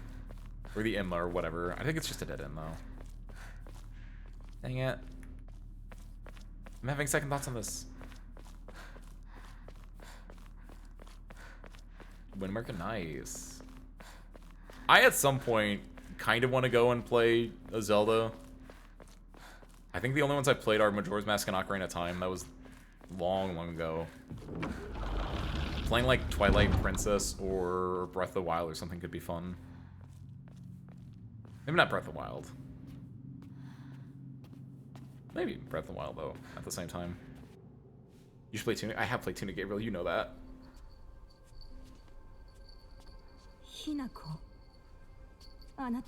Alright, buckle in. Here we go. ちゃん、私たちは誰かのおもちゃにされているの。どういうこと？ Someone's toying with all. Is it? 私を嫁がせたい何者かと、それを妨害したい何者かが私を2つに引き裂いて戦わせている。そんなことって。とても苦しい戦いだったけれど。 Is it free will or is it destiny slop? And it's been destiny slop, but 望まぬ選択を強いること、それをせかすこと。私たちはそれと戦わなくちゃいけないって気づけたから。We both have to fight. Get her in battle. She can take my laser sword.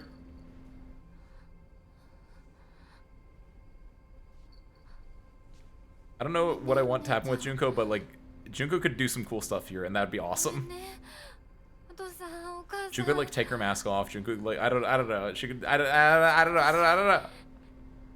やっぱり親不孝者だと思う。でも本当に私の幸せを願っていてくれるなら。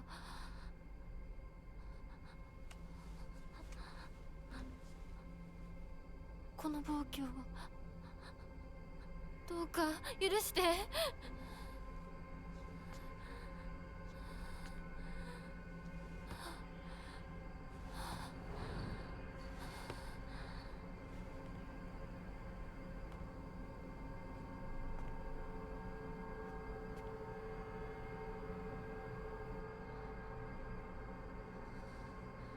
これが 私の選択、そして私たちをもてあそぶ者たちへの抗議。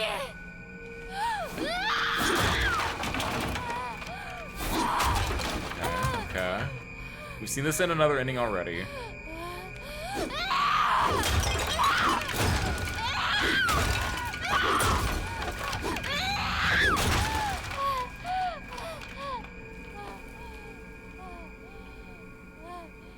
Dolly, you need to go. Dolly, Tunic's one of the greatest games ever made. You need to go check out my VOD on it, or you need to go play it yourself. Preferably, you should go play it yourself. It's amazing. We could talk about that a lot, but we're also locked into new stuff right now.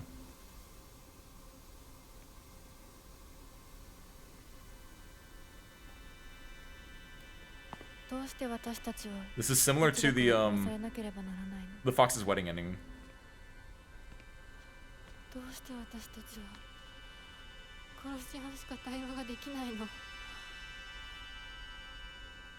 What?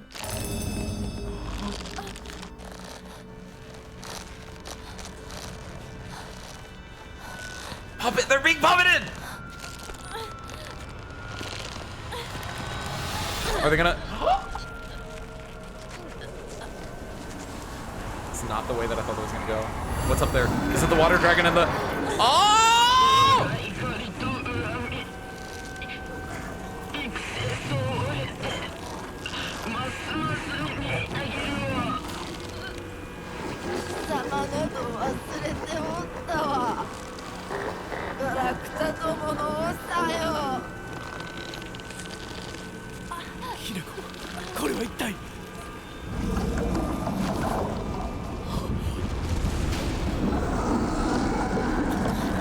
The Ashura and the Fox. I'm surprised the water dragon isn't there. I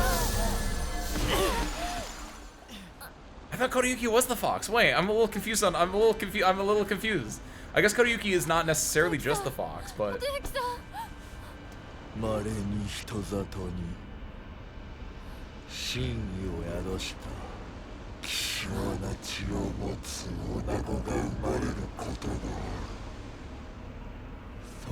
Oh!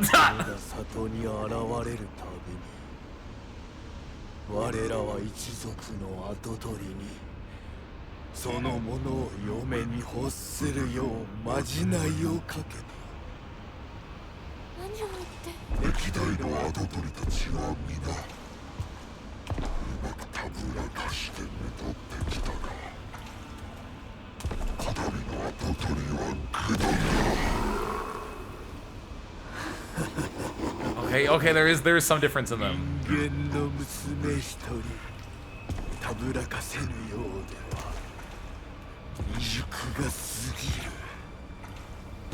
That's because I gave up the brooch. That was me rejecting it.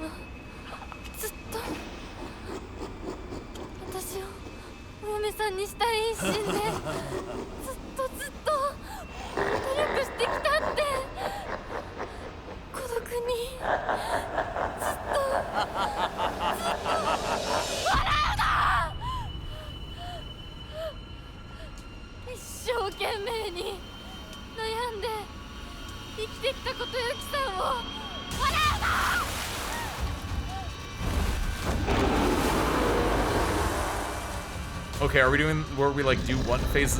Defeat the gods! Oh, we're gonna have to fight both?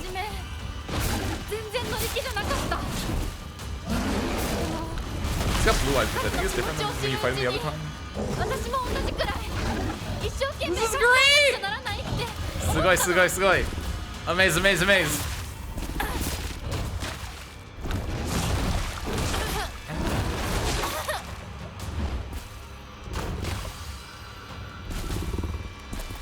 Does he have all 9?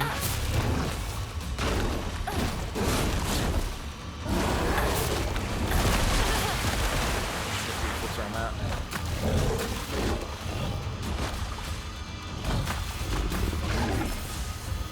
1, 2, 3, 4, 5, 6, 7, 8. Yeah, that looks like 9. I believe you. Also, go look down there, Dolly. I don't know if he's gonna do anything I can counter, so I guess I just start going crazy because he has not done anything that has made him glow yet. I think the game's nice enough that I can feel here. Okay. That would have been really cool. That would have been really stupid because they're not. Oh, hey, that's what he does do a little thing.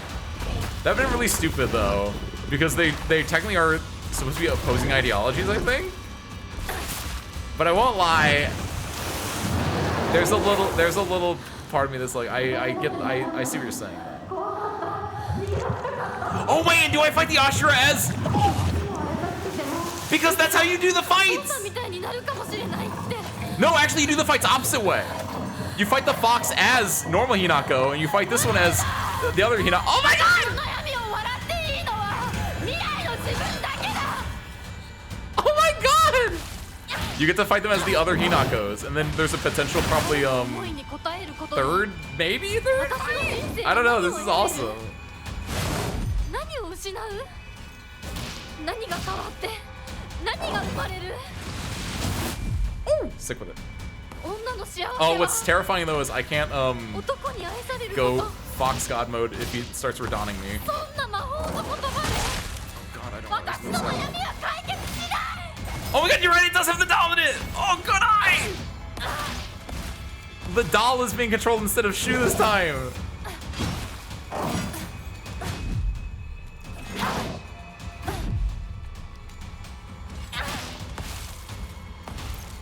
This might be too cheap. I got this.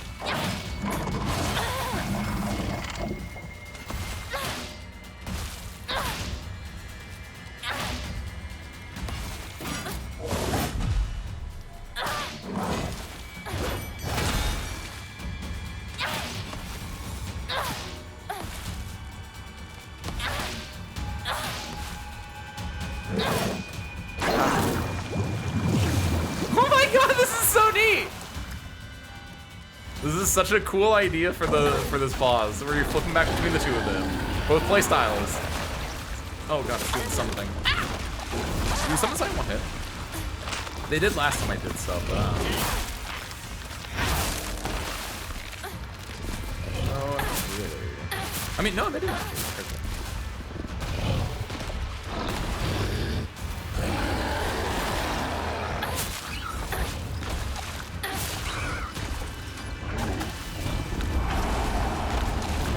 Oh god, what? Ah!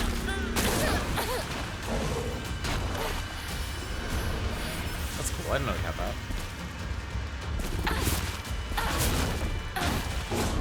You know what's actually really cool? Oh my god.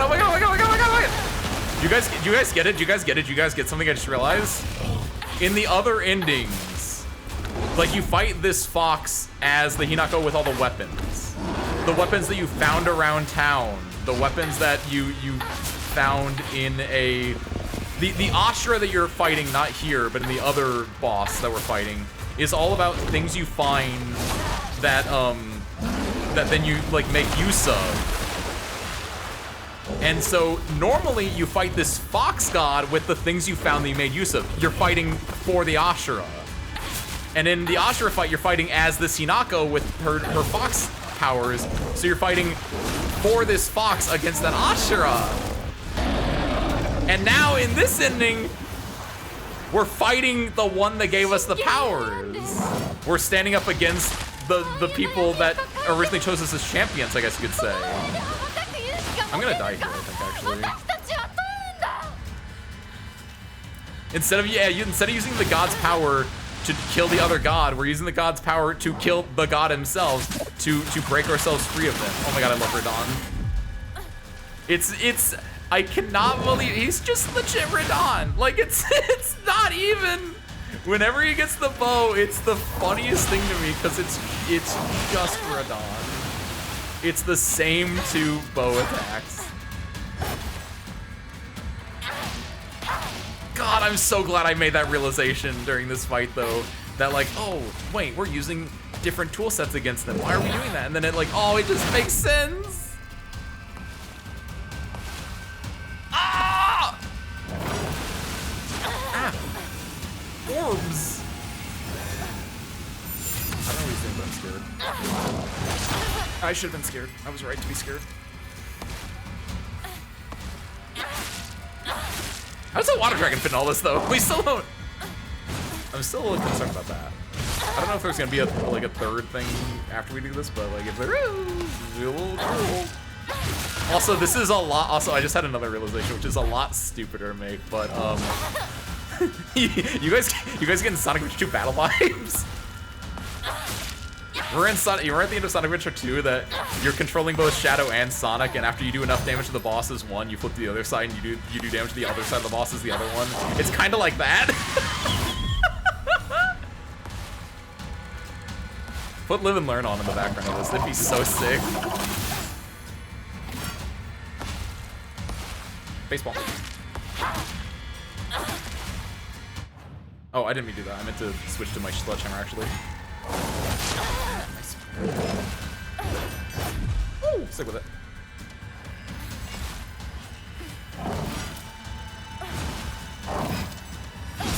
Oh, I thought I had the timing on that. That feels incorrect.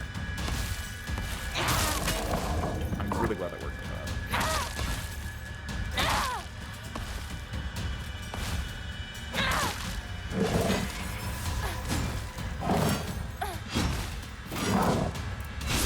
Oh, I'm out of stamina. Oh my god, I haven't been out of stamina in so long. I forgot how much. Yeah, it's because the sledge takes a lot of stamina, I think, actually. Good. I knew we were eating close. One more phase of each. They're like the faith of the village. There's the unique culture, the fusion of Inari-sama and the Tsukumogami. Oh, good job pulling up the name for it, by the way. And maybe that playable giant Bright Hinako to fight the water dragon. That'd be sick, actually.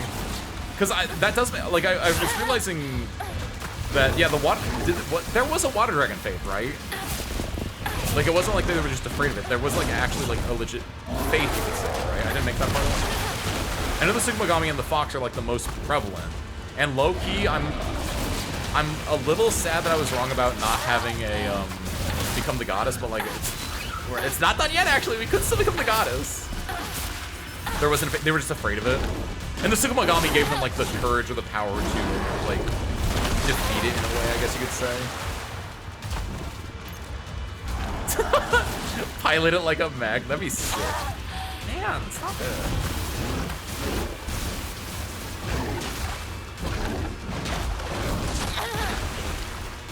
Do your one move that I can count. I don't like you change your moveset.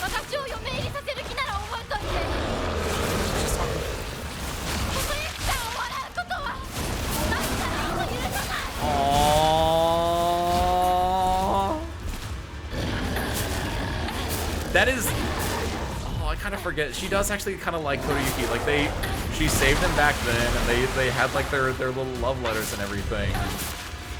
Like and a big part of it was that she was kind of being forced into it in a way. That's why it was a lot more gray with her feelings. But no, I think she actually does. It's one of those things where it's like, yeah, it's scary, but I think she actually does like it a little bit.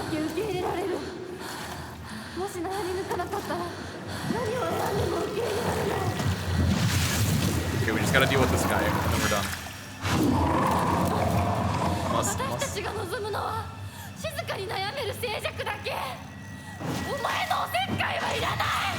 like that she uses the...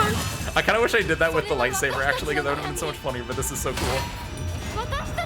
Or if I use the sword, but my sword is... And now it's instead of Radon, what is it? It's doing Millennia? No, not Millennia. What's her face? Oh, I'm so sick with it. Yeah, it was the Orochi, and the heads got one of the heads got launched, but I didn't know if it was like a worship thing. I guess it was just there's the bad juju in the village kind of a thing. Is more accurate to say, I guess. Do I have the one? Do I have the Omamorion that gives me stamina? My weapon durability back? Because it feels like I'm not getting weapon durability back. Oh, it's only on kill, isn't it? It's only on like kills and counters, I think. Actually, that's oh. Oh, hold on. No, I'm dead. I'm dead. No. No.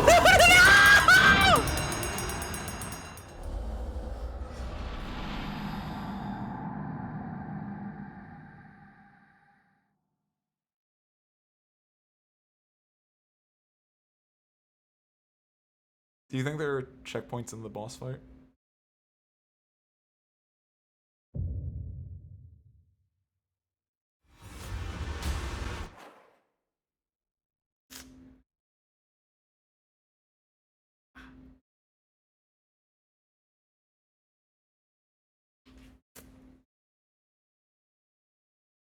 Teehee.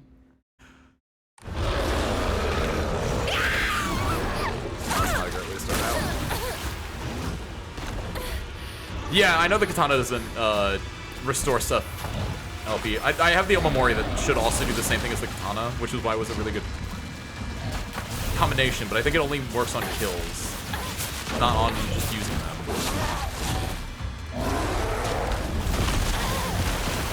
What's Timbus? I don't know enough Twitch lore to get that reference to you.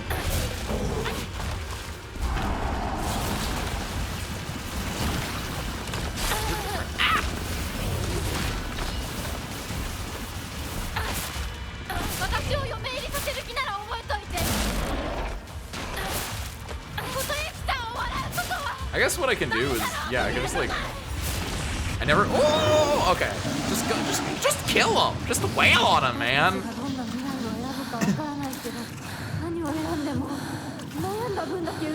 Wait. Oh wait, okay, no, it does save in phases. It saves every combined phase. Oh, thank you, game. You're so nice to me. Oh, that's awesome. We're so bad. Oh, I was legitimately afraid. I was like, that felt like a long boss fight. I don't want to do it again.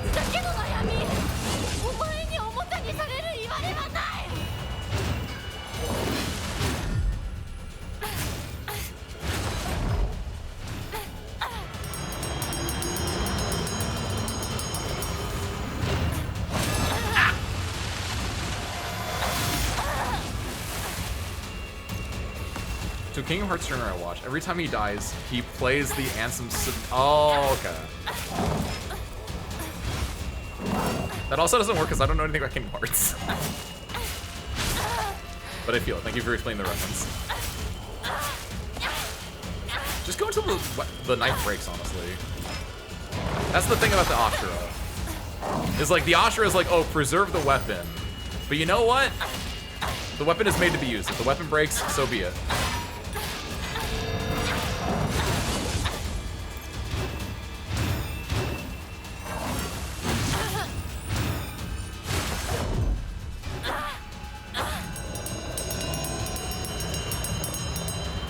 How do you do this if you did not have the other sword, by the way? Because I guess I have a bunch of toolkits. Oh, also I won. Nice. There we go. Within 10 minutes? Oh, I did it! I got an achievement for that! Wait, what do you mean? I thought I just got the you did it achievement, but I got an achievement for time. And I died! Not saying I'm the best or anything, but that's so stupid.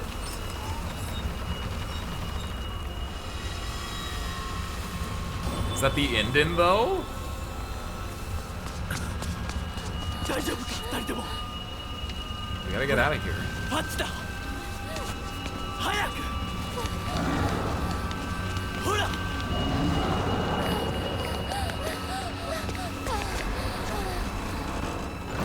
They played it once? Oh, Mayu.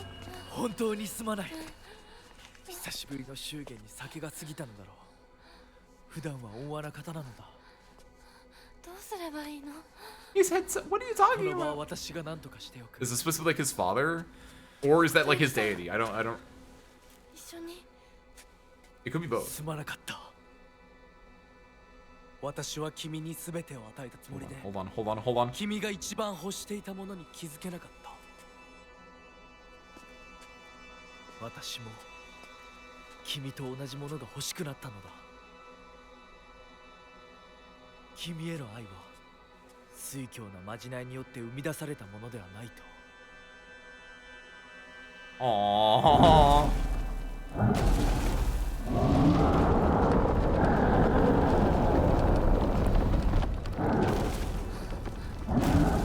行きなさい。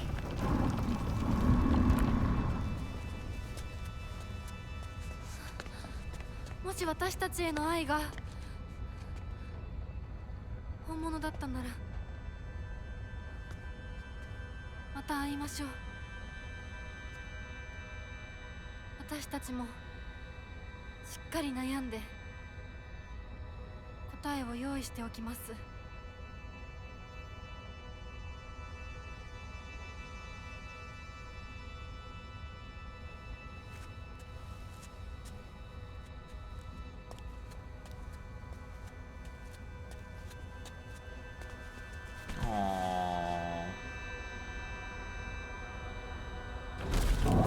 guess you're right, LP.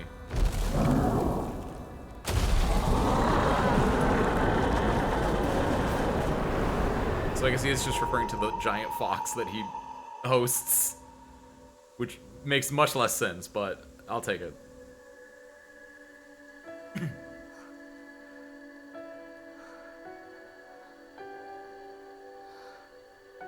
What's happening?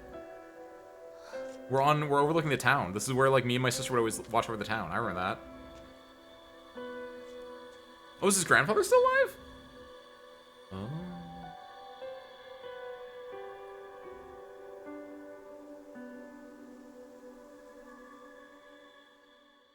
And if, yeah, you're right, I'm fully back to normal. What a wild adventure we just went on. Is there a post-credit scene? I imagine there is. I need to see this.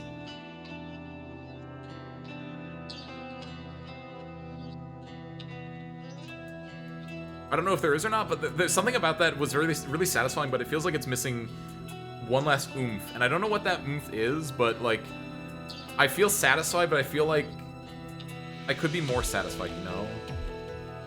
Like, I don't know what the oomph is that really wraps it all up in a bow, but having Hinako just hugging herself, overlooking the scenic village, doesn't hit fully in it. So let's see what the after credit scene is. And then after that, after the full credits, then we'll talk and we'll break down everything. We'll try to put our timeline together. I'll see what you guys think about it and see what you guys know, because you guys are knowers, right?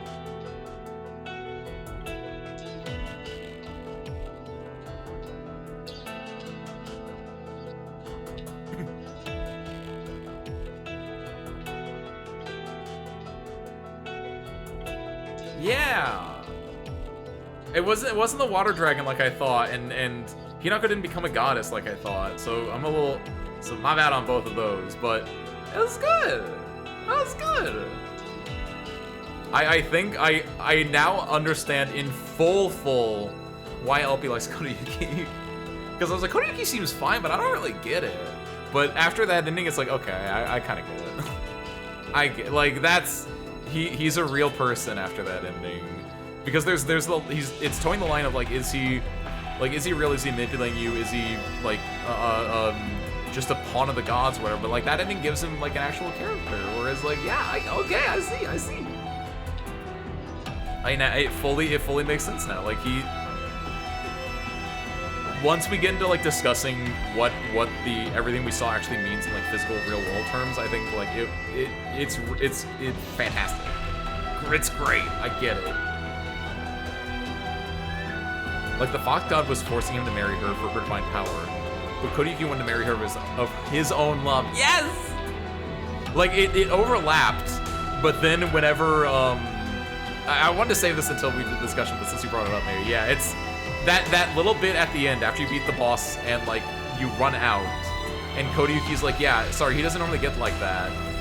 And then he says straight up, like, I want to see if, like, yeah, take your time. Go and take your time and see if we really want to do this.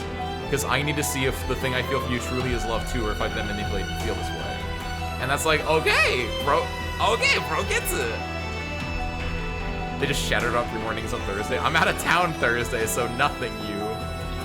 But next Sunday, we'd be back. I don't think this should shatter up in innings though, that'd be stupid. I think, depending on how it wraps up here, this game is perfect. I hate live service games, service crew. I can't stress that enough. Good lord, let games in, let games finish. Monkey's paw curls. Doll being in the Ashura explains the doll's meaning too, which is cool. What do you think the doll's meaning is? That's one that I want your opinions on. Because I still don't fully know, unless you're just saying the doll is, similar to how Kodayuki is the fox's servant. Are you saying like the doll is the Ashura servant? That was the vessel by which the Ashura god pushes influence. Okay, yeah, okay. That's interesting. I didn't think about that. And that's why every time the Ashura's like, don't trust Foxmask, when it's like, Foxmask seems fine. Don't do, like, okay. That's interesting. For next season, I'm gonna get, you guys, don't forget to get the Silent Hill off Battle Pass, service crew. Which is why the doll is always against the... Yeah! Good eye, Mayu. There's good loot in the hospital level UV pyramid. But it's only like after... Ooh! I was gonna say it's only like after you do the dailies or after the weeklies or whatever. I don't know if my gotcha games to make a joke here. Oh my god. Because Hinako did abandon that doll without really doing the ritual need to put it to rest. Oh, LP. Very nice. Because, yeah, whenever it's an old tool, you have to do the ritual to put it to rest. And since she never did that, it became restless. Ho ho ho ho! Letter from Kodayuki. The days have grown warmer where I am. What is it like in Ibisagaoka? I can still recall the startling beauty of dandelions peeking out through cracks in stone walls. I would like to express my appreciation for the letter you sent me. It was quite enlightening. I will follow in your footsteps and start by simply trying to enjoy life. As per your recommendation, I purchased sauce-flavored senbei the other day for the first time. Oh my god! I must have been quite a sight to see. A man dressed in a suit buying cheap rice crackers and eating them with children outside the candy store. Oh my god! The children laughed when they saw me, saying that real grown-ups don't buy such cheap snacks. And so I explained to them how I wasn't able to eat many treats as a child, which is why I'm eating them now. Oh my god! This is so adorable! When they heard that, they began swarming around me and telling me all the different delicious ways you can eat sauce-flavored senbei. Though I must say I was taken aback when a child suggested I try putting strawberry jam on it. Oh Imagine such a scene. A full-grown man eating snacks with children. While I was rather embarrassed, I felt like I had regained part of my lost childhood. I intend to become reacquainted with my inner child, discover my own dreams, and live life to the fullest. And once I have done so, I hope to reevaluate my feelings for you.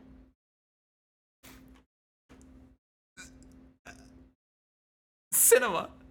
That's so adorable. That's so adorable. I'm gonna die.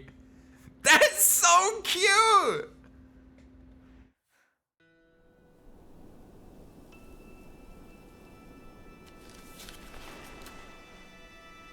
She's reading the letter, I assume, with her fox arm. Wait, what?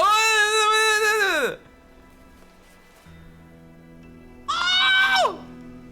She doesn't have the mask, but she has the arm? That's kind of a W, honestly. That's kind of a W, oh my god! 誰かをものすごく好きになってその人のためにものすごく努力して情熱のすべてを注ぎ込むような一途で一生懸命な生き方をしてみたい。今度は私から琴幸さんに求婚するくらいの勢いで一生懸命に。私はまだ決まってないけどとにかく何かに一生懸命に。何それ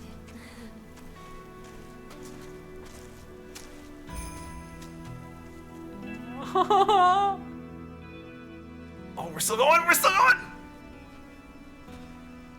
ここは静かだね。Watch the water dragon come out. It's like a to be continued. せかさない。いるのは私たちだけ。Just the two of 私たち us. だけで行く末を This is 決め really られる。 this is like kind of cinema right now.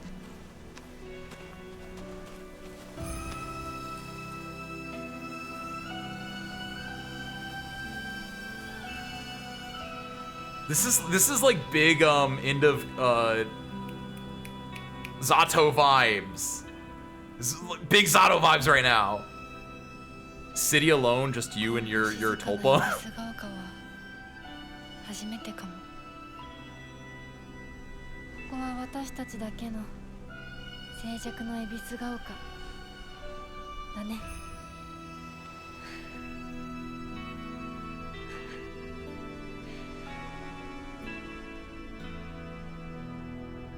Give me. That's the shot I wanted it to end on. Yeah. Did the river overflow? It looks different, right? That's the bell. Oh my god.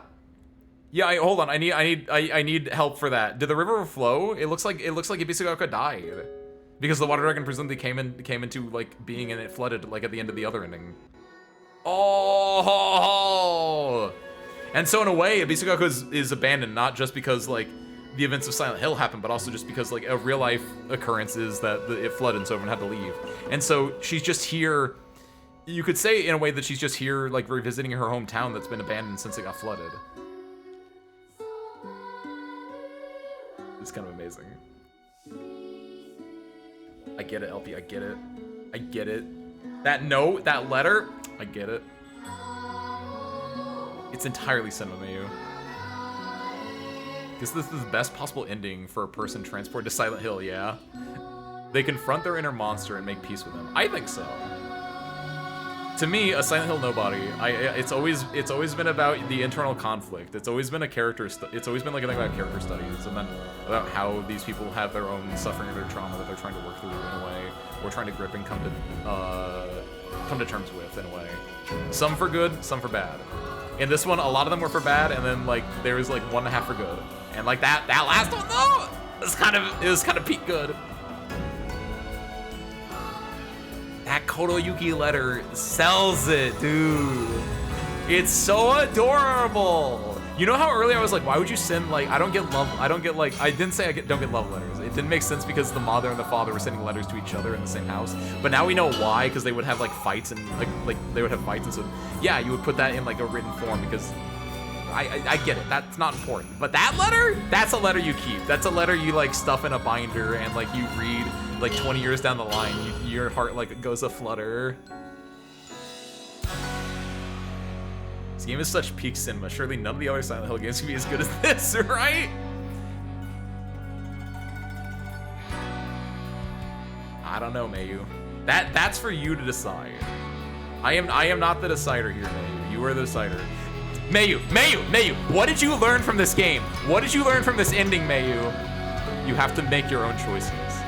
If that's the choice you decide on, that's your choice. I'm happy for you. But none of us can make that choice for you, Mayu. None of us can make that choice for you. Hit it.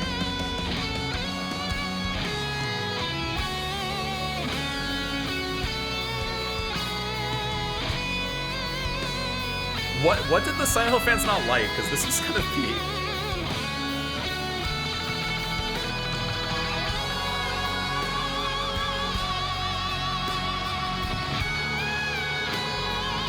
Is it like gameplay or is it story? Because like this is insane. This is the Grun game of the year.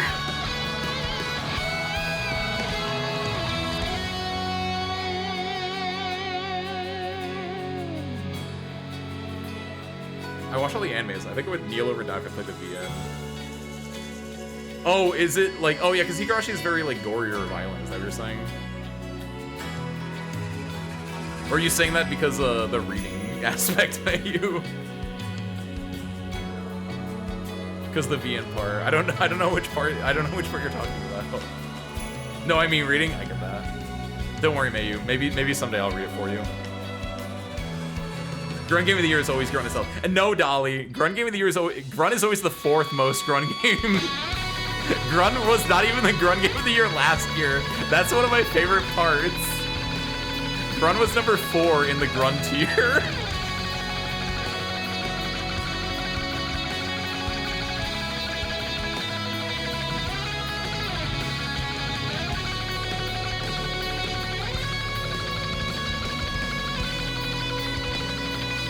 Good job, Kai Zhang. I was really afraid of pronouncing any of these names right because I feel like I was gonna pronounce them wrong. But you always gotta shout out some person in the credits.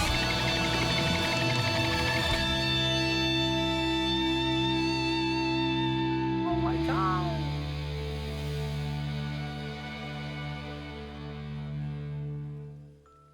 I love it. Silent Hill fans be damned. I kind of love this.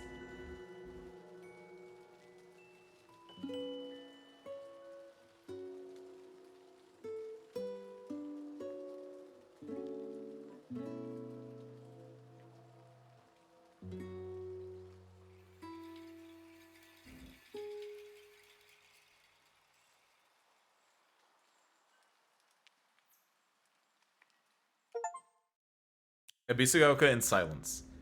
We need to talk about our future. And with that, what's the last one gonna be? Is it just gonna be like Hinako's face? Oh, it's the little bird! Because Hinako's the little bird! Oh, I should have got that's such a good one! Hold on, let me just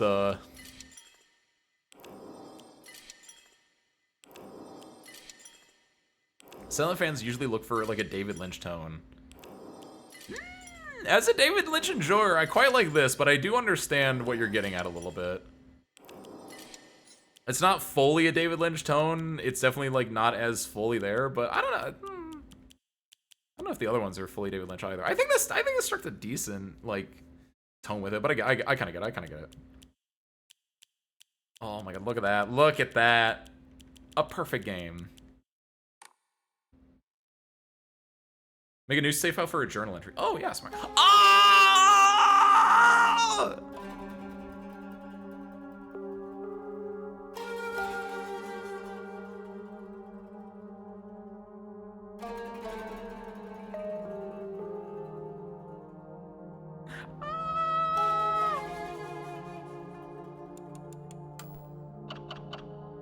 Ibisogoka in silence. We need to talk about our future. It's the same as the achievement I just read. Hold on. Yeah, let me jump in here real quick. Let me do this. To play modded Minecraft. When I see him writing a how to train your dragon into the sunset. No. You might be able to get me to play Minecraft if somehow in some weird future I ever decide to like give Mojang money again. Which isn't that like impossible to do. But modding Minecraft, that's a whole other thing. I would never do that just on the principle of modding is scary. I modded one game on stream, and that was RimWorld.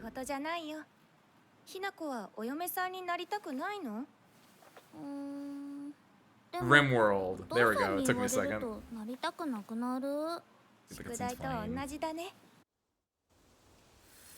Oh wow, I didn't realize that all was considered one cutscene.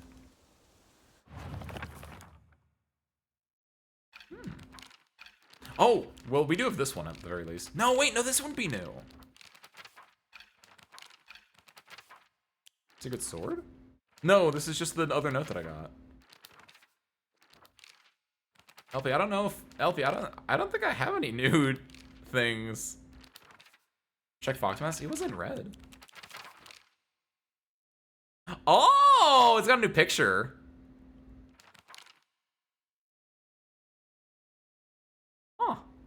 Is it just the picture? He's got the, I do like that. It's got his real face. And then everyone else is. Oh, that's awesome. Everyone else is back to normal. Now we've seen the. Now you can say, yeah, we can say that we've seen the real Kotoyuki in a way. We've seen the man who is trying to figure out what he wants to do with his life. Because in fairness, yeah, it's when you're like late teens, early 20s, you don't really know what you want to do with your life. Hell, you could be 32 years old and still not know what you want to do with your life in full because your life is long. You're on this planet for like 80 years, give or take.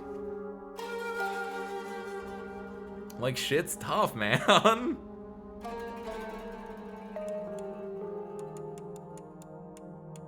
Oh, I guess technically you are right, Dolly. We did have to mod this. I don't know if the mod is still on or not, but technically there are 2 games I've done on stream that were modded then. RimWorld and this one, technically. Okay, I would love to stay on here while we do our breakdown, but this is such a beautiful scene that it's causing everything to lag, and so I'd rather get like immediately 20 frames back on myself, so we'll kill this and we're gonna put on just the soundtrack in the background. Good? Actually, here's what we can do. Hold on. Silent Hill F main menu what was that called? Silence ending. I'm just gonna type that in. I was like, can I just like get like a 1 hour loop of that? I gotta take a screenshot of it too. You're right. You're right. Yeah, just type in true ending. Go to videos. Main menu theme OST soundtrack. There we go. Yes. Okay. Cool. Awesome. So we can put on that in the back. Oh shoot, the TGA toggle is in full screen, right? We'll I can do. You know what? This is fine. Actually, it doesn't matter what we're seeing here because we're gonna have to like we're pulling up paint anyway. Here. Well, good. Okay. All right. So we're pulling up paint to do our breakdown of this. All right. Oh, it's great. I kind of wish I had the game open still because then I could like open it up to go back and reference things, but I like having a full range of motion personally. Do that. Do this. Do There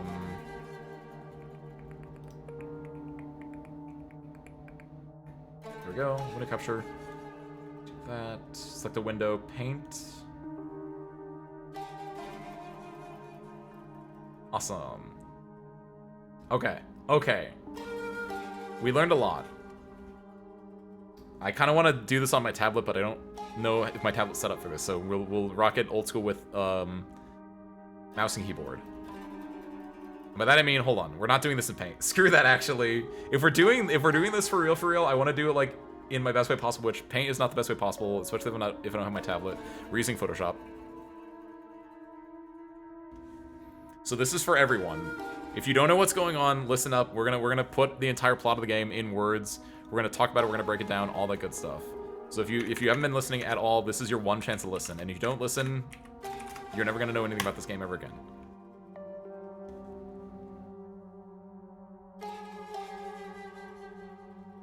Where is my... Oh, I have to flip off and then flip back on. Perfect. Okay, cool. I feel like you just need a paint source in your OBS cropped with the color key set to remove white so you can annotate over your stream. That would be really fun. I have thought about that before in reference to certain other bits because it is kind of funny. Ooh, no, I understand what you mean. I actually understand what you mean. I didn't catch it at first.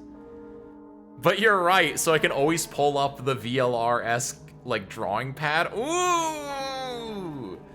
May, your genius is frightening. This is why you can't read or play single-player games, maybe, because if you have the knowledge you currently have and you gained more from doing that, you'd be unstoppable. We do that. We'll just put a nice light gray background on. Okay. So, this game takes place in center that, and also move it over here. And also, I have squishing on because last time I was in here, we were making the stupid Incio's game edit. So all of my settings are for that. Game takes place in Japan, 1960s, early 1960s. We have our main girl, Hinako, she's our MC. We have her friends Renko. We got Shu. We got Sakuko. We've got her Kanta, which is dad. We got Kirie. There we go. Mom. Mim. Mom. And we got Junko. Sis. We also have Koriyuki. Fox. Okay.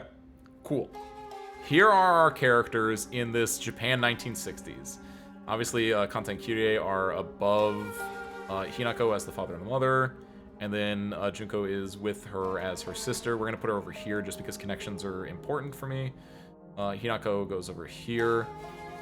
Then we have Koriyuki. We can put Koriyuki directly under Hinako for this reference. Then we can put Shu next to Hinako, like, because that way he's within striking distance of Koriyuki, because that's important. Then we put Sakuko. Sakuko is going to go here next to, like, Junko and Hinako, because she is part of the family, but it's more kind of like this. And then Rinko is obviously close to Shu because that's important, and not near anyone else. Oh, Kimie, not Kirie. Sorry. Good catch, good catch, good catch.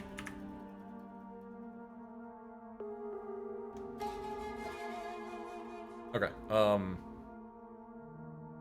eventually make Ace throw a plushie at the screen. I would never. I've never thrown a plushie at the screen, Dolly. Why would you say that? I was throwing the plushie at the screen so you could like catch it and hug it. Anyway. Is this a really old version of Photoshop or a really new one? It looks so different. It's a very old one. This is help. Where is about Photoshop? This is a 2014 version of Photoshop. So what happened is when I got my new PC back in 2020, I just basically copied everything over from my old original PC. So yeah, this is just the version of Photoshop that I illegally acquired back on that PC. So it's a little old, but it gets the job done. Have you seen my thumbnails? So make you just sleep in 20 minutes. I will listen to your explanation while falling asleep. I will not explain this again, Gabriel. So if you fall asleep, it's on you to go back and look at this. This is important. Okay, so we have our cast of characters here, and there is not really anyone else that's important. There are bits and pieces here and there. There are the versions of people that Hinako sees. How do we want to approach this? Just the timeline of what happens in the game. So the game starts out. We'll do the timeline of what happens in the game. You start as Hinako on the date that you are either to be married or to be handed off to Kotoyuki. Kotoyuki, Fox Mask, aka, is someone from your childhood. He is a boy that you saved as a child from a fox attack. He is also, as it turns out, the heir to a large clan, I guess you could say, of individuals in Japan. That kind of, that's where your cult connection comes in. Kotoyuki, in a way, has been inundated with the spirit of the fox god as well. Not Inari-sama, but Inari-sama's messenger. But there's a lot of conflation between the two that never actually ends up being separated out. So whenever we talk about Kotoyuki the fox, we're also talking about Kotoyuki, like the messenger, and also about Inari-sama. And also, I don't know why that didn't work. What happened? There's literally no reason that shouldn't have worked. Ah! I did that manually. I don't know why that didn't work for you. I apologize. I'm also really surprised that actually was a wrench that got launched to me. Unless that was just really delayed and that was your wrench. Hold on, let me... No, that was just lucky that it was the wrench that got launched. I don't know. That's why didn't that work? I'll fix that later, maybe. Maybe. You literally did throw a plushie at the stream. I don't know what you're talking about. It hit a wire and spilt tea and nearly set the hanger on fire. It did not hit a wire. It nearly hit a wire. And because it nearly hit the wire and didn't actually hit the wire, it didn't set the hanger on fire. It was on wire. I guess it did hit a wire, but it didn't actually hit the exposed part of the wire. It didn't like go down to the staticky part. A catsup redeem? What is a catsup redeem? Is it where you throw spare parts at me? Or you throw things at spare parts? Because either of those are not agreeable, and those will never happen. But we play as Hinako, who is getting married to Kotoyuki, so we can put we'll use smaller text here. Also, it should be in red. There we go. So, to be wed. We'll put that between the two of them. We're just gonna make a really, really big, complicated flowchart as much as we can. We'll do our best with this. But because of that, we might need to spread these out a little bit more. Let's do that. This, Cersei, you're gonna look into, this is how I made the corkboards. This is basically, we're corkboarding out a, we're corkboarding out Silent Hill F, and honestly, If you told me that at the beginning of the Silent Hill playthrough, I would say that you're insane. But now that it's all said and done, yeah, it makes sense. Tracks.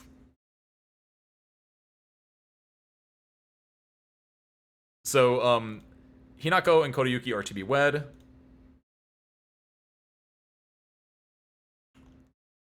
They are, like, the marriage of Hinako to Kodayuki is the entire basis of the game.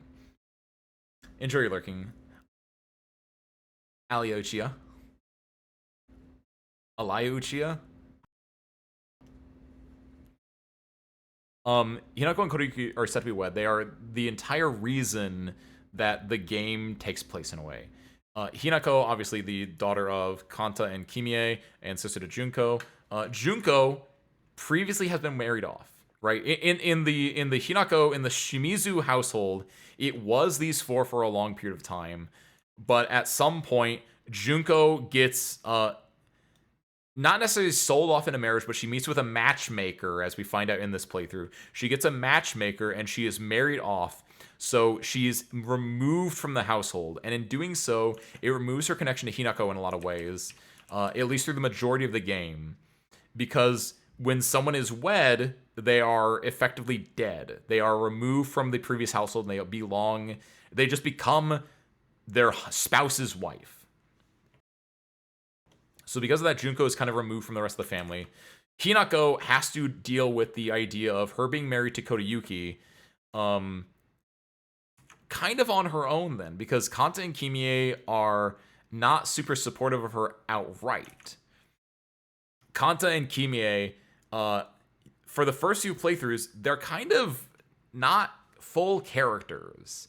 They are your parents, and you as the, you could argue, rebellious teenager are kind of just riling against them because your father is an abuser and your mother doesn't really do anything. She seems very passive to you.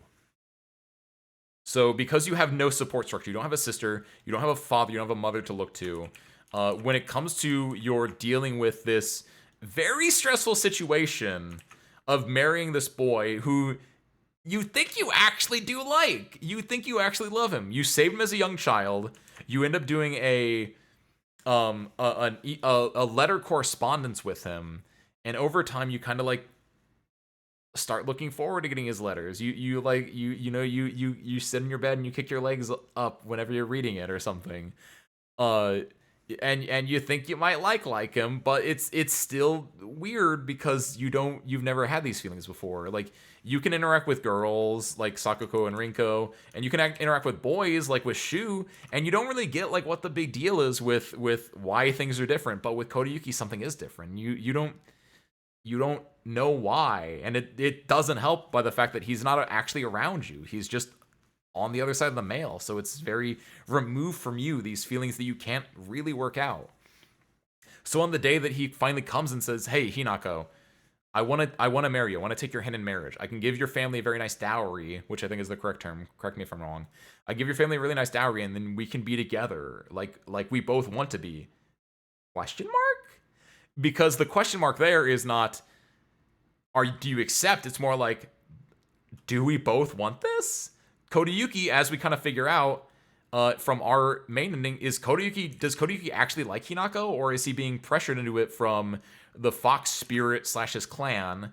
And does Hinako actually like Kodayuki, or is she just not sure because she's never had these feelings before? So there's a lot of weird confusion going on. They have a lot of emotions that they need to work through before this, but it's such a big deal that, yeah, Kanta and Kimie say, yeah, go ahead with it, and Kodayuki's family says, yeah, go ahead with it, and it goes through. They are going to be, no matter what, they're gonna have a wedding ceremony at the very least, and that's where the game actually takes place. That's where the game starts. We're finally back to where the game starts.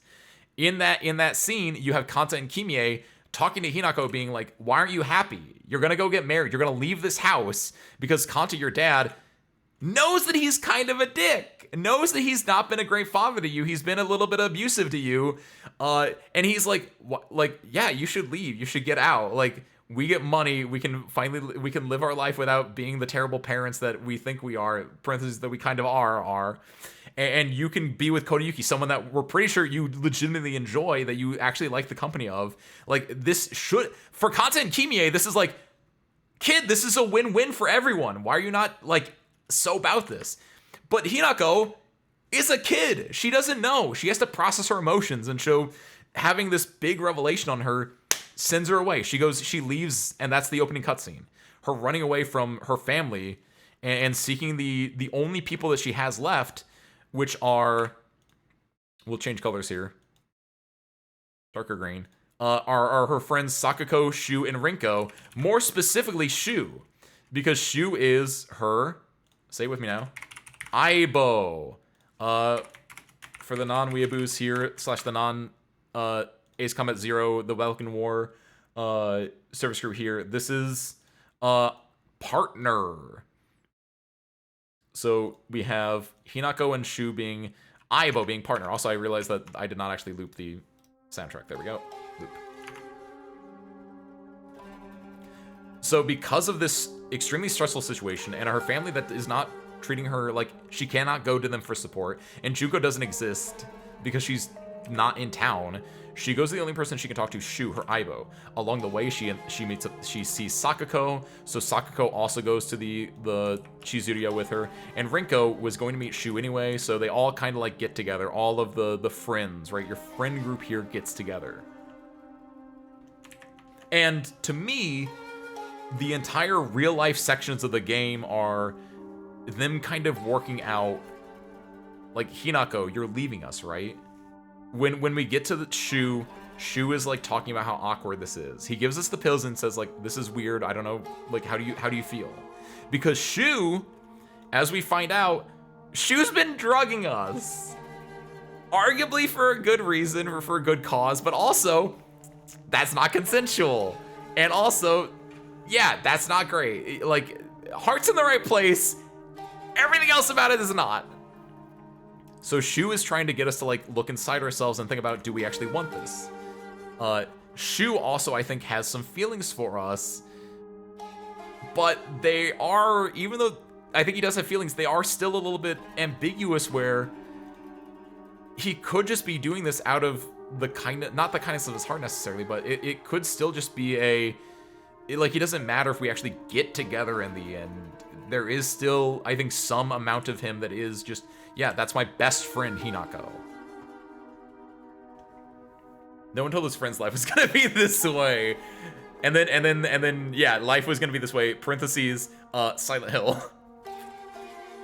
So Shu's been drugging Hinako, in order to help her hopefully see to come to terms with herself, which ends up making two Hinakos in a way, but we'll get into that. And instead, during the Chizuriya scene, you have Sakuko, Rinko, and Shu talking about, Hinako's going away. And they're not addressing the situation head on, in part because they want the situation a bit ambiguous for us, the player, especially on our first playthrough. But it's also just, I think, awkward for them to talk about, because it is such a big change, and they all have very weird, complex feelings about it. Sakuko doesn't want to fully talk about it because Sakuko feels betrayed. She thinks that Hinako's a traitor that has broken the promise that they made when they were younger about getting boyfriends together and getting married together and doing everything together, because Sakuko, as you find out, is a rabbit. She's scared and she's afraid, and she has all these issues with her brain and with her mind that don't, like, she's not able to do the things that everyone else is able to do with the confidence they're able to do. She's afraid of the dark. She's slower than some of the other kids. Hinako wants to go at her own pace, and Hinako always has to slow down to be with Sakuko. So Sakuko is very, like, self-conscious. And with Hinako going away, Sakuko won't have anyone to rely on. She can't really rely on her parents. She can't really rely on Rinko or Shu because they're not the same level of friend as they are. So Sakuko doesn't want to talk about it, because if Hinako leaves, Sakuko is going to be left alone. She's going to die alone like a rabbit. Rinko doesn't want to talk about it because Rinko is kind of like, internally, maybe celebrating a little bit. Rinko likes Shu a lot. Rinko wants to be with Shu, but Shu and Hinako are kind of a thing, so Rinko doesn't get to be with Shu. And so because of that, Rinko despises Hinako. So with Hinako going away, Rinko doesn't want to, like really rub it in that much, because it might, like, turn Shu off about her. And also, like, if she raises a stink about it, maybe Hinako will change her mind. Maybe Hinako will stay. So Rinko tries not to do a whole lot, but she also really doesn't like Hinako for being in Shu's way, or for being with Shu, so yeah, maybe she pushes her down the stairs at one point. Maybe she says some bad things about her in her diary. Like, there's not a lot of great stuff for Rinko there either. So Rinko doesn't want to talk about it, and then Shu, again, doesn't want to talk about it because A, I'm losing my partner, this is an awkward situation for me already, and B, I've been drugging my partner. Not great. So they're trying to, like, break this down, and then that's when the Silent Hill happens. Silent Hill, they have to run from the monster, and the entire course of the game from this part out is Hinako trying to come to terms with her place in society in a way. After the Silent Hill begins, you see how Hinako kind of sees or views young women, young men, adult women, adult men, children, the people at Kodayuki's house. We'll get into that part later, but we see how she views all these individuals in her life as that's kind of what I'm thinking of it as. You see the basic enemies are the women who like come up to her with a smile, but they want Hinako to end up like they do. They want her to end up, you know, barefoot and pregnant, or just being another piece in the society we have as a whole. Like, you're gonna continue doing the same thing that everyone in the society has been expected to do for generations, right? Of course you are. The dudes, the dogs, as I called them, they're slobbering, they're lecherous, they're like, even though Hinako's underage, that like they don't care because they're thinking with their dick the entire time. You have the adult women, which Hinako views as just there to get again barefoot and pregnant, effectively, to just exist to churn out children, as disgusting as that sounds. And she does not view them either. She distinctly says multiple times, I don't want to be like you. I don't want to end up like you. Like how she kind of views her mother in some ways. But it gets a little bit more complex with that. And then obviously she sees the older adult men as like her father. In fact, they have the exact same sprite. They have the exact same like enemy animations and everything, where it's loud and violent. Loud, imposing, and violent. I believe that's all the basic enemies in the... Also, there's families as well. There's like a group of families. Those are the worst enemies, though. I don't really have a lot to say about them.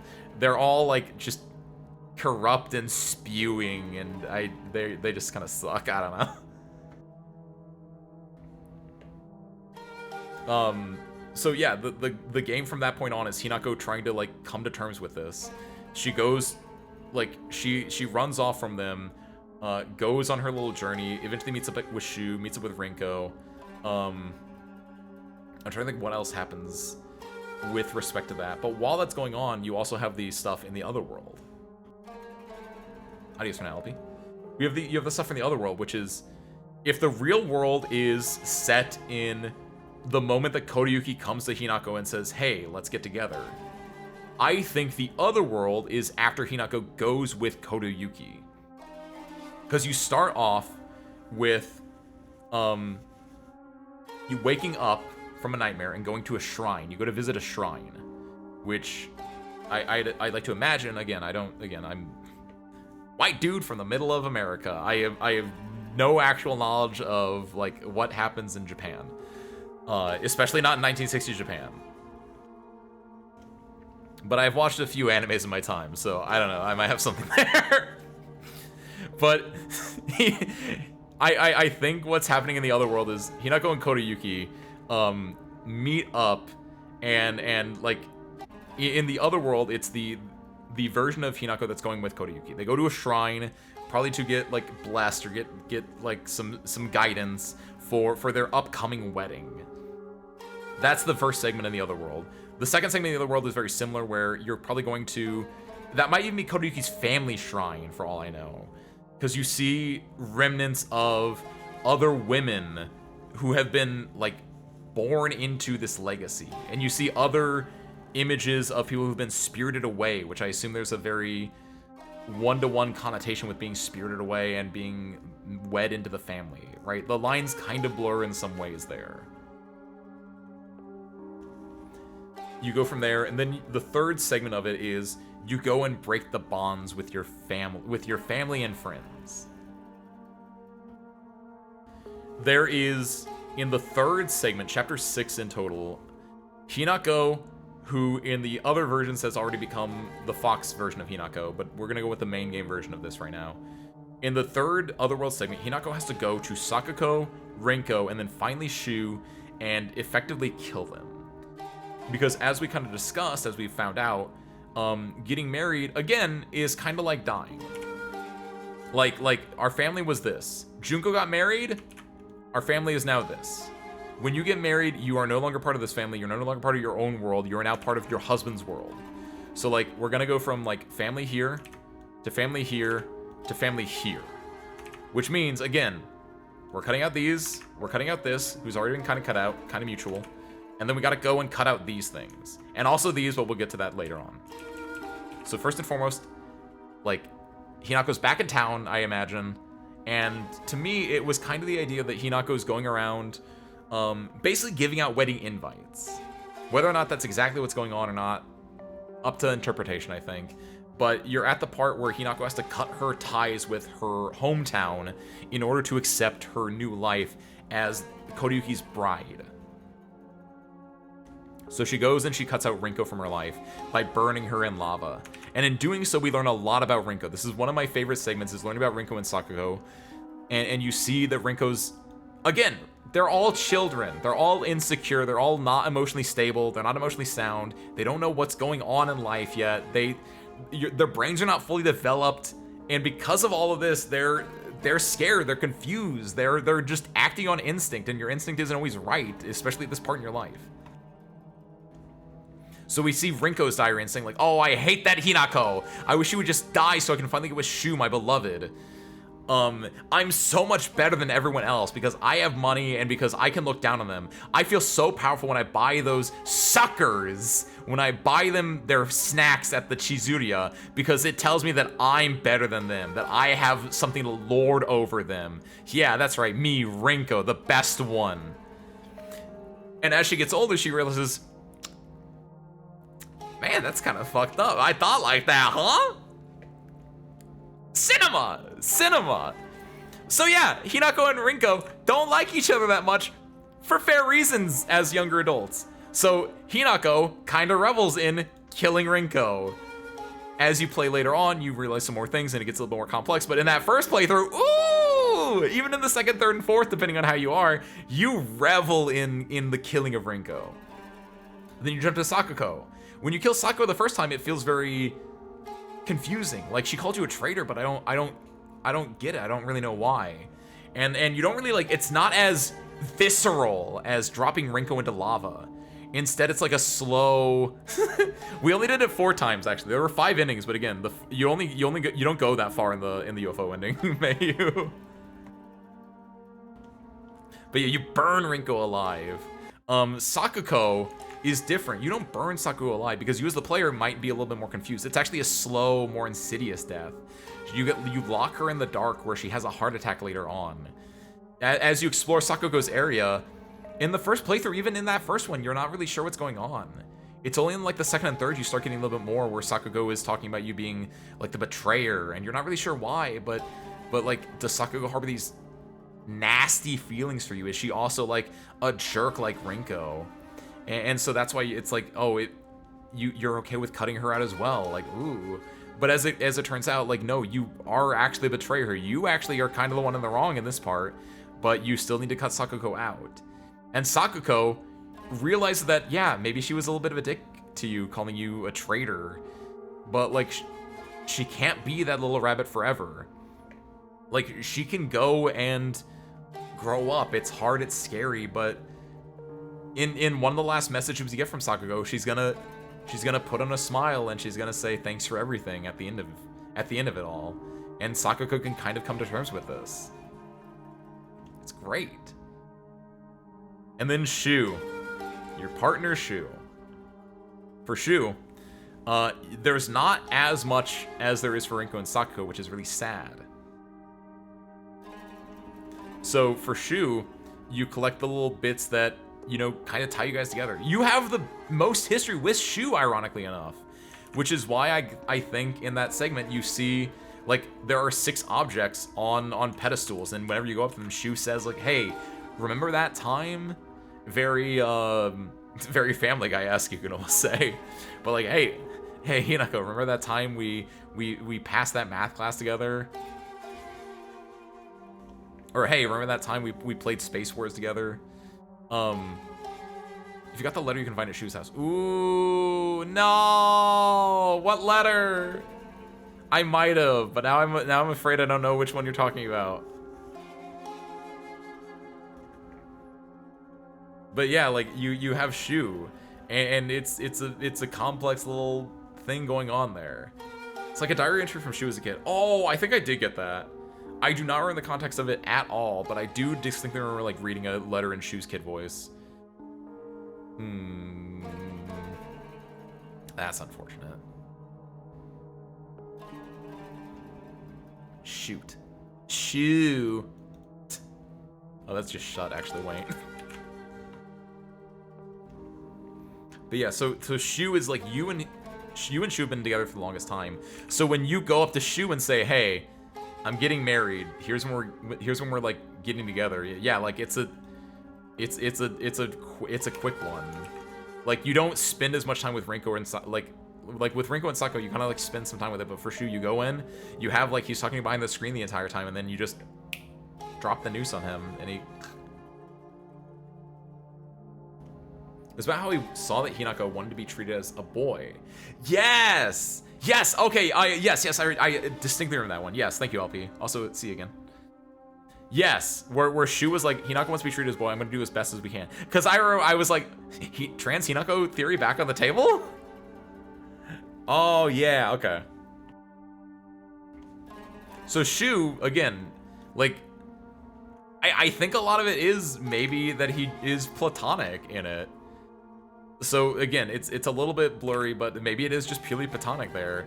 And so when you have to drop Shu, you drop him and you kind of move on.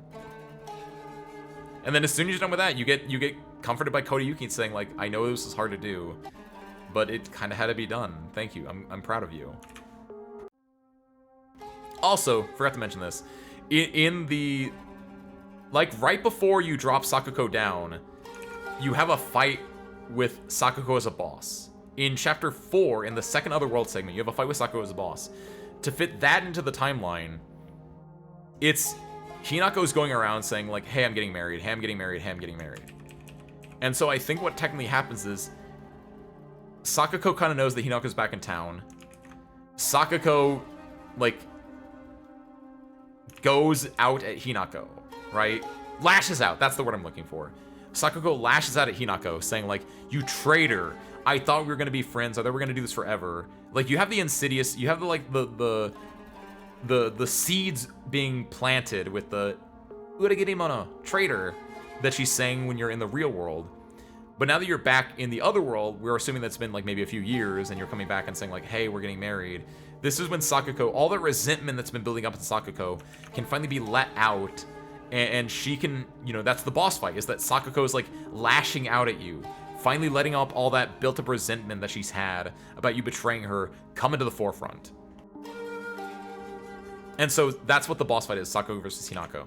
And Kodayuki, when he comes in at the end and puts the spell on Sakuko, I'd like to think that that's probably Kodayuki just coming in and being like, similar to when he comes in when the sisters are talking during chapter like 8 or not, or act 8 or 10 or whatever it is, where it could just be as simple as Kodayuki coming in and being like, hey, you guys good? Or just being like, hey, don't talk to my wife like that. Like that's Kodayuki coming in and stepping in and saying like, hey, girls, don't fight. But because they fought, they didn't fully finish what they needed to do, which is why later on, that's why Hinako kills boss Sakuko, because that's them fighting. But then she has to come back to Sakuko to give her the invitation, and that's why you see Sakuko so, like, sad, afraid, in a cage, like, withdrawn, because she just lost a fight. She just, like a shark that gets punched in the nose, she retreated. And so you don't revel in the killing of Sakuko as much, because you already killed her. Like, you're putting her down in a way at that point, which is what makes it sad. So after you've done that, you've given Rinko, Shu, and Sakugo your RSVPs. Go back to the real world. You got to go find Shu and Rinko, because again, you're going like back and forth between the two. And in the real world segments, it's about like finding who you want to be, like living in the moment a little bit. And this is where it like kind of blends in, and I don't really know what the correct true answer is. Like right now in the real world, in the arc where we're trying to find Rinko and Shu by going to Shu's house, is that like, you know, you ran away from home, you ran away from your parents, and you're just going about town. You want to just be away from everyone. You just want to hang out with your friends. You hang out at the Shizuria. Sakugo has to leave and go home, so she dies. So then it's just like, oh, it's just gonna be the three of us. But like, we gotta run from the adults that are gonna be chasing us. We gotta run from responsibility, which is the shadow of Hinako that chases us. And so in doing so, we get split up from everyone. So it's just us alone in chapter 1. Later on, we find Shu, like running away from our problems. We find Shu. We find our trusty partner, and then we're like, okay, Shu, let's go also get Hinako in this, because you know we should be like a good trio or anything at the very end of this all. In doing so, you just kind of like wander around. You're trying to find your place in the world. You come back to Shizuria, you find the adults there. I kind of said that's like, is that a watch party looking out? Because again, you ran away from home, you ran away from your parents. In running away from your parents, you're seeking the shelter of these three now. So is it that these three are like, yeah, you know, I don't like Hinako, but I want to help her with this at least. I gotta help my partner, of course. So when the three of you get to Shizuria in chapter 5, and you see the adults, you're like, okay, we don't want to go back there because that's where the adults are, and we don't want to end our day. This is our last day we get to play together as kids. You could think of it like that. And so her killing all those people around her is just like running away from her responsibility. She doesn't want to become like them. She wants to play as a kid more. Eventually she gets to the wood, she goes to Shu's house. She just like lost and wants to play it as a kid. And that's where, after you kill them all, you have the sequence of Hinako at Shu's house. She gets the phone call and says, Hinako, come home. Because that's her parents being like, okay, enough is enough. It's late enough at night. Hinako, it's getting late. You gotta come home. Let's make dinner. Let's have a talk. You can go to bed and sleep in your own house. Don't go running off. That's what that phone call kind of is to me, is that it's the parents saying, come home. It's late. And Hinako is kind of like, I gotta go home. She hears Rinko and Shu like crying. I don't really know what that's fully about still, technically, but that's kind of the I gotta go home segment. The killing of friends could also be that she's not saying could also be not that she's saying that she's getting married, but that she's moving out of Bisagaoka. In that sense, she's saying her goodbyes to her friends, much like saying your goodbyes to the departed. I think it's very much one and the same in the context of this game, though. When you say the killing of the friends, I mean, yeah. So hold on, yes, but also, because in the game, she's getting married, which means she has to move out of Bisagaoka, right? I need more context for your statement there, because they are effectively one and the same in the game. If she was getting married but she was staying in Bisagaoka, yeah, it probably wouldn't hit as hard. Like, she wouldn't be dead to them, but it is definitely because she is getting married and also having to leave the town that it does hit a lot harder for them having to kill them. Yeah. I do see what you mean, though. I think that is a very good distinction to make, where it isn't just that she's getting married, it's that she's getting married and also has to, like, leave the city. Like, in another world where Kodayuki lived in the city, it might not be exactly the same, but in this case, they are one and the same. So, she's got to go home. When she goes home, this is where they kind of combine. We've said goodbye to Rinko, Shu, and Sakuko. We're like heading home to go, like, both in the real world and in the spirit world at this point. You got to go home. In the real world, Hinako's got to go back to her mom and dad just to, like, spend one last night with them before she goes to go see Kodayuki. And in the spirit world, she's got to go kill off her parents because, again, She's got to be part of this family now. She can't have these connections anymore. And so this is, oh my god, it's coming together as I'm saying this as well. That's why the house segment is so good. It's because in that final segment we just did, in the New Game Plus segment that we just did, where we get the Kimie and the Kanta cutscenes, that's our last night at home. The reason why we have that talk with Kimie and that talk with Kanta at the end is because they're not going to see us anymore. We're moving out, possibly like forever, effectively. So Kanta and Kimie at the very end want to come clean with us and give us, you know, we're an adult now. Here's what it means to be an adult. Here's what we, as your parents, as adults, have like done. And what we did was not right, but we want you to know the full content, the full context of what we did and why we did it, in a way. You learn that Kanta, the abuser, is like, it's because he has this generational trauma of, you know, you can't be weak in front of your daughters. You have to be the big strong man every single time. And if they knew that you were in debt, not because you went into business, but because you got betrayed, right? That adds an extra layer to it. It's not that Kanta's a bad businessman, it's that he got betrayed. That's like, that adds so much more to it. It's like, if he's a bad businessman, that's on him, that's his L. But he got betrayed from someone he trusted dearly. And that could be shown as weak. It shows him being vulnerable. He trusted someone, he got stabbed for it. Like a dog or an animal, trusting someone is like exposing your belly to them. This is me. Okay, hold on.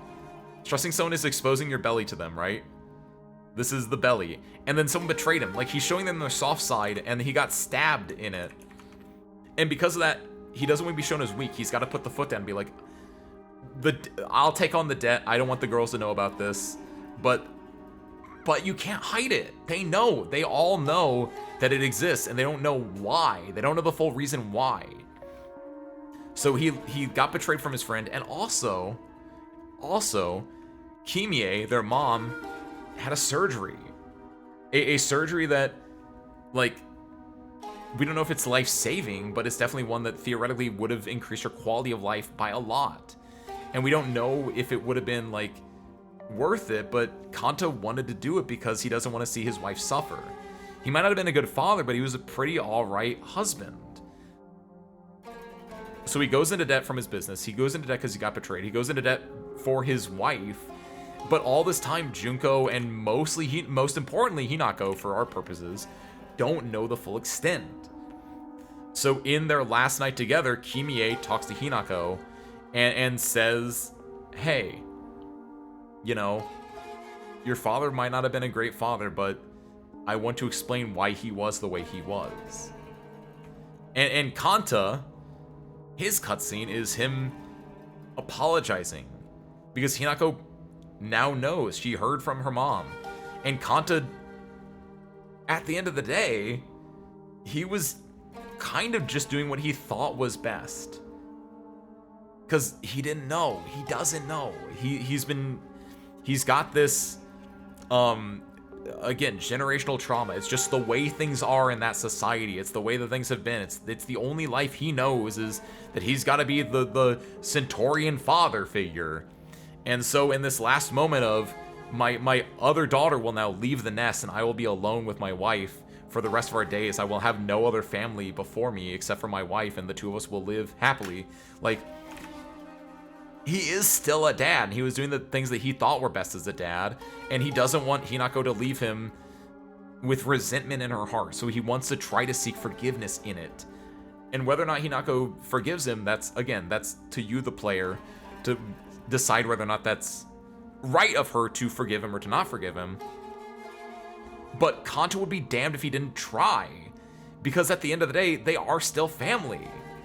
He didn't do it right, but he tried in his own way, and it was not right, but he didn't know any better. He didn't know any better. And so at the end, he's apologizing. He's saying like, hey, I probably fucked up. Can you forgive me? And if you can't, that's fine, but I just gotta try. It's the only thing I can do as your father. I have no power of you anymore. Like, please. And he's Dogeza, he's pleading on his hands and knees. And in the end, she kind of does a little bit forgive him, or at the very least understand him, which is the important part. It's the understand thing. That at the end, when you fight Kanta and Kimie as a boss, Hinako says, like, don't do this to my parents. The corrupt red goo that's like festering over the entire town is corrupting Kanta and Kimie. So in that boss fight, it's not you're not killing your dad and your mom, you're killing the negative side of them. You're trying to see them for who they really are, for the complex characters that made bad decisions that they really are. And that's so good. The recontextualization in that segment is so good. Oh my god. What if the fish phone call guy is actually the guy that stole the money, still using his name to register stuff?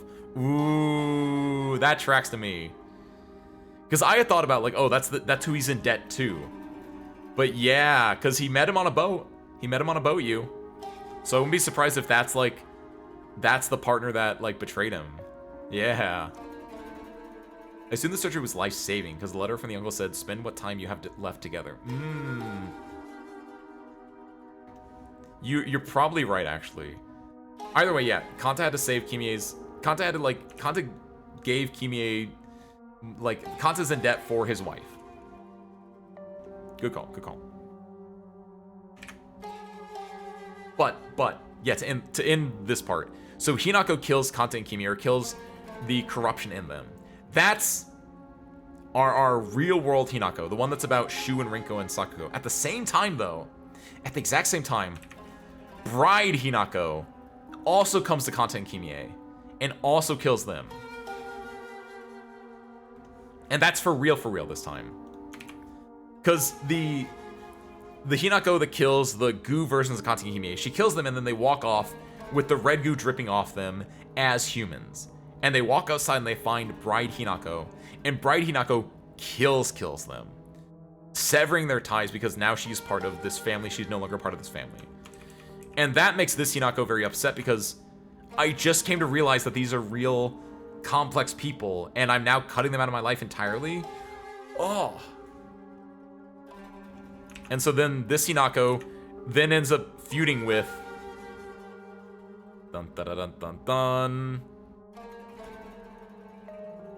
this Hinako, which we will represent by just a different color blue.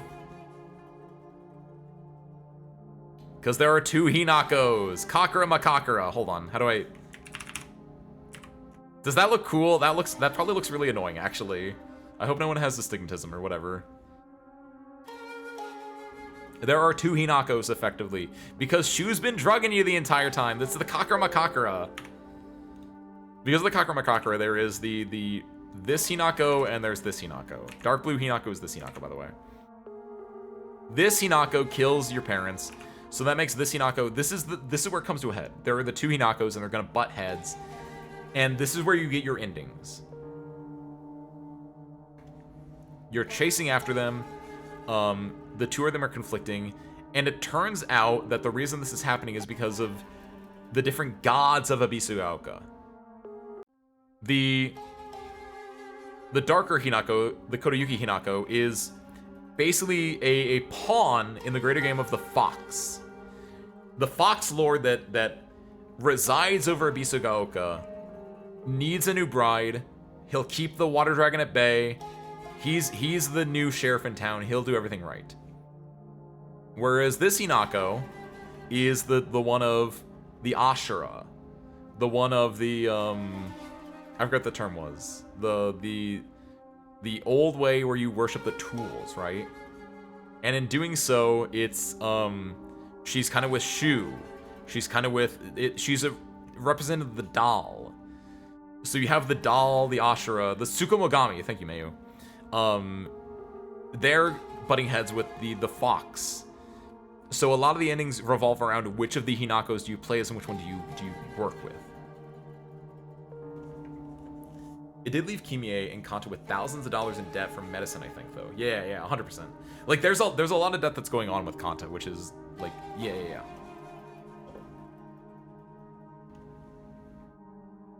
So then in your endings, you have 5 endings total. We're going to cut the UFO ending. You have 4 endings total. One of them you get if you've taken a lot of the red pills. If you've taken any red pills, actually. And that's where I think what basically happens in that ending is the 2 Hinakos, neither one really wins out. Because the Kakra Makakra is about inducing other states of being. It is legitimately the crash out ending, where you have the 2 Hinakos, possibly even more, and there are just so many of them, and they never like have a true winner, that they end up destroying themselves and also theoretically everyone around them.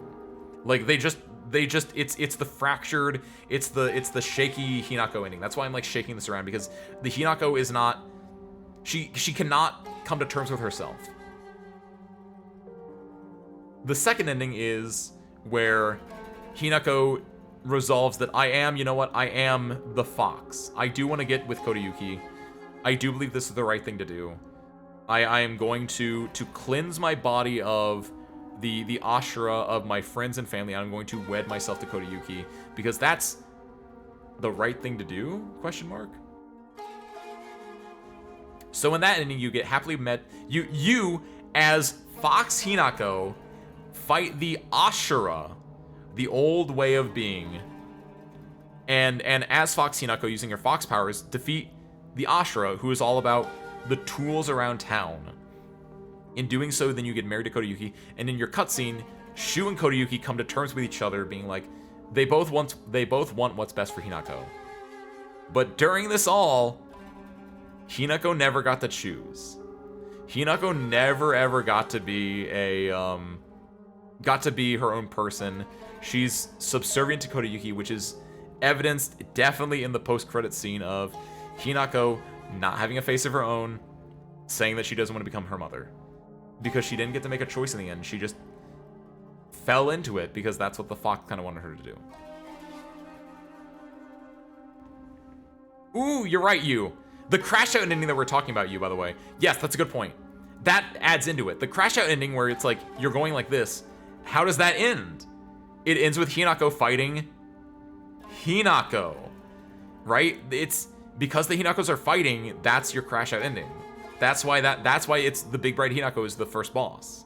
That's why it's like the bad ending.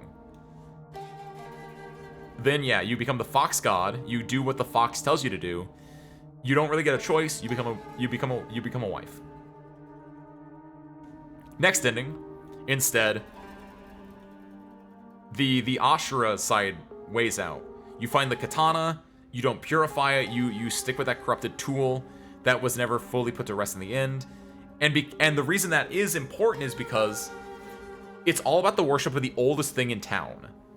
After the divine tree died, the sword from the Tsukumogami faith should have been the next most worshipped thing. But people forgot about the sword existing, and so they worship the fox instead. And so you find the sword, and the curse of the sword is basically saying like, hey, that fox, he's a usurper to the throne. I'm the real dude in town. Let's go kill that fox. And so again, it's a cursed sword, mind you.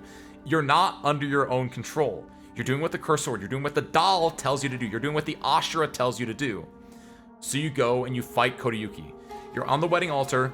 Shu comes in with a baseball bat and says, hey, I object to this wedding. And Hinako says, you know what? Yeah, you're right. We are objecting to this wedding. I don't want to do this. So Hinako ends up fighting Kodayuki and fighting the fox. She, in her, using the tools she found, using the katana, the baseball bat, the sledgehammer, the knife, the trusty old pipe, she fights the fox.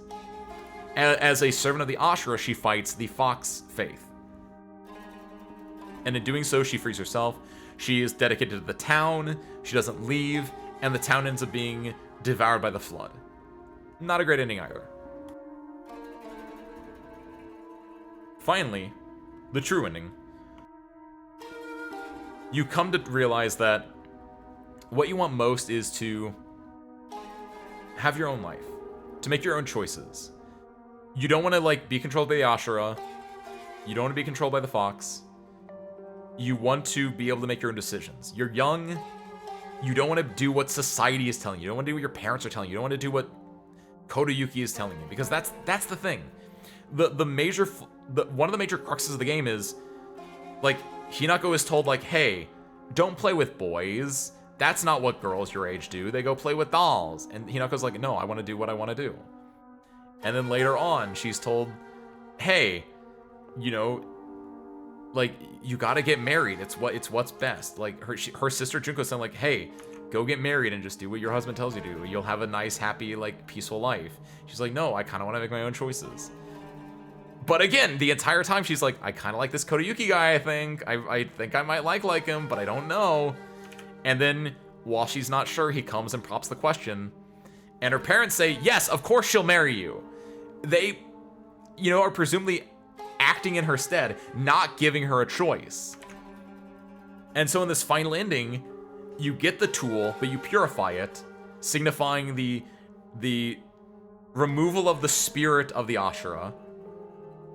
You take your charm, your brooch, and you put it down, signifying escaping the fox. And in doing so, you've now, like, moved on beyond both the fox and the Ashura into your own new world. You're gonna stretch out, you're gonna strike out and, like, form your own opinions and do your own things.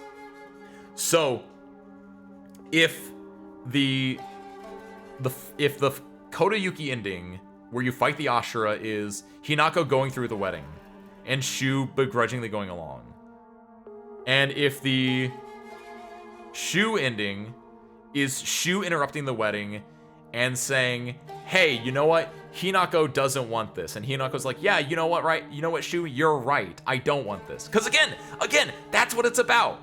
In the Shu ending, it's not that Hinako says, I don't want this wedding. It's presumably that Shu says Hinako doesn't want this wedding, and Hinako being like, you know, he's right. But she didn't make that decision. She didn't make that choice. Shu made that choice for her, and that's why that's still not a great ending for her. It's only in this last ending where she puts everything aside that she is the one, when she's at that altar, that she looks at those things and she smashes them apart. Shu doesn't come in and save her. Kodayuki doesn't come in and stop her. It's the two Hinakos. The Hinako that's about the Ashura goes and destroys things on her own. And then the other Hinako comes in and says, hey, what are you doing? And they talk about how they're being pawns in a bigger scheme. And they look up and they see the fox and the Ashura fighting their battle that they fought for probably decades, if not hundreds, if not thousands of years. Probably just hundreds of years. And it's in that they resolve to finish them off. The Hinako that's subservient to the fox rises up against the fox and fights it. The Hinako that's subservient to the Ashura rises up against the Ashura and fights it. The fox Hinako fights the fox. The weapons Hinako fights with the weapons. And in doing so, they're breaking the chains, they're breaking the bonds of destiny. They can decide on their own without Shu coming in and telling them, without Kodayuki coming in and telling them. They're the ones who are breaking off the wedding. And so the boss fight there is basically Hinako, like, imagine a wedding scene where it's, do you, Hinako, take Kodayuki to be your lawfully wedded husband? And she, imagine her just going, I don't know.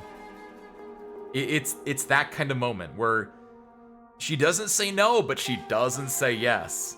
And that's when the fight kind of erupts. That's like what the boss fight is. And then at the end of the boss fight, you know, Kodayuki comes in. Kodayuki, the husband, comes in and drags Hinako out of there. And he says, like, oh, sorry. Yeah, they're not normally like that.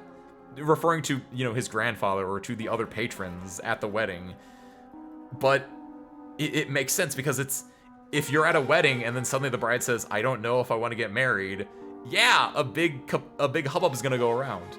Kodayuki, being a good potential husband, gets Hinako out of there ASAP. She does not need to be there. She's clearly thinking about things and she needs time to think it through. So Kodayuki takes her out, and Kodayuki says, don't worry, I'll deal with this. This is my job to deal with things. If you're unsure, then it's up to you. You can go, you can explore your life. And honestly, me, Kodayuki, maybe I've been rushed into this too. Maybe, you know, maybe I just kind of like was doing things that I was told as well. Maybe I need to like introspect myself.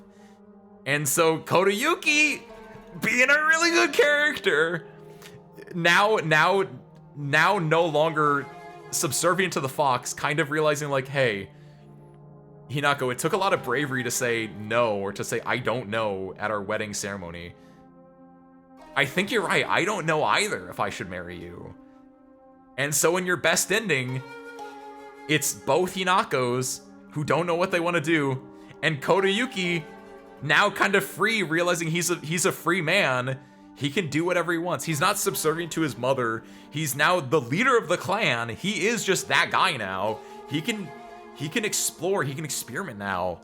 And he can go and you know, Hinako talked to him about rice cakes, and he can go and like eat rice cakes with some kids and be like, this is the childhood I missed out on. And it's so adorable. And so in the best ending, it's Hinako realizing that she doesn't know what she wants and she needs time to think about it. And Kodayuki agrees with her, and Kodayuki takes time to think about it too. And they can just stay as friends for the time being. And if it turns out that, yeah, if this Hinako wins out and does want to get married at some point, then maybe they get married and they'll have a happy time after.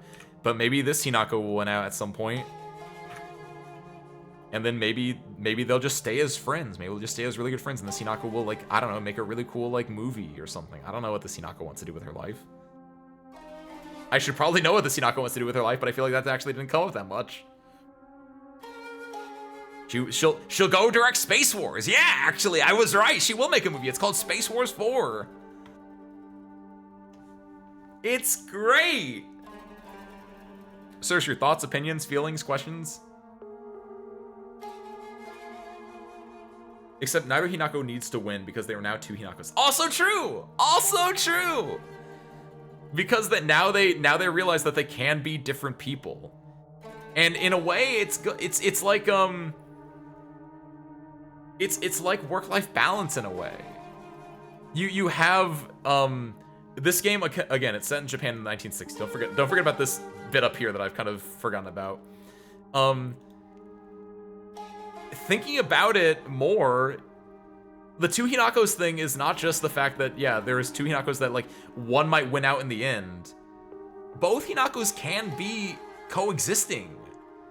I think, good call on that, you, because I think a big part of it is, in the traditional sense, it would be like, okay, this Hinako has to win, and this Hinako can only think about her husband. Or, like, this Hinako has to win, and this Hinako can only think about being a job woman, right? She can only think about being, like, a member of society. She can't think about being a wife. But there is, I guess the idea here is the concept of the two Hinakos could be that she can have both. And especially, they talk about Junko. Junko and Hinako have the scene about, you know, I can't do it, but maybe, like, when you get older, or, like, you know, in a few hundred years from now or something, you can have both. And I think, smart call, you, the two Hinakos ending is not just about, like, which one will win out in the end, but also, they could both win out. There is a potential future where Hinako marries Kodayuki. She is a wife, but she still, you know, makes movies, or she still has hobbies. She still goes out. She doesn't dedicate herself to her family because she can still have that freedom to not just be a wife, that she can also be her own person. That, very good call on that, you. The two Hinakos do not need to simmer down to one in the end. They can be the same. I said work-life balance because it's the idea of you can be someone at work and you can still have a life of your own. You can be a husband, you can be a wife, and you can still have friends and hobbies that don't have anything to do with your husband or wife. That's what the two Hinakos also represent. Oh, it's good. This game is great, dude. You know what? I don't know if they should get married in the end, but if they do, I wish them all the best. Because Kodayuki kind of seems like a stand-up guy. I hope Hinako keeps being friends with Shu. I hope she gets married to Kodayuki, if she wants to, in both cases. Because she can be married to Kodayuki. She can then go to like art school and become a director, and Shu can be her like prop designer or something. I don't know. She can have it all finally, because she can make her own choices.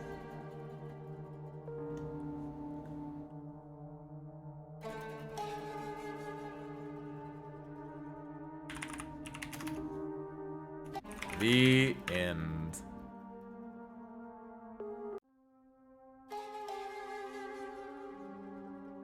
That's great. Spare parts, I love this game. So Shrew, do you have any thoughts? Because otherwise, we might just wrap the night, because we did it. We beat it. We beat it, we unraveled it, we talked about the ending, which I'm really glad we did, because I got a few extra insights that I was not thinking I would, like, get or need, but they kind of, like, added a lot to it. Real quick, I'm gonna go look at the achievements, because I think we're only missing 13 achievements. Wait, we're only missing 12 achievements, I can't count. And the achievements we're missing, in case anyone's interested in knowing what we missed in this playthrough, are... we missed a few of the Tsukineki family notes. We missed some Diary of Revenge. We didn't do action on Lost in the Fog. We didn't fully upgrade Health Standing and Stamina because we're missing one more Imma. We didn't find the last Hidden Omamori. And then the other ones we're missing are... Caught up to the Fog Monster 3 times, because I only did the Fog part twice. Defeated the Shiramuku without dying once, because I only fought them once. Arrived at the Nishida residence without making a single mistake on the Scarecrow puzzle. No one... How do 14% of people have that? I feel so insulted by that one. That is... Oh, hold on. Badge of honor. Arguably a badge of honor right here, because that puzzle's ass, dude. The worst part is I could have done that today, and I just made, like, one wrong mistake. That's so messed up. Go away, you'll ruin the shop's reputation. Defeated the giant monster in front of Chizuru at General Store. Oh, I never did that. I ran past it in the UFO ending, but I could have done that on, like, any playthrough, really. Defeated Rinko without being hit by her puppets. Aww, I could have done that one. Opened all rooms and boxes marked with the Inari-sama seal.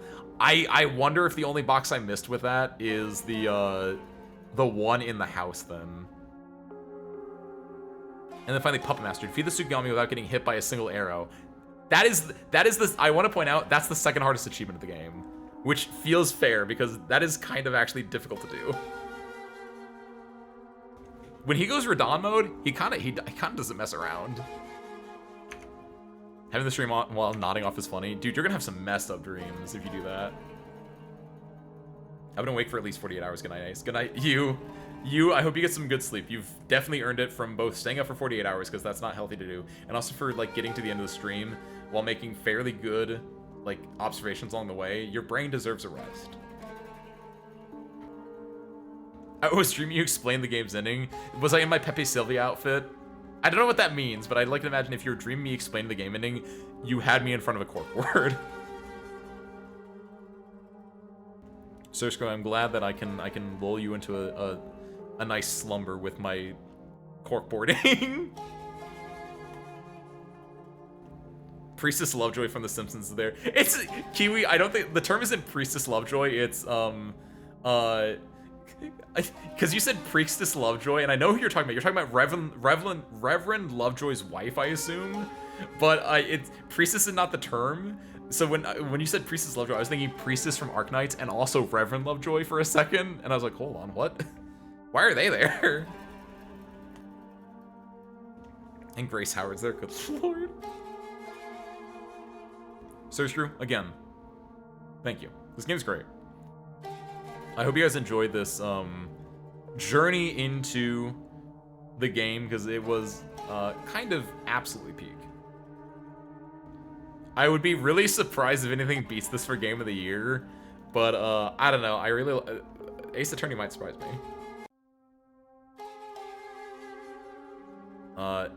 In case anyone's wondering, I mentioned this before. Yeah, let's go through the stream schedule real quick for the rest of the week, since we're wrapping now. Tomorrow we're playing Melted Blood Type Loom. We're doing a fighting game Monday. Tuesday we're playing Arknights. We're going to be doing part 3 of our, I assume, 4-part series on the Yerrig event that ended a little bit ago. I know the new Nasty event's coming out. I'm probably just going to do the stages on my own is my guess. But yeah, we want to finish the Keurig reading. And then nothing on Thursday. So sure, I'm flying over to Chicago over the weekend because starting Friday through Sunday, it's Memorial Day weekend for those in the States, by the way, so enjoy that. But Friday through Sunday is Combo Breaker 2026. It's a fighting game tournament that happens every Memorial Day weekend. I did not go last year because I didn't get a room/ticket in time. But I did go I did go 2 years ago, and I think the year before that as well, if my memory serves correctly. So it's been a bit. It's a very fun event. It's larger than Frosty Faustins, which I've been to before, which I talked about earlier this year, which makes it both fun in the large way, but also, like, I don't know, sometimes having a large event can be a little more draining or a little more impersonal. But that's not the point. The point is that I'm going to be out of the hangar until presumably Monday evening, which, if all goes well, we'll probably have a just chatting when I get back about my trip up there. But I'm excited to play some fighting games. I'm excited to go to a Japanese convenience store/bookstore like I did last time. But because of that, no Thursday stream this week and no Sunday stream next week. We'll be back the following weekend with a Sunday stream, which I don't know what we're going to do. We're not going to go straight in Ace Attorney. We're probably going to, like, play some, like, one-off games, or maybe, like, a two-off game or something like that. Just some other games for a little bit, just to, like, have a cooldown period from Silent Hill F before we jump into another long series. Because that's just kind of how I have done things historically. I think because the second ending was Wedding, so that Reverend was him. He was the one officiating the wedding, Kiwi. That's great. We haven't talked about The Simpsons on this channel, like, in a hot minute. I think it's because, like, the majority of us here, I imagine, only know, like, Golden Age era Simpsons with maybe some Silver Age stuff in there. I don't know if there's a Silver Age, but, like, we all know what the Golden Age is. And, like, you can only make so many references to The Simpsons without getting, like, fresh material every so often. Like, I haven't rewatched it in a hot minute, so I can't, like, make new references. All I can do is, like, I call the big one Bitey, and we title him into our belt because that was the style at the time, right? Ace Attorney is amazing, but I don't think it's a spiritual journey like this game, so it probably won't be it for Run of the Year. That's what I imagine as well, Mayu. I think it's gonna be really good, but I don't know if anything's gonna beat this. VLR, low-key, shoutouts to VLR, biggest ball dropper of the year, I think. Like, even if VLR was good, I think Silent Hill F would have beaten it, but I will say, VLR kind of dropped the ball at the ending with the cliffhanger, like, you gotta buy the next one. It's like, ooh, I will, but, ooh, man. Also, Service Group was there in physical form, like, question mark? What do you mean, like, question mark? You guys are physical. Like, hold on, editor? I don't know why I'm saying editor. Service Crew! Yeah, look, you're right there. What are you talking about? Like, physical Service Crew, like, as if you don't have physical forms. That's not even, like, you also have, that's not even the only physical forms you have. You have the more canonically accurate version where you're the more androgynous version with the white hair and your eyes covered. Editor, put that up. Yeah, thank you, Blammy. I actually couldn't drag and drop anything in. I didn't feel like adding it, so I'm glad someone put an emote there. Thank you. Oh, like physically, like a specific name Service Crew were there. That's crazy. That's actually so much cooler. Did they all look like canonically accurate Service Crew? I guess you could probably just put them in their Halloween outfits. That's amazing. I don't know much about The Simpsons. I can name the family members, but not anything else. Don't worry, you're not missing out on much. I mean, arguably you might be missing out on a lot. It's a fantastic comedy series from the 90s, but I don't know, there's a lot of good stuff out there. You just be missing out on references, which I'm honestly, like, we make a lot of references. You don't need to, like, know 100% what I have to say. You only need to know, like, 20% what I have to say. The other 80% is just, like, smile and wave, boys, smile and wave. Pokemon Showdown? I don't think I would ever play Showdown, because Showdown is just, like, pure distilled Pokemon battling, right? Which is, high-key, probably my least favorite, least interesting aspect of Pokemon. Like, if I play Pokemon Showdown, I would, like, make one team, I would, like, lose 4 times and be like, this is fine, and I would never, like, touch it again. I would so much rather play like an actual Pokemon game to like experience a story and to like have my team that I build up from scratch, because then you have a little more of a heart and soul in the game than just being like, yeah, I don't care about fighting. And I know what it sounds like. I am a fighting pilot, but like it's different. It's a different type of fighting. I'm a fighting pilot, but I'm about peace. That's the oxymoron that I've always had within me.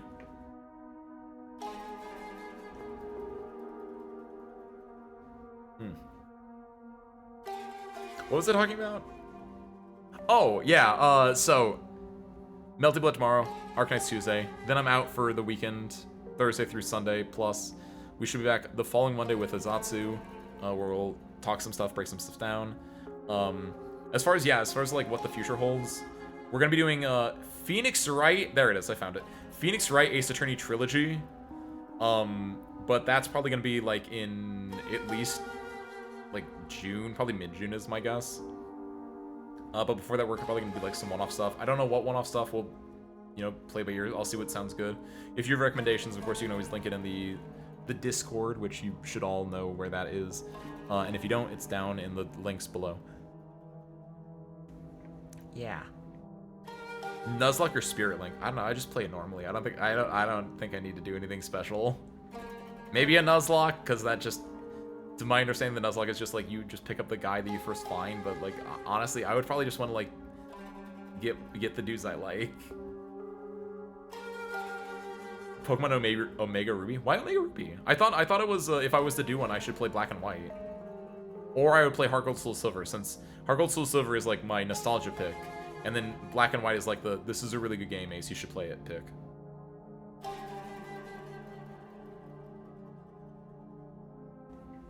You should one day play a monster catcher game where Service Crew can name the monster. That'd be sick. I like play Slime Rancher or something. Is that a monster catcher game?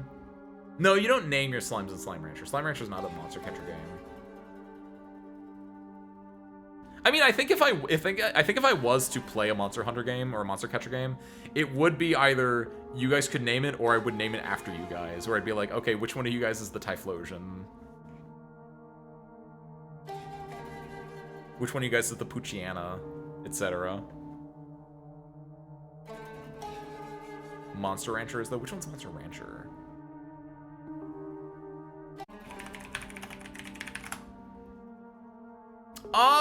Oh my god, I hate the eyeball. Oh, I hate him so much. I can't explain it. I think it's because when I looked at Monster Rancher, one of the images is this. Which, hold on, I need to talk about some stuff. This is an awful image. I hate this so much. Okay, take this off. Take my scrap cap off as well. We don't need that anymore. So I apologize for what you're about to see, but this is why I hate Monster Rancher now. What is that?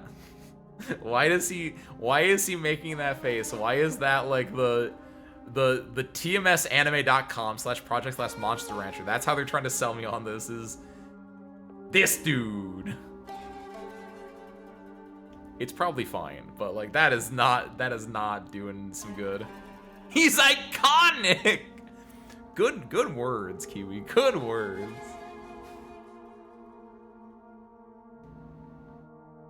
So I just realized I'm in the Black Void. I kind of want to do the thing where I never get to get really up close to you guys. So we're gonna wrap with that, cause I don't know. I never do it, and hi. Thanks for words. I was thinking about today. I was watching like someone else's stream, and I was like, I don't think I ever use this view where I'm like right here in front of your face. So hi. Let's wrap. I think I told you everything. I told you guys the schedule for the week. I don't think I have anything. Thank you, Healthy. So do you guys have anything else before we wrap? I'm gonna send you guys, I'll find somewhere to raid you into. It's late though, it is now officially midnight Central Time, so of course, if you guys probably need to go to bed as well. So obviously no sticking to anything if you need to, but whoever I send you to, go check them out, because they're probably gonna be a really, really cool guy. Let me look around. I think I know. I want to double check something real quick.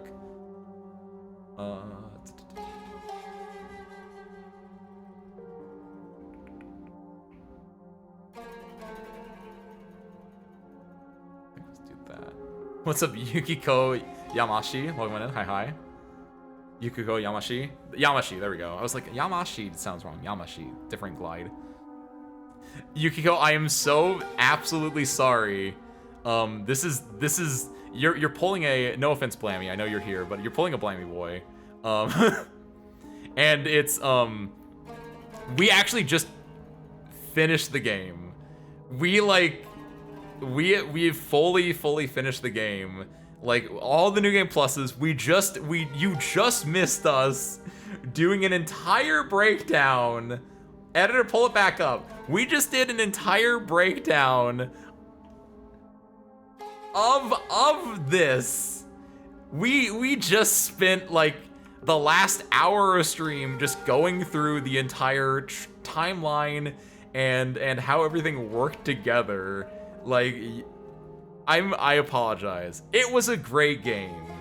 If you love this game, I highly recommend. And if you want to hear my thoughts, I don't like I always sound like so like content creator. I don't know what to say. It sounds sleazy when I do it, but like you gotta go check out this VOD. At the very least, go after I end in like 2 minutes. Go open the VOD and just go to where you see me pull up this for the first time, because we break it down. It's so good. We spent what 60-ish hours in total playing through it and just talking over it, like all the different connections, all the different like lore, the possibilities, what things mean, and like, oh, it's so good. It's so good.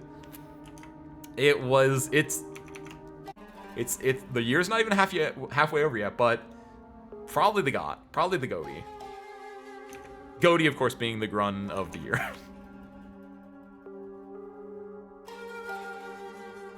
Blam is gonna get banned for crimes in my stream. I can't believe it. Good lord.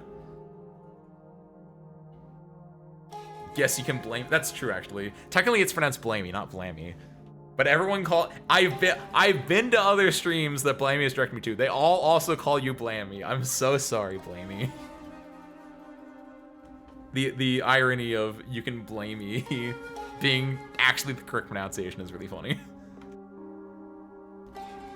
All right. With that, Source Crew, for real, let's wrap. I think I told you guys everything. What the plan for the rest of the week is, what we're like doing in the grand scheme and the overall. Silent Hill, go. I don't think I can stress that anywhere more enough.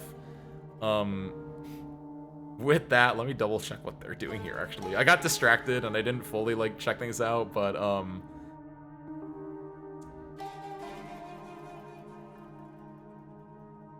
yeah, you know what, that's fine. So I'm sending you over to Daya.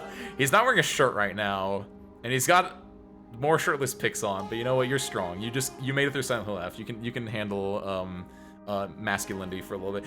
We went from being a Yannick to being the other one. Actually, Yannick and phallic are not the correct terms here. We went from femme to mask, so you know what, let's do that, sure. They're just chatting. I don't know how long they're gonna be going, because they're probably also been going on for like what, a few hours, I guess. 8 hours. All right, send you guys there though.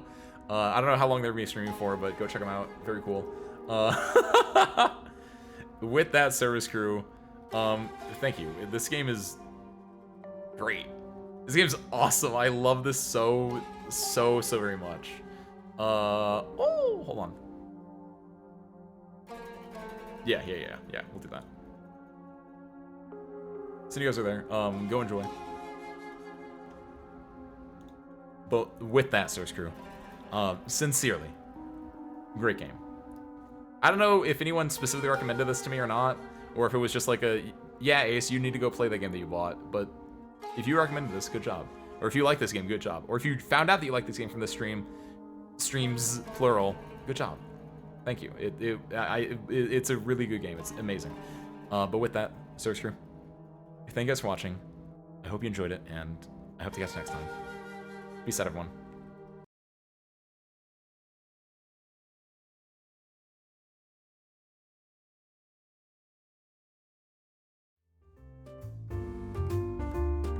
I broke it, my bad. Sorry about that. I had the studio mode on, and when studio mode's on, it actually doesn't work properly, so I had to turn studio mode off, but I think it was muted when I was explaining that. Look, it doesn't matter. Thank you guys for watching. This is amazing. Also, thank you, Yukio, for the follow. Alright, with that, I'll see you guys there in 3, 2, 1. Go say hi.